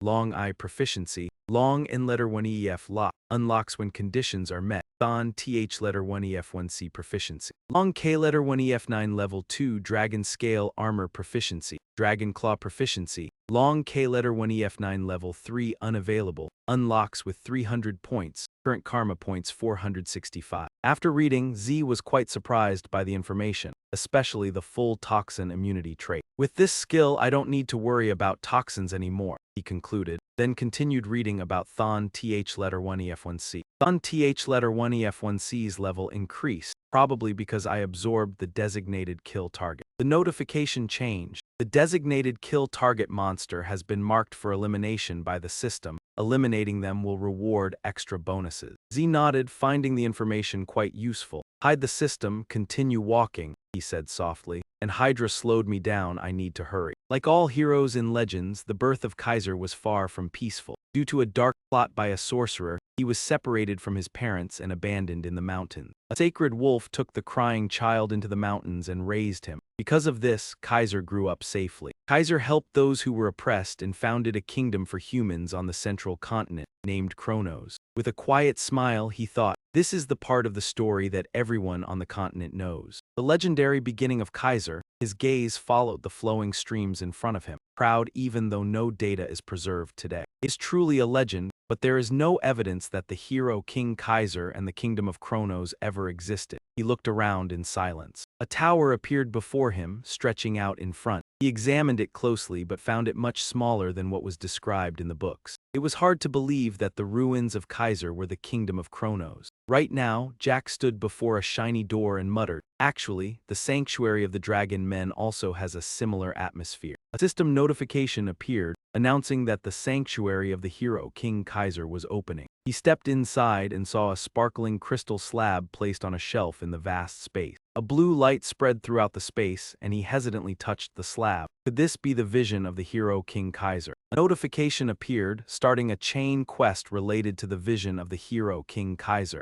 He read it and was puzzled. Where did this come from? A warning popped up, notifying him that he could not leave the area until the chain quest was completed. He was startled. What the hell is this? Who did this? Suddenly, the door behind him slammed shut. Information continued to display, guiding the progress of the hero King Kaiser's chain quest in the ruins he left behind. Collect the progress of Kaiser with no time limit, the reward being priceless tears. His gaze grew tense, this chain quest and the reward, the tears of the fairy king. The mother of the hero King Kaiser granted a blessing to mankind, and those are the tears of the fairy king. He touched the stone slab, unsure of its use, but it certainly was a rare treasure. System, how can I achieve that advancement? The system notified. Administrator, the request has been confirmed. Data from the magical recording device is being extracted, and the slab began to glow. The notification displayed, found 546 magical video records of hero King Kaiser. Of these, 12 matched the administrator's request, and the first magical video is playing. The ancient Kronos language in the video is not in use. It is automatically translated to the common language of the central continent. The administrator's preferred language rang out. So, what is a sword? At the same time, the stone slab kept glowing brightly. This man must be a legendary figure. The hero King Kaiser appeared. He spoke. A sword is just a sword, what else? Hero King Kaiser spoke. A bunch of old men who can't even swing a sword are just babbling nonsense. Kaiser continued reprimanding. How useless, hey, Saturn, get a grip. The screen shook and he thought to himself, Saturn, that person is known as Kaiser's most loyal knight. Indeed, he is real. Inside, Kaiser's voice asked, how can one master the sword? He drew the sword from his side. It's nothing complicated, just swing it hard and often. A slash straight down accompanied by Kaiser's cold laugh. You must be wondering how much is enough. I will give you a target. In reality, the slash in the void struck him across the chest, knocking him hard to the ground in surprise. He hugged his chest, panting, I can't believe it, that aura. Even watching the video is enough to overwhelm me. His gaze turned to the sword in Kaiser's hand. This is the advancement of the hero king. The corner of his mouth curled into a sinister smile. I like this. He commanded, "System, replay the video from the beginning." The system displayed, "The administrator's request has been confirmed." Several days passed and he held the shiny sword, thinking to himself, "It's been almost 4 days since I got stuck here, practicing non-stop." Around him were 3 doors facing the entrance. The first room was a food storage, containing enough supplies for several months. The second room was a rest area with amenities to maintain physical condition. The last room was filled with books and training equipment. He had just completed a sword strike and realized this was the training area prepared for the heir of castle. Next to that, I was able to fully focus on training, swinging the sword tens of thousands of times. Looking at my reflection in the sword, I told myself that I could now mimic the outward form of the sword. However, the sense of power I had felt earlier was still beyond my grasp. The system notified me that I had leveled up the swordsmanship skill of Hero King Kaiser, Elemental Sword Law, Basic Form. After reading this, I felt a little puzzled about the element and the information displayed, noting that the basic stage was complete and the advanced application stage would begin. I smiled softly, the advanced application stage. The system continued to display the location of Hero King Kaiser's soul resurrection. Immediately, a powerful energy erupted, and Hero King Kaizia appeared. His feet touched the ground, revealing a perfect figure. The system announced, "Hero King Kaiser, the Lord of the Ancient Kingdom Chronos." I couldn't help but feel delighted and whispered, "Oh my God, Hero King Kaiser is right in front of me." But Kaiser drew his sword and spoke, causing Jake to retract his earlier excitement. Quickly intercepting his slash, I was shocked. What?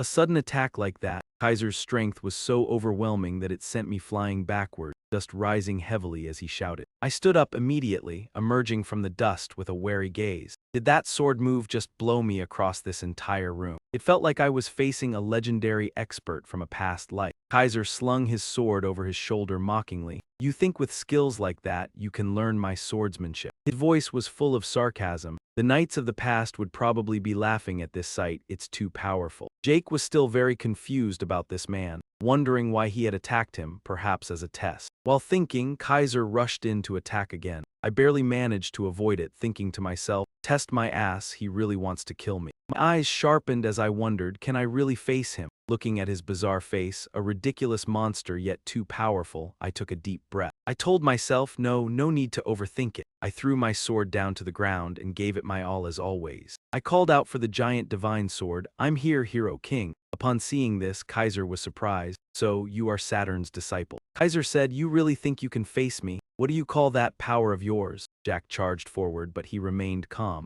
As we neared, Kaiser swung his sword back, creating a clash of 2 slashes. He rested his hand on his chin, his gaze thoughtful. "Isn't that the case?" Jake was terrified, trembling as he thought to himself, that sword move was way too strong for such a light swing. Kaiser rushed in quickly, laughing coldly. He said, "Who cares about your power?" and swung his sword straight into my giant sword. Jake recoiled and Kaizia casually said, "As long as I'm enjoying myself, that's all that matters. Let's have some fun sparring." Next came a series of relentless slashes from him. Jake was attacked to the point where he was sweating profusely, gritting his teeth as he thought to himself. He had anticipated some of his power, but not to this extent. The gap between them was just too vast. Now he was like a tiny ant, while Kaizia appeared as a giant, looking down at him like he was a tasty morsel, causing Jake's lips to curl. Becoming the true Hero King was incredibly difficult, but he still had some strength left to fight to the end. The system announced the activation of skill, a critical strike, high-speed movement, sword's edge, Dragon Clan's Dragon Dance. His sword emanated a fierce aura, each slash coming down with great force, but Kaiser remained unscathed. He stood leisurely, laughing loudly, using the strength of the Dragon Clan despite not being one of their kind. Jake spun around, preparing to launch his own attack. Kaiser's gaze flicked over, noticing the elemental sword law as well, which stunned Jake. Jake delivered his full force attack, but Kaiser didn't stand still and struck back. The expressions of the two were completely different. Jake gritted his teeth, trying to resist the recoil, while Kaiser wore a faint smile as if this was just a game for him. After being unconscious under the rubble for a while, he woke up and saw Jack sitting in front of him. Kaiser spoke,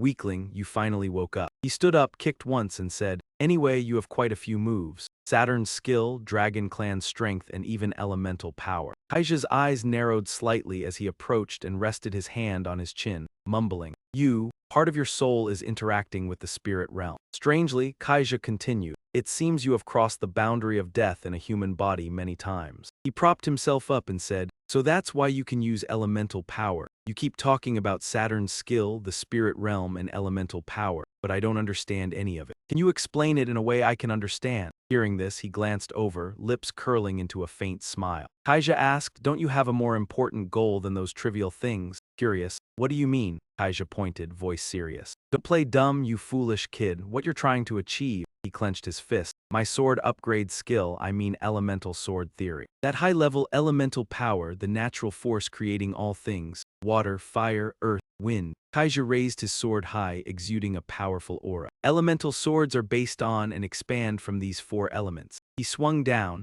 A torrent of water energy surged like a storm, forming an elemental sword, a wind force barrier called Violent Wind Sword. Kaija smiled. This is a move using wind element, wind force, and violent wind sword. The elemental power of the sword is what you call error. Jake froze after witnessing this scene. From its interpretation to its power, it seemed more like magic than swordsmanship. He continued, all right, now it's your turn. He looked at Kaija intensely, thinking. Wait, elemental power comes from error. I can't sense any trace of error from Kaija. Jake stepped forward, wondering, so how do you convert error into elemental power? His voice hesitated, the sword in Kaija's hand flaring with burning energy. He stammered, just do it. How should I explain this? He was confused why all masters behaved like this. Suddenly, the sword's fiery energy erupted into a violent water energy, startling Jake. He said, it's not that it doesn't exist, you just haven't sensed it yet. You have to focus all your senses to detect even a part of it. Error is applied to the extreme, he whispered. He raised his sword and said, all right, I'll find a way myself. Kaija smirked, self-satisfied, already starting to be self-satisfied. Don't just rely on what you can see, the images from before have returned. When he glanced, the elemental power appeared. Kaija clearly called his mixed skill elemental power, lips curling slightly. So his mixed skill also uses elemental power. Kaija looked at the energy rising from his sword, slightly surprised. Strong currents of water energy surged on the sword, mixed skill wind. He executed a very humorous slash. He fell back, exclaiming, I said use elemental power. Elemental power, where did you get that imitation dark technique pretending to be spirit magic? Jake held his head in confusion. Spirit magic, Kaija softly analyzed. Yes, spirit magic is an exclusive power of the dragon clan. Dragons can use it, but humans definitely cannot. He frowned as he continued. Every time you use that power, you must be significantly weakened, right? Kaija continued. Humans and dragons are inherently different in soul scale. You may imitate it crudely, but you'll never achieve the same effect. His face twisted in pain. I don't know who created it, but this mixed skill is pathetic. Why imitate spirit magic so poorly? Kaija became more serious. All right, if you understand, try again. Thoughts flashed in Z's mind. I've seen spirit magic before, old images returned. When I absorbed Bahamut's heart at the resting place of the Dragonslayers, I saw a message that I had learned the source of spirit magic but couldn't use it. System display, Dragon Clan skill. Spirit magic source imbued with power, lock, administrator growth insufficient. He raised a hand to cover his mouth and thought, if my body fusion technique is based on the word spirit art, then once my growth level is high enough to unlock the word spirit art, I'll be able to use that technique freely as well. Another reason I need to grow quickly. While lost in thought, the old man suddenly barked, do you need another hit to wake up? Get up, move. Ditch jolted awake and replied, yes, spear shadow. Slashes were thrown out in rapid succession. Normally, advanced training takes far longer than basic training. With the Heavenbone Wisdom physique, Kaiser's demonstrations, and countless sparring matches, I was already able to grasp the rules of the elemental sword. Just as magic is cast by channeling mana into a spell formula, the principle of the elemental sword uses error as a medium to draw elemental force from the power of spirits. Once I understood its principles and capabilities, using the elemental sword was no longer that difficult. After a while of practice, Kaizia turned and walked away, praising, so you can finally keep up now. He reminded him the next stage will be harder. You should rest today. Ditch answered, understood, master. Then he slammed his sword down into the ground and said, can I ask a few questions while we rest?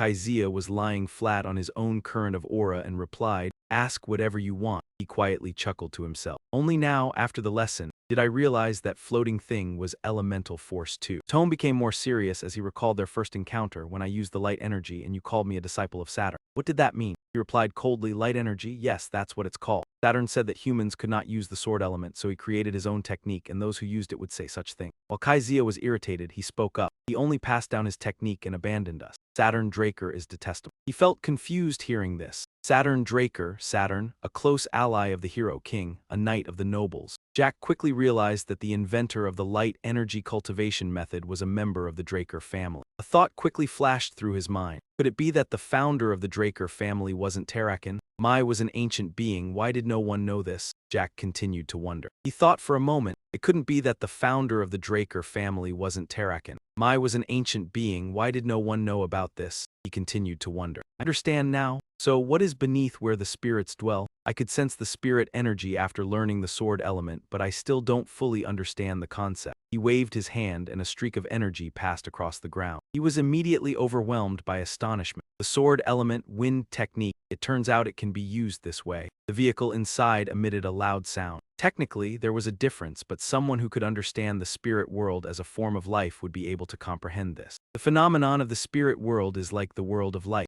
Once you leave the physical body and enter the spirit world, you cannot return, like when you're blocked by a wall and can't pass through. This is quite difficult to understand, but the master said that a part of my soul is connected to the spirit world. And master, you are standing before me in the form of a soul. He waved his hand and a vortex appeared. Then Kai Zia continued, I've never met anyone like you, but there are some techniques to surpass that boundary. He recounted, in your case, I received help from the dragon. He exclaimed in surprise, a dragon? Kai Zia looked at him in surprise. Yes, what's the problem? He hesitated. Well, the dragon race doesn't help humanity. Kai Zia asked, what are you talking about? Kai Zia looked up, no creature values humans more than the dragon race. Rich felt confused. What the hell? The dragon race cares about humanity. Creatures like the evil dragon Bahamut, the one who tried to destroy the world. He held his face in his hands, his expression showing confusion. So in ancient times, the relationship between humans and the dragon race was different. Kai Zia stepped closer to him. Do I need to explain further? Kai Zia's hand gently touched Rich's chest. A magical circle appeared, his voice deep. What? You are living proof of this. Your heart and the fang that formed your sword are connected. Kai Sin smiled brightly. Wasn't it Bahamut who gave it to you? He seemed confused but understood. He has a bad temper, but he also has a gentle side. After thinking for a moment, Rich scratched his head and smiled foolishly. That's right, he said my family is very respected for serving Lord Bahamut for generations and that he gave it to me. He sighed. Perhaps I misunderstood. Kai Zia laughed loudly. Still loyal to yourself like that. I understand now, you must have had a hard time dealing with that hot-tempered guy. He clashed a lot with Kronos because of that temper.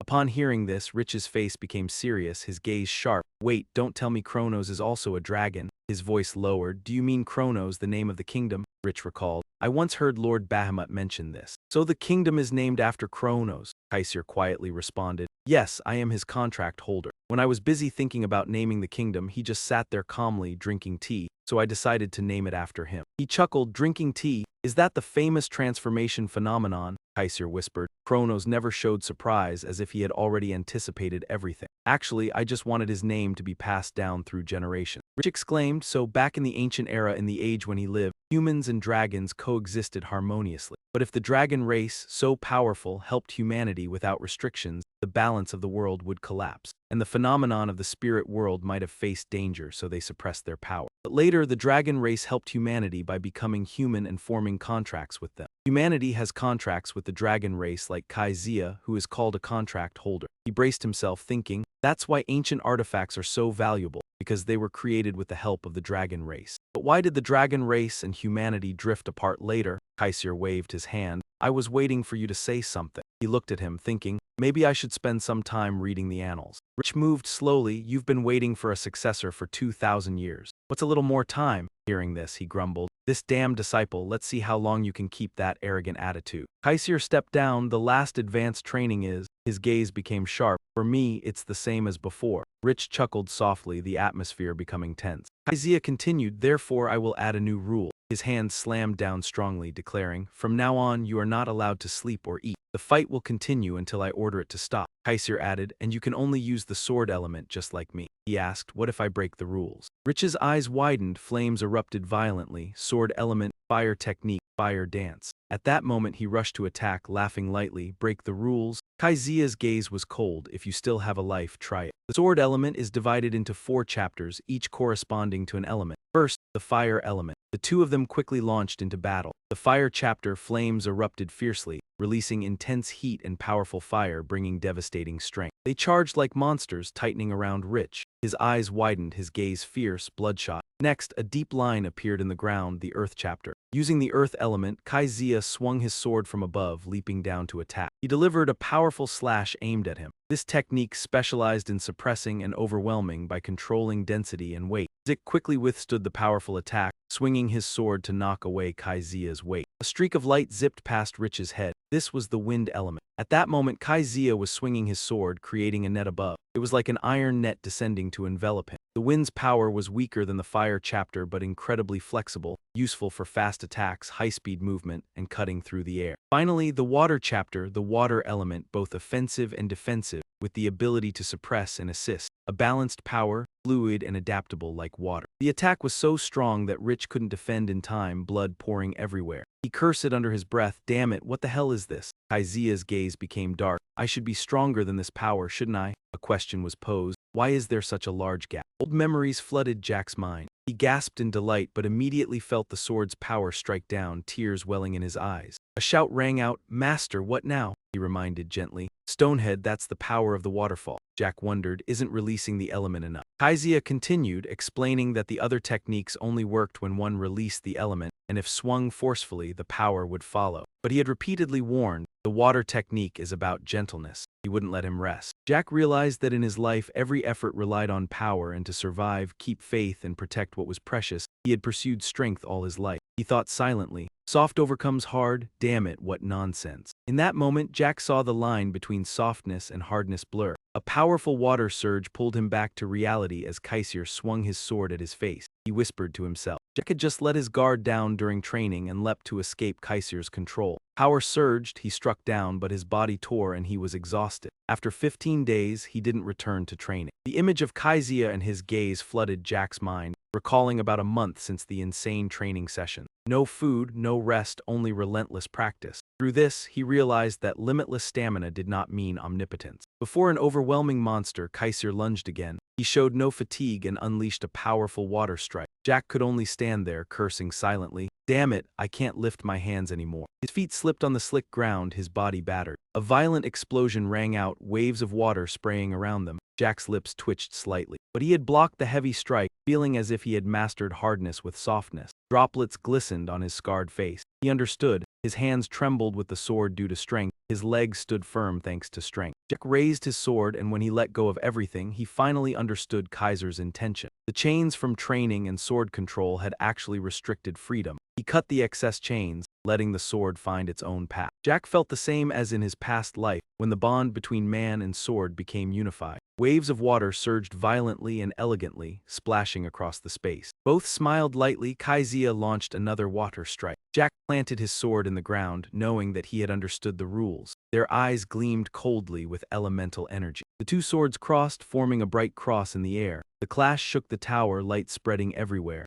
Kaizia's lips twitched slightly, showing satisfaction. He praised, "Excellent, heir to my past battle, Jack Wrecker." Time passed, light spread, and Jack silently asked, "Did I pass out?" He lay on the ground, holding his head as memories rushed back a second time. The first time when fighting Duck, the system showed that overusing skills caused fatigue. For safety, consciousness was temporarily suppressed, thoughts appearing. Jack had overused dragon skills, forcing him into unconsciousness. During the first regression, Jack passed out due to physical limits. He sat up, turned his head, and called, "Master," but there was only a rock. He concluded, he must have returned to the spirit realm. He observed his surroundings and wondered about the mission. Jack thought he had used water power effectively at the end. The system displayed a notification, cells running continuously, showing the linked mission completed. Bonus time was added to the reward. He exclaimed excitedly, "After that hell, I deserve this success." The system notified, mission reward Tears of the King, 500 karma points and 3 random skill points, achievement completed. Bonus time was added to the mission reward, upgrading the system administrator rank. 500 karma points and 3 random yang, system privileges upgraded to mid-level administrator.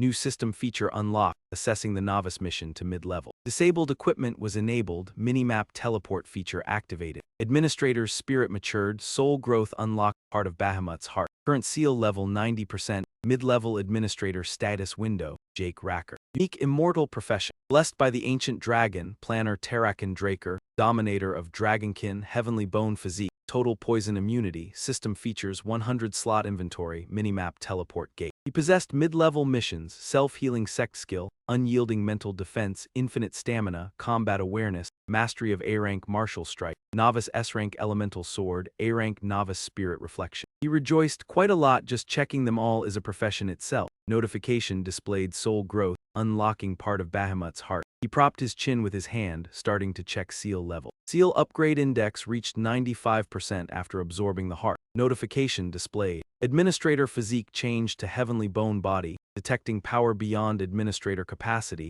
95% compressed and sealed. He realized the conditions to access Tarakin Raker's secure archive. Jack thought, having tried to open the seal but the previous image appeared, system lock, request denied. Risk of physical and mental damage from power exceeding administrator capacity. He held his face, thinking dejectedly, "Of course, I know what it's like to experience power beyond limits. Currently, I can handle about 10%. Even the dragon language wasn't unlocked with karma points or dragonkin domination, probably related to seal level." Jack muttered, "For now, I'll keep an eye on it." System continued notifications, mission rewards, administrator rank upgraded, 500 karma points and 3 random yang. Information displayed, armor made of meteorite iron, strong yet light. No unique abilities. Special note boosts when full set worn. Leg armor info, meteorite iron, strong yet light, no unique abilities. Earrings intricately carved from glass, unique ability increases spirit recovery by 15%. Special note pairs with red dress. He held the earring, excited. Selling this to a mage could earn a fortune. Remembering previous items, he rejoiced. Now I have shoes and leg armor matching the gloves, almost a complete set. Jack turned his head aside. The golden system screen appeared with secret slots, and he noticed a random skill card, true to its name, surely containing a skill. A notification popped up, opening the random skill card, and the cards erupted in sparkling light like stars. C-rank static was recorded as a skill. The static skill generates electricity to shock the target on contact. C-rank flash bomb, a skill that shoots compressed energy high, creating a blinding light explosion that obstructs vision, and C-rank sound break, a skill that disrupts sound. The unpleasant sound interrupted the enemy's hearing. He noticed some confusion. All were C-rank. If they handed out higher-rank skills for free, all his efforts would be wasted. A notification appeared. Activated static skill. Jack picked up the knife, which emitted crackling electric light. He looked at his hand and smiled softly. "Is this the rank?" Jack glanced at the exalted knife, its power quite good for its rank. "I can use this in many ways," he thought to himself, combining the flash bomb and sound break. He would get a better effect than the artifact he used in the rank up exam. With that in mind, he kept tapping the screen. Moreover, upgrading authority unlocked a new system feature. A system notification appeared. Equipment slot deactivated. You can use equipment in slots as skills. He grinned thoughtfully. Use equipment as a skill could be useful in emergency. His hands continued swiping relentlessly. Since I have infinite stamina and self-healing, these slots should be used for something other than elixirs. His gaze paused. No, wait. Even perfect skills have weaknesses. Nothing guarantees he wouldn't encounter someone like Kaiser, and even infinite stamina couldn't handle that. He didn't know the true limits of self-healing. There's always a scenario where it might fail. Thinking this, Jack tapped the screen again. A notification appeared. Purchased an A-rank healing elixir, current karma points 1465. The high-grade healing elixir was recorded in the deactivated equipment slot, immediately healing severe wounds and restoring energy. Special note, due to its superior effect, it cannot be applied a second time to the same target and has some unidentified effects. He said unexpected expense, but at this level it's worth it. It can substitute for infinite stamina or self-healing. Jack held the elixir bottle. "Now the most important reward," he exclaimed, "Tears of the Fairy King." The information panel displayed, "Tears of the Fairy King, drops shed when the heroic king falls to the sorcerer's scheme. It can resurrect the Fairy King from the spiritual realm once using this tear as a medium." Jack looked at the bottle thoughtfully. According to legend, the Fairy King grants wishes to humanity. If the legend about Kaiser is true, I could resurrect the Fairy King and receive a wish. But there's only one chance. Jack's gaze returned to the information panel. "I can't just try it carelessly." He raised the bottle, staring intently. After some thought, he put it away, keeping it for later. Then he calmly stepped outside, certain he would need it eventually. Upon stepping through the door, a new scene appeared, a magic circle on the ground glowing, swirling around him. He looked around. This was an adventurer's fairy outpost. I really teleported. Old houses appeared around him. He jumped over a fence, thinking, the system's new teleport gate feature is really convenient. The system displayed, "Do you want to use the system teleport gate feature? Please select a destination. Current location, Kingdom of Arrows, Adventurer Outpost number 8. Jake observed that he just needed to select a location on the minimap to arrive instantly. Kaiser's Cathedral requires 150 points, current points 0. He checked, noting that aside from needing points for long distances, there were no other restrictions. Jack looked at the map. With enough points, I can move between continents. Not only convenient, but it also helps evade pursuers. He rested his chin on his hand, thinking, this will help with future plans. He noticed something unusual, flowers blooming on the tree trunks as if it were spring, making him suspicious in the middle of winter. His eyes scanned the surroundings. Don't tell me this is impossible. The scene shifted to the top knight training academy in the central continent. Allah. In the main hall, a loud voice echoed, amazing.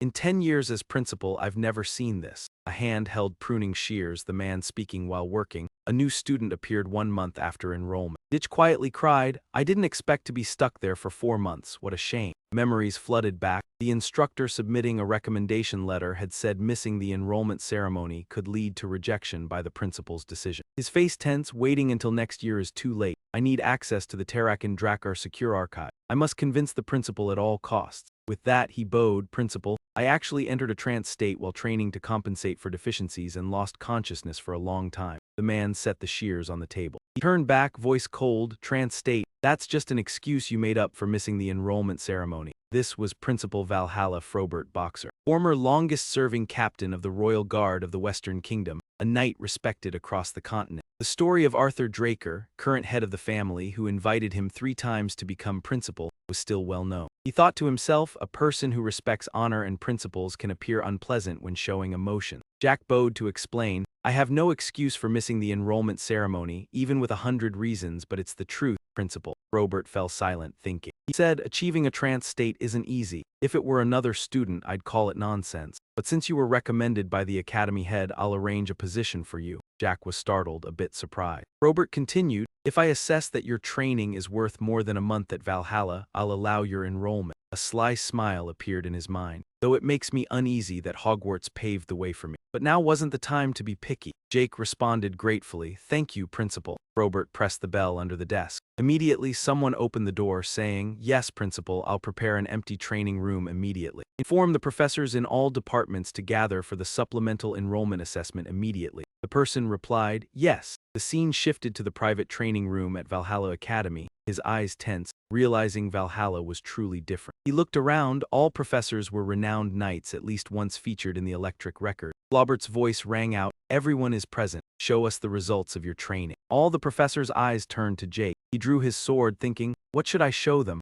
I can't let them see the elemental sword. The pressure radiating from the professors was intensely oppressive, shaking him slightly. The terrifying pressure came from those who had trained the strongest knights on the continent. They would not accept a mediocre technique. He smiled slightly, a halo of light glowing around Jet. He decided to take it seriously. Both hands raised the sword, energy surging. The professors could only exclaim at the power. One professor quickly recognized, isn't that the aura sword? The energy within everyone was surging violently, sparking whispers. Only 15 and he has reached the Azure Knight level. Previously, the record was held by Knight Abel at 19. It was no exaggeration to call him a pseudo-golden prodigy. His eyes flicked back to the source of the murmurs, recalling what Kai Zia once said, what do I think of that aura? It's just a trick for the weak. Jake reminded himself that after defeating Kaiser alone, he had neglected to control his aura. Observing the professor's panic, he was fortunate to have something to save him. A faint smile touched his lips as he saw them, assuming he was at Azure level. Before meeting Kaiser, Jake's aura was only on par with an Azure Knight, but after mastering techniques like hydraulic palm and elemental sword, his aura surpassed that limit, reaching beyond the red rank. The key difference between a Red Knight and an Azure Knight lies in aura control. An Azure Knight can sustain and heal aura, while a high-level Red Knight can manipulate their blade freely while maintaining destructive power. Jake remained lost in thought. Watching the luminous sword, he felt relief that they had stopped. Otherwise, the situation would have worsened. A loud voice pulled him back. Excellent, Frobert, proceed to the exaltation. This is an unparalleled achievement. Even if you spend a month in Valhalla, should it be a precious revelation. Then I don't mind waiting months, even years. Jake flinched, seeing him transform into someone else. He bowed. No, Headmaster, once again, I sincerely apologize for missing the induction ceremony. He chuckled softly, don't worry. Then Flaubert asked, and everyone else, any objections to his admission? The professors answered in unison, no objections, such a pure aura is rare, even among current knights. Agreed, I think no further tests are needed. Hearing this, he turned back, very well then. Flaubert said warmly. Welcome to the Academy, Jack Racker. Scene shifts to Atlas, the center of a major kingdom. Valhalla, the premier knight training institute of Lu Kingdom, and the Four Seasons city of the Draker family all resided here. The Four Seasons city housed the main branch of the Draker family and its core members. This place was famed as the Draker family's true fortress. Jake stepped forward, looked up, and praised. Quite impressive. At his Atlas mansion, he sighed as he opened the doors. The place was immense, even for someone like Danny. As the doors opened, two people stood inside, and when Jake entered, fireworks erupted with cheers celebrating his induction into Valhalla. Clowns appeared, smiling. You froze, master. Is teacher Andre here too? Duke patted Zek's shoulder in praise. Apprentice, impressive. First time seeing someone skip the induction ceremony at Valhalla. He waved. So, the protagonist has returned. Shall we start the feast? Jake was confused. What? Just as he returned to the Atlas mansion. Duke and Andre had prepared a surprise feast to celebrate the successful induction. Duke had received orders for assistant training from the main house and returned to Four Seasons City, managing the mansion for a month without consulting Jake. Andre said, I've decided to join Valhalla as a teaching assistant. Sorry, but I also need your approval. Both then laughed heartily. Jake was utterly bewildered and angry, thinking to himself, why do they always make decisions without asking the host me? After a while, the party ended, bottles scattered across the floor, both collapsing drunk where they stood. Night fell over the mansion. At a restaurant, laughter and chatter filled the air. A gloved hand extended a coin along with a dark beer. Thank you. The waiter froze, continuing, I want to see the syndicate. Moments later, everyone stood, knives in hand. The man with half his face covered smiled coldly. What, want to try? One recognized him. Draker family. Everyone returned to normal. No one made a move. The waiter stammered in fear. Sorry, I should have stopped him. He retracted, holding the bottle, bowed. Respectfully, I will escort you to the branch manager. That man was none other than Jake, walking the hallway, observing, thinking. He noticed a secret door protected by magic. Before Regression, among top intelligence organizations in Lu Kingdom, there were two, Draker's Nightshade and the Imperial Intelligence Agency ZOM. Yet there was a lesser-known organization, the Syndicate. Initially a group of smugglers, a low-level member named Syndicate had developed an intelligence system based on smuggling routes. Before Regression, Ming Han was expelled from the academy and joined this organization. Jake strove to survive and became an assassin for the organization. Later, Syndicate, as branch manager, approached him,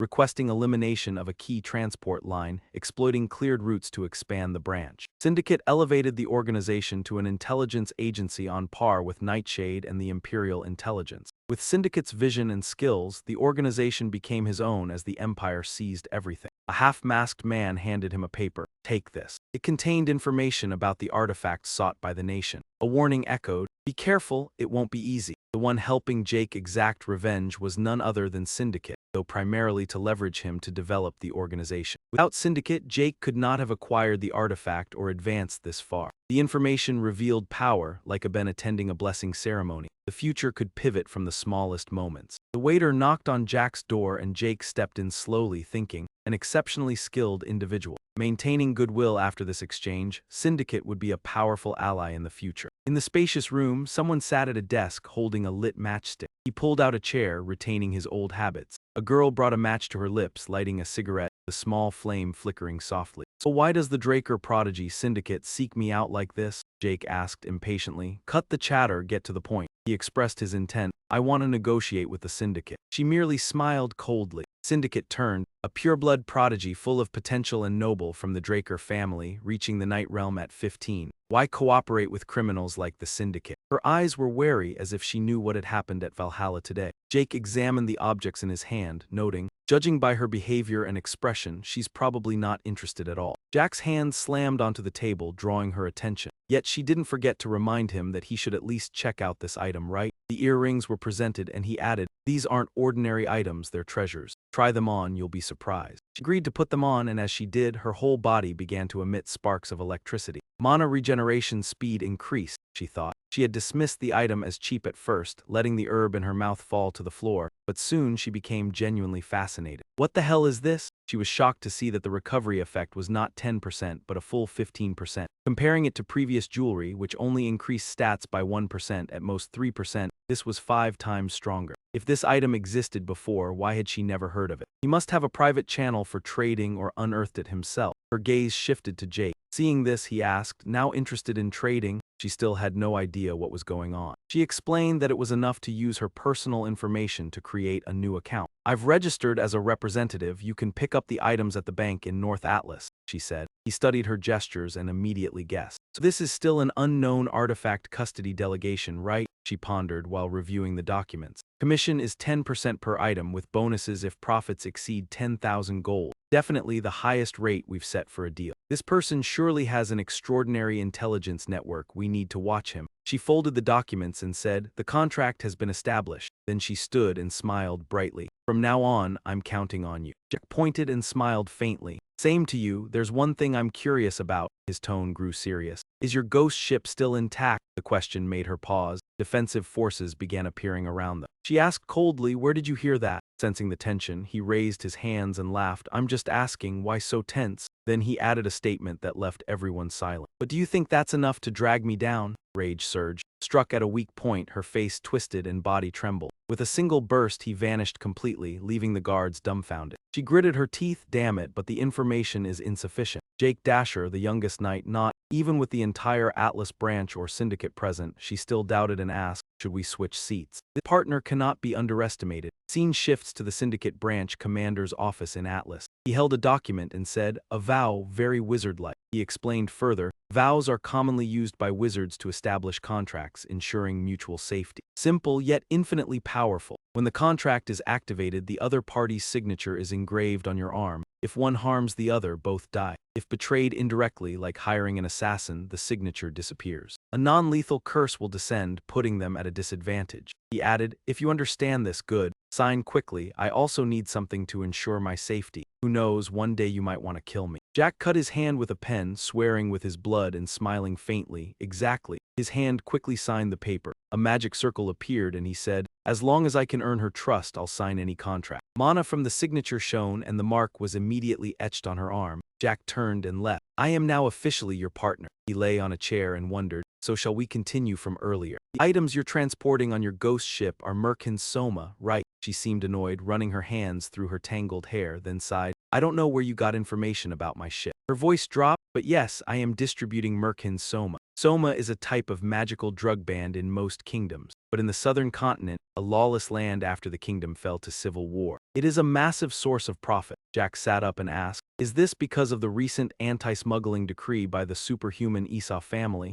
She raised a cigarette and replied, "Exactly, even Merkin wouldn't dare touch the superhuman family. The only land route connecting central and southern continents runs through the desert controlled by the superhuman Ista family. But a few years ago, Ista suddenly closed the border, forbidding entry. The connection to the south was completely cut off." She raised her own stick and recounted, "Land routes blocked and sea routes controlled by Pavla. That's why I have to use syndicate transport. Anyway, you paid a high price. For us, you're an important client." Merkin and Pavla, two major criminal organizations, divide control of the lawless south, using the central continent jungle as a border, north to Merkin, south to Pavla. Merkin has the advantage of land transport for Soma. But because they monopolize the route, Pavla has to switch to sea transport. When Ista closed the border, McCain lost the land route and rushed to the sea, but Pavla already controlled it. She still had questions. "By the way, how did you know about my ghost ship?" "The Syndicate's ghost ship is your creation, covering the ship in invisible steel. It evades pirates and navies, becoming a vital financial asset of the Syndicate, secret enough to never have been exposed." Jack smiled faintly. "Of course, I couldn't say it was revealed by you in a past life." Jake asked sharply, "An intelligence broker asking about sources," he declared, leaving her startled. "Now isn't the time. Shouldn't we focus on Pavla's offer first?" She remembered something, turned and said, "Right, Pavla recently contacted me, promising double if I stopped trading with McCain. The higher-ups are still considering."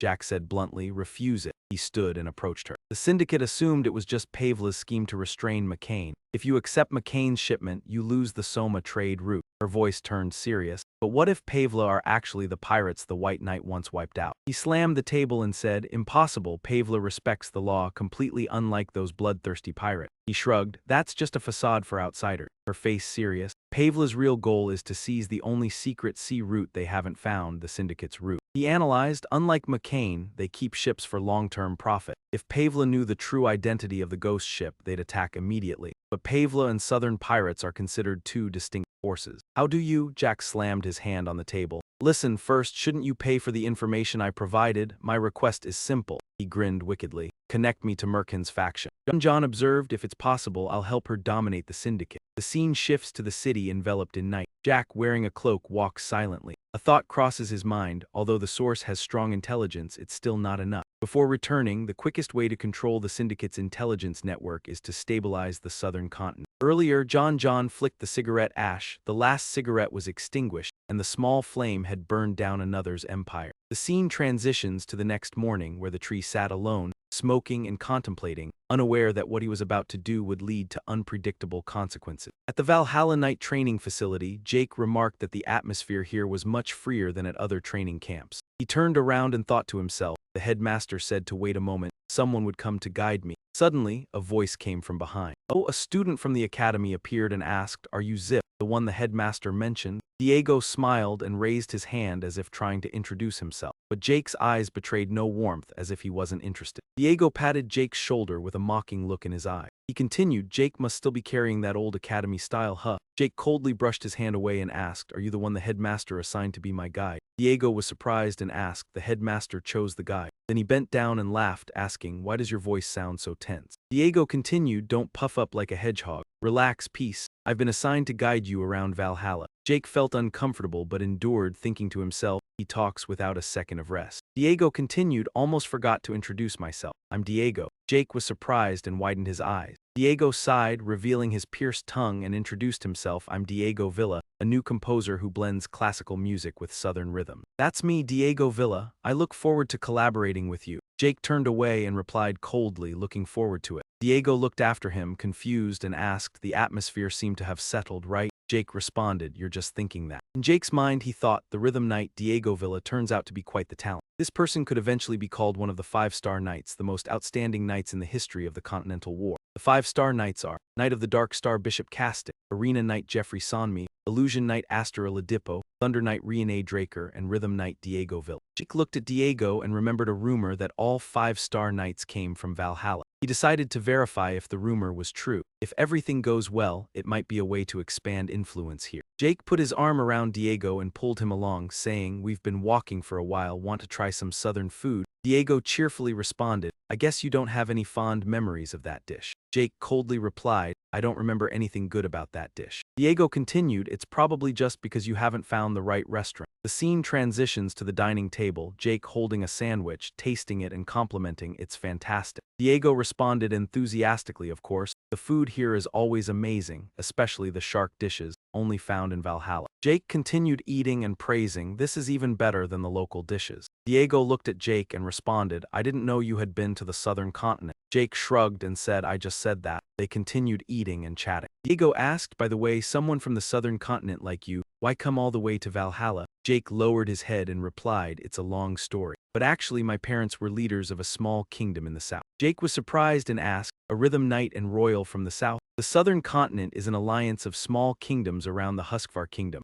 most of which migrated to the center after Cusco collapsed due to civil war. Diego chuckled, spinning his spoon in his hand. Diego replied, "In other words, I'm a noble prince." Jake was taken aback, although that heritage no longer meant much now. He never imagined a prince could be so lively and energetic. Diego continued, "My parents always told me to maintain the royal swordsmanship, but I wanted to compose music." Jake continued questioning, "But what about those who had expectations of you?" Diego smiled brightly and suggested, "How about you join the music study club?" Jake immediately declined, "I'm not joining." The scene transitions to the classroom. Jack curiously asked, "Are we allowed to come and go in seniors' classrooms like this?" Diego explained, "At Valhalla, as long as you want to learn, you can enter any class." Diego continued, "Today is not a regular class. I heard something incredibly special will be showcased." Jack felt irritated, thinking to himself, this guy really can't control his mouth. Whispers arose from behind, "Is he the one?" All eyes turned to Jake, the newest student at Valhalla. The class was curious, is he from direct lineage? They said he was a genius who defeated even the trainer. Jake heard the gossip and was surprised. He lowered his head, looking at the mark on the back of his hand, and asked, "So what do you think this is?" Diego was surprised and replied, "What do you mean by this?" Jake angrily explained, "Stupid, this is the pureblood glove of the Draker clan." Diego was astonished. "I thought it was some cool style, but turns out it's the pureblood glove. Unbelievable." Jake silently laughed when he saw Diego's astonishment. Even after entering Hala, he didn't recognize the pureblood glove, but such a reaction was normal in front of a true-blooded scholar. Jake thought to himself, surely things would quiet down now. Diego suddenly understood, saying, "No wonder you've been acting strange, it's because of this." He laughed heartily, put his arm around Jake and said, "If you're a Draker, you should have treated me to a meal." Jake sighed helplessly, things seemed even more lively than before. Suddenly, applause echoed from the podium. Flaubert lowered his hand and spoke, "All students, please listen carefully." Jake thought to himself, now I understand why there are so many people attending. Turns out it's a special lecture conducted by the headmaster himself. Diego asked, "Hey buddy, how do you feel about this lecture?" Jake reminded him, "If you invited me to listen to a lecture, at least you should focus a bit." Flaubert continued, skipping the long introduction, "I'll get right to the point." Flaubert continued and invited a very special guest to step in. Jack was thrilled, thinking, could it be that he's become a noble now? The crowd shouted, "The singing knight Draker has returned." Everyone murmured, "Is it the singing knight Doug Recurso who disappeared without a trace?" Recently there were rumors that he had appeared in the noble city.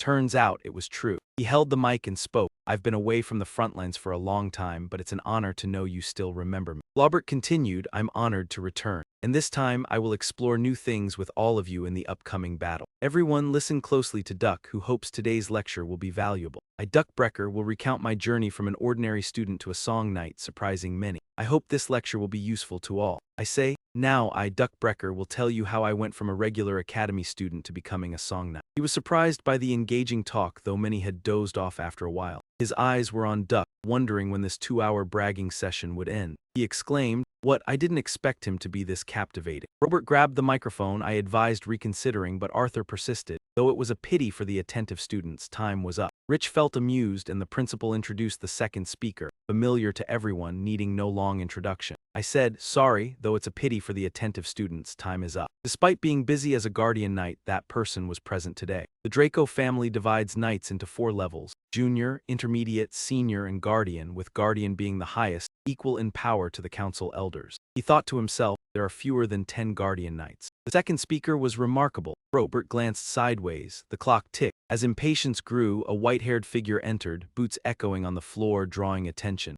Rich recognized the platinum hair and gleaming white armor. This person was striking, yet still unrecognizable. Murmurs rose. Everyone was lucky to see the knight in person. He was startled. Zek turned, realizing it was the Draker family's eldest, Knight Kali Draker. Scene shifted to Eisen, a key port city of the central continent. Eisen was a bustling trade city, controlling major trade routes. A decade ago, Eisen was very different, occupied by southern pirates. After officially becoming a family knight, Kali Draker began purging the pirates. 5 years later, pirates no longer haunted Eisen. Now, the port was the largest under Draker protection, and surviving pirates had fled to the Dead Sea in the southern Delta Republic. Kali was titled the youngest guardian knight, a prestigious honor that even Aben had not reached before reincarnation. Jack thought, knowing she was significant, he never expected his rival for inheritance to be Kali Draker. Jack was lost in thought, not recognizing her immediately because Kali had been formidable even before reincarnation. Now she began to speak. Kali slammed her hand on the table, her voice booming across the hall. I heard her. A loud voice echoed, shaking the student auditorium. Everyone fell silent, trembling. He was astonished that a guardian knight could shout so powerfully. She spoke with authority, the atmosphere oppressive. Kali said, "Back in Hala, where I graduated, things weren't like this. Our elders would shake their heads in dismay at your behavior. Do you think peace comes easily? No, it is earned through the blood and sweat of our ancestors." She continued, "Merely understanding with your mind is meaningless. Action creates value, understand?" Rich smirked, realizing why. Kali slammed the table, shouting, "Train to exhaustion, steal your discipline, uphold a healthy knightly spirit. Only then are you true knights." He groaned at the long speech, but the session was ended. Whispers rose as everyone reacted. Wow, what a nightmare. Rich walked, thinking her advice was good, but inexperienced students couldn't grasp it. His gaze dropped, recalling Diego's name. Diego greeted earlier, "Sorry bro, 5 hours of composing music has burned me out. I've guided through Hala already." He wondered, should he just leave? Thoughts of upcoming talent recruitment and Valhalla duties occupied him, making use of free moments. He decided to explore the Terrakin security library. He exclaimed, "Let's go then." Unexpectedly, footsteps followed closely, a voice calling, "Kali, do you have a moment?" Scene shifted to Valhalla training grounds. She swung her sword, generating swirling air. His eyes widened, realizing it was the Midran sword gifted by the Holy Kingdom. Thanks to Kali, the pirate threat near Ison was partially resolved. She was given armor and the pure Midran sword, earning the nickname Silver Knight. Kali said, "Show me your full strength." Rich crouched, preparing hands and feet, thinking silently. He realized she wanted to duel. He guessed she had heard rumors of his azure-level cultivation. He planted his sword, moving his hands along it, the blade glittering, ready to display full power. He declared, "Then sorry, that won't happen." Eyes serious, aware that not only she but others were watching. He knew showing everything would cause more harm than good. Draker family rules, the strong win, the weak lose. Reaching azure level at 15 was unprecedented. Revealing strength would make Seimer attempt to kill him, and the family head would intervene. He could reveal after surpassing the family head's level. He reflected, needing only to secure the family legacy without being manipulated. Resolving this, he lunged at Kali, both swords clashing brightly. Suddenly her sword deflected his aside with such force that both swords flew off. Kali raised her blade, slashing past Rich's tip, blood spattering. The system announced skill healing pause. He realized, as a guardian knight she detected the skill. Memories flooded back when Duck had asked, "How did you heal so fast?" He resolved not to repeat past mistakes with Duck. They charged relentlessly, she struck swiftly and powerfully. Jack regained stance, leaping, sword raised, ready to strike Kali. A powerful downward strike. He noted the blade's crimson hue. Using full force against a crimson-level opponent was tough. Suddenly, he launched upward, springing from the ground below. Kali leapt high, preparing a downward strike, aiming straight at Rich below. Her sword whistled through the air. He quickly raised his blade to block. A massive clash erupted, white smoke rising, obscuring everything. Zek assessed, if it were an ordinary sword it would have snapped. The two strikes lit up the space with dazzling brilliance. Kali praised, "Not bad, your swordsmanship is sharp." He smiled faintly, using full force to counter her strike. A fierce explosion shook the area, leaving debris scattered on the ground. Jake wiped the dust from his face, thinking that forcing his sword down to match the blue tier and confront Kali's crimson was truly risky. Suddenly, Kali spoke, "You think keeping this distance is safe?" Jake's eyes instantly grew cold. Before gaining fame as the Silver Knight, Kali Dreyer was known as the Tremendous Sword because each of her strikes was like a colossal blade. While he was still pondering, Kali attacked directly. He didn't have time to dodge and took the blow, blood spraying from between his teeth. The attack caused a shockwave, sending bricks and stones flying. Through the smoke, Zek's sword appeared. Another explosion followed. Kali murmured, "Damn it," for force control. Kali's gaze froze as footsteps echoed through the smoky village. He appeared after the two explosions. Jake slammed his hand on a nearby rock and smiled faintly. Jake wondered, "My performance is convincing enough, right?" "Hey miss," satisfied. Everything was now reduced to rubble. Kali praised, "Impressive." She looked at the trembling enemy struggling to resist and felt grateful. "The one who blocked that strike exceeded my expectations." Kali frowned, slightly troubled, then looked up. Kali said, "Jake Raker, I actually have a favor to ask." Suddenly he collapsed face first to the ground. Kali rushed over in panic. "Are you okay?" She caught him in her arms, thinking, "Damn, internal injuries are severe. Did he overuse light energy?" She pulled a vial from her hip, opened it, and poured it into Jake's mouth. "This is the finest recovery potion of our clan. Drink slowly." His body began to absorb the medicine. The system notified that the healing skill was being activated continuously. He closed his eyes, thinking, this should be enough to avoid suspicion. The recovery factor had been temporarily paused. Everything was staged just enough to appear blue tier. When the great sword rushed forward, he intentionally let it graze him instead of countering. Before the strike landed, a strange gap appeared, allowing everything to proceed smoothly. Kali's light energy flowed into his body, though he couldn't use it directly. It caused natural internal injuries. Kali would believe he could use light energy. She thought he was hurt from overusing his power. He sat up, held his head, and groaned softly. Kali asked, "Feeling better?" He smiled. "Yes, thank you, Miss Kali."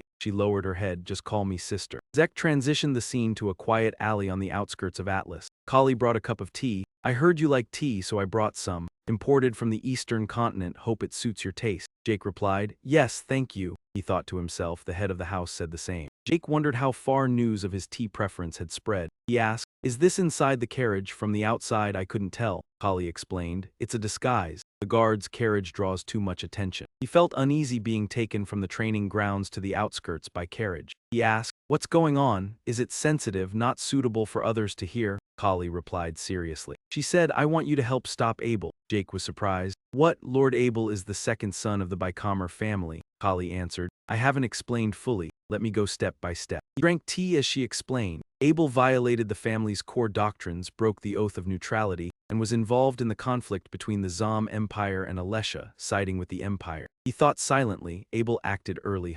He asked, "Does the guild know?" Kali denied. "No, they're turning a blind eye." She said the guild was divided, with a faction of elders supporting Abel and the Empire. He asked, "You mean the elders were bribed?" Kali explained. Some still maintained a neutral stance. He added, "The conservative elders choose neutrality over opposition. It's only a matter of time before they flip." She agreed that made sense. She said, "We're investigating who he's manipulating, but we can't wait for him to make a mistake. If Abel runs wild, a major war will erupt." He tensed, thinking Kali's prediction was accurate. 3 years had passed since his regression. 7 years later, the Draker family and the Empire under Abel would wage a continental war, costing countless lives. The sky would darken, the ground soaked in blood. Kali said, "That's why I've made a decision." She continued, "I'm building a force capable of stopping Abel. He controls the upper echelon of Draker. True knights don't bow to power, they follow justice and ideals." Her voice was calm, loyal to her beliefs. She planned to gather the knights under the 4 guilds without forcing anyone. The young, pureblood awakened held bright futures. He thought silently. Now he understood the kind of person Kali Draker was. He watched Kali sip tea leisurely, reflecting further. She had firm faith but enough flexibility to yield for the greater good, a person of integrity and purity. The gap in her sword technique likely appeared because she worried about him. She was strong and upright but gentle at heart. Kali said,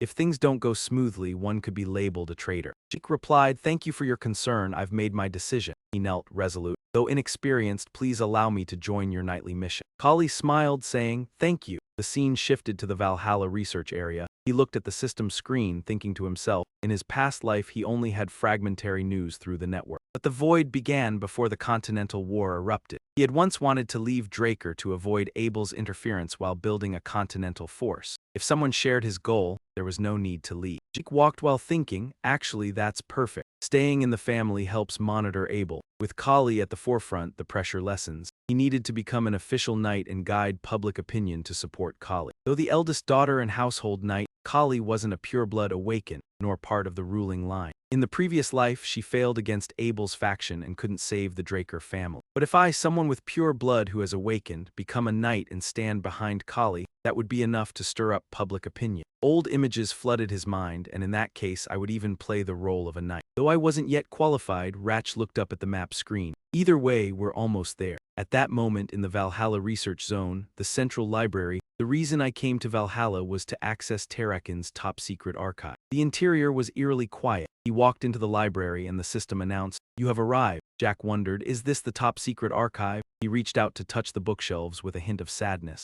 Really, compared to what I expected, this is way worse. Jack observed the books and noted that they were too small, with nothing but a few useless old books. He thought to himself that since they were marked by the system, he had expected this place to store something dark, like the heart or fangs of Hamukkar. Ratch cursed quietly, "Damn it, a waste of time." He walked away when a notification appeared, "Update button detected." Suddenly, a huge bookshelf slowly appeared before him. What is this? Ditch widened his eyes. The system announced, syncing and updating Edorak and Dragori's secure archive from an external administrator. He wondered, an external administrator? Does that mean Terrakin is also a system user like me? Z turned to look at the bookshelf and commented, if that bookshelf only responds to the system, no wonder no one has found it until now. The information continued to display, Terrakin Draker's secure archive data has been synced. You can now access Terrakin Draker's secure archive at any time through the system, with a categorized index for efficient browsing. 1. Organizational Operation Handbook. 2. Version 5.21 Line Extermination Technical Manual. 3.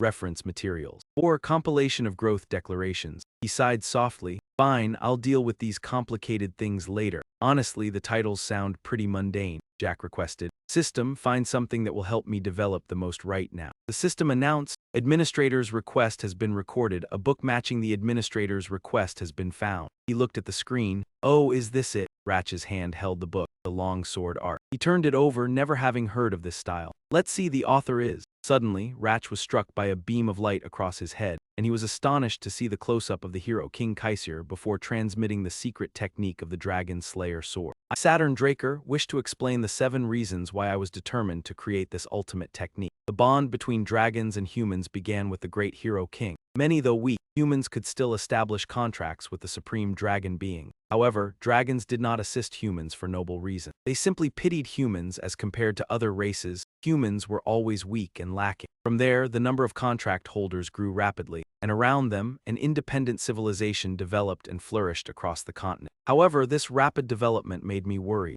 I feared the dragons. If such an advanced species helped humanity merely out of pity, they could easily turn their back on humanity and destroy it at any moment. If that fear became reality, humanity would be annihilated overnight without any resistance. Therefore, I began searching for a method to oppose the dragons. At first, I thought of magic, but magic was the first gift the dragons gave to humanity. The human heart does not generate magic power, but the dragons engraved magical circles into the heart, allowing humans to use magic. Therefore, using magic to fight dragons was no different from using their own power against them, which was completely illogical. Next, I thought of the elemental sword of the hero king, a power that even dragons were amazed by. However, that power was reserved for those with royal blood from the elven race. So, I devoted all my efforts to finding a new source of power that was entirely human. I tried every method to surpass human limits, from the original northern sword techniques to the mystical eastern powers. Ironically, the one who helped me wholeheartedly in this research journey was Kronos, the dragon of the hero king. When I asked him why, Kronos simply said he did it for fun, but in his eyes I saw the long research process. And in the end, Kronos and I discovered a new source of power called aura. It wasn't an element nor magic, but a unique power that only humans could harness and use. After finding the clue when the hero king left this world, I continued researching aura. Soon, the research project bore fruit. I compiled all knowledge about aura, from the concept, its operation, to sword techniques that applied it, and then compiled it into the Dragonslayer secret. Fortunately, until now, the fear of dragons betraying humanity had not become a reality. But I am certain that one day, this sword technique will become necessary for humanity. If anyone discovers this secret, I hope that they understand my intentions and dedicate themselves to training it to save humanity. Breaking his train of thought, Ratch spoke. Fortunately, to this day, the fear of dragons betraying humanity has not come true. Suddenly, the system screen popped up. Information displayed, achievement task. The successor to Saturn masters the Dragonslayer sword technique of Saturn Draker. Deadline, 3 months. Task reward, Kronos Dynasty treasure location coordinates. He was a little surprised. It appeared right after I finished reading it. Jack placed the book on the shelf and chuckled softly. The Kronos Dynasty treasure must contain treasures far beyond anything I've ever seen. The problem is the 3-month deadline. Could it be harder than the elemental sword? It seems that in the near future, I will have to pour all my energy into understanding the Dragonslayer sword technique. Ditch reflected. He thought to himself, though it's been who knows how long since the hero king's time, everything is unfolding just as they had feared. The consequence is the war to free humanity. Jack looked up at the shelves and asked the system, "Are there any useful materials in the secret archive like Terrakin's journals?" The system quickly responded,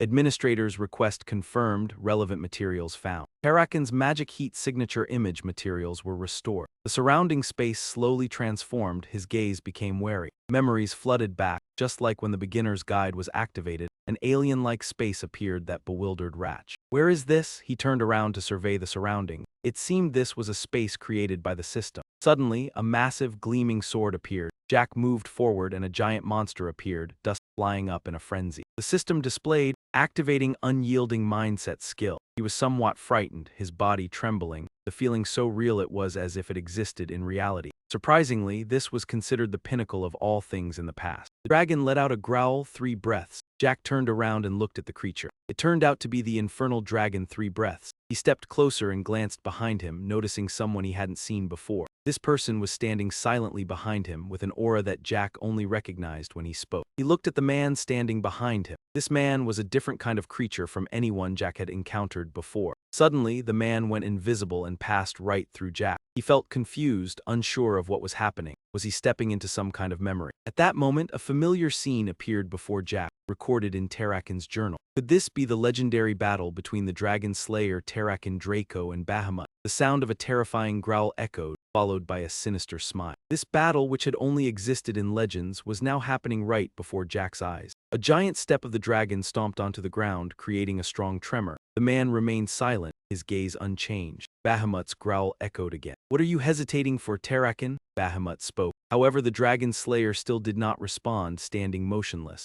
How disappointing, the one who was once my contract bearer. The words caught Jack by surprise. He didn't understand. A thought suddenly flashed through Jack's mind. Tarakan was Bahamut's contract bearer like Kaisir and Kronos, his face tense. If that's true, could the legend of Tarakan, the Dragon Slayer, defeating Bahamut be? Before he could think further, the scene in front of him made Jack's eyes widen as everything around him suddenly flickered like a TV losing signal. He felt confused. Why was everything like this? The voice sounded, but there was no clear sound, making Jack uncomfortable. I can't hear what they're saying. He asked the system, is there any way to fix this? The system quickly replied, unable to confirm the administrator's request. Jack gritted his teeth, and suddenly a sound startled him. He turned around, noticing that the Dragon Slayer was also being affected by the disturbance. Memories flooded Jack's mind. What, could the contract dragon strike against the contract bearer? Ridiculous, Kaisir asserted. Dragons cannot betray humans. His tone became serious. But if there is betrayal, it can only come from the contract bearer. The voice continued, if there is indeed such a possibility, it would be the contract bearer. After the battle, all that remained was weak resistance. Suddenly, a heart and fang of Bahamut appeared in the sacred ground of the Dragon Slayer. Jack thought to himself, but when dragons die, they usually turn to ash, leaving behind only remnants. He felt puzzled, but considering the pureblood armor made from dragons, perhaps Bahamut was a special case. The space began to change again. The scene brightened and the library appeared before Jack, making him feel regretful. Is this the end of the film? He sat down, sighed, and said,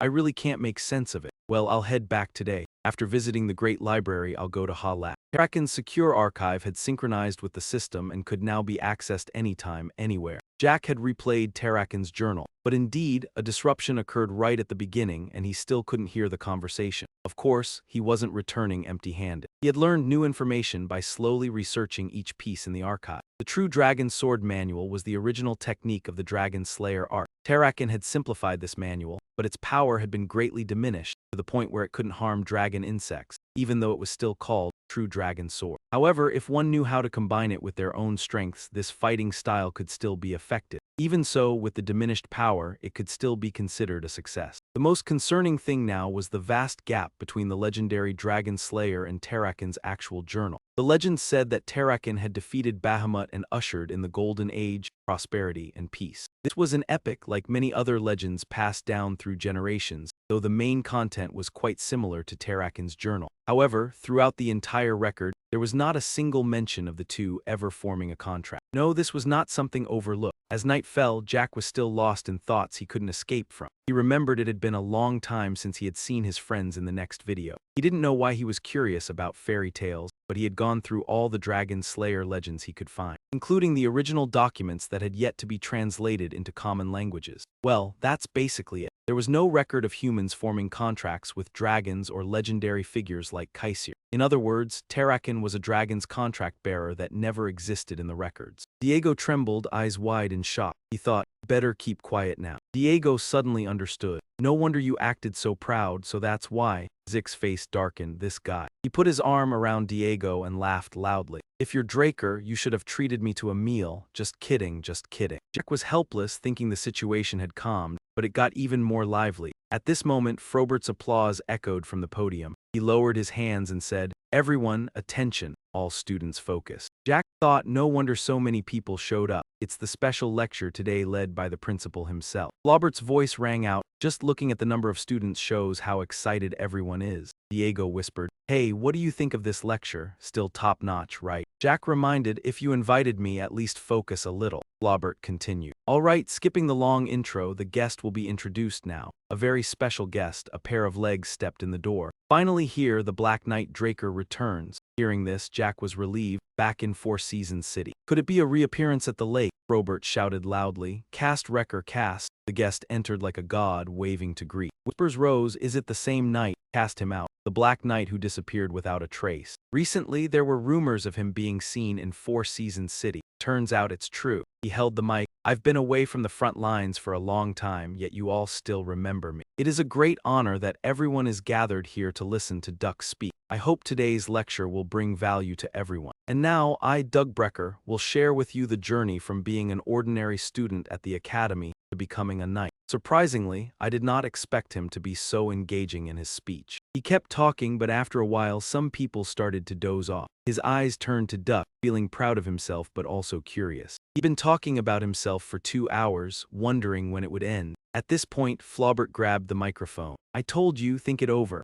However, Arthur still apologized, feeling sorry for the students who were paying close attention. But time was up and Jack felt amused. "This is great, Principal," he continued. "The second speaker is a familiar figure, no need for a long introduction." Although very busy with her role as a guard knight, she still found time to be here today. The Draker family divides knights into 4 ranks: junior knights, intermediate knights, senior knights, and guard knights. Among them, the guard knight is the highest rank, with power equal to the council of elders within the family. He thought to himself, thus, there were fewer than 10 guard knights, and the second speaker seemed to be a special person. Robert glanced around, the clock ticked. As everyone began to lose patience, a person with white hair entered. Her footsteps echoed and the sound of her shoes on the ground drew attention. Jake observed her platinum hair and shining white armor were striking, but he didn't recognize her. Whispers began to spread. "Wow, a real knight. Indeed, I never thought I'd get to see such a female knight." Hearing that, he was amazed. Zack turned around, lorem ipsum. The person was the eldest daughter of the Draker family, Knight Kali Draker. The scene shifted to Eisen, the important port city of the central continent. Eisen was a bustling trade city, controlling trade routes to the south and eastern continents, but it was completely different here a decade ago. Back then, Eisen was occupied by southern pirates and plagued by their raids.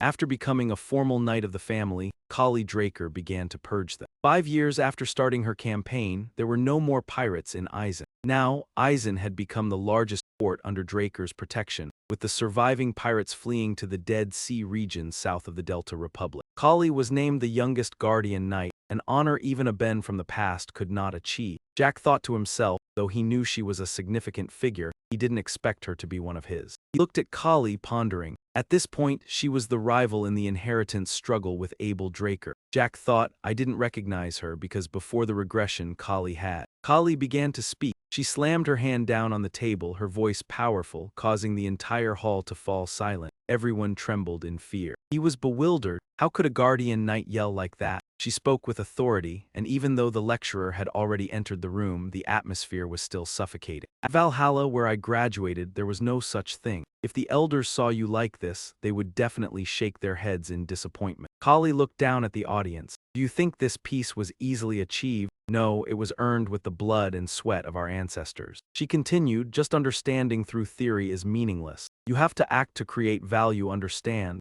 Zack chuckled quietly, so that's it. Kali slammed her hand on the table again, shouting, training until you're bruised and having iron discipline, combined with a healthy knightly spirit, that's what makes a true knight. Zack groaned, so long-winded. The time for dismissal arrived and whispers filled the room. What a nightmare, one person said. Indeed, I missed Duck's lecture, Zack thought as he walked. Her advice wasn't too bad either. But it seems the young students didn't get it. His gaze fell. By the way, that name, Diego. Diego spoke up earlier. Sorry, bro. 5 hours of music composition just burned my soul out. I've finished guiding Valhalla, I'll head off now. Jack wondered, you're just leaving like that, he pondered. But it's actually pretty good. The upcoming recruitment and life at Valhalla are sure to keep us busy. Maybe now's a good time to head to the Terrakin Secure Library and explore it. Thinking of that, he said out loud, let's go now, unaware that a pair of feet were following closely behind. A voice called out, Jake Racker, Kali. The scene shifts to Valhalla's training ground, where she swings her sword down, creating a powerful gust of wind that sweeps around her. He is surprised, thoughts racing through his mind. That is the Midran sword that the Holy Kingdom gave her. The Holy Kingdom had been concerned about the piracy near Eisen, but thanks to Kali, the situation has stabilized. They gave her high-quality armor and the Midran sword. Her nickname Silver Knight also comes from this armor. Kali speaks up, show me your full strength. Ditch crouches, preparing, thinking to himself, so she wants to fight. She must have heard the rumors that I've reached the blue tier. He swings his sword to the ground, gripping the hilt tightly. The tip of his sword gleams, ready for action. The full strength huh. He says, sorry, that's not happening. His gaze turns cold. He doesn't want to show off his abilities as it would be harmful. If revealed, it would be dangerous. The Draker family follows the rule of might makes right. Reaching blue tier at 15 is already an achievement. If I show my strength, Zyme in the inheritance battle will try to kill me, and the clan leader will try to control me. Once I reach the level of the clan leader, then revealing it won't be too late. He reflects, I just need the title of the clan's heir. I won't let them control me. He continues thinking, I won't make the same mistake as before. Immediately, Ditch charges toward Kali with incredible speed. The two clash swords, creating a powerful impact, but her sword unexpectedly deflects his to the side. Both swords are quickly knocked down. Kali raises her sword and swings it fiercely, delivering a sharp strike that cuts across the tip of Ditch's sword, causing blood to spill. The system announces, "Request received. Healing skill pause." Ditch thinks, she's a guardian knight, she must have detected my healing ability. A memory floods his mind. Why am I healing so fast? I won't repeat the same mistake as with Duck. The battle continues relentlessly. She constantly attacks with incredible speed and strength. Ditch leaps into the air, raising his sword high, aiming directly at Kali, preparing to strike down. He puts all his strength into a powerful attack. Looking at his sword, he thinks, so it's crimson. Shifting my strength to match the crimson level isn't easy. Suddenly, he jumps high, lifting off the ground. At this moment, Kali also leaps high, preparing to deliver a powerful strike. She aims directly down at him, her sword soaring through the air. He quickly raises his sword, blocking the powerful strike. The two create a strong explosion, white smoke rising and enveloping the space. Ditch concludes, if this were a normal sword, it would definitely have snapped in two. The two clashes create a dazzling light that illuminates the entire area. Kali praises him, "Well done, your sword is quite impressive." Ditch smirks, gathering all his strength to resist her attack. A powerful explosion erupts, shaking the space. In the end, all that's left is a pile of debris on the ground. Ditch wipes the dust from his face, thinking, forcing my sword to match the blue tear is really reckless. To fight against her crimson tear is truly dangerous. Suddenly, Kali speaks. Kali says, "Do you think keeping this distance is safe?" He hears this and his gaze sharpens. He suddenly remembers that before becoming the Silver Knight, Kali had another nickname. She was known as the Great Power Sword because her sword swung like a giant blade. Meanwhile, Ditch, lost in thought, is unable to avoid Kali's direct attack. Another powerful explosion rings out. Kali curses, "Damn it, I can't control the force." Her gaze falters for a moment. Footsteps are heard through the smoke. Ditch steps out from behind the two explosions. Ditch slaps his hand against a nearby rock, a smile spreading across his face. "I guess my acting's good enough, right?" He says, "Hey, you there, are you satisfied?" Kali continues to praise, "Impressive, Ditch." She looks at Ditch, who is struggling to resist, her gaze filled with admiration. "You did well to block that. That sword exceeded my expectations." Kali suddenly felt a sharp headache, lowering her head, eyebrows furrowed tightly. Then she looked up and said, "Jake Racker, I actually have something I want to ask of you." Suddenly, he collapsed to the ground. Jake lay face down, motionless. Kali rushed over in panic. "Jake, are you okay?" She lifted him into her arms, muttering curses under her breath. "Damn it, internal injuries are severe." Kali wondered, "Did you overuse your light energy?" She reached into her side pouch and took something out. Kali opened a medicine bottle and poured it into Jake's mouth, saying, "This is the top-tier recovery potion of our family. Take it slowly." The medicine began to take effect, and his body gradually started to glow. System display, request from administrator confirmed. Classroom skill, recovery multiplier currently active continuously. He squinted, calculating, this should be enough to avoid suspicion. Reactivating the previously paused recovery multiplier. Everything is just acting to fool others. Just keep it enough to look like I just reached blue rank. When that great sword came at me, I intentionally let it graze me instead of countering. I don't understand why, but just before the strike landed, a strange gap appeared. So everything afterward went smoothly. I let Kali's light energy flow into my body, even though I couldn't directly use it myself. It naturally caused internal injuries. Now Kali will believe I can use light energy. She'll think I got hurt from overusing power. Thinking this, Jake sat up, clutching his head in pain, letting out a soft groan. Kali asked, "Are you feeling better?" He turned and smiled lightly. "Yes, thanks to you. Thank you, Miss Kali." She lowered her head and then stood up. Kali said, "Just call me Kali." Jake. Scene shifts to a quiet alley on the outskirts of Atlas. She handed him a cup of tea.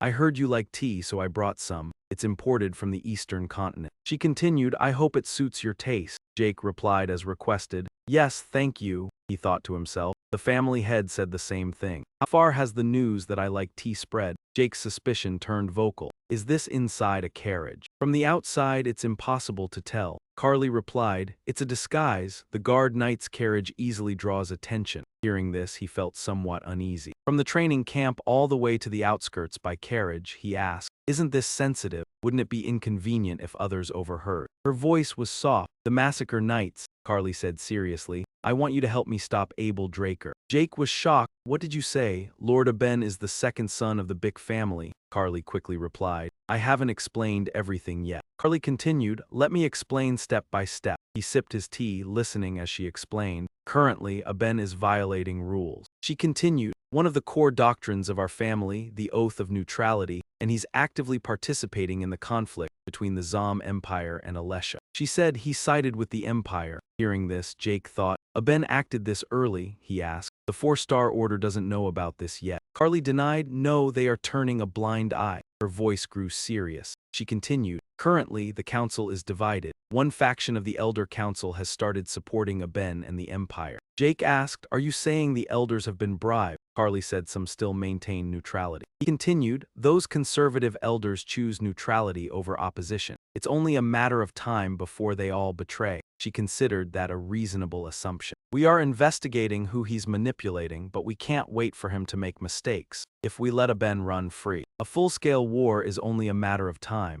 Jake's expression tense, thinking, Carly's prediction is truly accurate. It's been 3 years since I reverted. 7 more years, the Draco family and the Empire under Aben's control will ignite a continent-wide war. Countless lives will be lost or destroyed. The sky will darken, the ground soaked in blood. Carly said, that's why I've made a decision. She continued. She decided to build a force strong enough to stop Aben. Abel is gradually controlling the upper echelon of Draker. He probably believes that if he controls the head, the body below will naturally follow. Hung said that true knights never bow to power. They only pursue justice and noble ideals, his gentle voice showing his seriousness. He continued to explain his loyalty to his beliefs and his intention to gather knights under the 4-star order. She looked up at him, but he also emphasized he did not want to force anyone, especially the young, pure-blooded awakeners like her, who had a wide future ahead. The sharp gaze quietly thought of Kali Draker. He was beginning to understand her true self. He looked toward Kali, who was calmly sipping tea, continuing his thoughts. She had strong convictions, yet she was flexible enough to adapt for the greater good, a person both righteous and pure. She had weaknesses in swordsmanship, but perhaps it was due to concern for him.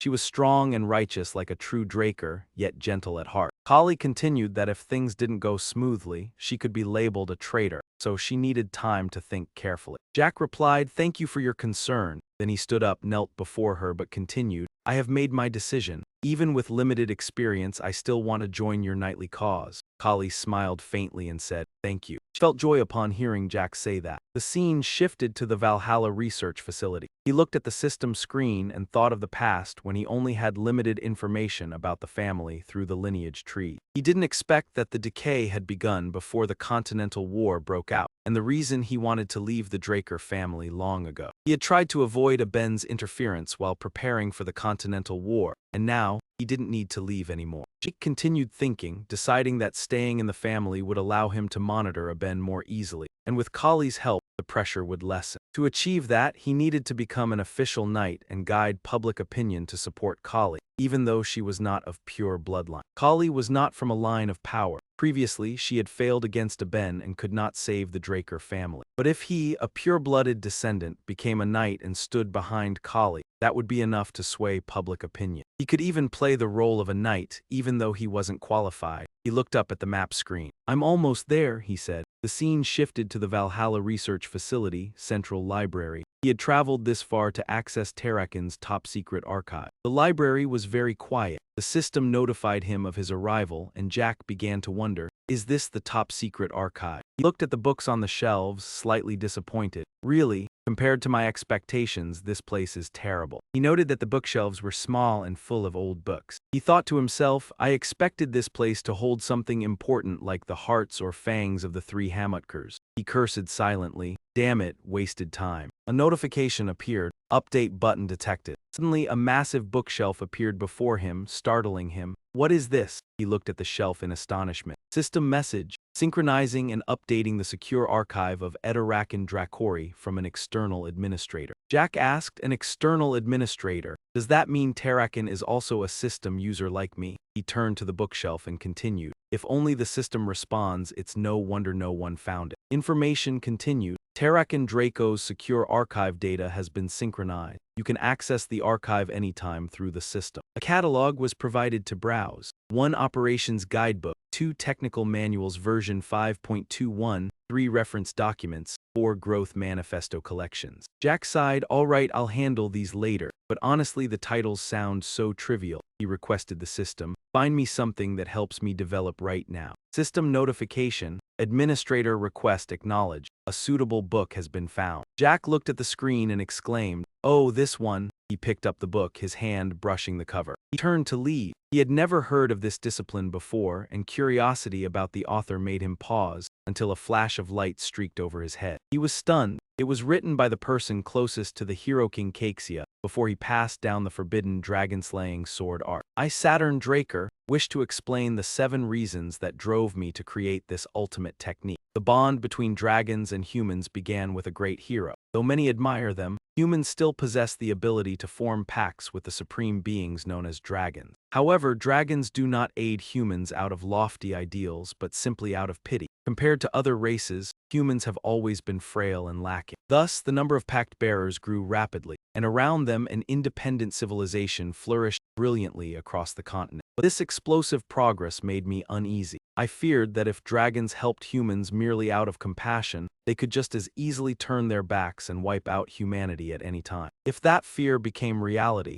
humanity would be annihilated before it could even resist. For that reason, I began seeking a way to oppose dragons. I first thought of magic, but magic itself was the original gift dragons bestowed upon humans. The human heart is not born with mana, yet dragons carved magic circles into our hearts, allowing humans to wield magic. Therefore, using magic to fight dragons would mean using their own power against them. Utterly absurd. I then considered the Hero King's elemental sword, a power that even dragons fear. But that power belonged only to the bloodline of the fairy royal clan, so I devoted myself to finding a new power that would belong wholly to humans. I tried every method to break through humanity's limits. From northern swordsmanship to eastern mystic strength, the one who aided me on this journey was none other than Kronos, the pack dragon of the Hero King. When I asked why, Kronos said it was for amusement, yet his eyes made me realize there was more to it. The research dragged on, and in the end, Kronos and I discovered a new power called aura. It was neither an element nor mana, but a unique power only humans could draw upon. After finding the lead when the Hero King died, I continued to devote myself to studying aura. Before long, my research bore fruit. I compiled everything about aura, its concept, how it functions, and its applied sword techniques, then edited it into the dragon-slaying ultimate art. Fortunately, as I write these lines, the fear of dragons betraying humanity has not yet come to pass.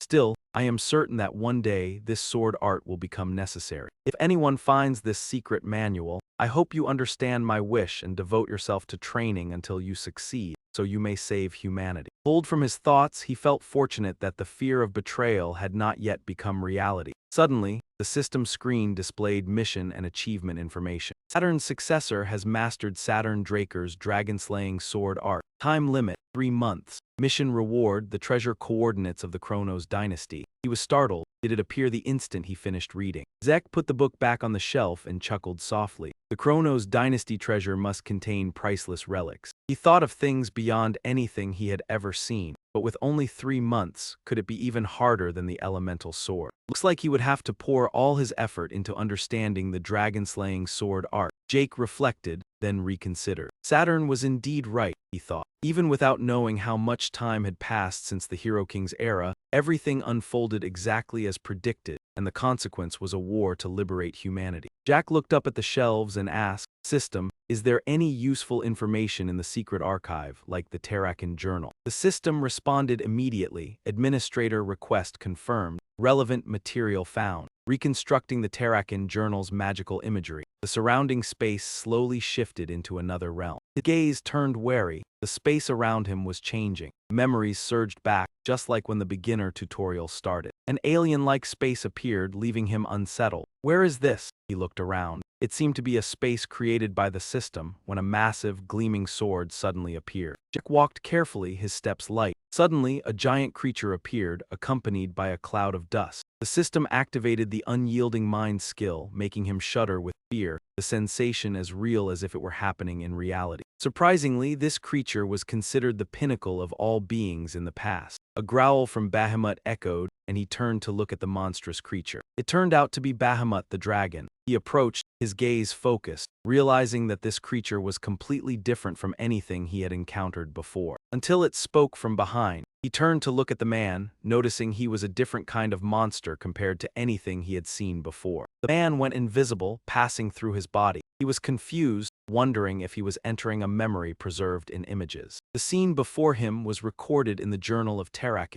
seemingly the legendary battle between the Dragonslayer Tarakan Draco and Bahamut. Bahamut let out a terrifying roar and a sinister laugh, signaling that the battle, which had only existed in legend, was about to unfold before him. The monster's giant steps caused tremors, while the man remained silent, standing there. Bahamut's eyes glowed brightly, it growled, but the Dragonslayer remained silent, not responding. Bahamut continued, expressing disappointment with the one who had once been chosen as its contract bearer. He was startled by the thought that appeared in his mind. Tarakan was Bahamut's contract bearer, just like Kaisir and Kronos. His face changed. The legend of the Dragonslayer Tarakan defeating Bahamut made him think. Before he could think further, the scene before him shifted as a fierce storm broke out. Everything around him distorted like a TV losing signal. He was confused, not understanding why everything was becoming chaotic. Sounds rang out but remained silent, making him uncomfortable. He asked system, "Is there no way to fix this?" The system quickly responded. The system replied, unable to confirm the administrator's request. He clenched his teeth tightly. A sound startled him. He looked behind him. The Dragonslayer was also becoming distorted. Memories rushed back and a voice echoed. He thought, the contract line could harm the contract bearer, how ridiculous. Kaisir affirmed, the storm absolutely cannot betray humans. His voice was serious. Kaisir added, if there is betrayal, it can only come from the contract bearer. His voice resonated,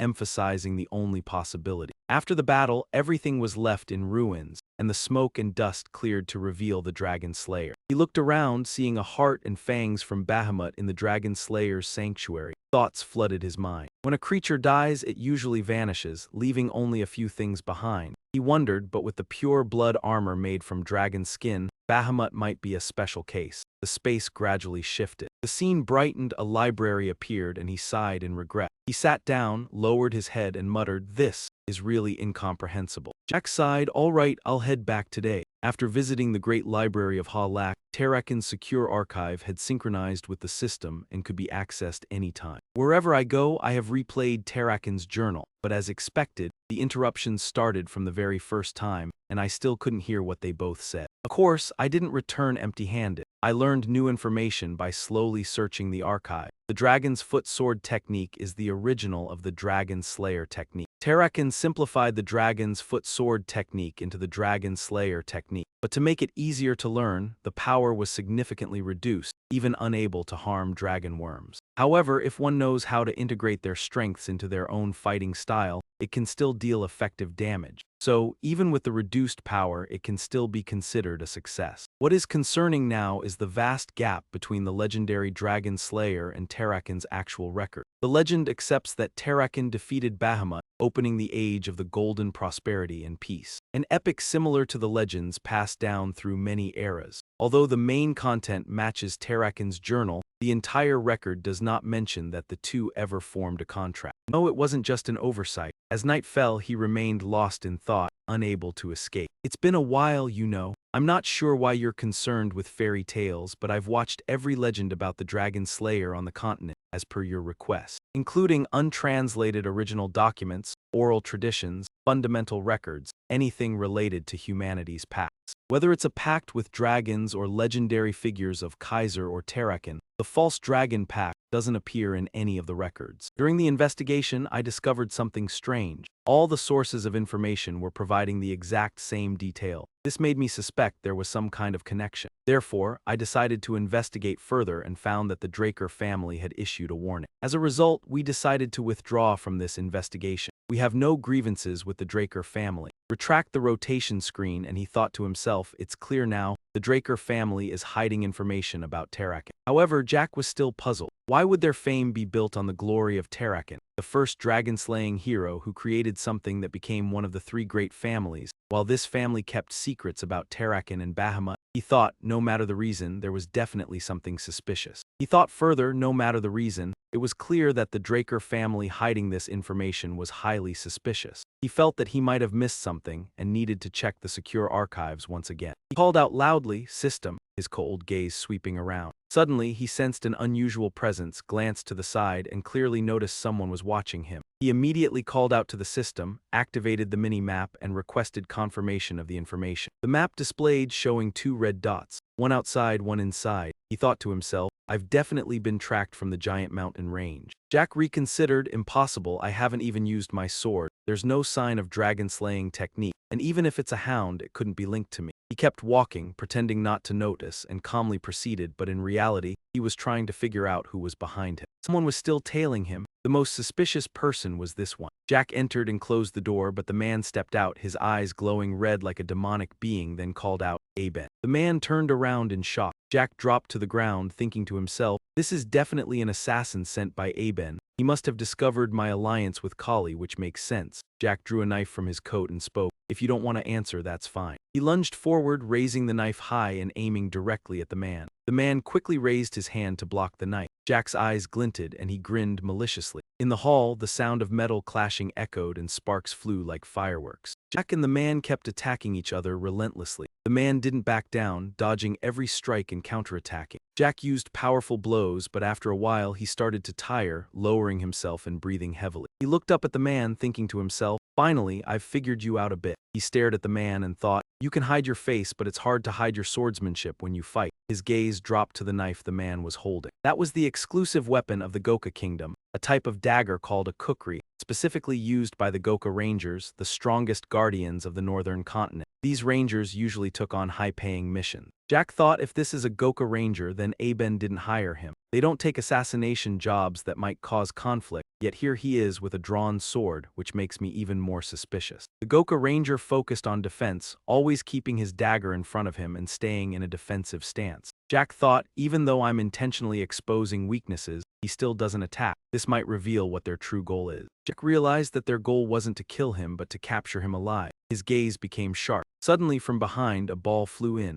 The people outside had acted. Jack immediately swung his blade, slicing the ball in half, and realized it contained a sedative. The ball split open, releasing a stream of gray poisonous liquid. Jack coughed lightly, seeing the smoke rise. The earthy smell of mandala flowers, commonly used to create sedatives. He released the knife and it fell to the ground. "Let's see what you've got," Jack thought to himself. The system displayed, detecting traces of mandala flowers, activating the poison mode. His body started to stiffen, then he was lifted up. The man threw him over his shoulder and walked toward the man standing at the door. Jack smirked maliciously. "If it's not Aben, then there's definitely someone else behind this who wants to capture me. But either way, I've prepared myself for this." The scene shifted to a small farm on the outskirts of Atlas. Jack's hands were tightly shackled and faint laughter echoed. Jack mocked, "I didn't expect the client to be Cliff Reinhardt." The man introduced himself. "This is Cliff Reinhardt, head of the Reinhardt Trading Guild." Cliff said, "If you know who I am, things will go much faster." Jack's gaze turned sharp. He had never had any dealings with this person in his previous life. The Reinhardt Trading Guild was one of the 10 largest trading guilds, headquartered in the Alexia Kingdom. Jack thought to himself, if things continue like this, a war between Aben and the Empire will break out and destroy Alencia. The story goes that Cliff Reinhardt strongly opposed the Empire, living like a patriot. But for some reason, after handing over important information that could strike the Empire, he returned to the crumbling Alencia Kingdom and ultimately perished there. Jack thought to himself, after all the struggles to escape, this person is acting like this. Whether it's patriotism or whatever, he thought, it's truly foolish behavior. Cliff pointed and said, "Anyway, sorry for the rude behavior earlier." Cliff approached and unlocked Jack's restraints. "The guild will formally apologize for that rudeness. Now let's talk slowly." Jack rubbed his wrists and replied, "Do whatever you want, but let's get straight to the point. What do you want?" Cliff felt complicated after seeing Jack's attitude. Though Jack was young, his confidence made others nervous. Cliff thought even an experienced knight would feel uneasy in this situation, but Jack had remained unshaken the entire time. Cliff thought to himself, "I set this game up to control the conversation, but now the one in control is him." With that, Cliff spoke. "Fine, before I make my request," he handed over an envelope. "Can you take a look at this document?" Jack flipped through the document. Cliff continued, "This is a list of patients infected with a new disease in the southern central region of the continent." Jack turned each page, wondering to himself, Why is he giving me this? Suddenly, his expression turned serious. Cliff sat to the side watching Jack's reaction. Jack looked at a photograph and a woman appeared, startling him. Elena Stone, Jack thought to himself. She's Liam Stone's mother, my first subordinate. Elena had once suffered from blood flower fever but had been cured thanks to the formula Jack provided. Jack tossed the document aside and asked, "So what exactly are you trying to say?" Cliff replied, "In this region, this disease is called blood flower fever, a painful illness with a 100% mortality rate. This is Elena Stone." Cliff continued, "This disease is very dangerous, and if not treated in time, it will lead to death. Elena Stone once had it, but thanks to your formula, she was cured. I want to know if you can help us with the treatment of this plague." She was the only one to survive and recover, though the doctor who treated her refused to disclose any information. The voice in the clip suddenly became stern, asking if he knew anything about this. The corner of his mouth cracked into a gentle smile as he realized that the man had suspected him from the start and came to check on him. He thought to himself, truly a typical businessman. He thought about the man's motives. Was his goal to monopolize the blood flower cure? With the high death rate of this disease, that motivation seemed reasonable. This disease was driving people to spend their entire fortune to save themselves. Even the wealthy were no exception. Jake closed his eyes, but he still believed that the man he once knew at least could distinguish right from wrong, and he couldn't possibly kidnap someone of superior bloodline just for money. He became serious and spoke, "Of course I know. I was the one who gave him that formula in the first place." Suddenly the chair crashed loudly backward, and upon hearing this the clip became excited and immediately begged him to sell the formula to him, no matter the price. He chuckled softly but then stopped smiling and asked, "Why are you so agitated? Doesn't seem like a businessman at all." The clip felt angry and thought to himself that money wasn't his goal. Jack slowly stroked his finger and suggested, "Then let's make a proper deal." He thought silently. This was about a life, and once everything calmed down, he asked, "Do you want me to agree to 3 conditions in exchange for the formula?" The clip thought for a moment and replied, that sounds simple enough." However, he refused to provide details and only promised to use those conditions based on the situation. Jack noticed his concern and tried to reassure him, "Don't worry, I won't ask for anything beyond your guild's capabilities. We just need to make everything clear from the start." He smirked as he saw the man tense up, watching Jake's hand writing on the paper. He handed the paper to him and said, "Just follow the instructions here." The clip exclaimed with joy, "Oh, so that's it." But Jack changed his mind, making him hesitate, and then said, "Oh, before you leave, there's one thing I want to ask privately." Jack asked, "Who is it who needs the formula?" The clip pretended to be confused. "What do you mean? I just want to secure a valuable item for the guild." He repeated, "You sent a team of northern scouts to kidnap someone from a superior bloodline. Why are you acting so irrationally now?" He lowered his head to the table and answered, "That's a member of the Alentia royal family." Jack widened his eyes. "Oh, who among them?" The clip gently replied, "I can't tell you." He didn't understand. "Do you even know how many members there are in the Alentia royal family?" Jake's eyes suddenly lit up as he remembered an earlier image. A man spoke, "Are you planning to return to the Alentia kingdom? Don't waste your time. Both Alentia and the Reinhardt Guild are finished. If you go back, there's only the road to death. Heading to the North Luke is your only chance for survival." The clip paused and said, "I appreciate the offer, but I'm tired now. I want to spend my last days in Alentia." Then he added, "I'm sorry, I can't say anything more." Jake looked at him and thought to himself, the man's gaze had completely changed compared to before. "Someone important to you, right?" He recalled the words of the Alentia kingdom. After all, they were still at odds with the Empire.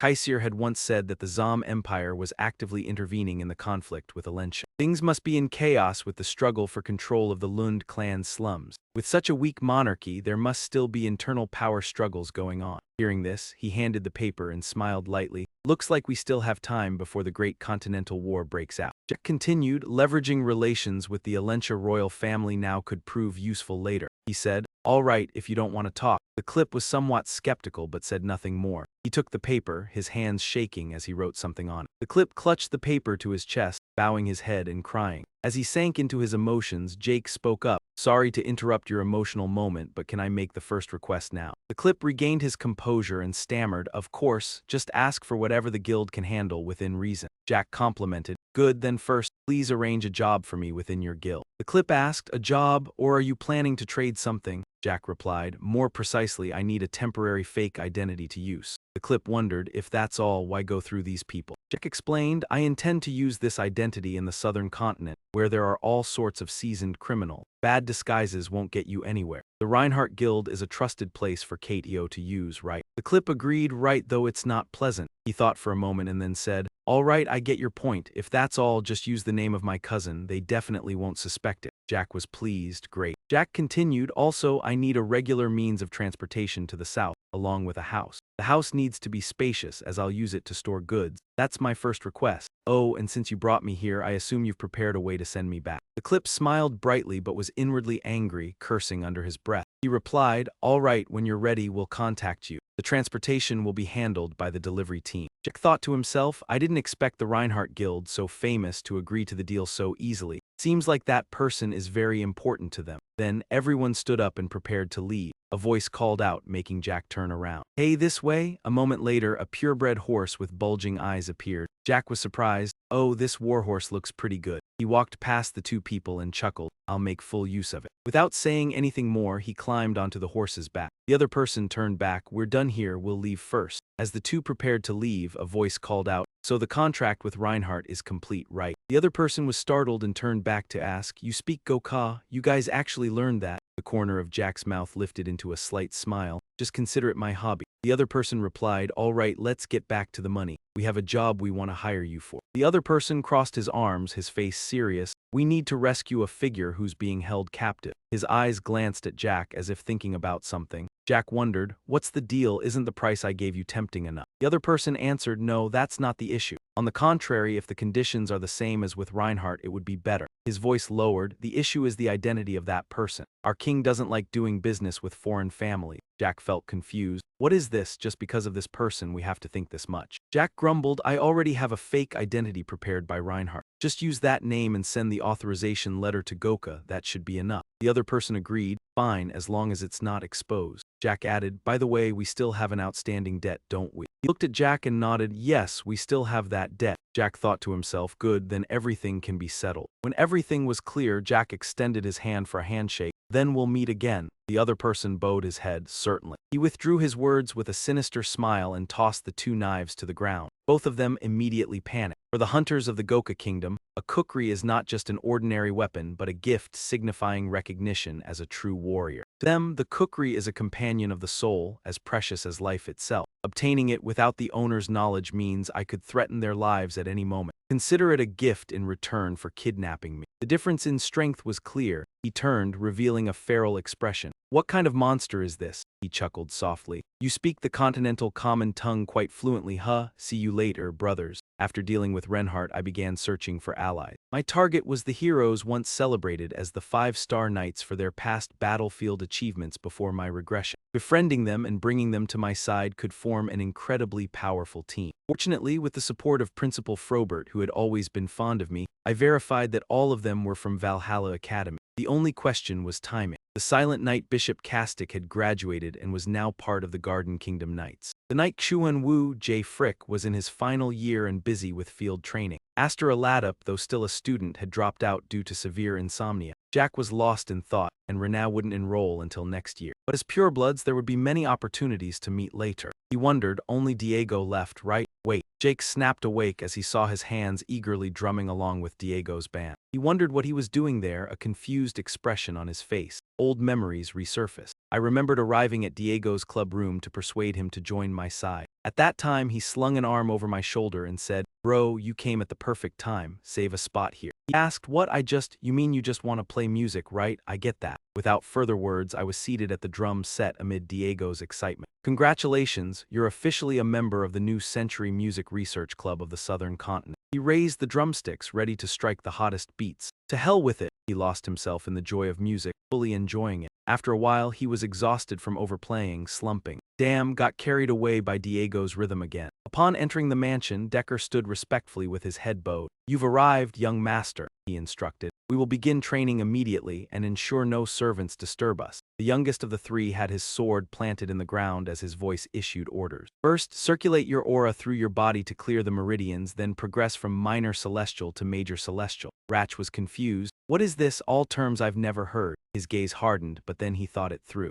Now he understood why Terrakin had transformed this technique into the Dragon Slaughter method. It dawned on him. All moves in the Dragon Slaughter sword art rely on projecting massive aura and detonating it outward. This is something ordinary techniques cannot achieve. He drew his sword, a style not meant to fight men but to slice the flow with power rivaling elemental sword. Jake assumed his training stance. In the dragon slaughter method, each move is maximized to its extreme. A single strike could split a giant dragon. Project the aura to its limit, then swing the sword down. A pair of feet approached the door. He entered quietly as Jake unleashed a fully powered strike. He chuckled inwardly. This divine body was extraordinary. The system displayed optimized physical capacity, superior technique acquisition speed, and enhanced magic conduction in the body. Sensations mapped out like a guiding chart, showing the path to mastering the skill. I can feel it. The more I practice, the more refined my sword techniques become. Suddenly a flash of light appeared, and he immediately adjusted his rhythm, eyes wide. He wondered, what's this? Clearly surpassed the red wall and entered a new realm, yet now I've hit the black wall. A force slammed into Jeff's elbow. They say rushing practice only makes the wall blocking the higher realm stronger. Baham's heart in the Ezer core resonated with the dragon slaughter sword art, power continuously surging. Clan symbols appeared on him, black veins glistening across his body. The system notified, before losing this sensation, swing the sword once more. Baham's heart resonated with Saturn Draker's 100 dragon sword arts. Memories etched deeply in the youngest stirred, prompting questions. He looked around, the darkness thick as ink. He pondered, too dark, hard to see. Suddenly someone moved through the darkness. The figure spoke in a low voice, ruler of dusk. Bahamut, I have a task for you. Bahamut's eyes gleamed, cold and sinister. She said, I knew you were vile, but I didn't expect you to be obsessed. The threat rose. Jack realized it really was Saturn. Bahamut asked, did you truly hand over your heart to the stars? Saturn replied, yes, even Kronos agreed. And as for you, Bahamut knows better than anyone. Bahamut remained silent, stomping his colossal foot down with immense force. Dark energy surged into the air. He roared, Kronos has fallen out of balance, leaving humanity adrift. He struck with a wave of aura. Saturn shouted, the false prophecy means nothing now. The youngest roared, I refuse to believe. Both forces clashed, attacking each other with tremendous strength. He drew his sword, striking straight down, creating a deafening explosion.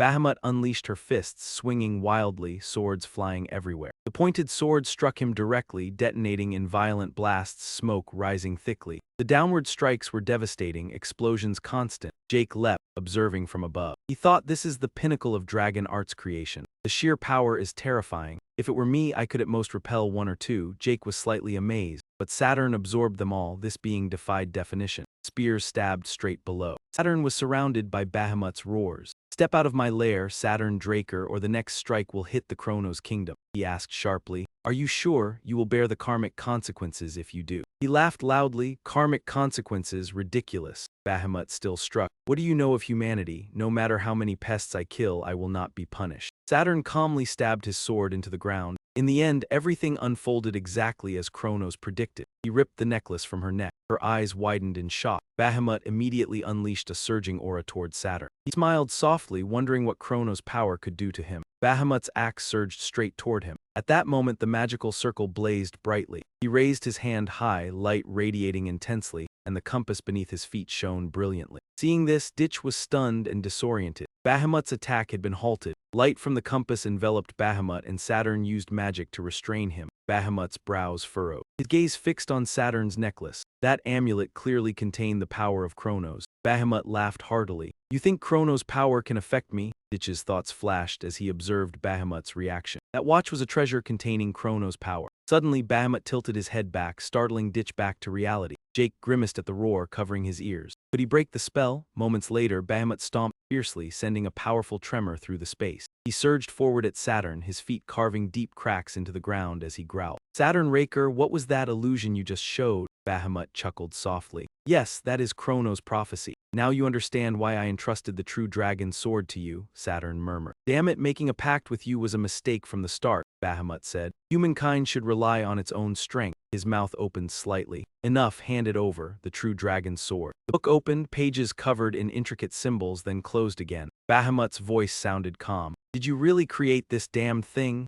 Saturn explained it was to protect the world. Bahamut sneered. Nonsense. You mean to protect humanity, not the world? Bahamut pointed at the book. Whatever it is, I will keep it, unless the prophecy comes true, otherwise it will never appear. Saturn replied, fine by me. Saturn turned and walked, saying, even without the true dragon sword, humanity will one day awaken the radiant light. Bahamut sneered. If that day comes, I will personally erase humanity. This power must not fall into the hands of insects. Saturn smirked. Saturn spoke, even though I feared dragons enough to create that technique, ironically, I still place my trust in Kronos and you. He continued. Kronos often repeated this as if it were a chant. That one day even you will open your heart, that one day you will find a partner for a pack. The cave returned to a strange calm. Bahamut slowly lay down. Utter nonsense. Its eyes closed gradually. That will never happen. The scene returned to the training room. Ditch pressed his hands to the floor and gazed upward in thought. From beginning to end, I understood nothing. But one thing is certain. That vision revealed Bahamut's deep distrust of humanity. After absorbing Bahamut's heart, I could empathize with that feeling. A faint smile appeared on his lips. Yet for that reason, I cannot understand what made him change to form a pact with Tarakan. I just cannot comprehend it. Minutes later, after viewing Bahamut's memories, Ditch began investigating for answers. Ditch discovered that the Draker family had altered Tarakan's entire history. Naturally, no records remained meaningful. After bathing, he went out. So I spent time training with the true dragon sword and seeking clues. Then I received word from Renhat that the first task was ready. Ditch exhaled. Indeed, I requested an identity that would not raise suspicion. Jack held up the card and smiled faintly. Vice branch of Renhat South Continent. Isn't that a bit much? A sound drew his attention. Outside, a pigeon pecked at the window, signaling something. Surely it's a carrier pigeon, Ditch thought. So finally, it has made its decision. The scene shifted to the secret garden managed by the Atlas branch of the syndicate. Hay spoke. Hello, companion. In the VIP room at Counter 3 in the hotel's secret garden, Ditch smiled lightly. You really call me a companion? That's a new feeling. He glanced around and she looked slightly puzzled. Jack observed and reflected. Even though I've been at Atlas for a while, witnessing this scene firsthand still feels strange. A thought crossed his mind. Makes sense, my usual view is the devastation of the Continental Wars. The strange feeling isn't surprising. Jack turned and closed her eyes, then spoke. I didn't think Atlas had a place like this, she asked. Why, enchanted by the view, she added, magnificent, right? This hotel is one of our syndicate's subsidiary projects. Those who operate in the shadows always need a secret place to conduct business. Jake frowned. Ah, by the way, I'll decline the alcohol. Tea would be better next time. She smiled lightly. What? Don't tell me it's because you're underage. I didn't expect you to be so endearing. He replied, actually, I just don't find drinking appealing. Ditch's thought returned. Before, at the celebration for becoming a new academy member, I got carried away and sipped a bit. But as I thought, my invincible toxin treated alcohol as poison and purged it automatically. Before regression, I used to drink to get drunk. The system detected alcohol and activated invincible toxin. Detected toxins are expelled, he reflected. Now I can't use it, so drinking tea I like is better. She turned to the back to retrieve something, laughing lightly. Yes, so you don't like alcohol, right? Anyway, never mind, I have something for you to see. She thought silently. You really don't listen to anything, do you? She handed over a file. The man you supported, Pavla, was actually a pirate. Kay said I investigated and there's ample evidence. She pointed to the line below. More importantly, the timing when the Silver Knights attacked the pirates and they vanished coincides exactly with Pavla's rise. Not only that, I found unexpected information. Ditch's brows furrowed. Voices read aloud. Joaquin Fernandez, nicknamed El Mencho, he's the number 2 of the Mokeng organization yet secretly traded with Pavla, his enemy. She said, this is shocking. So I haven't reported to superiors yet. It would certainly cause chaos in the syndicate. Sometimes not knowing is better. Her tone lowered. And regarding the artifact you asked me to sell, Ditch's eyes widened, his expression darkened. Ditch praised, you've achieved a major success, Tay. A faint smile curved his lips. From now on, I'll explain the plan to make you the new leader of the syndicate. Rain began to fall outside, white streaks threading through the alley. The system activated the teleportation gate at the designated point. Ditch praised. Good, preparations are complete. He walked, thinking silently. Although using the teleportation gate on the minimap will consume efficiency points, remember, this will completely avoid suspicion, even the slightest, from the 3 superpowerful magical family. Those who can use teleportation magic are extremely rare,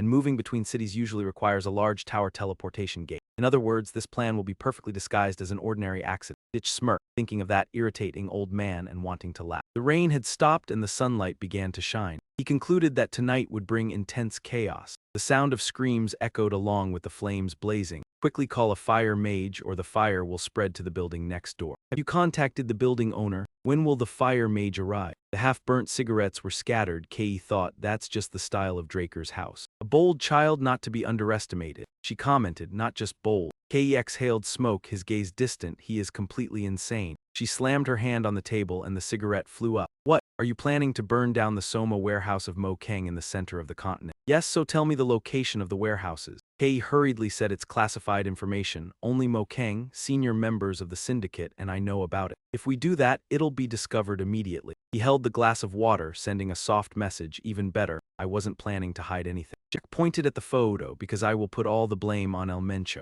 The fewer people who suspect, the easier it is to handle. And until now, the syndicate still doesn't know Pavla was a pirate, right? That's right, because I haven't reported it yet. Kei suddenly stopped. Wait a minute. Could it be that you? He smiled faintly. I knew you'd react quickly. Jack cleared all the cups and plates on the table. That's right, we don't need to get our hands dirty. His expression became sinister. We just need to pull all the syndicate members, those who are hesitating between McCain and Pavla, into the game, then tell John everything, and we're done. She was terrified by Jake's expression. Kei bit her lip tightly. She spoke in a very small voice. Do you understand what you're saying? Of course I understand. She trembled. It really is a crazy plan. You know the fate of those who betray the organization. Jake clenched his hand around the wine jug, shouting, when all the members are blown away, who cares about betrayal anymore? Jake's tone became serious. Are you planning to be a lackey for the organization your whole life? Didn't you agree to become the leader? His eyes were sharp. From now on, it's either you or Rice, you decide. Kei agreed after some thought. Yes, you're right, I didn't join the organization just to remain a lackey. Jake Wrecker, with excellent intelligence skills, can uncover Pavla's true identity without anyone knowing, and that's not all. With those intelligence skills, you also discovered ancient ruins that had never been revealed and acquired large quantities of high-quality materials perfectly. After witnessing that ability, I decided to follow you. She clutched the torn hand holding the wine jug, yet now her whole body was trembling as she lifted the jug.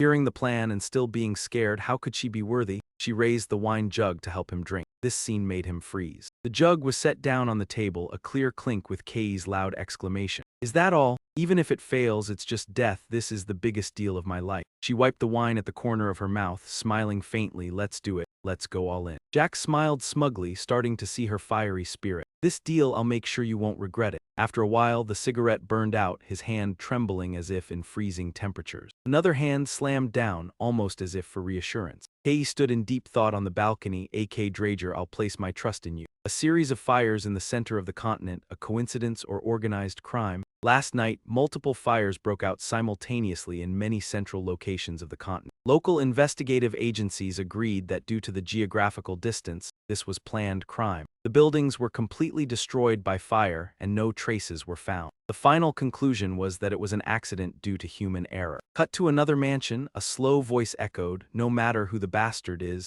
we won't let the dead go easily. A shadow slumped into a chair and a man appeared. It was the leader of Katao Meccan, John.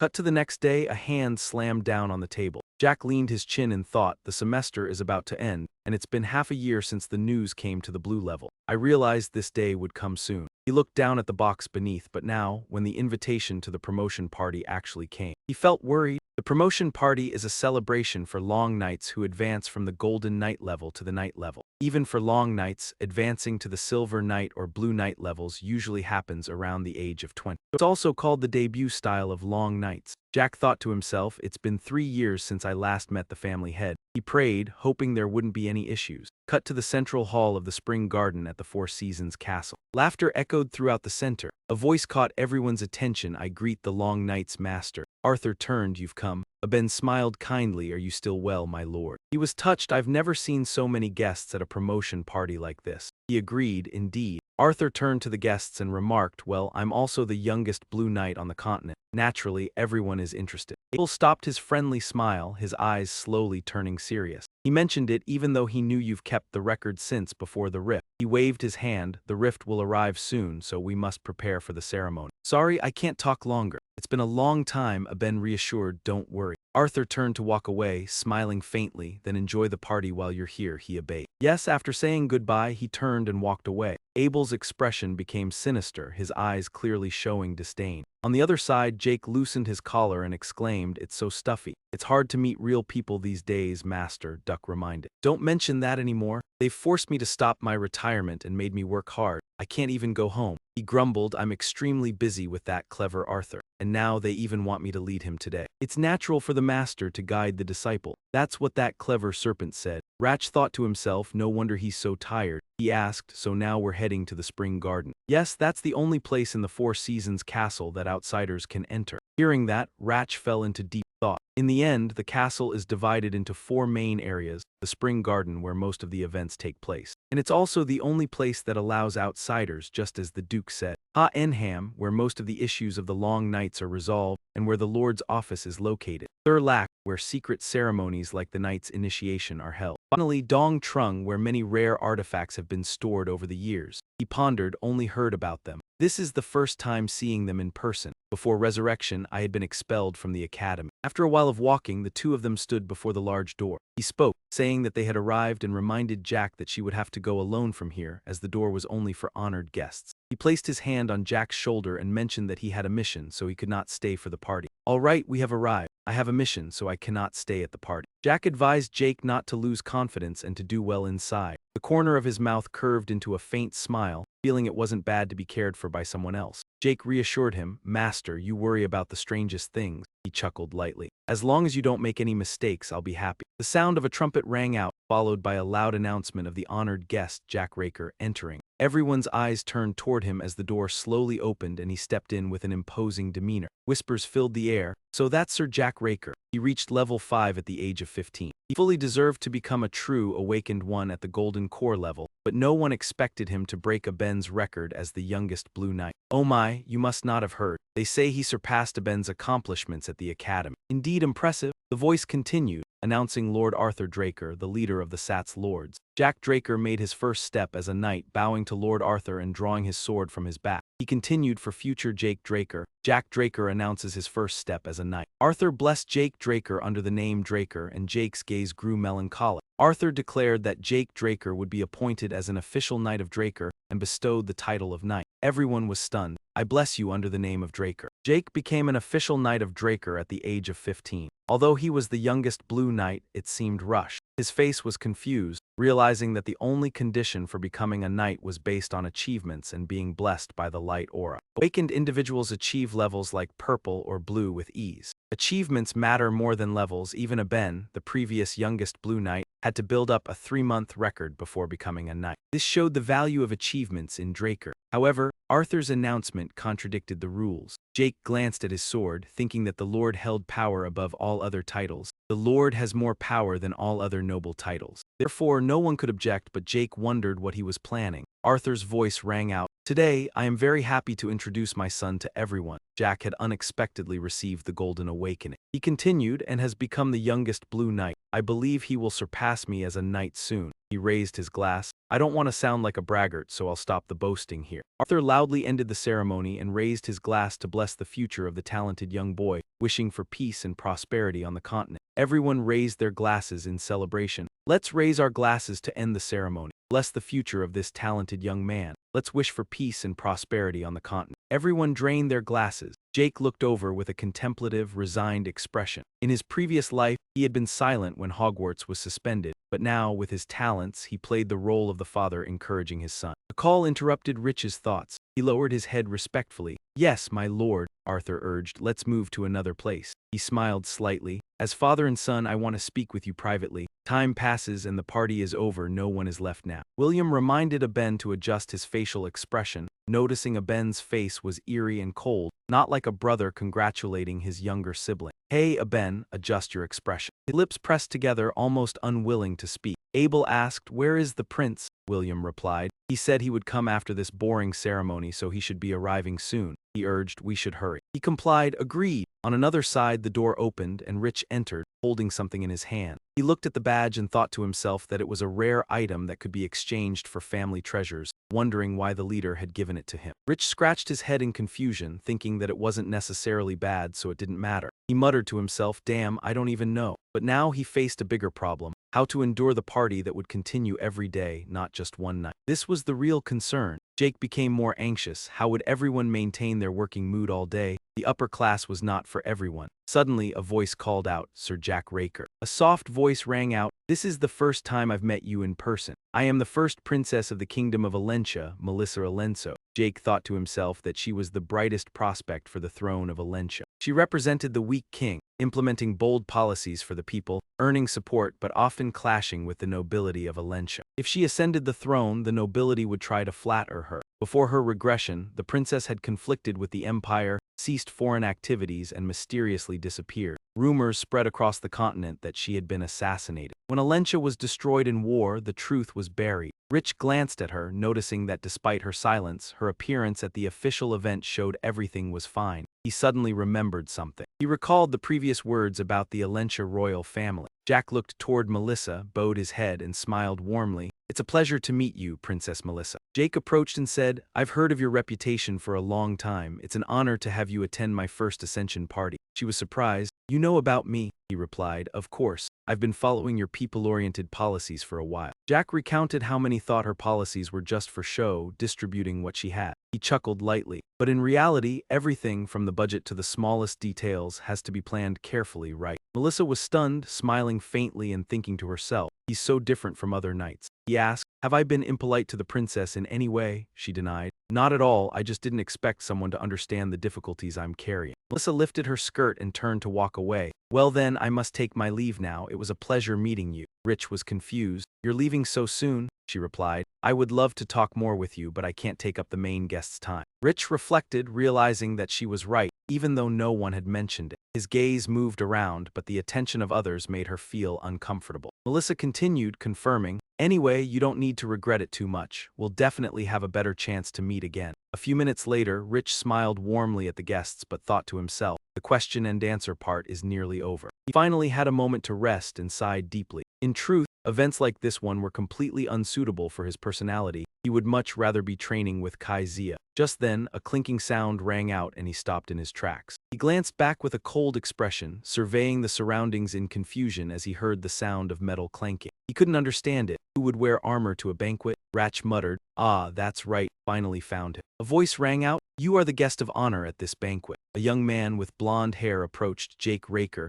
the youngest to be knighted. He was the fourth prince of the Ron-Karo's empire and had initiated the Great War across the continent with Aben before his return. Karos extended his hand in greeting, speaking, "I am the fourth prince of the Great Ron Empire, Karos Nova Constantinus." Despite his friendly demeanor, Ditch maintained his calm, giving a slight bow. He replied cheerfully, "It's a pleasure to meet you, Prince Carlos. Thank you for coming to congratulate me on my promotion." Carlos stiffened, his cold and sinister expression evident. He nodded, a slight smile curling at the corner of his mouth. Then Carlos threw his arm over Ratch's shoulders, continuing, "Come now, no need for formalities, let's have a drink." He turned and called loudly, "Hey, someone bring the wine here." It must be the finest, worthy of a historic meeting between Karos, the most extraordinary man on the continent, and Ditch, who will soon become the undefeated knight of the continent. The wine was quickly brought out and poured into glasses. Karos grinned with delight. "Now, this wine is a gift from the imperial prince. Don't waste a drop, let's drink it all." His eyes fixed on the two men and whispers filled the room. Did they accept the fourth prince's invitation so easily? Even though he was a talented knight, he was still naive. That prince was arrogant. With the influence of the Draker family, he should have been more cautious in his crude behavior. He praised, "Impressive, very impressive, I quite like you. Today, let us drink until we can no longer stand."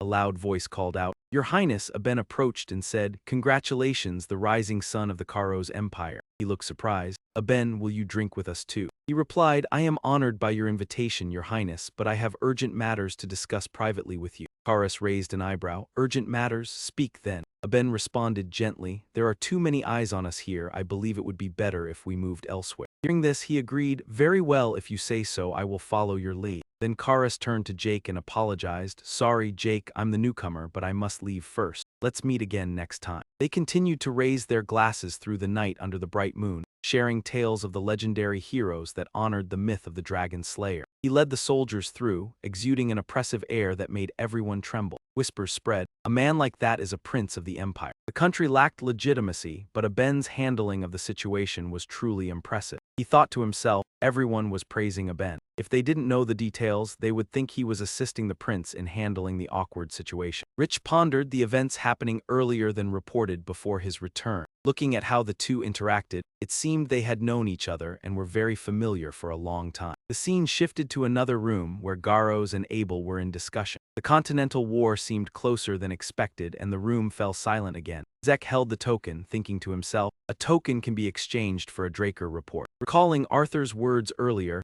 Everything pointed to the plan to become the strongest on the continent progressing smoothly. Realizing he had been honored as the guest of honor at the banquet, he responded, "Yes, it is all thanks to many leaders of the family." He chuckled softly, "What do you mean leaders? In private call me Father Jake." Jake took a sip of water, recalling what Kali had said. "Call me Sister Jake." He placed his cup down. Jake felt a strange sensation at that moment. He thought to himself, Abel had been bold, bringing the elders to his side. Kali had noticed and was preparing to act, but Arthur, the family head, had not noticed. It was truly absurd. He wondered, was Arthur turning a blind eye to Abel's plan? If so, was his mention of Kali a way to apply pressure, or just a coincidence? In any case, he would act under the assumption that Arthur was on Ben's side to avoid harm. Rich spoke, "Yes, Father." Arthur chuckled softly. "Father, that sounds pleasant. Very well, I will give you a gift as encouragement to continue striving for your dreams." He placed a stockin on the table and introduced, "This is a token that can be exchanged for treasure hidden in the vault." Jake picked it up, his face full of excitement as he recalled the Draker report, which was famous across the continent for its countless valuable artifacts.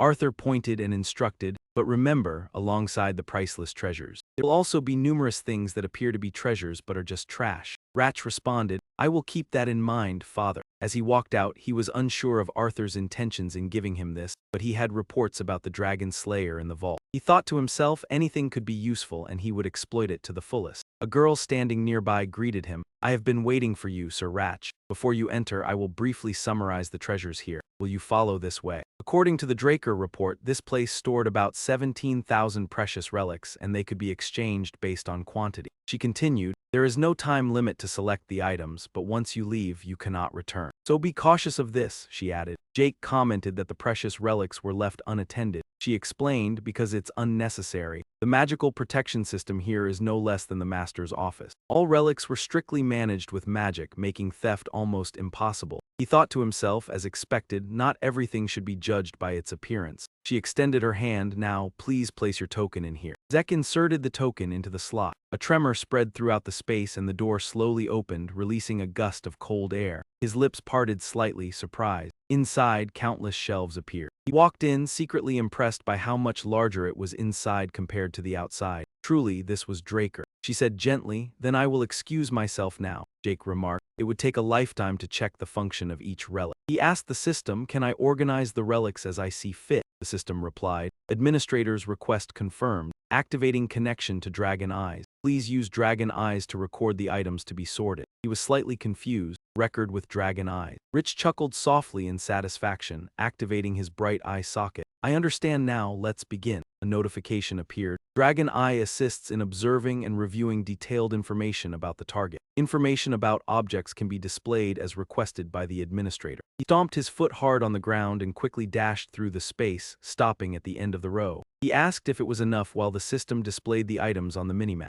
"This should be enough, right?" The system notification recorded a total of 17,138 items, more than he had expected. After removing the common and single-use items, only 9,832 items remained, leaving him feeling somewhat helpless. He was grateful, far more than he thought. The number was overwhelming. Despite filtering, the number was still too large. He continued eliminating all swords weaker than the black sword, only to realize all the swords had been removed. He wondered, could the black sword be the strongest among the thousands of strange items here? There were still too many. He thought all the swords had been removed. Does this mean the black sword is the strongest? He waited for Jack for a moment, looking at the empty space and wondering why the information wasn't showing. Jack then searched around and found it nearby. The system notification confirmed the coordinates set by the administrator. Why isn't this showing any information? It's somewhere close by. A bracelet appeared, which made him curious. He picked it up and inspected it, noticing it looked ordinary, but there was no information about it. The system display popped up, causing him to widen his eyes. A bracelet, he picked it up to examine it. It looked very ordinary, but there was no information on it. The system notification showed that the bracelet reacted to the title of Tarakan Draker's heir,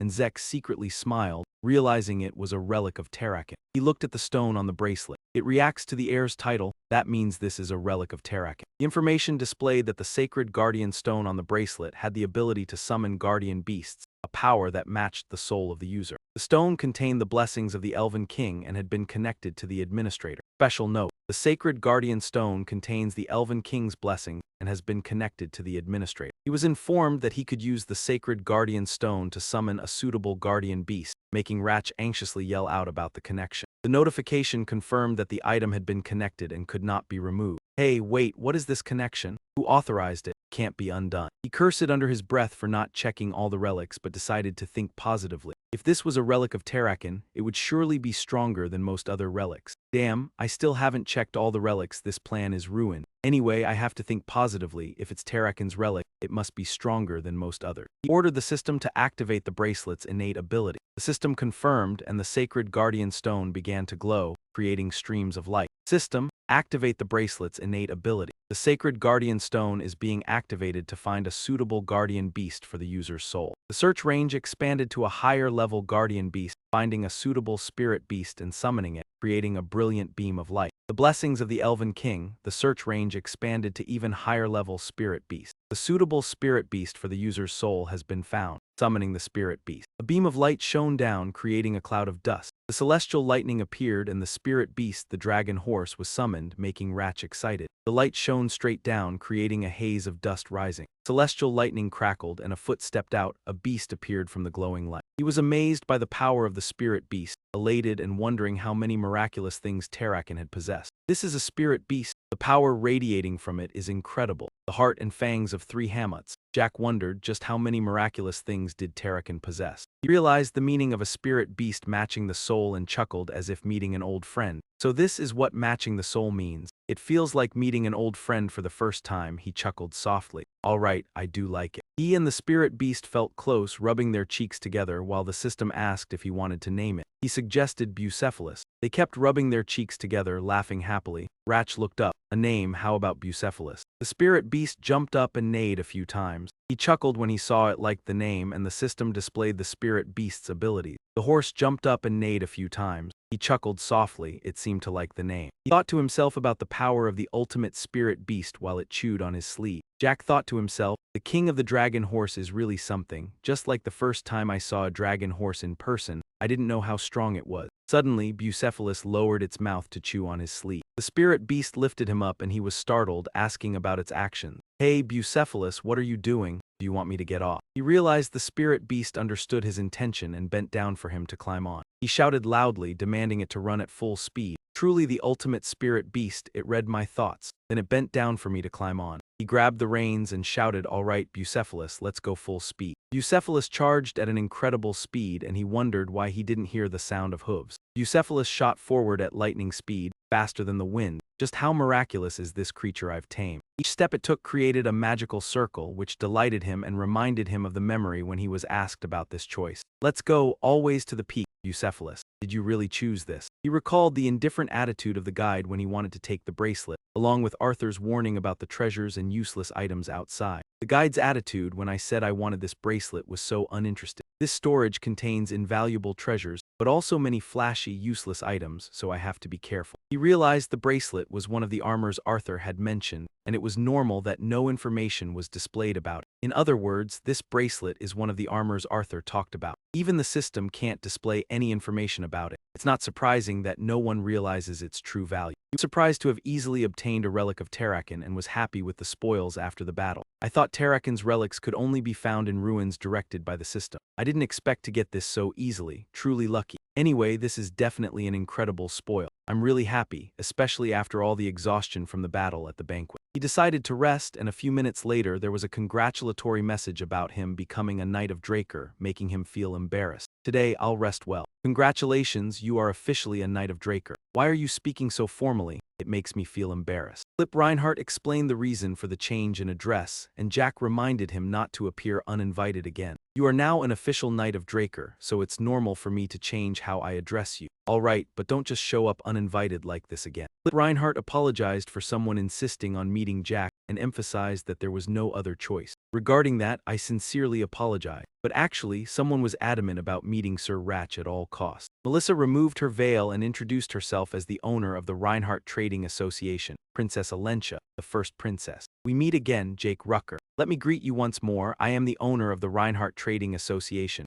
Melissa, Melis Alentia, the first princess of the Kingdom of Alentia. He was grateful as he confirmed that Melissa was behind the Reinhardt Trading Association, and she smiled lightly, asking if he had guessed correctly. Very grateful, Princess Melissa of the Kingdom of Alentia. As expected, the one behind the Reinhardt Trading Association was Princess Melissa. She smiled lightly. Surely you guessed it beforehand, right? Recently, Melissa had rarely appeared but made a surprise return at the celebration banquet, at the time when a patient recovered thanks to the medicine clip brought back. Recently, Princess Melissa had rarely appeared in public, but she unexpectedly made a return at her own promotion celebration banquet. At that time, the patient, who had been treated with the Hong Hua medicine brought back by Clip, immediately recovered. He told himself that anyone with a shred of common sense would immediately recognize the coincidence. She waved her hand and said, "So, I'll skip the introductions and get straight to the point, all right." He sought out Jack because he needed his help with something. Jack asked, "Help? Specifically, what do you need?" Melissa replied, "First, could you take a look at this document?" He picked up the paper and listened as she continued. She presented information on the recent outbreaks of the red blossom disease, primarily in the Alentia border regions, along with the analysis results from the supernatural Nirvana clan. Jack flipped through the pages, his eyes widening as he asked, "Is everything written here true?" Melissa explained that the red blossom disease was a magical contagion, and the research results from the Nirvana clan, one of the top 8 supernatural clans, were reliable.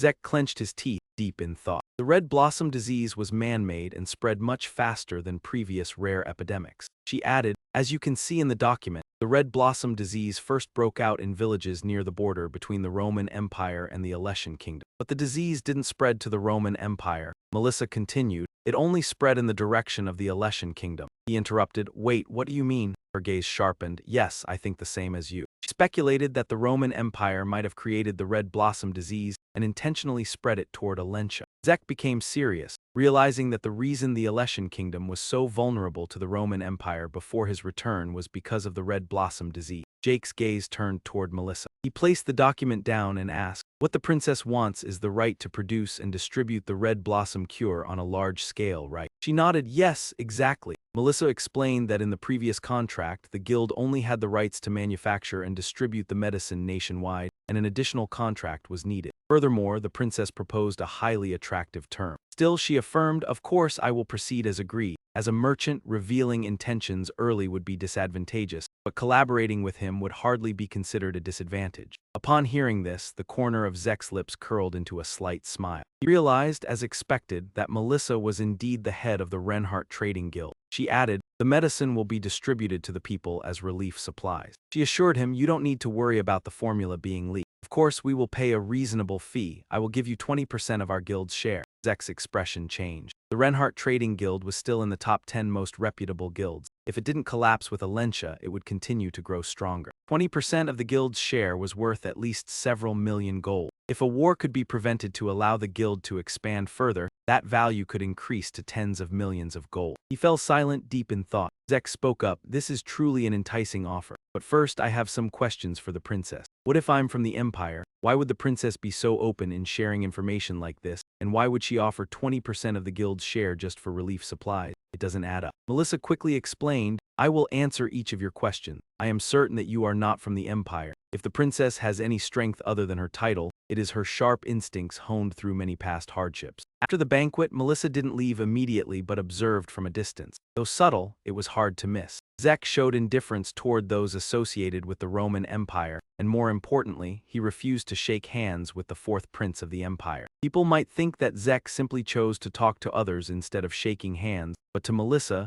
it was an instinctive resistance, avoiding contact. Therefore, she was sure that Zek was not on the Empire's side. Hearing this, he couldn't help but feel grateful for the princess's sharp observation. She continued, "As for the second question, there's no need for a long explanation. Just 20% of the guild's share. If we can save the people, it will definitely be a worthwhile deal." He was surprised upon hearing this. A loud scream echoed, "Alicia, don't try anymore, please retreat. Even if we stop the Empire now, what good is it if the ruler dies?" A conversation erupted. Someone replied, "That's right, Jack, it's your responsibility. Looking ahead, retreating now might be the right choice. You understand that too." He pondered, "But Zek, if sacrificing my life could buy time for the people to escape, then it would definitely be a worthwhile deal." She looked at him, confused, as she saw him lowering his head, holding his head in discomfort. He cursed silently, "Damn, I tried to stop this from happening, but now I'm saying the same thing Alicia said. The corner of Zek's lips curled up, sighing. He said, "All right, the deal is done." Melissa was overjoyed. "Really? That's a wise decision." Jack reminded him, "But be careful, don't reveal my identity." She reassured him, "Don't worry, I will ensure that."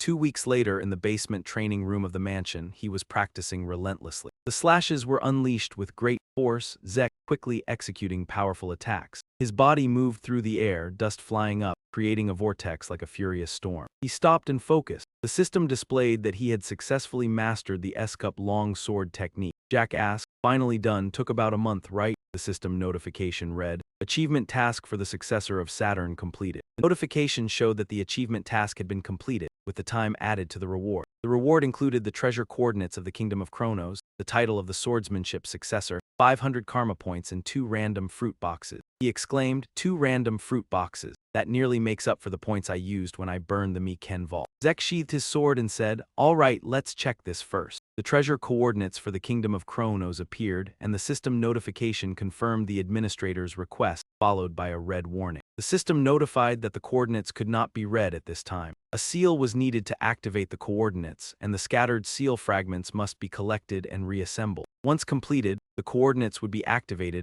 and the locations of the fragments would appear on the minimap. He observed the map with 2 fragments in the center, 1 fragment to the south and 1 to the north. Zek rested his hand on his chin, thinking. The distance between the fragments was quite far, and it would take a lot of time to gather them all. He paused for a moment. Jake smiled, "So that's it. No wonder we haven't seen it show up." The system notification read, "Quest to link the legendary kingdom treasure. Find the scattered seal fragments of the Kingdom of Kronos and restore them to their original state." The notification said, "No time limit. Quest reward, title of successor of the Kingdom of Kronos." He leaned closer to the screen, slightly disappointed. "What's this? The reward is just a title," the system notification displayed. "The mission to link the treasure of the legendary kingdom is to search for and recover the pieces of the Kronos Kingdom seal, which were scattered, and restore them to their original state. There is no time limit, and the reward is the title of heir to the Kronos Kingdom." He wondered. Restoring the seal and uncovering the treasure, as mentioned in the report, is also a reward. He wondered if this time, the title would bring a special power,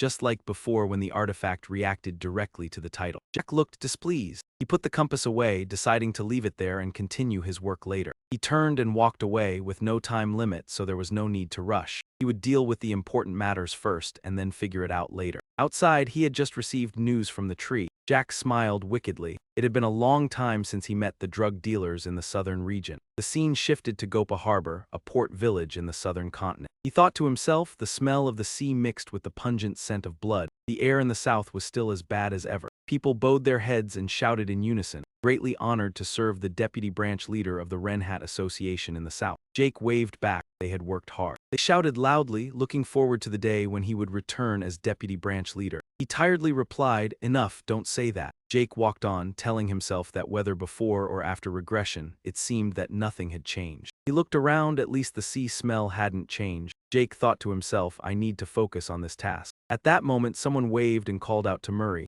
His gaze shifted to the 2 people ahead, just in time for the mission. The familiar image flooded back. Jake recognized them immediately. It was the Northern Ranger. He complimented, "The merchant attire suits you well." Both of them thanked him. Jake asked, "Have you both understood the plan in the mission letter?" He replied, "Of course. On the day of the operation, I'll take advantage of the chaos to rescue the girl imprisoned by Mo Kang." Jake patted his chest and praised, "Good, looks like you've understood the plan. But the mission also includes protecting and escorting the target to safety. Don't become complacent at the last minute." He replied, "Got it, but I have one question." "Ask away," he explained, maybe to avoid leaking information, but the letter didn't mention anything about the chaos on the day of the operation. "Is it a special occasion like the festival in the southern continent?" Jake chuckled softly. Jake coldly replied, "It's not a festival, it's much more chaotic than that, because it will be the day Mo Kang disappears from this world." He was stunned, not expecting something like that. Suddenly, a voice rang out, "Turns out you're here, Deputy Branch Leader." A man approached and asked, "Are you talking? I'll come back after I finish." Jack urged, "The guide of the Merchant Association, it's fine. After you're done, lead me." The guide replied, "Yes, I'll take you in the prepared carriage, follow me." He watched the 2 of them leave, wondering if they were planning to fight Mo Kang. Jack chuckled softly and waved his hand, "No way, just kidding, don't pay attention." But hearing that boy speak, it didn't feel like a joke at all. He agreed, then went to another residential area. Jake asked, have you checked the place the association prepared? The guide replied, of course. The exterior looks a bit old, but the storage and interior are all under our management. It's like a hotel. Jack sighed, tomorrow, really. By the way, to remind you of the plan, I'll summarize again. Today is John's birthday. Jake said this is an occasion to congratulate him, and also a meeting of all the high-level leaders to discuss upcoming deals. Therefore, Kay, an important figure in the deal along with her assistant, Jake Murray, will also attend the meeting, right? Kay replied, yes. Jake spoke gently. How many times have we discussed this? I think it's the 5th time, so many that I know each word by heart. She pointed and said loudly, well, it can't be helped, partner, I'm not as bold as you. Being worried is normal, but didn't you lure me in and now not let me complain a little? Jake thought to himself. I thought there was something unusual compared to usual. Turns out it's because of this. Kay held her head in worry. What if they find out I've burned the Soma warehouse? I heard Mokeng handles traders by paralyzing their whole body and then throwing them into a ship for sharks. Kay panicked anxiously. This is bad. Jack amusedly watched her worry, wanting to tease her more. Thinking that, Jack spoke up. Kay, you're a mage, so you'll be dealt with differently, don't worry. Kay asked, what differently? Was D-Letter 1 ECBCH himself the brightest prospect for the throne of Alentia? She is currently representing the weak and incompetent king, enacting a series of bold policies for the benefit of the common people, earning the strong support of the citizens. As a result, she frequently clashes with the Alentia nobility. But if she officially ascends to the throne, sooner or later, those nobles will try to harm her. However, before the return, when tensions with the empire grew intense, the expected princess ceased all foreign activities and then mysteriously disappeared. Rumors spread across the continent that she was assassinated by the empire. But when the kingdom of Alentia was destroyed in war, the truth was forever buried. The letter 1 ECBCH's gaze subtly shifted. In this life, although she is quite secretive, her appearance at such an official event certainly indicates that everything is fine. Wait, he suddenly remembered something. He recalled what Clip had once said about the royal family of Alentia. Jack turned to look at Melissa, then bowed with a friendly smile. It's a pleasure to meet Princess Melissa. Jake stepped forward and said, I've heard of your reputation for a long time. It's an honor to have you attend my promotion banquet. She was slightly surprised upon hearing this. Oh, you know about me? He answered, of course. I've been paying attention to your policies for the people for a long time. Jack continued, many may think those are just show-off policies, simply distributing what they have. He chuckled softly, but in reality, from the budget to the smallest details, everything must be carefully planned, right? Upon hearing that, Melissa paused for a moment, then lowered her head and smiled gently, thinking to herself that the rumors were true. He was indeed very different from the other knights. Seeing Melissa's reaction, he couldn't help but wonder, did I offend the princess in any way? She shook her head. Not at all, I just didn't expect someone to understand the difficulties I'm facing. Truly, he was a bit moved. Melissa lifted her gown, turned gently to walk away. Well then, I must take my leave now. It was a pleasure meeting you, Sir Rick. He was puzzled. You're leaving so soon, she replied. I wanted to talk more with you, Sir Rick. But I can't take up all the time of the guest of honor. Jake thought for a moment. That's true, even though no one had said it outright. Jake looked around, and the glances from everyone clearly made Melissa uncomfortable. She added, in any case, you don't need to regret it too much, then flashed a bright smile to reassure him. I'm sure we'll meet again in a better setting. A few minutes passed, and Jake kept his smile for the guests, but inside he thought, so, the conversation part is almost done. Finally, I can breathe. He sighed softly. Honestly, parties like this are not my thing at all. I'd much rather be training with Kaja. Just then, a clinking sound rang out. Jake froze, his gaze turned cold as he glanced behind. He looked around, hearing the clinking of armor, and suspicion rose. Who wears armor to a banquet? Jake exclaimed, ah, right, finally figured it out. A voice called out, you're the guest of honor tonight, aren't you? A young man with blonde hair walked over. Jake Draker, the youngest knight recently knighted. It was the 4th prince of the Ronkaris Empire, who had been one of the instigators of the Great War across the continent before Jake withdrew. Karos extended his hand, took the initiative to introduce himself. I am the 4th prince of the Great Roman Empire, Karos Nova Constantinus. In contrast to his friendly demeanor, Jake simply nodded calmly in response. Jake spoke, it's a pleasure to meet you, Your Highness Carlos. Thank you for attending my promotion celebration. Carlos stiffened for a moment, his eyes turned cold with a hint of malice. He gave a slight nod, a thin smile appeared on his lips, then slung his arm around Jake's shoulder and laughed heartily. Come now, no need to be so formal. let's drink together. He turned to shout, "Hey someone, bring the best wine here." In keeping with the historic meeting between Karos, the most outstanding figure on the continent, and Jake, the future undefeated knight, the wine was quickly brought out and the glasses were filled to the brim. Karos grinned with pleasure. "Here, this is wine given by the Prince of the Empire. Don't waste a single drop. Drink up." Everyone's gaze turned toward them and whispers filled the air. Is he really accepting the fourth prince's invitation so easily? There were murmurs that although Sir Lamb was talented, he was still too naive. While the prince himself was truly arrogant, with the Draker family's power, he should have been more cautious, not acting so crudely. He praised, "Wonderful, fantastic. I really like you. Today, let's drink together until we can't stand anymore." Just then a voice called out, "Your Highness." Aben approached and spoke, "Congratulations, Your Highness, the rising sun of the Empire." Karos said, "Oh, Aben, will you drink with us too?" Aben replied, "I am honored by your invitation, but I have urgent matters to discuss privately with His Highness." Karos was slightly surprised. Karos said, "If you need to discuss something, go ahead." Aben responded quietly, "There are too many eyes watching here. I think it would be better if we move somewhere else." Upon hearing this, Karos nodded in agreement. "All right, in that case, I'll follow your lead." He then turned to Jake and briefly said, "Apologies. Jake, I invited you, but I must leave before you. Next time we meet, we'll drink all night under the bright moonlight and share the epic tale celebrating the legendary Dragonslayer." With that, he and his soldiers left. Wherever they went, they created an oppressive atmosphere that intimidated others, and the murmurs rose again. Someone like that is a prince of the empire. The royal family was already lacking in legitimacy. One had to admit Aben's handling of the situation was truly impressive. No wonder his reputation was so immense. He thought to himself, all the praise is for Aben. Indeed, if one didn't know the inside story, they would think he was stepping in to handle things for the prince who seemed so flustered. The thought crossed Jake's mind, and then he suddenly realized, but this event happened earlier than the time you reported before I withdrew. Watching how they interact, it's clear they've known each other and been close for a long time. The scene shifts to another room where Garos and Abel are sitting and discussing. The Continental War seems to be approaching faster than expected, and the space returns to silence. Holding the token, I tell myself that one token could be exchanged for a report from Draker. Recalling Arthur's words just now, right, the plan to become the strongest in the continent is progressing smoothly. Seeing the child honored as the main figure of the party today, everything seems good. He replied, "Yes, it's all the leaders of the clans."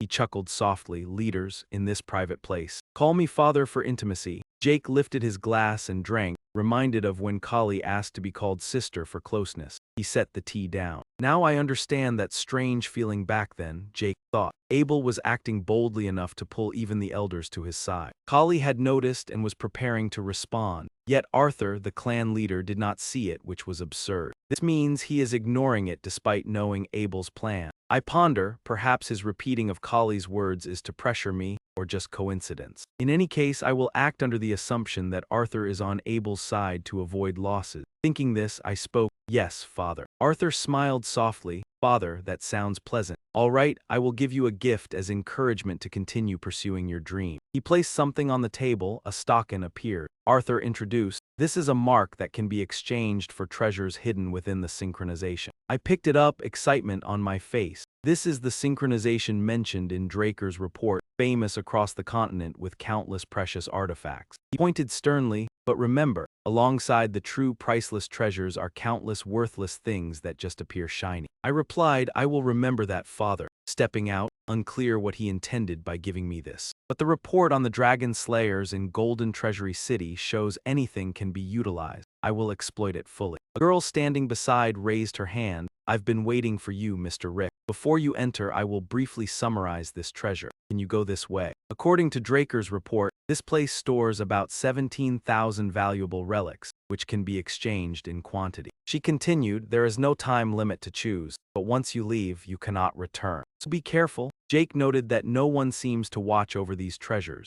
The girl explained, "Because it's unnecessary," and continued, "The magical protection system here is as strong as the clan office. Moreover, all relics are strictly controlled by magic, making taking them nearly impossible." I thought silently, indeed, appearances can be deceiving as she reached out her hand.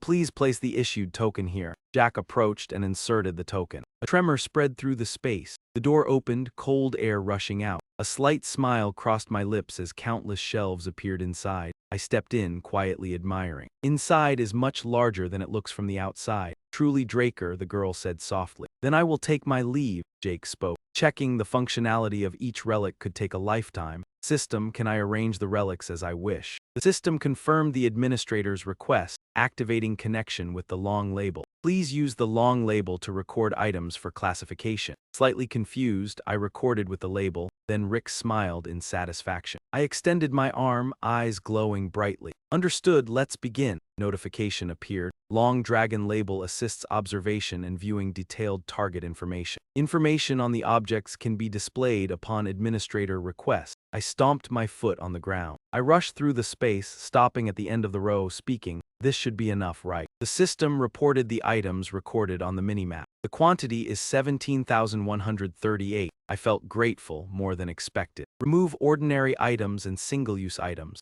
not relics. The screen displayed remaining items after sorting, 9,832. Zek felt a bit helpless seeing so many swords still remaining. He decided to eliminate all the swords weaker than the Songblade. The screen instantly disappeared and he thought to himself. Once all the swords were removed, he wondered if the Songblade was truly the strongest sword among the tens of thousands of relics here. He looked at the empty slot and wondered why it didn't display any information. Jack began searching around. The item had to be nearby. The system notified him that he had reached the level of the designated administrator. A bracelet appeared, making him curious. He picked it up and examined it. Visually, the bracelet looked ordinary, but there was no information. The system screen reappeared. His eyes widened as he saw the notification. The notification stated that this item reacted to the title of Terrakin's heir. Zek looked back at the bracelet and smiled inwardly. It reacts to the heir's title, so this must be Terrakin's relic. His gaze stopped at the stone on the bracelet. Information displayed. Divine Guardian Stone, bracelet inlaid with Guardian Gem. The stone has the ability to summon a spirit beast. Its inherent power summons a spirit beast compatible with the user's soul. Special note, the Guardian Stone contains the blessing of the tribal king. First, the Divine Guardian Stone has been linked to the administrator. He can use the stone to summon a guardian beast compatible with the user's soul. Jack was stunned and shouted, "Wait, what do you mean linked? Who authorized this? Can it not be unlinked?" Notification appeared. Administrator's request confirmed. This item has been linked to the title of Terrakin Raker's heir. Cannot be unlinked. He cursed under his breath. Damn it, I haven't even checked all the other relics yet, and now the plan is ruined. Zek closed his eyes, resigned, and thought, all right, I need to stay positive. If this is Terrakin's relic, it must be stronger than most other relics. System, activate the power of this bracelet. System notification. Administrator's request confirmed. Activating Divine Guardian Stone to locate a guardian beast compatible with the user's soul. The bracelet glowed, emitting streams of light. The screen displayed that the blessings of the Celestial King were active, and the search range was extended to higher-level spirit guardian beasts. A compatible spirit beast was found. Summoning the spirit beast, a beam of light flashed across the space. The light shone downward, creating a dense cloud of dust. Electric sparks from the celestial energy flickered. A hoof stepped out of the light. The spirit beast emerged from the glow. System notification, Dragon Horse Spirit Beast summoned. Jack was astonished. This is a spirit beast. Its power is incredible. He looked at the bracelet and exclaimed happily, Heart and Fang of Bahamut, now even a relic that summons a spirit beast. Jack wondered how many amazing things did Terrakin actually own. Suddenly, the horse stepped closer, nudging his forehead. Jack raised his hand to lift its head and thought, ah, so this is what compatible with the soul means. First meeting, yet it feels like reuniting with an old friend. He smiled softly, all right, I like you too. They nuzzled each other, laughing happily. The system asked, if you wish to name the spirit beast, you can summon it anytime via the stone. Zek looked up and said, a name, how about Bucephalus? The horse immediately leaped and neighed a few times. Jack giggled, looks like it likes the name too. Information displayed, Bucephalus, dragon horse with noble spirit. Its inherent ability can unleash thunderous power from its horns. Note, Supreme Spirit Beast, King of the Dragon Horses. Jack thought to himself, King of Dragon Horses sounds familiar. First time seeing a dragon horse in real life, I wonder how strong it really is. Suddenly, Bucephalus bit his shoulder, startling him. Hey, Bucephalus, what's gotten into you? Before he could settle, Bucephalus leapt, making him sit firmly on its back and asked, you want me to test my strength? Zek leaned forward, stroking its horns, thinking, indeed a supreme spirit beast. It read my mind, knowing I wanted to test its strength, then lowered itself for me to mount. He pulled the reins and shouted, all right, Bucephalus, go all out. Bucephalus immediately dashed like lightning. Its speed was so fast even the divine wind couldn't keep up. Jack held on tightly, wondering in his head. Running so fast yet not hearing a single hoofbeat. How incredible a creature have I tamed? Suddenly, his eyes widened. Every step of its dance creates a magical, thrilling circle. Come on, always aiming for the peak. The follow's carriage shifted the scene elsewhere,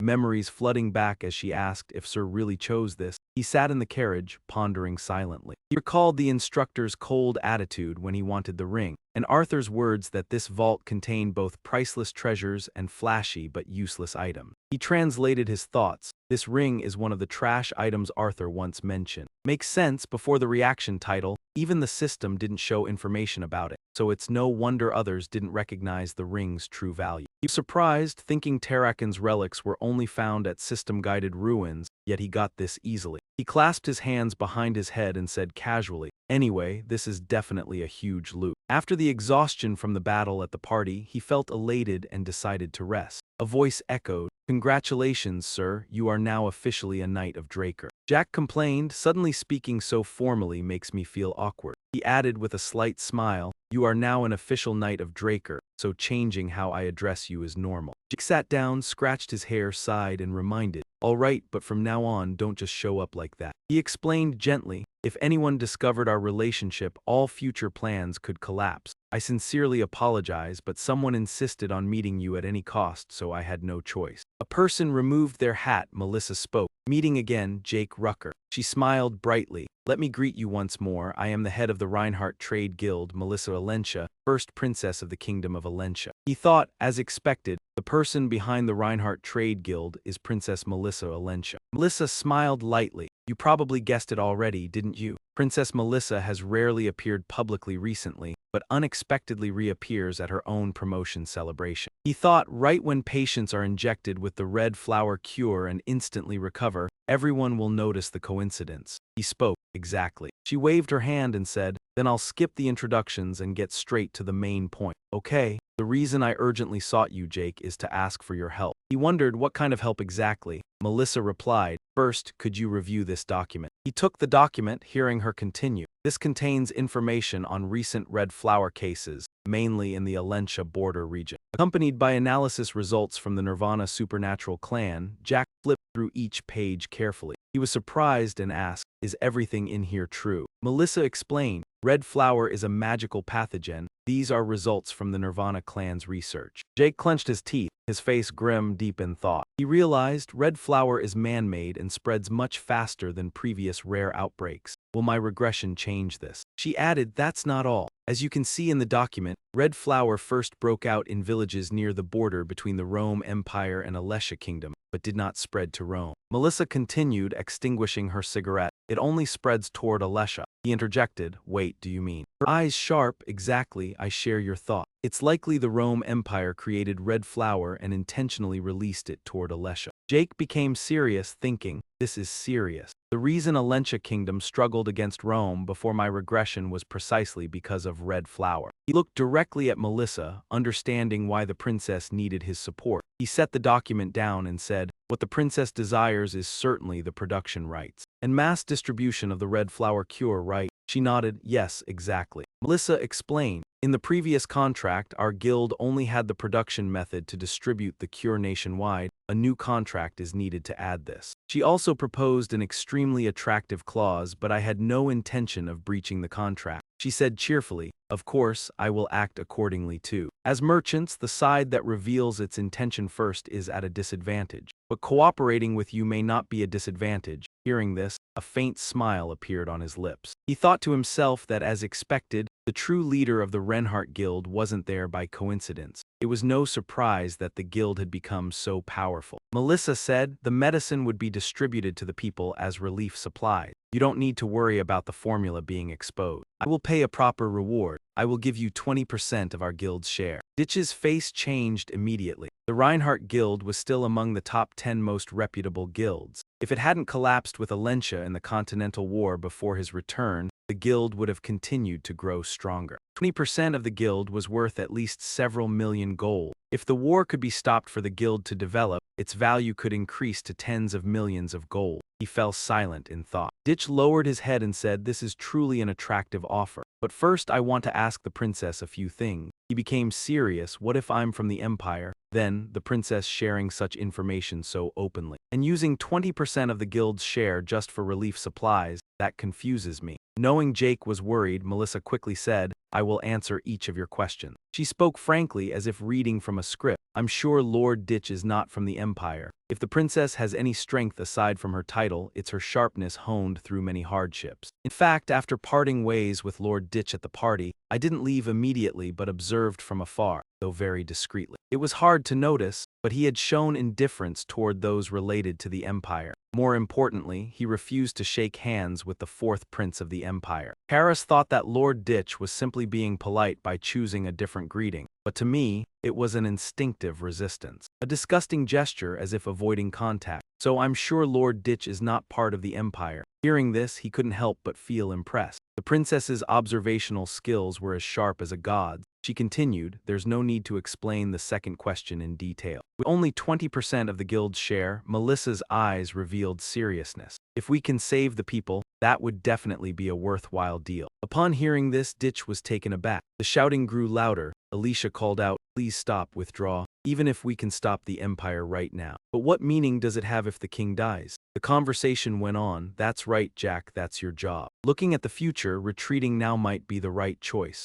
You understand that, right? But if sacrificing my life gives the people time to escape, then it's definitely a worthwhile deal. She was a bit flustered when she saw him lower his head, his hands holding his head. He muttered to himself, damn it, I tried to stop this, but now I'm speaking just like Alicia did then. Ditch's lips parted, sighing. He said, all right, deal's done. Melissa was delighted, really? That's a wise decision. Jack reminded, but be careful, don't reveal my identity. She reassured, don't worry, I'll make sure of that. 2 weeks later, at the training room in the mansion's basement, he kept practicing non-stop. Powerful slashes were unleashed. Ditch swiftly executed forceful blows. He charged through the dust, creating a vortex like a furious storm. He stopped to collect his thoughts. A notification appeared. The system had mastered the S-ranked longsword skill. Jack asked, finally done, about a month, right? The notification read, the achievement of the Heir of Saturn has been completed. The time taken is added to the rewards, including the coordinates of the Chronos Kingdom's treasure. The title of Legacy Swordsmanship, 500 achievement points and 2 random gift boxes. He said, wow, 2 random gift boxes, so the points I used in the dream treasure chest are almost made up for. Zek sheathed his sword, he said, all right, let's check this first, the coordinates of the Chronos Kingdom's treasure. The system notification confirmed the administrator's request. Then suddenly a red warning appeared. The coordinates could not be read at this moment. The system notification said,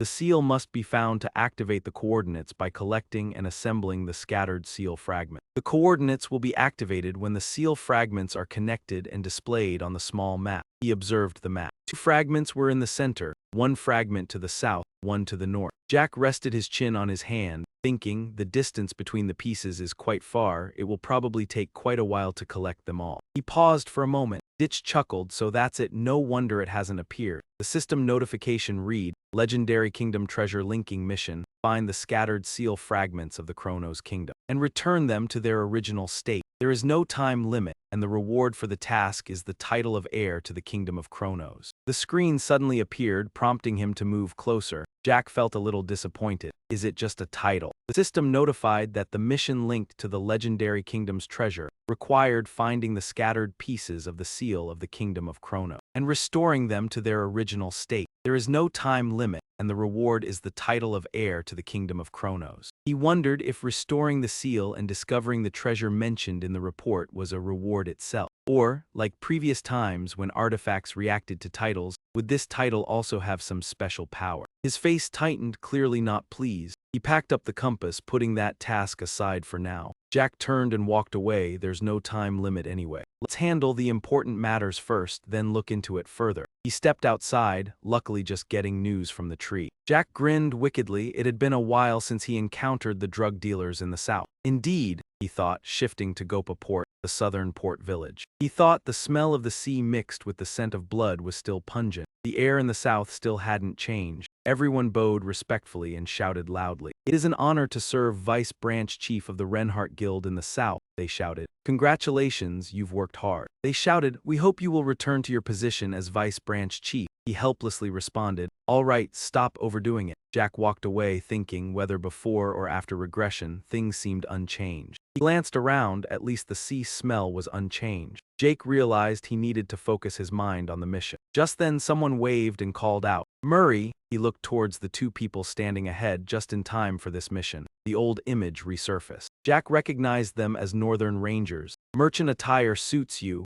he complimented. Both responded, thanks. Ditch asked, have you understood the plan in the mission letter? He responded, of course, on the action day, I'll take advantage of the chaos to rescue the imprisoned girl. He patted his chest. Good, it seems you understand the plan. But remember, the mission also includes protecting and getting the target to safety. Don't let your guard down at the last minute, he emphasized. He replied, got it, but I have a question. Jack asked, what is it? He continued. Probably to avoid information leaks, but the letter didn't mention the chaos on the action day. Could it be a special occasion like a festival in the South Mainland? Jack smirked. It's not a festival, but much bigger chaos. It will be the day when the Dream Canal disappears from this world. He was surprised, staring at Jack in astonishment. Suddenly, a voice rang out, so you are here, Vice Branch Chief. A man approached and said, who are you talking to? After you're done, I'll come back. He urged, is it the guide of the Merchant Guild? It's fine, I'm done now, lead me on, Jack said. The guide replied, yes, I understand. I will take you by the prepared carriage, follow me. He watched the two leave and wondered, are they planning to start a war with the Dream Canal? Jack chuckled and waved his hand.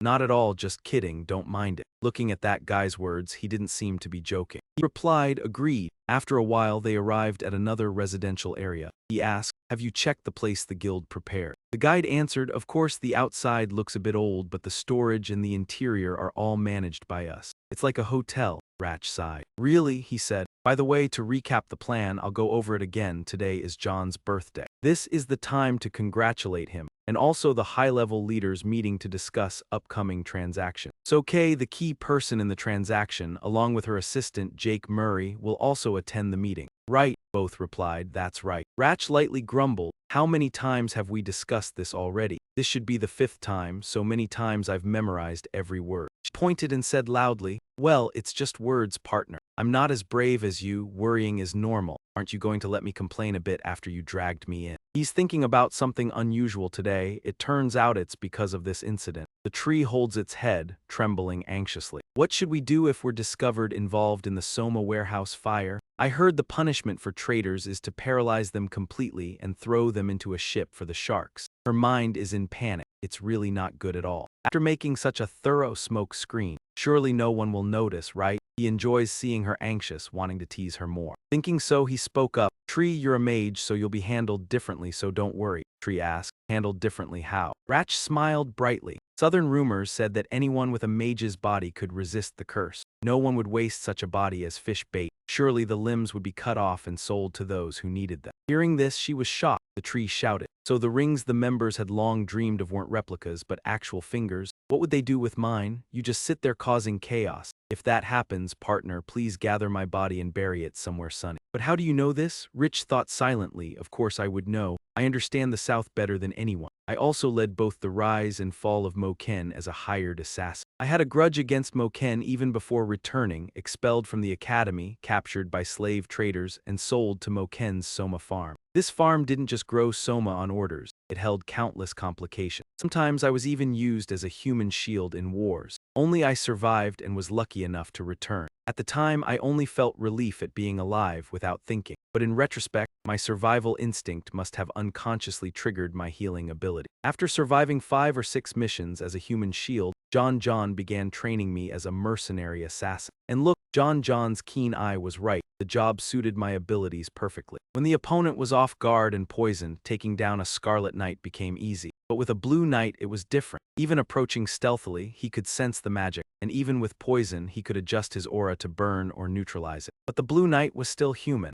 I learned to target weaknesses unique to humans, which allowed me to defeat Blue Knights with ease. When the number I had slain reached double digits, I solidified my position as a mercenary assassin in Moken's organization. I then rose further through major victories in battles and the eradication of the Pavla organization, eventually becoming John's adopted child and promised heir. But on the night all senior leaders gathered to announce the heir, I killed everyone present, including Ron, and left Moken's organization. Afterward, I chuckled softly. Well, it's all in the past. Lost in thought, the tree shouted. Hey partner, you've been avoiding answering. She pointed, yelling, could it be your Moken's spy, planning to use me to swallow the syndicate whole, right? Hearing this, he pondered briefly, then looked into the distance, saying nothing, leaving the tree frozen. She urged again, isn't that right? Say something. Partner still in his mind, Ratch smiled quietly. The tree is different now compared to before regression. Still a little naive, so I let her truly enjoy it. Scene shifts to John's mansion, everyone gathered in the grand hall. A voice called out, John, this is Tree, the enforcer I mentioned. Tree bowed respectfully, honored to meet you, John. Jack glanced up, commenting, this is wealth indeed. He observed the room. Not only were Moken's assassins present, but also notorious lawless figures and famous rangers, preparing a truly diverse force in the secret meeting room behind the hall. A deep voice spoke, pleased to meet you, Tree. I heard a mage would come but didn't expect a girl. A beautiful mage, even more precious than a gem. Moken smiled, I look forward to your wisdom. Let's start the meeting. Here is John, head of the Moken organization. She seemed pressured by the atmosphere and tried to remain calm. Tree spoke a few months ago, do you remember the Soma warehouse fire? The question stopped everyone. He stubbed out his cigar, responding, of course I remember, no, I could never forget. Moken's tone grew cold, but why bring that up now? She stammered, because there's a traitor here who colluded with Pavla to burn the Soma warehouse. Tree regained composure, stating that among us, someone had conspired with Pavla and set the warehouse on fire. Everyone reacted violently. What did that crazy woman just say? Drag her out immediately. A hand slammed the table to stop the noise. Silence fell, no one dared speak. His gaze sharpened, do you take responsibility for what you just said? She nodded lightly, signaling agreement. Moken pointed, fine, tell me, who dares betray Moken? Everyone was stunned. At this moment Jake approached, knife at a man's throat, smiling coldly, pleased to meet you, John. He introduced himself, I am Jake Murray, the one John just mentioned. I think I can help. He replied calmly, Jake Murray, pleased to meet you. Moken smiled, my birthday, no gift, but a knife. Jake looked at Joquin, asking, you mean my dear brother Joquin is the traitor? He recalled, hey Joquin, also known as El Mencho, you should know best. Why not speak for yourself? He thought silently, how could he know what even the boss hasn't discovered? Joquin shouted, worthless fools, what are you still standing there for? His face firm, he yelled, you've eaten from me, now do something useful. A nearby man stammered, even if you say that, we can't do anything. He looked toward Ratch, that one is a professional, revealing no weakness to approach. If he attacks from afar, he'll use Joquin as a shield. Very likely, he is a Pavla spy. He chuckled faintly, truly the right hand of Moken. Trusted much, huh? Meanwhile, the newcomer is Pavla's spy yet dares to suspect me. Joquin stammered, exposed and starting to babble. A confident voice rang out, pretty confident. You think I do all this without evidence? He panicked. Tree was casting a magic circle nearby. Moken smoked, watching the drama unfold. He picked up a clipboard. Moken silently examined the papers, his brows furrowed. You brought something interesting, Jake Murray. Everyone was stunned, listening quietly to Moken. Not only did Queen collude with the syndicate to betray, but the Pavla bastards were pirates too. Ratch smiled a sinister smile. Indeed, mentioning pirates immediately changed the atmosphere. No one likes pirates, especially Southerners, who hate them more for being close to pirate bases and suffering more than any other continent. He pondered, and above all, John lost his entire family to pirates. His hatred for them is unending. Even John wouldn't ignore any pirate-related incident. He looked at the report, thinking, so, what will you do now? Joquin cursed silently, damn it. He glanced at the paper, puzzled. Where did that photo even come from? And the report, which mentions my past smuggling with Pavla and the Soma warehouse fire a few months ago, they're connected. That alone is enough to make me a suspect. McCain tossed the report aside and spoke. I've reviewed it thoroughly, Jake Murray, but based solely on this evidence, do you really think I would suspect Joquin? My own brother. I think to myself, Senza, this alone isn't enough. I really didn't want to resort to this, but there's no other choice. Senza spoke. Mencho, he turned and remarked, if this is all there is, your crime of betraying my brother is unforgivable. He spoke softly, boss. Joquin confessed himself. Jake Murray is right, I was the one colluding with Pavla. Silence filled the air. Moken stood, so that's it. I didn't expect you to betray me, truly shameful. He stepped forward slowly. Since you confessed, you must face the consequences of your crimes. Rich's eyes widened. Before he could act, Moken advanced and slashed directly at Joquin, blood spraying everywhere. The man lay motionless on the ground. Rich looked at the bloodied corpse, thinking, he was Moken's right-hand man, yet this is his end. Southern people are truly strange. Earlier he said, El Mancho, admit you are a traitor, if he had done exactly as I said. I swear on my honor I will not touch your family. Jack wiped the blood from his face, continuing his thoughts. This oath is absolutely trustworthy. I never intended to harm your family anyway. He looked toward the axe in McCain's hand. Indeed, worthy of being the boss of a notorious crime organization. John surely didn't believe El Mancho was a traitor, which is why he handled him that way. Circumstances simply forced the action after the Soma warehouse fire months ago. The drought caused heavy losses for Moken, and he was the one colluding with Pavla and setting the warehouse ablaze. At the same time, I acted decisively, openly pointing out El Mencho as the traitor and subduing him immediately. Then the shocking revelation that Pavla's organization was actually pirates. Amid such chaos, John remained calm, analyzing coldly, but his subordinates did not. And then, right in the midst of that chaos, El Mancho confessed he was a traitor. Even if El Mancho truly wasn't a traitor, ignoring it would risk collapsing the organization's discipline. Jack reflected. As expected, John still calculates rationally as always, unchanged. The axe fell, blood spraying. Moken radiated powerful aura. Moken's voice echoed. But if the report is correct, Joquin is the traitor, then those in my syndicate are traitors too. He drove the axe into the table. The report states the Soma warehouse fire was only the first step in preparing to follow Pavla with Joquin. Moken said coldly, if you admit, like my Joquin, I will let you go without suffering. A stammering voice called out, this is a lie. He pointed to the tree, shouting, we never planned such a thing. This must be the scheme of that cursed sorceress. If you interrogate her. But before he could finish, a direct slash struck, blood spraying over her. The tree trembled. Moken asked, what are you doing? His gaze fixed on Jake Murray. He casually pointed and replied, I'm just helping the boss deal with the traitor. Jack continued, Joquin confessed himself and you personally executed him. As for the syndicate, they colluded with him, so it's fully justified to eliminate them, isn't it? In Moken's mind, I've been wondering what this kid is up to. Turns out his ultimate goal is to use me to eliminate the syndicate. He nodded, the reasoning is sound. But Jake Murray, Moken's voice turned cold, are you the messenger of God here to help me? Or just a minion of the devil sent to destroy me? A faint smile curved his lips. Jake placed his hand on his chest. Neither a messenger of God nor a minion of the devil. I'm just a business partner proposing a new deal. He wondered, a business partner? Jake replied, exactly, Ratch said coldly. I think the same as you. Boss, you want to wipe out the organization's order and restore command, right? He analyzed further, however, with Ista's expulsion order and Pavla's control of the sea routes. Currently, Moken's only Soma distribution network is through the organization. His gaze fell on Joquin's corpse below. You are clear-sighted enough to see all this, boss. That's why you hesitated to punish them knowing they betrayed you. Moken thought, you speak as if you've known me for a long time. He looked at the trembling tree. Don't worry. Now the syndicate's Soma distribution is fully handled by the tree. She now let out quiet laughter. Jack pounded his chest, declaring, from now on the tree and I will take over from the syndicate. He lowered his voice and personally handle Moken's Soma distribution. The chair leg shifted slightly behind. Moken leaned back, saying, that's indeed an excellent offer, Jack Murray. His tone deepened. But if what you say is true, the tree slammed a stack of papers under the table. Deals need to be built on trust, Moken added. But without trust, how could I hand over distribution to you on our first meeting? Jack stepped closer. You're absolutely right. So how about this? He slashed, knocking the axe aside. Ratch deflected, sending the papers flying. His hand twirled the sword in his grasp. He drove the sword straight down onto a sheet. Jack murmured, Paulo Santos, I will take out the territory controlled by that coward. Paulo Santos, nicknamed Paulo Coward, earned the name for always prioritizing safety above all. That's why, despite being an enforcer, his reputation in the organization is very low, McCain thought, and you even know details like his existence and nickname.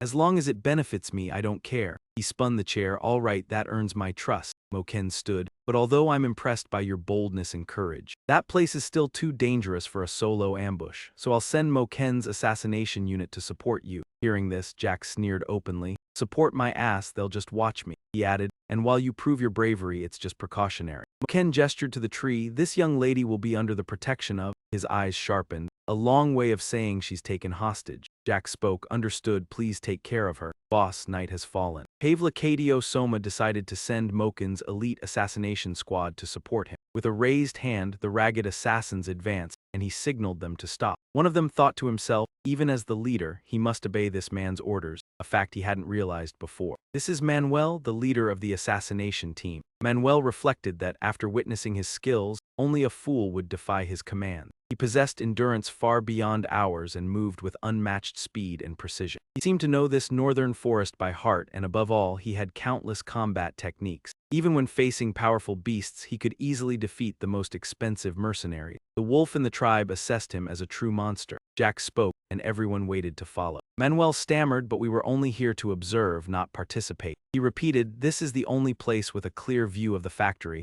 Don't speak without thinking, focus on surveillance. He reached out, Murray. Before anyone could speak, Rich leapt away. Manuel's expression turned embarrassed. He asked, what should we do? Leader, we obey his orders and continue monitoring. As he said, we are just observing, no need to fight. Manuel instructed, maintain your stance, ensure Nguyen Trang remains safe and undetected. A sudden noise erupted. They realized he was charging in. Flames blazed violently, engulfing the entire city in fire. Screams echoed everywhere. Among the attackers was a mage. We couldn't handle this alone. Immediate support from the magical weapons team was requested. Ditch raised his voice. Such reactions were inevitable when they saw the elemental sword for the first time. A shout rang out toward him. The intruder revealed himself. Jake closed his eyes, but with McCain's northern opposition, this was anticipated. Their reactions were sharp. He was quickly surrounded. They rushed at Rich. Flames erupted as he unleashed the elemental sword move, Firefield, scattering fire. Rich's legs dragged across the ground. He watched the crowd burning, smiling faintly.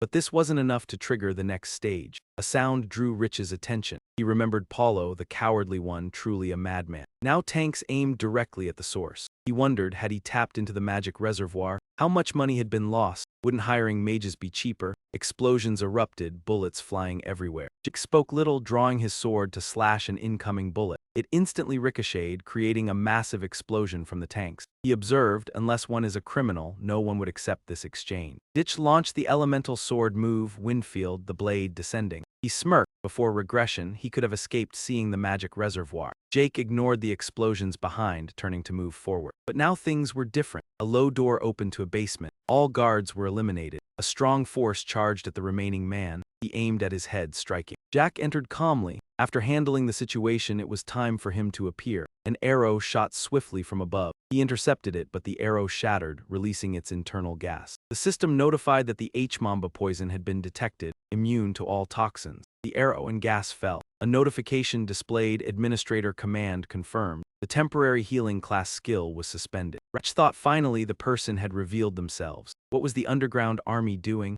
How did the intruder get this far? Paulo Santos stepped forward, voice booming. You just inhaled poison. Even aura users succumb to this deadly toxin. A tall man spoke. I'll give you a chance to exchange information about your comrades for an antidote. He was a Pavla officer, Paulo Santos. Paulo continued, seems like a decoy, but the area is quiet. All your comrades are under control, right? Why not trade before it's too late? Jake thought, trade with something that doesn't exist. You think I'm easily fooled? He eyed the gas-scattering arrow. Neutralizing Brecht Mamba poison without an antidote was basic knowledge. Ordinary people would die in minutes. Even blue technicians would struggle, leaving aftereffects. Indeed, it was lethal, Ratch thought. With immunity to all toxins, it was ineffective. The system detected Brecht Mamba poison thanks to the all-toxin null effect. His body unharmed, he didn't hesitate to slash the antidote vial. Paulo roared, you madman, dare destroy the antidote. Do you want to die? He faltered, face darkening. Ratch pointed, relax, my body is toxin-resistant and more. The reason the area is quiet is I eliminated all your comrades. Paulo panicked. What? Don't talk nonsense, they are Pavla elites equipped with sorcerous weapons. He replied, if curious, verify for yourself, of course, if you get the chance. Paulo shouted, who are you? Who ordered you?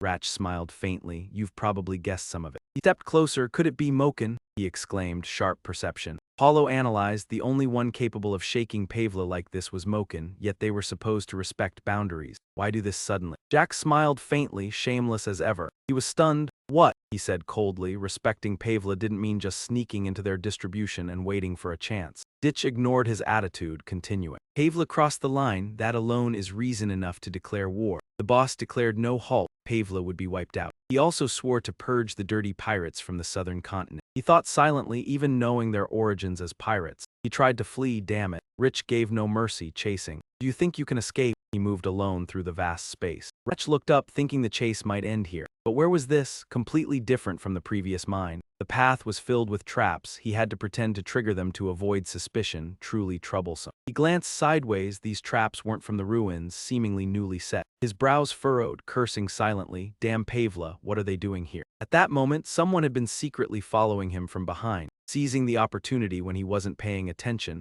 he lunged forward and swung his sword down at him, but Ditch quickly turned to the side to avoid the strike. He closed in on the man, wondering who he was. The villain refused to back down and continued attacking with his sword, but Ditch dodged all of his strikes. He twirled the knife in his hand, delivering lethal blows that ended his life immediately. Blood splattered everywhere, even on Ditch's face. He approached the body, but from a distance, another man appeared, causing Jack to feel frustrated by the constant encounters with these scoundrels. But it wasn't just one, there were many. Manuel said they were the Imperial Hounds, which was why he didn't want to cooperate with the scoundrels from the south. They should have dealt with their problems within their own territory, but instead brought their whole pack here. Even though he was here, Jack told himself there was no hope of surviving this place. On the battlefield map, the ruins on the southern continent were marked, so this must be one of the ruins containing the relics the Emperor was searching for. Manuel looked at the knife in his hand and remarked that it appeared normal on the outside, but clearly there was wind around it before it was swung. Treat it as an ancient artifact and proceed cautiously. The man beside him followed the order. Manuel suddenly furrowed his brows when he saw Jake holding a piece of paper. He shouted that it was a magic scroll and ordered everyone to prepare,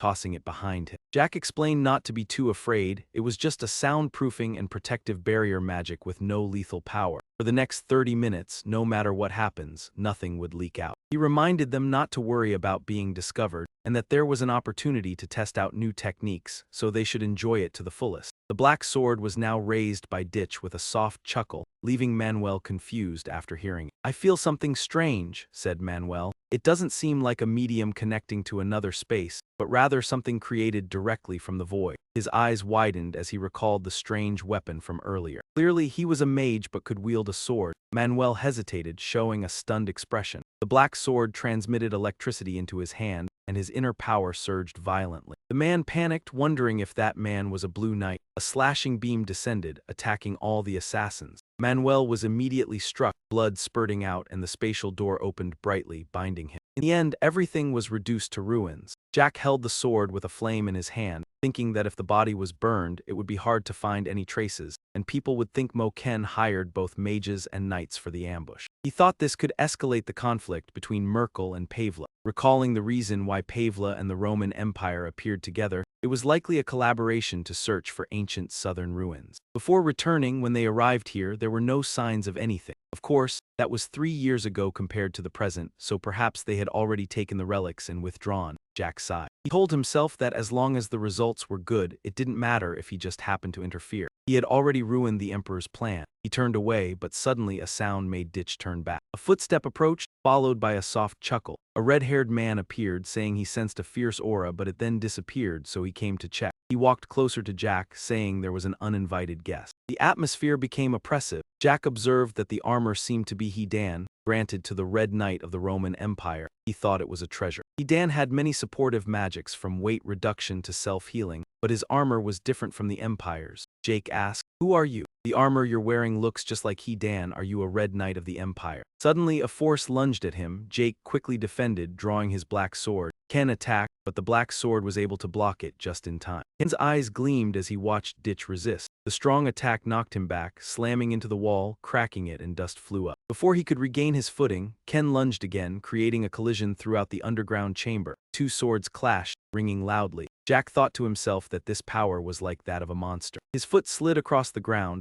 Was Hidan also enhanced with strength-increasing magic? The clashes continued, and smoke and dust filled the air. The turning wheel found Ditch's figure, and suddenly a large rock fell behind him. The system announced the activation of the elemental sword skill. The metal force field and huge stone blocks fell around Ken. The stones connected like a mountain, its aura enveloping everything. But Ken quickly broke through, his sharp gaze focused. A beam of light shot directly at him like a powerful strike. The system displayed the activation of the Thunderbolt bullet skill, and the earth and rocks exploded toward him. Jack appeared and had captured him. A beam of light shone down into the dark underground chamber, the light like a flare. He was astonished. Jack lowered his sword, The system announced the activation of the Dragon Tribe Dragon Scale Armor skill. Ken unleashed a powerful slash toward him, but Jack narrowly dodged. He spoke. "You also have quite a few strange techniques," he asked. "Earlier you asked who I am, right?" Ken chuckled softly, saying, "With your skills, at least you should tell me your name." His voice slowed down. "I am Ken Jaimin Constantinus." Jack thought to himself that not only did his name have Jaimin but also Constantinus. Constantinus was a surname only passed down to the royal family of the Roman Empire. The royal family's middle name came from noble families that selected the emperor.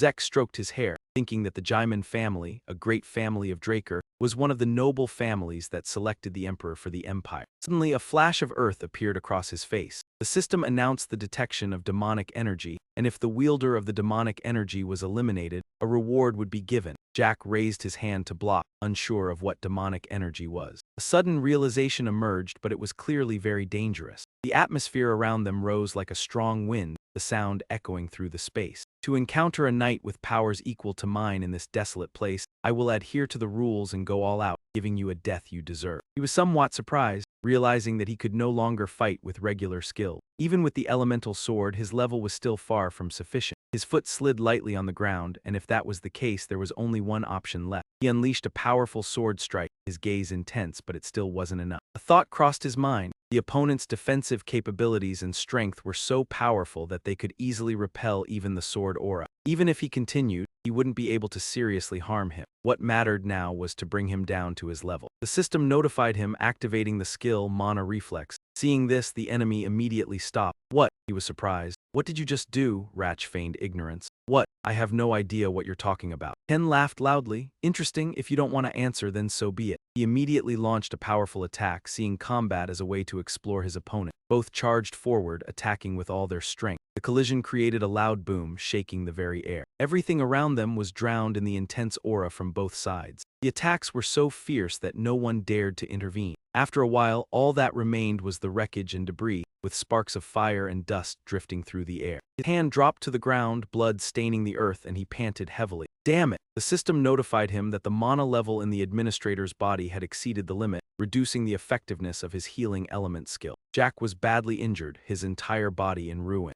Blood was splattered everywhere, and he muttered, "This situation is too dangerous." Ken spoke, "Indeed, the reputation of the Draker bloodline is well-deserved, truly admirable." Ratch stammered, "How could you?" He continued, "Even if it was only for a moment, the fact that you neutralized Hosen's abilities must have been due to the mana seal of the Draker clan. Not to mention, the sword technique you used in that final strike is very similar to the Dragonslayer technique." A thought crossed his mind. The 100 Dragon Sword technique is the origin of the Dragonslayer technique, so these two moves share many similarities. But the long land slash I just used only appears in the later stages of the Dragonslayer technique, a forbidden technique not passed outside the clan. The fact that a knight from the Empire like Ken knows about it proves that the Jaimin clan supplied the Dragonslayer technique to the Empire. He spat out a mouthful of blood and collapsed to the ground. Ken said, "It seems your body has been overrun by mana. You must be in great pain. Leaving you in this state would be disrespectful to an opponent who bravely faced me." He was surprised and held himself up as he listened to Ken's words. Ken thrust his sword into his body and gently said, "Rest in peace." Ken then spoke, "I pray for your peaceful rest." After that, he pulled the blood-stained sword from his body and turned to walk away, speaking as he left. "Although we are enemies, it's been a long time since I've met an opponent as capable as you." Suddenly, a knife flew quickly past Ken's face. He turned around immediately, stunned. In front of him, the figure of Ditch had disappeared, leaving only a bloodstain on the ground. Ken was stunned. "What is this?" The system notified him. "A recovery potion has been used, restoring a significant amount of the user's injuries." While he was still in shock, Ditch lunged forward and delivered a powerful slash, decapitating Ken. Ken collapsed to the ground, his legs buckling as he coughed violently. Ratch saw the potion and thought, "Luckily, I had some recovery potions ready in the quick-action slots." The information displayed.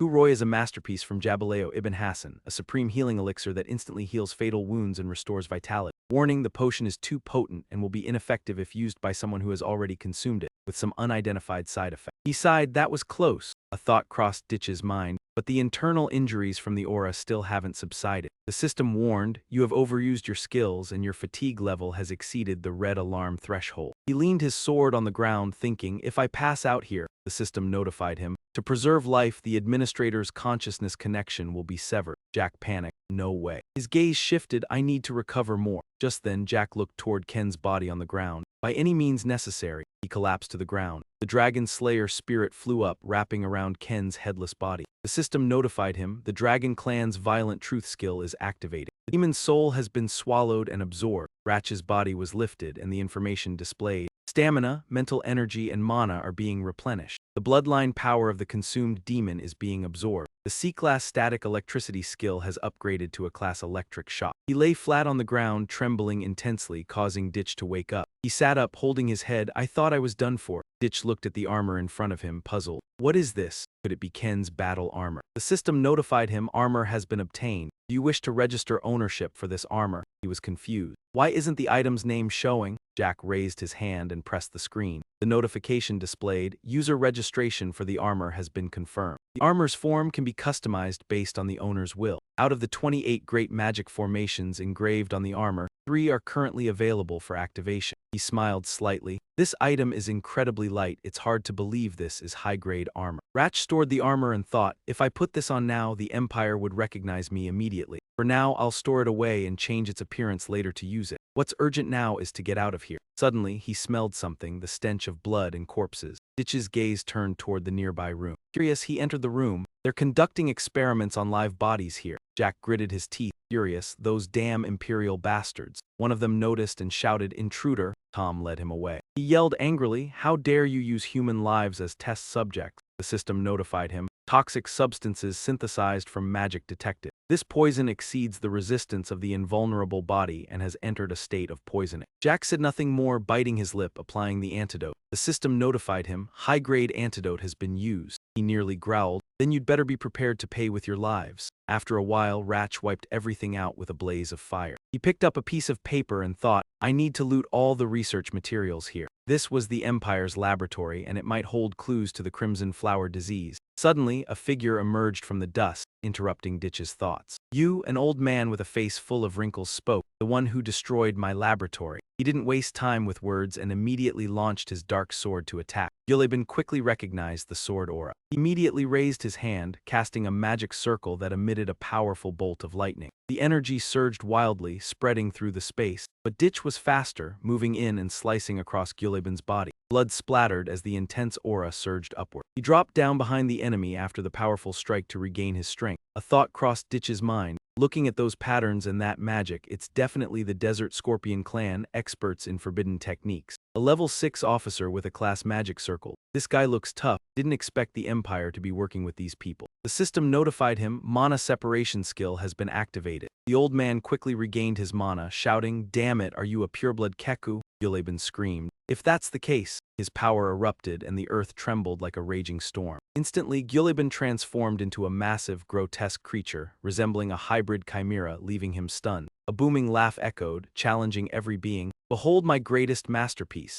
Even Drake cannot resist. It slammed its gigantic foot down, nearly crushing everything. He quickly retaliated with a flurry of slashes. The chimera refused to yield, lifting each leg in succession to block the attacks. His legs glowed, spinning and leaping powerfully, forcing the chimera's massive clawed foot into the ground, sending dust flying. Purple energy radiated, enveloping the chimera's entire body. He scrambled onto its body, striking directly. The chimera's tail lashed as if to repel him, but it turned to glare at Jake, growling fiercely. Without hesitation, he severed the chimera's tail. Jake's face showed shock. With no blind spots, even as the chimera roared, he pressed forward, determined not to waste time here. He unleashed a powerful strike, thinking, if this drags on, reinforcements will arrive. Suddenly, his eyes lit up. The system notified that the ancient power governing dragons was ready. Do you want to tame the dragon-type target? He lunged at the chimera's mouth, thinking, are you kidding? Obey me now. The system activated the dragon-type skill, Dragon Authority. Its eyes flared, charging at him, but the chimera abruptly froze, letting out adorable cries. The notification struck fear into lower-tier dragons. The dragon control effect intensified, and Zek's thoughts confirmed that both Dragon Authority and the dragon control were effective. As it fused into the chimera, part of its dragon essence surfaced. The system confirmed the dragon control for taming. He immediately agreed, fine, tame it. 2 crossed swords instantly transformed into chains binding the chimera. The system notified, successfully tamed a lower-tier dragon type. He stepped forward, reaching out and said, now be obedient like a little pup. Gilliban watched in shock. What the hell, why isn't the chimera obeying me? Jake turned, eyes blazing. Soon after, Gilliban was defeated, lying in a pool of blood. He sat beside him, gently saying, let's see. Jake held Guleben Anlam Manisau's info sheet, thinking, it seems he is the second-ranking figure in the Scorpion clan. The Chimera rubbed against Jake, confusing him. A notification appeared. Do you want to name the newly tamed dragon type? Once named, it can be summoned anytime by its owner. He asked, shall I give it a name? Jake stroked it and named it. From now on, your name is Gurab, completing the companion registration. Gurab growled irritably. He wondered what's wrong, not pleased, but decided it was settled. The scene shifted, applause rang out alongside a deep voice. Truly impressive, unbelievable. Jake Murray, I didn't expect you could handle even cowardly Paulo. Ratch bowed respectfully, I always keep my word. He smiled. Indeed, you've proven your ability, I cannot doubt you. Morken continued. A brave warrior deserves respect. I always admire the strong as if they were my own kin. He said, I wish to treat you the same way. Jake thought, kin, he means children to be used as tools at will. A smirk appeared on Jake's lips. Dare say that to me. He was enraged. That bastard, I will end him myself. Morken approached. Jake Murray, look, I've prepared 3 gift boxes for you. Jake's eyes grew wary. Morken glanced. If you want to collaborate with me, evidence is needed to build trust. Jake handed over 1 box, thinking, of course, considering its size and strength. He opened the box, revealing a head that horrified everyone, the syndicate leadership. He asked, are you satisfied? He replied, certainly boss, thinking everything is going according to plan. This operation wiped out the entire syndicate leadership, leaving only the leader's seat. He continued, there's a minor complication. Jake asked, what kind of complication? He said, the Pavla discovered us and misunderstood that I mobilized both engineers and mages. Jake smirked, surveying the scene. McCain said, on this occasion, I want to issue a decisive warning to those filthy thieves. The true master of the southern continent is McCain. Jake thought, so he wants me to attack Pavler again? He immediately agreed. I will take on this task. Morken was surprised. Huh. Jake clenched his fist, eyes resolute. I will go to Pavla to convey the boss's will. He said, I have a request, grant additional authority so she becomes the core of the new syndicate. He closed his eyes, then replied, very well, I will sponsor her and for you. Morken raised his hand. I will send the weakest assassin from Cadio with you. Instantly, a group surrounded him. A masked man named Simon was assigned. He will provide significant support. Scene shifted to Paulo Santos's territory under Pavla Catal. William entered. Aben, the investigation is complete. The Imperial intelligence had finished their inspection before leaving. Nothing else remained to dig into. The results were shared. Those who fought included at least a team of engineers and mages engaging in fierce combat. Abel suddenly sat down. William asked, Abel? Abel lifted a layer of dust and said, wrong, there was only one person here. William asked in confusion, what do you mean, only one person? But there are slash marks and magical traces. Abel concluded. That individual is at least night level, having wiped out everyone here. Abel analyzed. The scene shows the intelligence team hastily cleaned up, meaning there's a secret we aren't aware of. Aben turned away. I must find out what the Empire is hiding. William called out, wait, are you investigating the entire intelligence team? What will the consequences be? He paused. Aben said urgently, there's definitely something here that cannot be missed. Instinct told Jake that this place had been inhabited before. Hand shouted loudly, he knew that well. Jake was eager to take control, his eyes sharp, wanting to make Rack and the Empire his personal property. The scene shifted to the harbor controlled by the Pavla gang. A man on the ship noticed the small boat approaching and shouted, hey, stop, which faction are you from? He said as he hurried to jump, only to be slashed across the body. Blood splattered everywhere and he fell into the sea. Simon also drew his sword in a swift motion, aiming directly at the body next to the boat. Jake opened his eyes and murmured, make sure it's cleaned up, no splashing water. He called, climb up, Simon. Simon looked up. Jake thought to himself, this is Simon Zapatero, the one who taught me martial arts and assassination techniques from the south in my past life. The thought appeared in Jake's mind, even amidst the chaos. Simon was the only one he dared to trust. Moreover, even though time had reversed, their combat synergy hadn't diminished. Jake concluded if he hadn't brought him under his command, it would have been ideal. Then, everyone entered the city. He whispered, guards are scattered everywhere. Is there a way into the central area? Rash replied, of course there is. This land belongs to the Holy Empire, so there are still old sewer systems.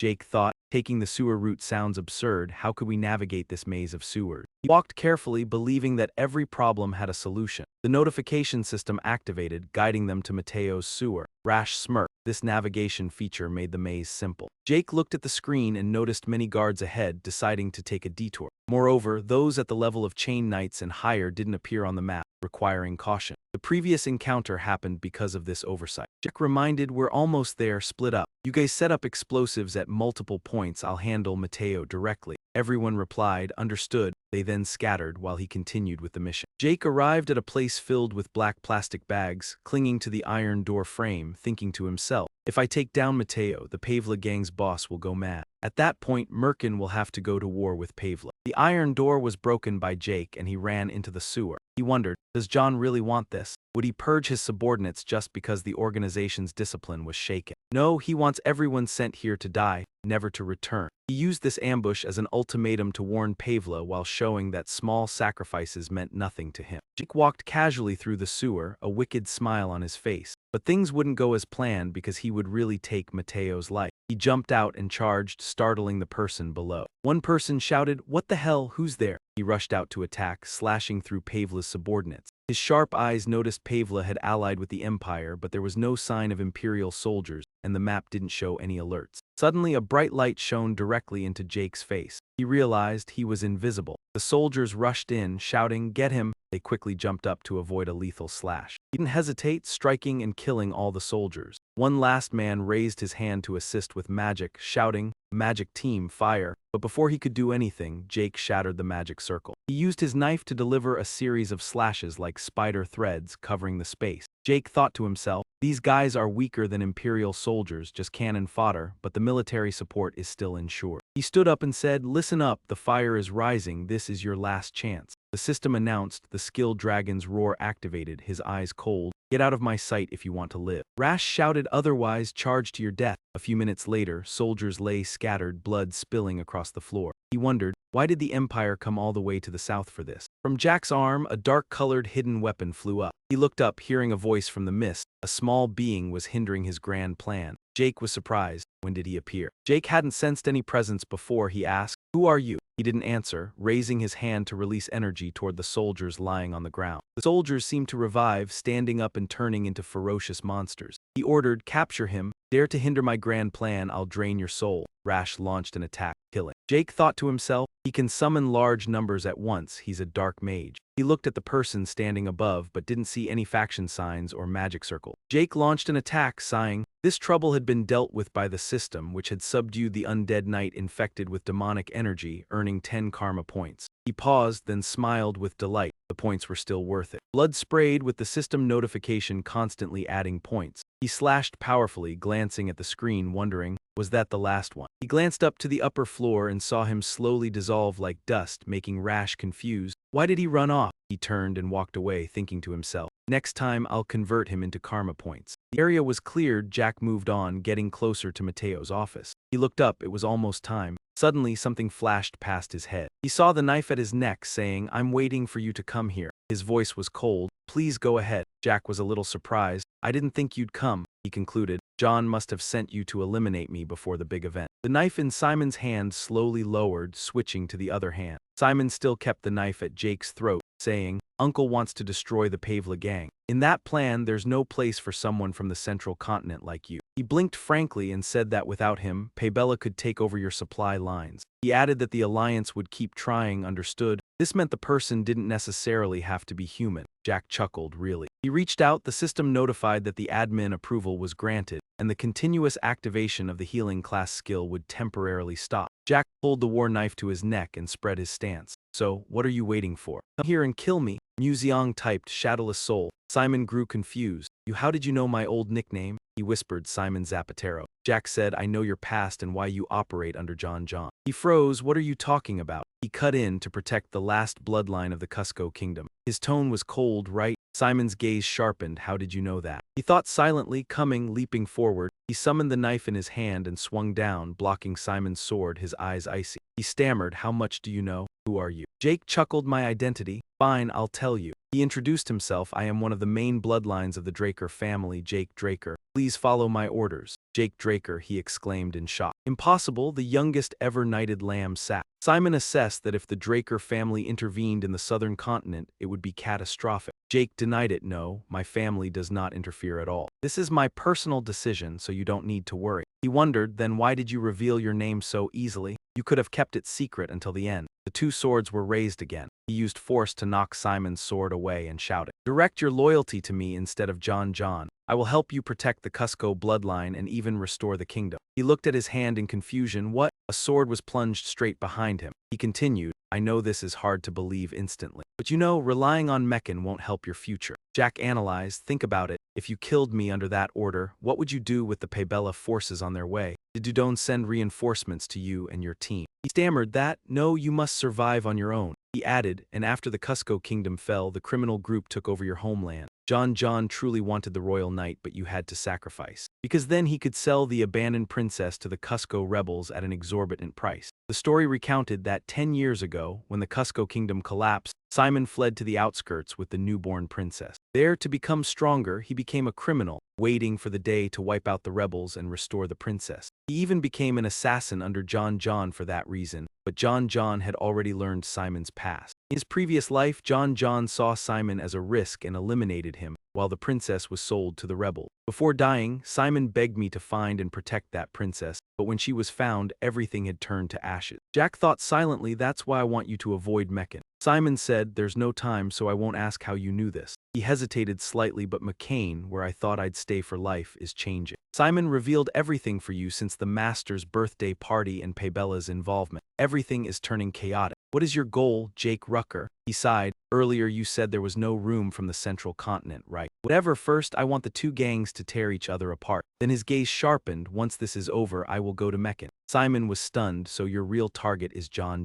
He repeated, I'm serious, Simon, I want you to follow me. He softly said, then promised two things. Simon said, first you must help me and my people escape safely. Second, keep your promise to protect the Cusco bloodline and revive the kingdom. He shouted, remember this at all costs. Jake struck his chest and shouted, I swear on the honor of a knight. Suddenly Simon knelt at his feet, respectfully. Simon Zapatero, captain of the Cusco Royal Army, saluted Master Jake Rucker. Jake praised, well done, Simon, don't be formal, stand up, let's go outside and talk. He assessed, when I give the signal, they will trigger the scroll bombs and then regroup to evacuate. I'll signal so your people can escape through the underground pipes. Right, the target, Mateo, is imprisoned inside. The two turned away as anger flared. Good, I'll see you later. Scene change, a scream echoed. A fat man tied up yelled loudly. You think Meccan is safe after this? Jack sneered wickedly, pressing close to his trembling body. Of course not. When war breaks out, no side is safe. Remember him, treasure him, Mateo. He shoved the paper into Mateo's mouth. Now keep it in your mouth, the rest is for those raising swords against McCain. Then blood spurted along with water from a broken hose, muffled screams escaping. Jack turned to leave, thinking he had taken all of Pebella's secret ledgers. What to do next? Suddenly Simon ran to report, Master, I've signaled my people. He raised his sword and shouted, Simon, follow me to the back. Immediately the sword appeared as arrows flew straight at it. The gang rushed forward shouting, intruder, catch him.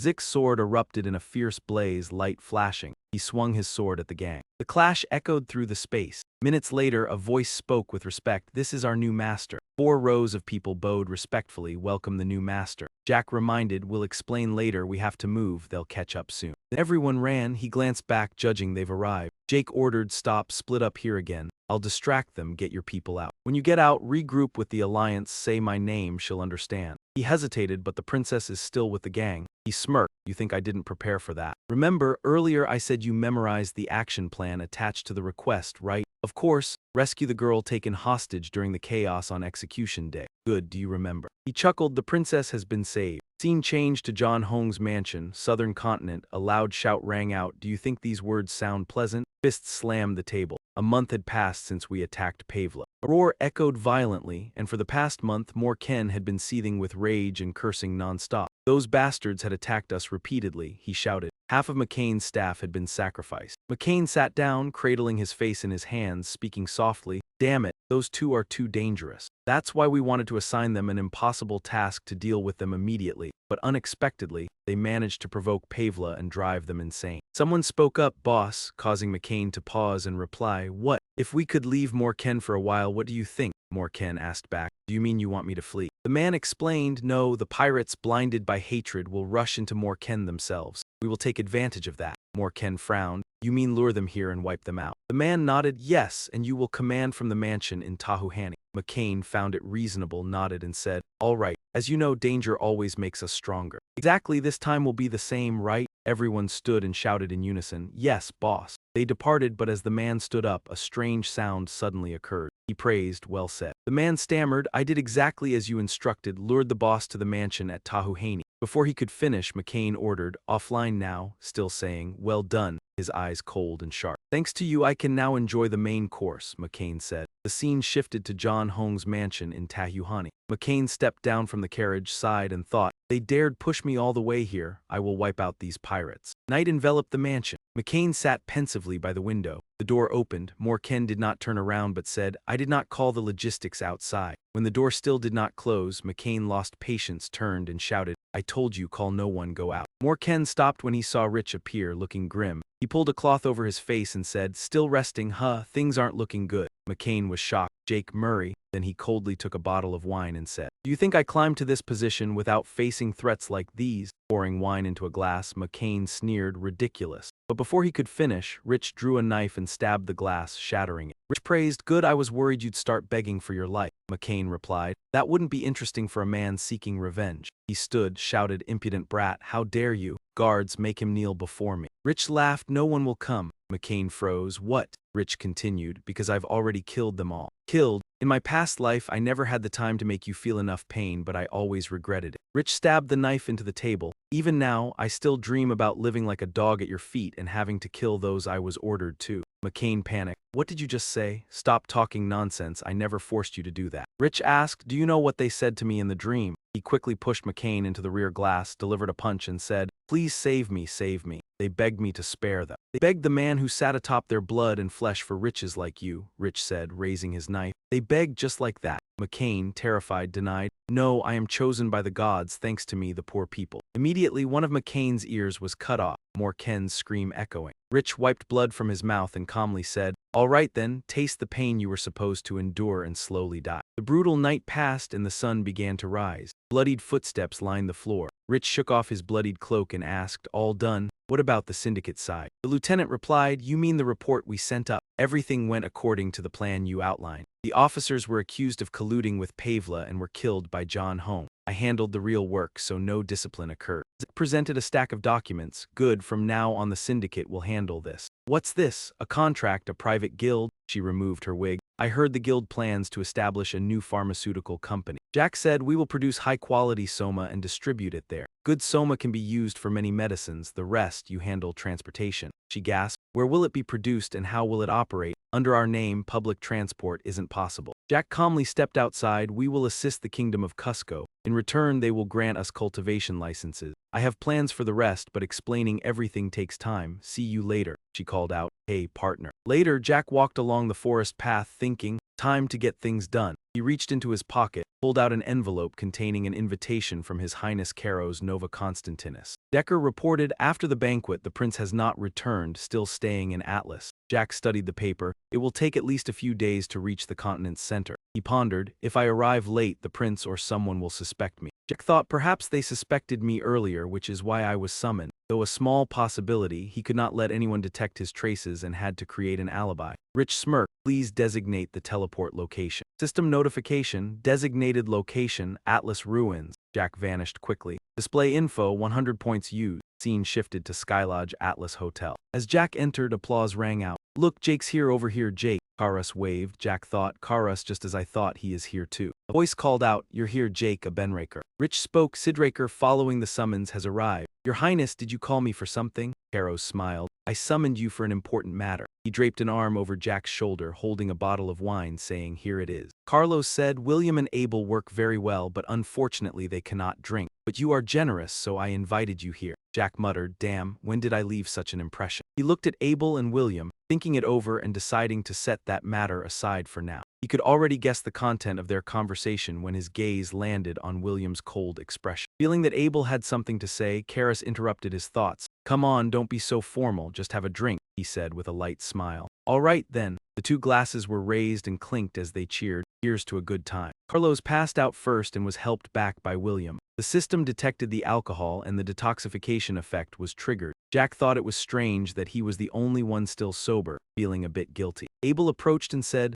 sorry to disturb you, I heard you're resting to cultivate and now I'm bothering you. He replied, it's all right, actually I'm feeling frustrated because I haven't made any progress. Abel grabbed another bottle of wine. It's fine, it's all part of the process. Now sit down, let's drink together. Jack looked at the wine in his glass, a bit surprised, not expecting Abel to create such an intimate atmosphere. He sensed that Abel was about to share an important story. Abel asked, what do you think of the Draker family? His voice dropped, then suddenly, he coldly declared, "One day I will bring an end to the Draker family's existence." He could sense the smell of blood, battle, death, and victory emanating from him. Abel continued, "These are the qualities a pure-blooded Dragonslayer must have, and you give off the scent of a predator who possesses them all." He realized that they were kindred predators. He cursed inwardly at the tone of bloodline, then raised his glass to drink. So, is establishing a close relationship with the Empire also aimed at overthrowing the family? Abel set his empty glass down. "Many people praise Atlas as the greatest continent, but my view is different. You can't just be content with a small city to be called the greatest, you must become even stronger." Abel's voice deepened. "Look at the Zom Empire, aren't they constantly expanding that path? From the north to the south, they're even working to connect the eastern continent into a unified block of roads and trade." He clasped his hands together and said, "Then, the world will truly prosper much more than it does now, an ideal land where everything harmonizes." Jake concluded that it was a vision only an emperor of an empire would come up with. He thought about Kensaimen Constantinus, alias Syme, the maternal family behind supporting Abel. After listening to the story, it was clear that Abel, Simit, and the Empire were linked. Suddenly, Abel interrupted his thoughts. "Die, my blood brother." He exuded a fierce aura. "I believe someone with your talents deserves to be rewarded. If it were me, I would offer you the most valuable treasure I will obtain in the future.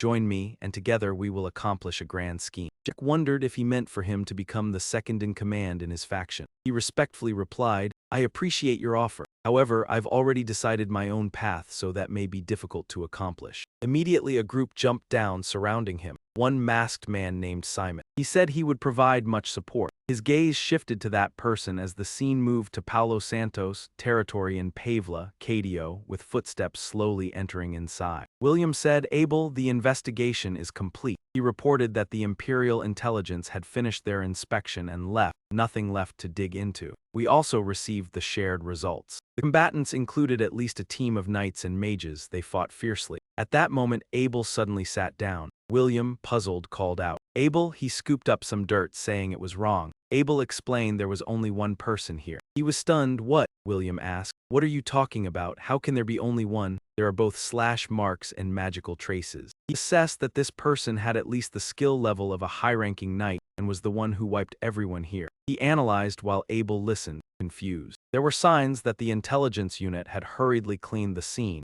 indicating secrets even we were not privy to. Abel turned away, determined to find out what the Empire was hiding. William shouted, "Wait, are you planning to investigate the intelligence unit too? What about the consequences?" He stopped William. Abel immediately said that there was definitely something here that couldn't be missed. Instinct told him it had appeared here before. He shouted, "You know it well, I've longed for." Abel's eyes turned sinister, thinking about taking Rack and the Empire for himself. The scene shifted to the port under Pavla Gang's control. Someone on a ship spotted a small boat approaching, shouting, "Hey, stop, which side are you from?" Immediately, Rich jumped up and slashed across his body. Blood splattered everywhere. He was quickly taken down and fell into the sea. At the same time, Simon raised his sword in a sharp stroke. He acted immediately, aiming the body at the side of the boat, silently reminding himself to clean it thoroughly to avoid splashing water. He called out, "Climb up, please." Simon looked up, a thought flashing through his mind about Simon Zapatero, the man from a past life who had taught him martial arts and assassination skills in the South. He realized that even in these dangerous circumstances, he was the only one he dared to trust. Even if time were reversed, his combat coordination would remain perfect. Jake thought that if he could bring him back, it would be incredible. Then, everyone moved into the city. He spoke softly, surveying the city. "Excuse me, is there a way to get into the downtown area?" Jake replied, "Of course. This land once belonged to the Holy Empire, so there must be an ancient underground drainage system." He thought silently, taking the sewers sounds absurd. How could I find my way through this underground maze? He walked carefully, observing, believing that everything had a solution. The navigation system lit up, directing him to the sewers. Mateo read it and smiled quietly at the small map's guidance feature. He thought, with this in hand, the maze is nothing. There seem to be many guards ahead, so I'll have to take a detour. He stayed alert. Enemies at the night level or higher didn't appear on the map, so caution was needed. The previous clash had also stemmed from this oversight. Jack reminded, "We're close, split up here. Plant explosives at as many points as possible. I'll deal with Lieutenant Mateo directly." Everyone obeyed, understood. Then they dispersed while he continued his mission. Jake quickly reached a place filled with huge black bags. He clung to the iron door and thought, "If I take out Mateo, the boss Pavla will go mad." Then Moken will be forced to declare war on Pavla. The iron door was broken open, and he ran into the sewer. Jake wondered if John truly intended this when sending him. He doubted, could a man purge his subordinates just because discipline is shaken? Impossible. Jake concluded he even hoped all those sent here would die, using this raid as a final warning to Pavla. He walked confidently, a sinister smile on his face, yet nothing would go according to John's plan. Jake lunged at Mateo because I will take Mateo's life. He leapt out, startling those below. What the hell, who's there? He cut down the gang. His eyes narrowed. He realized Pavla had allied with the Empire, but no Imperial soldiers appeared. The small map was silent, no alerts. A beam of light shone directly into his face and a thought struck him. He realized he's invisible over there. The soldiers charged, shouting, grabbed him and attacked. Jake leapt to avoid a fatal strike. Then he struck back, killing all the soldiers. One last man raised his hand for a spell the magic squad fired. But before anything happened, Jake broke the magic circle. He drew his knife. He unleashed a flurry of slashes, like a spider web enveloping the space. Jack thought, these guys are much weaker than the Empire soldiers. He wondered, are these pawns just being sent for military support? Then he stood and shouted, listen up. Jack roared, even you, magic user, the flames are raging fiercely. I'll give you one last chance. The system alerts, dragon robe skill activated. My eyes are cold, leave my sight immediately to live. He shouted loudly, otherwise charge in and die. Minutes later, the floor was littered with soldiers and blood. He wondered, why did the Empire come all the way down south for this? A dark aura rose from Jack's arm. He looked up, realizing the aura came from someone, along with the voice of a small creature obstructing the mission. Jack was shocked. When did he appear here? I didn't sense his presence earlier, he asked. Who are you? He didn't answer, sending energy at the fallen soldiers. The soldiers were revived, slowly stood up, and transformed into fierce demonic beasts. Voice, he gave the order, capture him, dare to obstruct the mission. I will personally drain his soul. Rick quickly launched an attack. Narration, he hesitated at the ability to summon a large number of creatures at once, wondering if he was a grand dark sorcerer. His gaze lifted to the figure above, but the unusual radiance made him doubt that all top-tier mages were Scorpion. Narration, he wondered why this person showed no faction sign or magical circle. Voice, Jack sighed, thinking about this trouble. Narration, the system notified that the life-infused Dark Knight was defeated, earning 10 karma points. He paused briefly upon seeing this. Voice, Rick laughed with delight, saying, any points are a bonus. Narration, the spurting blood and constant karma notifications empowered him, allowing a fully charged slash. Narration, he looked up at the screen, puzzled, wondering if that was the last one. As he looked up to the higher floor, the figure gradually disappeared, vanishing like dust, leaving Rick confused. Narration, he thought silently that next time he must turn him into points. Voice, he exclaimed, what is this, gone already? Narration, the area settled. Jack continued forward, approaching Mateo's office. Narration, he looked up, realizing it was almost time. Suddenly, an object flew past his head, a knife pressed against his neck. Voice, Simon's cold, harsh voice rang out, I was waiting for you here. Rick, surprised, said, I didn't think you'd actually come. Narration, he guessed John had sent him, instructing him to eliminate him before trouble escalated.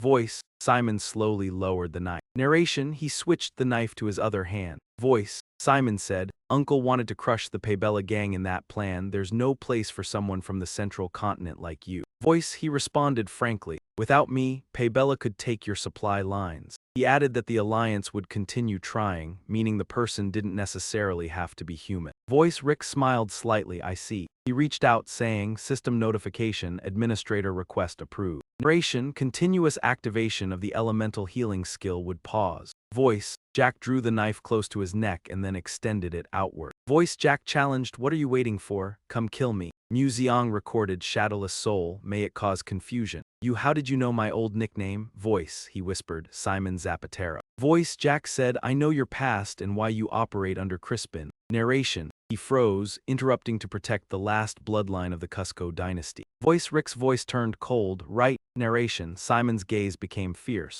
Voice, you, how did you know that? Narration, he thought silently, coming. Rick's feet lifted, summoning the knife and slashing straight down. Narration, he defeated Simon's sword, eyes sharp and cold. Voice, he asked, how much do you know? Who are you? Voice, Jack chuckled, my identity? Fine, I'll tell. He introduced, I am one of the main bloodline of the Draker family, Jake Rucker. Narration, Simon, shocked, exclaimed, impossible, the youngest knight of the Blue Order. Narration, Simon concluded that if the Draker family intervened, the entire southern continent would shake. Voice, Jack denied. No, my family is not involved at all. Narration, this was his decision alone. Voice, he said, you don't need to worry about that. Narration, he wondered why he revealed his name so easily. Narration, the person who should have remained hidden until the last moment now had both swords drawn. Voice, he forcefully knocked Simon's sword away, shouting, direct loyalty to me, not John John. Voice, he said, I will help protect Cusco's bloodline and even restore the dynasty. Narration, he looked at his hand, bewildered. Narration, the sword plunged behind him,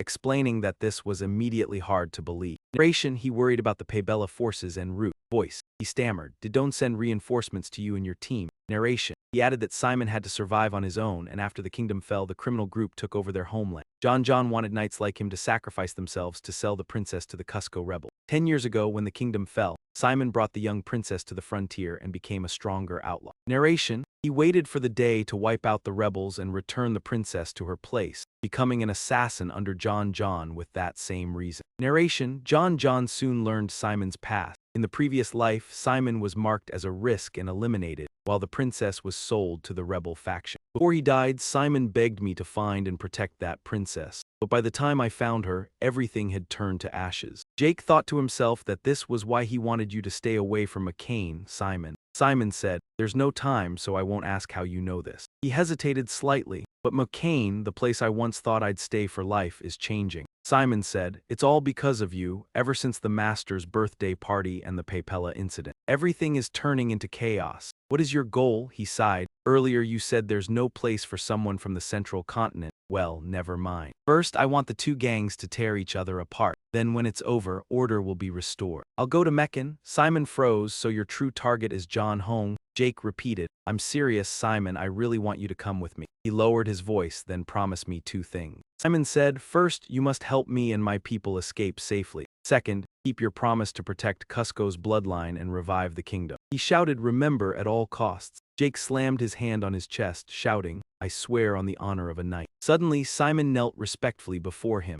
Simon Zapatero, captain of the Royal Cusco Army, saluted Master Jake Rucker. Jake praised, well done, don't be so formal, stand up, let's talk outside. What about your men? He said, when I give the signal, they'll trigger the explosive scrolls and gather to evacuate. I'll signal to get your people out through the underground pipes. Exactly. The target is Mateo. He's been captured and is being held inside. The two turned and left to the sound of hurried footsteps. Jake said, good, I'll see you later. Cut to another scene. A scream pierced the air. A fat man tied up shouted, do you think Meccan will be safe after this? Jack grinned cruelly, leaning close to the trembling man. Of course not. When war breaks out, no side is safe. Remember that, take it seriously. Mateo, he shoved the paper into Mateo's mouth. Now hold this. The rest is for those who dare raise their swords against McCain. Immediately, blood spurted, water pipes burst spraying everywhere, and a muffled scream was choked off. Jack turned and stepped outside, thinking, I've taken all of Pavla's secret ledgers, now I should.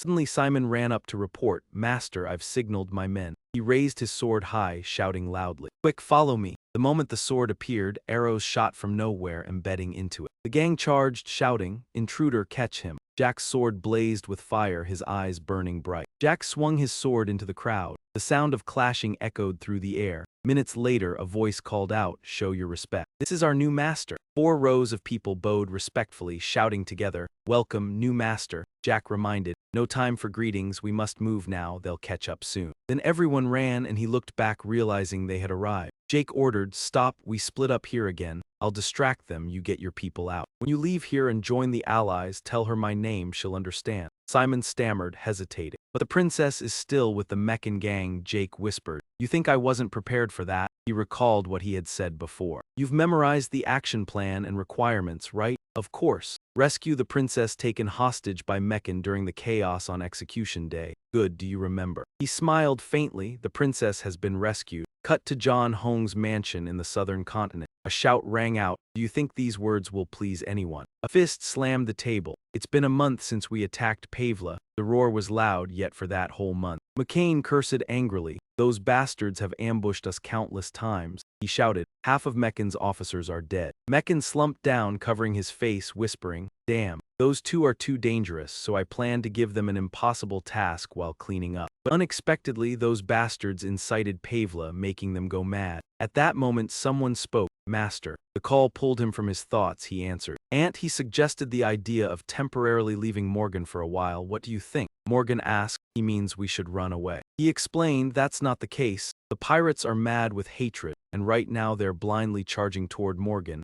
and we will take advantage of that. He was skeptical. Do you mean we lure them here and wipe them all out? He replied, yes, and you will command from the villa in Tahuhani. Sounds reasonable, he nodded. That's fine. If we could leave Morgan for a while, what do you think? Morgan asked. He means we should run away. He analyzed. That's not it. The pirates are out of their minds with revenge. They're so foolish they'll charge at Morgan and we'll exploit that. He hesitated. You mean we lure them here and eliminate them all? He replied, yes, and you will command from the villa in Tahuhani. Sounds reasonable, he nodded. That's fine. As you know, danger often makes us stronger. This time will be no different, right? Everyone stood up and shouted loudly. Yes, boss. Then everyone left together. As he stood up, suddenly Rich jumped down from somewhere. He complimented, well done. He stammered, I did exactly as the boss asked. Even though the boss went to the villa in Tahuhani, I hope you helped. Spare me, but before finishing, the service immediately put him offline, his mouth still praising. Well done. His gaze was sharp. Now you and I can finally enjoy the main course. Cut to John Hong's villa in Tahuhani. Mo Ken stepped off the carriage, sighed, and thought to himself, they dared to force me to come here. I will definitely wipe out these pirates, not leaving a single one. The night had covered the entire villa. He sat pondering before the floor-to-ceiling window. The door opened. Mo Ken did not turn around but spoke. I didn't call anyone out, but the door still did not close. He grew impatient, turned and said, I told you not to call anyone, go out. But Mo Ken quickly froze when he saw Rich appear with a strong odor. He pulled off his mask and spoke, still relaxing,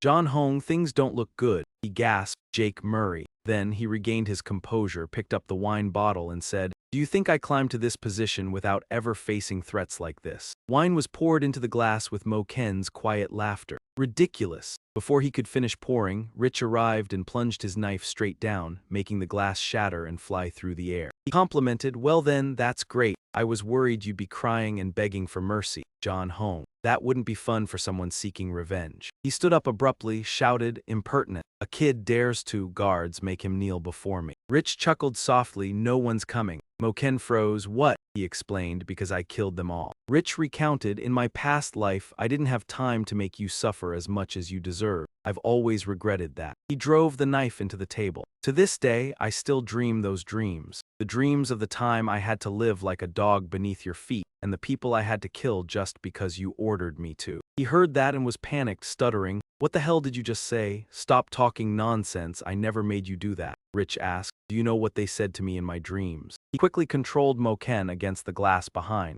Rich threw a series of punches and gritted his teeth. Please save me, save me. They begged me for mercy. Begging someone sitting on the blood of their people to enjoy wealth like you. He raised his knife high. They begged like that. He fearfully denied, no, I'm the one chosen by the gods. Rich shouted loudly, shut up. Immediately, one of his ears was chopped off with Mo Ken's loud scream. Blood splattered all over him. Jack raised his hand to wipe the blood from his mouth, softly saying, all right then. Well, let's make you experience the pain you should have suffered and slowly die. The brutal night passed. The sun began to rise and blood-stained footprints followed on the floor. Jake threw off his blood-soaked coat. A voice asked, is it done? He asked. What about the syndicate? The woman replied. You mean the report I made there? She recounted. Everything happened exactly as you outlined. The officials were accused of colluding with Pavla and were wiped out by John Hong. As for the actual work, I was in charge, so I wasn't disciplined. Zek handed over a stack of documents with praise. Well done. From now on, the syndicate will handle this. The woman picked it up to read, slightly confused. What is this? A contract, a private guild. He removed his wig and spoke. I heard the guild is setting up a new pharmaceutical company. Jack said, we will produce high-quality soma and distribute it there. Soma, if refined well, can be used to make all kinds of medicines. As for the rest, we'll leave the transportation to you. She was startled. Where will it be produced and how will it operate? For our reasons, public transportation is impossible. He calmly stepped outside and replied, we will support the Kingdom of Cusco in exchange for permission to farm there. I've prepared the remaining plans, but explaining them would take a while. See you later. The tree called loudly, hey, partner. A few minutes later, Jack entered the forest. In his mind, he thought, now it's time to get to work. He put his hand in his pocket, rummaging for something. From an envelope, he took out the invitation from His Highness Carus, Nova Constantinus. Jake's thoughts ran through his mind. Decker reported that after the banquet, the prince still hasn't returned and is staying at Atlas. He carefully looked at the paper, but it would take at least a few days to reach the center of the continent. If he arrived late, the prince or Rich couldn't help but think someone beside him might suspect and immediately guess the reason for the delay. He pressed his hand to the screen, telling himself, or worse, they might have suspected me before and just called me in. Still, he reminded himself, I can't let anyone find my trail. I need to create an alibi. The corner of his mouth curled up, a faint smile. Right now, the system notified, please specify the teleportation location. The location was set, Atlas Ruins. He quickly activated the teleportation portal and disappeared. Information displayed, 600 points used, transitioning to Skyloss Atlas Hotel. Cheers rang out as he stepped inside. Jack's here, Jack. Carlos waved and called. He thought in his head, Carlos, just as I thought, he's here too. A voice rang out, you've arrived, Zick. Abel Draker spoke. Zick carefully replied, Z Draker at your summons. I'm here, your highness. What is your command? Carlos smiled widely. I called you here for something very important. He threw his arm around him, holding a bottle of wine. It's this. Carlos said, William and Abel do excellent work, but unfortunately they can't drink. But aren't you very generous? That's why I invited you here. Jack cursed silently. Damn, when did I leave such an impression? He glanced at Abel and William, reflecting. Anyway, forget that. Prince Carlos, Abel, and even William Simmons, the lady. I've already guessed some of the topics of their conversation. Jack's eyes met his cold gaze and realized, moreover, it seems Abel has something personal to confess. Carlos interrupted Jack's thoughts. Come on, don't be so formal, just have a drink. He smiled faintly. All right then. The two glasses of wine clinked together and everyone shouted in unison, let's enjoy this time, cheers. After a while, Carlos was the first to get drunk and was helped by William. The system notified, wine detected, physical effects of immunity to poison activated, neutralizing the recently detected toxins. Jack thought to himself, this is a bit odd, I'm the only one still sober, I feel quite bad. At this moment, Abel spoke up. Sorry, I heard you were resting to cultivate and now I'm disturbing you. Jack replied, it's fine. On the contrary, I feel frustrated because I haven't made any progress. Abel picked up another bottle of wine. It's okay, it's a process. Now sit down here, let's have a drink. Jack looked at the wine in the glass, a bit surprised. I didn't expect Abel to create such an intimate atmosphere. Looks like he intends to share a rather important story. Abel called out, see, Jack responded, yes. Abel asked, what do you think about the Draker family? Abel's voice dropped. As for me, suddenly, Abel coldly declared, one day I will end the existence of the Draker family. You smell just like me, the scent of blood, battle, death, and victory. Abel continued, the qualities that a pureblood Dragonslayer must have. You give off the scent of a predator possessing all those traits. You will surely understand what I'm saying. Jack cursed inwardly. Damn it, again with this bloodline talk. Abel kept staring at Jack, his gaze unwavering. You will understand because we are hunters, right? Jack sighed, feeling uneasy. If you want me to understand, then speak plainly, don't keep beating around the bush. Abel sneered, still holding the wine glass. Don't rush, Jack, everything will become clear soon. Jack stared directly into Abel's eyes, full of questions. Are you implying something? Abel didn't answer immediately, silently raising his glass and taking a sip. We'll find out in time. Jack didn't know what to say, just silently observing, feeling the tension slowly filling the conversation. He retracted his words, raised his glass to drink, curiosity clearly showing on his face. So, what is the purpose of establishing a close relationship with the Empire? Do you have plans to overthrow the family? Abel set the empty glass down and replied many people had talked about this. He said that although Atlas had been praised as the greatest continent, his viewpoint was different. One could not be satisfied with just a small city. To be the best, one needs to be even stronger. Abel's voice grew darker. Look at the Zom Empire. They are relentlessly expanding that path from north to south. In fact, they are striving to unite the entire eastern continent into one cohesive entity. From the road systems, trade, to resources, everything must flow smoothly with the current. Han clenched his fists and spoke hurriedly. Only then will the world truly become much more prosperous than it is now. An ideal land where all harmonize into one. The letter 1 ECBCH realized that this was indeed a vision only an emperor of the empire could speak of. The thought flashed through his mind. Ken Simon Constantinus, his real name is Simon. He is also the maternal side of the family that is supporting Abel. Moreover, after hearing this story, there was only one conclusion. Abel, Simon, and the Empire are connected. Suddenly, Abel spoke. Hey, my blood brother, don't you think someone with talent like you should be rewarded? If it were you, I could offer you the treasure I will gain in the future.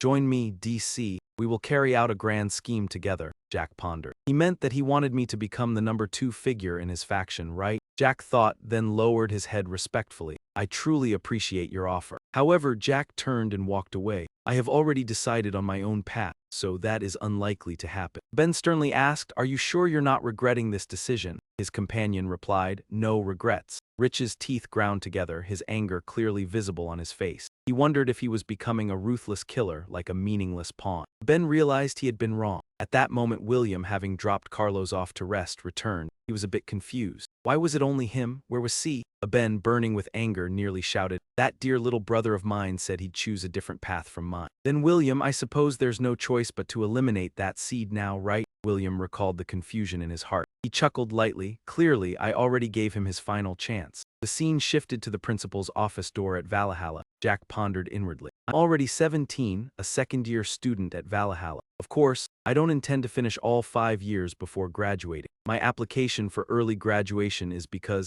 having become a knight, I wish to contribute to my family as soon as possible. However, since I am still a student, it's unfortunate that I cannot participate in important activities. Therefore, I kindly request your support. Dear Principal, he bowed his head, a slight smile on his lips. With such a smooth and reasonable presentation, he was scheduled for an early graduation interview. Suddenly, a voice rang out. "Are you here for the principal's office too?" Jack answered. "Yes, Diego." Diego came with someone, which made me curious. Who is that person? Jack looked and recognized a face he had never seen at the academy. He observed the person's displeased expression, wondering who is that. At that moment, Flaubert spoke up. "You three are here just in time. See, Diego and Aster. It's been nearly a week since I last saw you, Aster." Upon hearing this, Jack was startled. "Is that Aster? Could it be the phantom knight Aster Ilda?" A thought flashed through his mind. The former 5-star knight before his regression, with no information about him available. He never expected to meet such a prominent figure here. Aster hesitated before speaking. "Apologies, sir, Principal. Due to insomnia, I have difficulty attending early classes." Jack thought. His insomnia seemed severe. Diego teased, "Does your friend need a lullaby to help him sleep?" He declined. "Sorry, my head is buzzing. Could you be quiet for a moment?" He thought to himself. In his previous life, Aster fought fiercely on the battlefield for the Empire.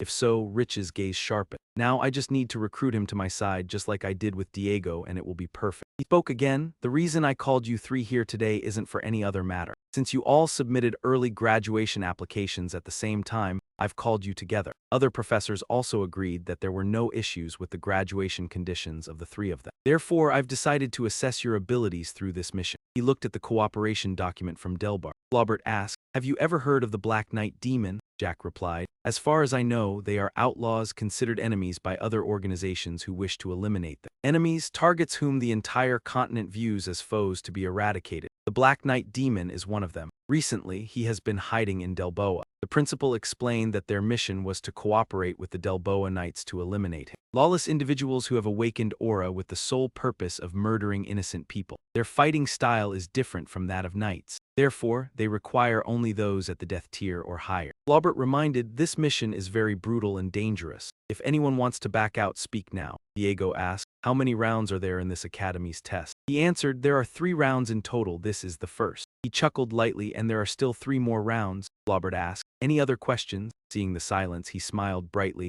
"If there are none, then I'll assume all of you are participating. Prepare well for this mission." A few minutes later, Aster walked along while rubbing his head, complaining, "My head hurts." Suddenly, a voice called out, "Aster." He turned around. Jack cheerfully asked, "Do you need something to help with your insomnia?" Aster asked, "Something to help me sleep." Jack rummaged through his pocket. "Exactly, luckily I have a very effective remedy." Aster replied softly, "Well, I appreciate the kindness, but I think I'll pass. I've tried countless advertised sleep aids and the result is always 0. Jack offered a bag. "No worries, try it out. If you like it, sign a contract with me and I'll ensure a steady supply." Aster declined, "No thanks, I think it's useless even if I try." At that moment, a fragrance wafted toward Aster and he immediately fell into a deep sleep. The light before his eyes faded, darkness enveloped him and he snored softly. Aster joyfully exclaimed, "I've signed it. Thank you, Chairman." Jack asked, "You signed that quickly? This is a master-servant contract. Aren't you going to read the content?" Aster responded with amusement, "As long as I get a good night's sleep, I'll accept anything." Jack chuckled softly, "I see." Rich's thoughts ran, "Having access to the system store is truly fortunate. It's so convenient. With enough points, I can acquire rare artifacts. Thanks to this item, Aster will be on my side even after graduation. What a bright future ahead. This is the paradise of Valhalla. I worry because none of the 5-star knights are normal. Perhaps only Renaa retains her composure." He rested his chin in thought. If things stay like this, it would be a pity. "Since I'm here, why not measure his abilities?" He then called out, "Hey, Aster." Aster responded, Yes, I'm listening, Chairman.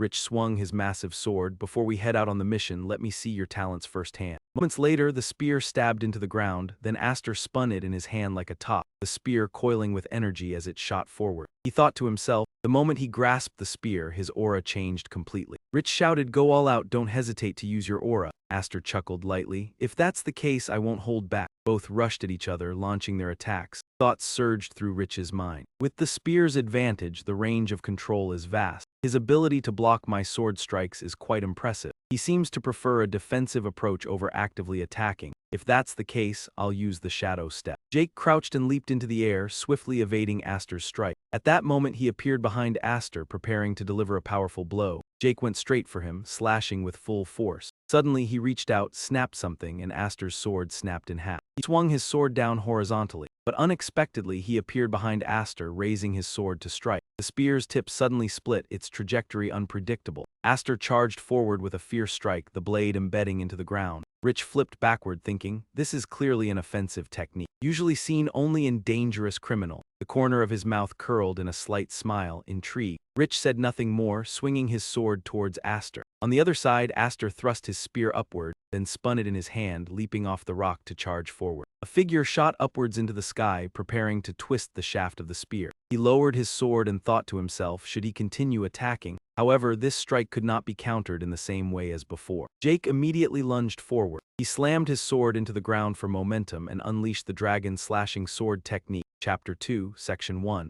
The Earth Slash stunned Aster. Then he dropped his knife and used the Aladup family's standard counterattack skill. Aster slashed horizontally through the air, creating a brilliant flash like a shooting star. A few minutes later, he grabbed his trembling arm and wondered, what kind of monster is the guild leader? He rubbed his head, thinking, I was already recognized as a genius, how could I be defeated so easily? Jack said, it's because you've been surrounded by praise for your genius that your fighting spirit has dulled. You still lack many skills. From now until the mission, I will personally train you. This news left Aster stunned, sensing an ominous feeling. When he returned to the villa, Decker was standing at the door greeting him. Welcome back, young Master Ditch. Jake responded softly, yes, Decker. He informed me that there is a guest waiting for you inside. Inside, Galeon looked up with a gaze full of admiration for the magnificent estate. He walked in and said, long time no see. Jellion, I've invited you because I have an item I'd like you to inspect. He was startled. You want me to help? Could it be that the sword has malfunctioned? Jack thought to himself, this weapon was crafted in a magical forge, so it's unlikely to break or get scratched. He recalled that Galeon's reputation must have spread far and wide. With the magical forge that I once helped him with in my past life, he created quality weapons ahead of time. Sooner or later, I'll have to hire him as my personal blacksmith to prevent others from eyeing him. He said the Bahamut blade is still perfectly stable. Jake, dressed in armor, smiled lightly. I've just acquired this item.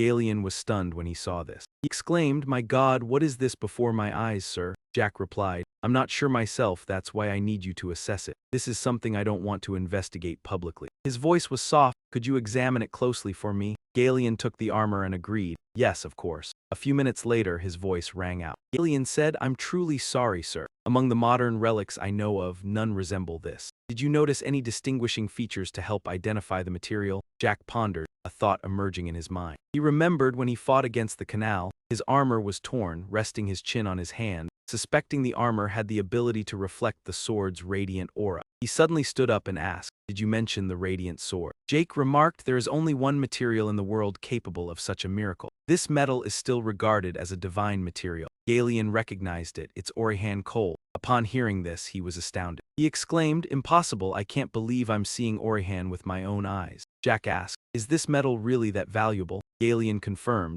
it's more precious than any ordinary rare item. People still praise Orichankum as the perfect material granted by the gods. It conducts magical energy far beyond any known metal, enabling the inscription of many magical arrays to enhance the weapon's power. He was curious. I see, so that's how it is. He asked, how many large magical arrays can an ordinary metal armor hold? Galeon answered, ordinary metals can't even withstand a single large magical array. He asked sternly, what do you mean by that? He pondered, looking at the armor. I had already sensed it was extraordinary, but I didn't expect it to be this advanced. Then he asked, is there a way to change the shape of this armor? Galeon said loudly, what? You want to alter the structure of Orihan metal? That's impossible. He continued, While divine metals can be forged, this armor is already in its optimal state. If you tamper with it carelessly and damage the magical circle, the armor will break down into scrap. Jake replied coldly, "Are you referring to the master blacksmith Galen?" Galen answered, "Yes, if it's the master, he can recreate the shape while maintaining its functionality." He asked, "Do you know where Master Galen is?" He replied honestly, "He's probably still in the Himonas region as usual." Seeing Zick freeze, Galen explained, "You probably don't know about the Himonas region, it's a remote land to the north." He remarked, "That place is under the jurisdiction of the Northern Great Empire." He asked, "How do you know so much about it?" "People from the central continent usually don't know about the Northern Great Empire." He replied, "I just happened to overhear." He stood up and turned around. "Anyway, thanks for the information." Jack said, "Valiant, if you want to learn more about the metal, feel free to study it while you stay in the manor." Galen looked slightly confused. He hesitated. "I am deeply grateful, sir." Jake said nothing, thinking to himself, "Himonas, I still have time, I'll deal with things here first, then leave later." He walked away, determined to follow the plan. The scene shifted to the Red Hat Guild. Flip said, "The pharmaceutical production process, according to Sir Ditch's instructions, is proceeding smoothly, without obstacle." He lowered his voice, "Only in the central continent area. Setting up the Soma processing plant will be a huge challenge." Jack thought to himself, just as expected, if the royal princess's Soma processing gets delayed, her reputation will be affected. He asked, "What if it's a finished product?" Flip replied, "If it's a finished product, it will be classified as a pharmaceutical item. As long as it has a safety certification from the Magic Tower, it's fine." Ditch's voice was stern. "Then let's decide this way, place the factory in the southern continent, and import and distribute through the Reinhardt Guild's network." Melissa spoke up, "Sir Ditch, if I may speak frankly, the Guild's budget isn't enough to invest in a large factory on another continent." She explained, "We've already committed all our resources to the disease cure factory." She added, "For this factory project, we'll need to find another solution, Mr. Zhen." Jack replied, "Don't worry, I'll build the factory and you all handle the paperwork with the Magic Tower for smooth operation." Melissa was surprised to learn that he had done it himself. She wondered if the Draker family was really involved in this. Jake replied that this had nothing to do with his family, and all expenses would be covered by his personal funds. Jake handed over an envelope and explained that the most important part of the meeting was about to begin. She should look at the document. Melissa opened it and gasped, "My goodness! The Empire is cooperating with the Scorpion clan to conduct this brutal biological experiment." Ratch observed carefully and spoke, "If the bloodflower plague is indeed a magical man-made disease, then this could be the experiment the Empire is conducting on the people of Alentia." She shivered and said, "I suspected it before, but I can't believe they would be so ruthless to their own people." Jake reminded her, "Princess, I've shown you this document because we need to keep the Empire's crimes secret." Melissa was taken aback, stood up and shouted, "What are you saying? We must expose their crimes immediately to stop this." Ratch spoke softly, "I understand your anger, Princess, but what we have isn't enough to be strong evidence in diplomatic matters." Jake continued, "The Empire has cleverly shifted the responsibility for the experiment onto the Scorpion clan. They are notorious for opposing magic. Therefore, they can simply deny any connection to the organization and express some regret, and they can wash their hands of all responsibility." Jake emphasized, "The important thing is that keeping this secret will bring greater benefits." Melissa asked seriously, "What do you mean?" Jake answered, "The Empire doesn't know we have discovered the truth. Since they are conducting experiments on a large scale, there will definitely be clearer evidence somewhere else." Melissa immediately understood Jake's plan and asked, "You want to use this moment to gather living evidence to put pressure on the Empire?" Jake confirmed, "Exactly. And the reason I showed you this document is to prepare." Melissa asked, "What preparation are you talking about?" Jake replied, "If the Empire has used Alentia as a testing ground for the bloodflower plague, they might also be testing other toxins here." Jake insisted, "Before the tragedy happens, we need to create antidotes for these toxins." Melissa thought to herself, "If these biological weapons are released, the Alentia army will face death with no way to defend. But if we have the antidotes, not only will we minimize casualties, but we can also put immense pressure on the Empire." Melissa thought to herself, "Indeed, I was not wrong about him." She looked directly at Jake and said, "Bringing you over to our side was the wisest decision I've made." Jake turned and said, "I may not be able to attend regular meetings in the near future, because the training schedule at Valhalla is very busy."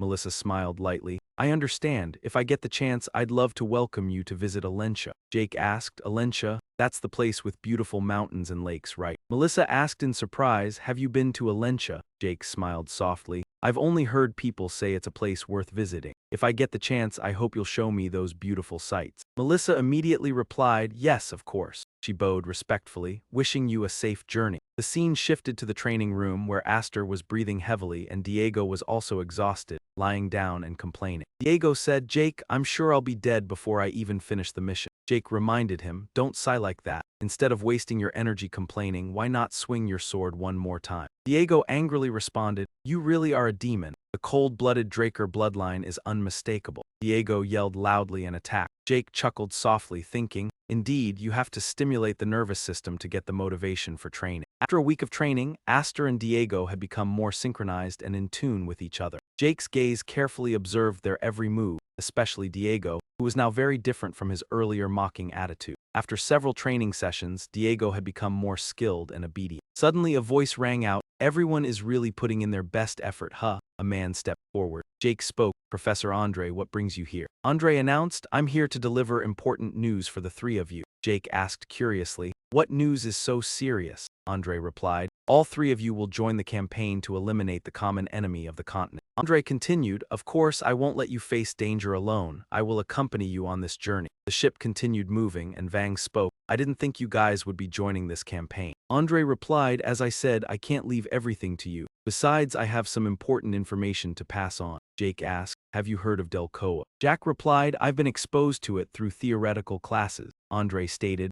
"I've heard that it's very different from other places and the mages there hold superior status." Andre continued, "The knights in Delcoa mostly use shields, which is quite different from other places." Andre went on, "The knights use shields to trap the enemy while the mages attack from behind." Aster asked, "In that case, our army will suffer significant losses when facing them directly, right?" Andre commented, "That's a reasonable question. That's why the Delcoa Knights focus more on training their escape skills rather than combat." Andre continued, "That's why the Del Pua Knight Order doesn't earn respect from the graduates of Ha La." Diego joined in. "So, this Knight Order only serves the mages, right?" Diego asked further, "What you mean is they look down on us, right?" Andre agreed, "Your observation is correct. Don't be surprised when you get to Delbar where the mages are arrogant to the point of being repulsive." A few minutes later, Andre smiled and said, "It's an honor to meet you. I'm Andre Draker, assistant instructor of Valhalla." A man stepped forward and shook his hand. "I didn't expect someone from the Draker family to come here. It's truly an honor." The man introduced himself. "I'm George Walter, the head of the 8th Knight Order of Delbar." Andre looked at the three people behind him. "The students with me are the most outstanding talents from Valhalla. There are no barriers in this mission, so please rest assured." The man from the outer key laughed loudly. Hearing these words brought me a sense of relief. "Hey, the captain is sitting in the carriage over there." Diego was a bit surprised. Why had the man who once wore a bamboo hat become a captain, and now he was the A? Jake reminded, "Keep quiet, Diego." He opened the door. Since this was Delpar, the door naturally opened, revealing a man inside who looked very cold, his sharp eyes staring outside, giving off a distant and unfriendly aura. Diego commented, "That face looks unpleasant," he whispered. "I told you to keep quiet, Diego."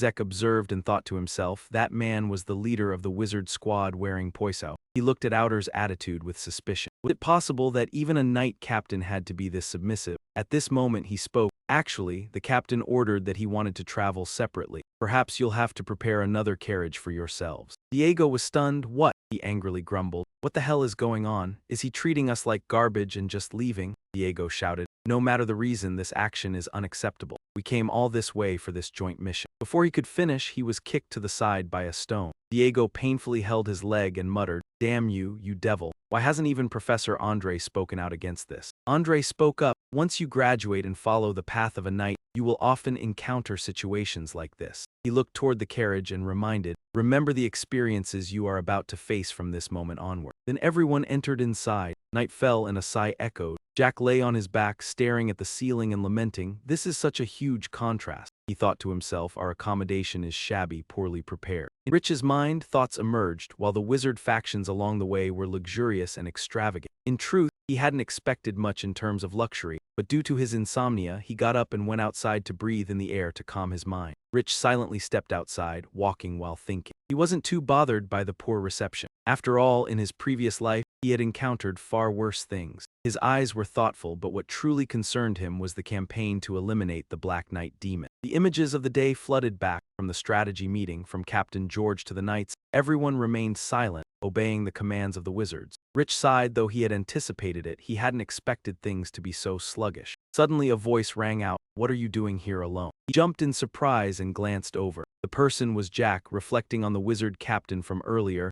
I also have something to discuss. Fortunately, I ran into you here, he continued. Going into Hala, you won't be able to help with the big matter. It's best not to meddle with magic and cause trouble. Just go back quietly, he smiled faintly. If you've said that, then why bother sending an invitation to cooperate? It really wasn't possible to hit him in the face directly. The wizard captain glanced at the gloves he was wearing and frowned. Are you the awakened pure blood of the Draka family? He replied coldly, yes, what's the problem with that? The wizard captain grew angry at Rich's indifferent attitude. What's with that attitude? He gritted his teeth and warned, here, you'd better not take off those gloves. Then spinning around, the wizard captain warned, if you want to keep your life and complete the mission to return home. Seeing this, Rich just silently thought to himself, he was really sharp, but of course. A pureblood with the ability to disrupt Manama. Suddenly a voice called out, Zek, is that you? Zek turned around and said quietly, you're wondering, Professor Pen? Fanong smiled brightly, it's really you. He asked Han, long time no see, are you still well? Jack answered, I'm fine. Why is the professor here? Fanong scratched his head. There's no better place than here for wizards to gain more practical experience. I feel that just studying is not enough, so I volunteered to join the army. He asked, and what is Rich here for? He replied, I'm here to carry out the mission to eliminate the Black Knight demon. Upon hearing this, Fanong was startled. What? He called Rich. Come here with me for a moment. Why has the atmosphere suddenly become strange? Jack was curious. Does the professor want to ask me something important? Professor Fanong softly said. Jack, listen about the campaign tomorrow. You absolutely cannot participate. He was confused. What do you mean by that, Professor? His voice dropped. That is a mission that is destined to fail. Fanong coldly reminded, under no circumstances should you join that mission. Rich looked at the professor's attitude and couldn't help but feel bewildered. Jake replied, exactly. The reason I'm showing you these documents is to prepare for the next steps. She asked, what preparation do you mean? Ditch's tone became serious. If they are using the Alentia disputed zone to test the red flower disease, other toxins may also be introduced for experimentation here. He affirmed, before tragedy strikes, we need to complete the antidotes for these toxins. She thought if this biological weapon is deployed on the battlefield, Alentia's army would be defenseless and face certain death. Melissa felt anxious, but if we already have the antidotes, not only can casualties be minimized, but we can also strike a critical blow to the Empire's weak points. Her expression suddenly hardened. Right, I knew I wasn't wrong about him. Melissa looked directly at Jake. Convincing you to join the Merchant Guild was truly my wise decision. Jake turned and said, I probably won't be able to attend regular meetings in the near future, as the training schedule at Valhalla is very busy. Melissa smiled softly. I understand. If there's a chance, I would be delighted to host you in Alessia. Melissa smiled. Jack asked, Alentia, that's a land with many famous scenic spots. Beautiful mountains and lakes, right? She was surprised and asked whether Jack had ever been to Alicia. He smiled and replied that he had only heard people praise it as a place truly worth visiting. He said, if I ever get the chance to visit later, I hope you'll show me those beautiful sights. Melissa agreed at once, yes, of course. She bowed respectfully and wished him a safe journey. Cut to the training room. Aster was sprawled on the ground, gasping for breath. Diego was also sprawled out, complaining, Jake, I'm sure I'll die before I can finish the mission. Jake warned him, stop being so weak. Instead of wasting your strength whining, why don't you swing your sword one more time? He shouted angrily, you really are a devil, cold Draker blood through and through. Diego yelled and charged in to attack. Jake's lips curled into a faint smile as he thought to himself that only a hard jolt to the nerves could create training motivation under his direction. After a week of high-intensity training, Aster and Diego began coordinating smoothly. Aster's eyes carefully tracked every movement Diego made, nothing like his earlier flippant attitude. After a few joint sessions, they became much more skilled and obedient. Suddenly, a voice rang out. A man walked up and everyone exclaimed in surprise. Hello, Professor, Jack said. Professor Andre, what wind has blown you all the way here? Andre announced. I've come to deliver an important piece of news to you three. He looked curious. He asked what news could be that serious. The man replied, all three of you will receive orders to be deployed to join a campaign to eliminate the common enemy of the continent. Andre explained that they could not allow trainees to throw themselves into danger alone, and he gestured to himself. He continued, I will accompany you on this trip as well. The ship kept moving, and a voice that sounded surprised rang out. He said, I didn't expect you all to show up for another campaign this time. Andre spoke up. As I mentioned, I can't leave everything to the trainees alone, and besides, he explained that there was more important information to make clear than ask, have you heard what kind of land Del Poa is? Jake replied, I've already learned a basic outline in theory lessons. He added that he had heard it was completely different from other places where mages held an exalted status. Andre nodded, explaining that the land operated under a special system. He went on to say that the knights in Delcoa mainly used shields, a major difference from other regions. Andre continued, explaining that while the knights used shields to encircle and press the enemy from the front, the mages attacked from behind to finish the target. Aster wondered, wait, if that's the case, wouldn't our frontline troops suffer horrific losses? He remarked, that's a very good question. Andre's gaze flicked to the side. That's why the knights often focus more on the skill of running away with a shield than on actual combat skills. Because of this, the Del Pua Knight Order never received respect from graduates of Valhalla. Diego joined the discussion. So doesn't that mean this Knight Order exists only to serve those mages? He asked, so you mean they look down on us completely, right? Andre agreed. Your assessment is exactly right, so don't be too surprised when you set foot in Delpoa. He commented that the mages there were so arrogant and conceited that it was infuriating. A few minutes later, Andre's voice rang out warmly. It's an honor to meet you. I'm Andre Draker, an assistant instructor from Valhalla. A man came forward, shook his hand, and said in a low voice, I never expected someone from the Draker family to come in person. This is truly a great honor for us. The man introduced himself. I'm George Walter, commander of Delbar's 8th Knight Order. Andre looked toward the three behind him and explained that the trainees with him were the most outstanding talents Valhalla had. He said, there won't be any obstacles while carrying out the mission, so please rest assured. Aster turned away and laughed loudly. Hearing that from you really puts me at ease. Diego exclaimed, hey, the commander is sitting in the carriage over there. Diego exclaimed, wasn't that bearded guy just now already the commander? Jack warned. Quiet, Diego. He opened the door. This was Delpoa, so of course it had to be open. Inside sat a man who looked very cold. His icy, sharp gaze looked outward, giving an unapproachable impression. Diego commented, that face looks really unpleasant. He muttered, I already told you to keep quiet. Diego observed and thought to himself. That person is the leader of the Poison Mage Brigade. He looked at Outer with a doubtful and disbelieving expression. Could it be that even a brigade commander of knights must be so cautious? At this moment, he spoke up, actually. The brigade commander has given instructions that he wants to move alone. Perhaps you should arrange for another carriage. Diego was surprised to hear this. What? He muttered angrily, what is this all about? Is he treating us like trash and leaving? Diego shouted, no matter the reason, this is unacceptable. We came here to coordinate on the mission. Before he could finish, he was kicked to the side. Diego sat down, holding his leg and gritted his teeth. Jake, you devil. Why didn't even Professor Andre object? Andre spoke up. Once you graduate and join the Knight Path, you will often face situations like this. He looked toward the moving carriage and instructed everyone, remember the experiences you will face from this moment. After that, everyone entered inside. Night fell and a sigh was heard. Ratch lay on his back, staring at the ceiling, sighing, truly a painful separation. He thought to himself, our accommodation is truly shabby. The room was hastily prepared, barely adequate. Meanwhile, the mage establishments we saw along the way were luxurious,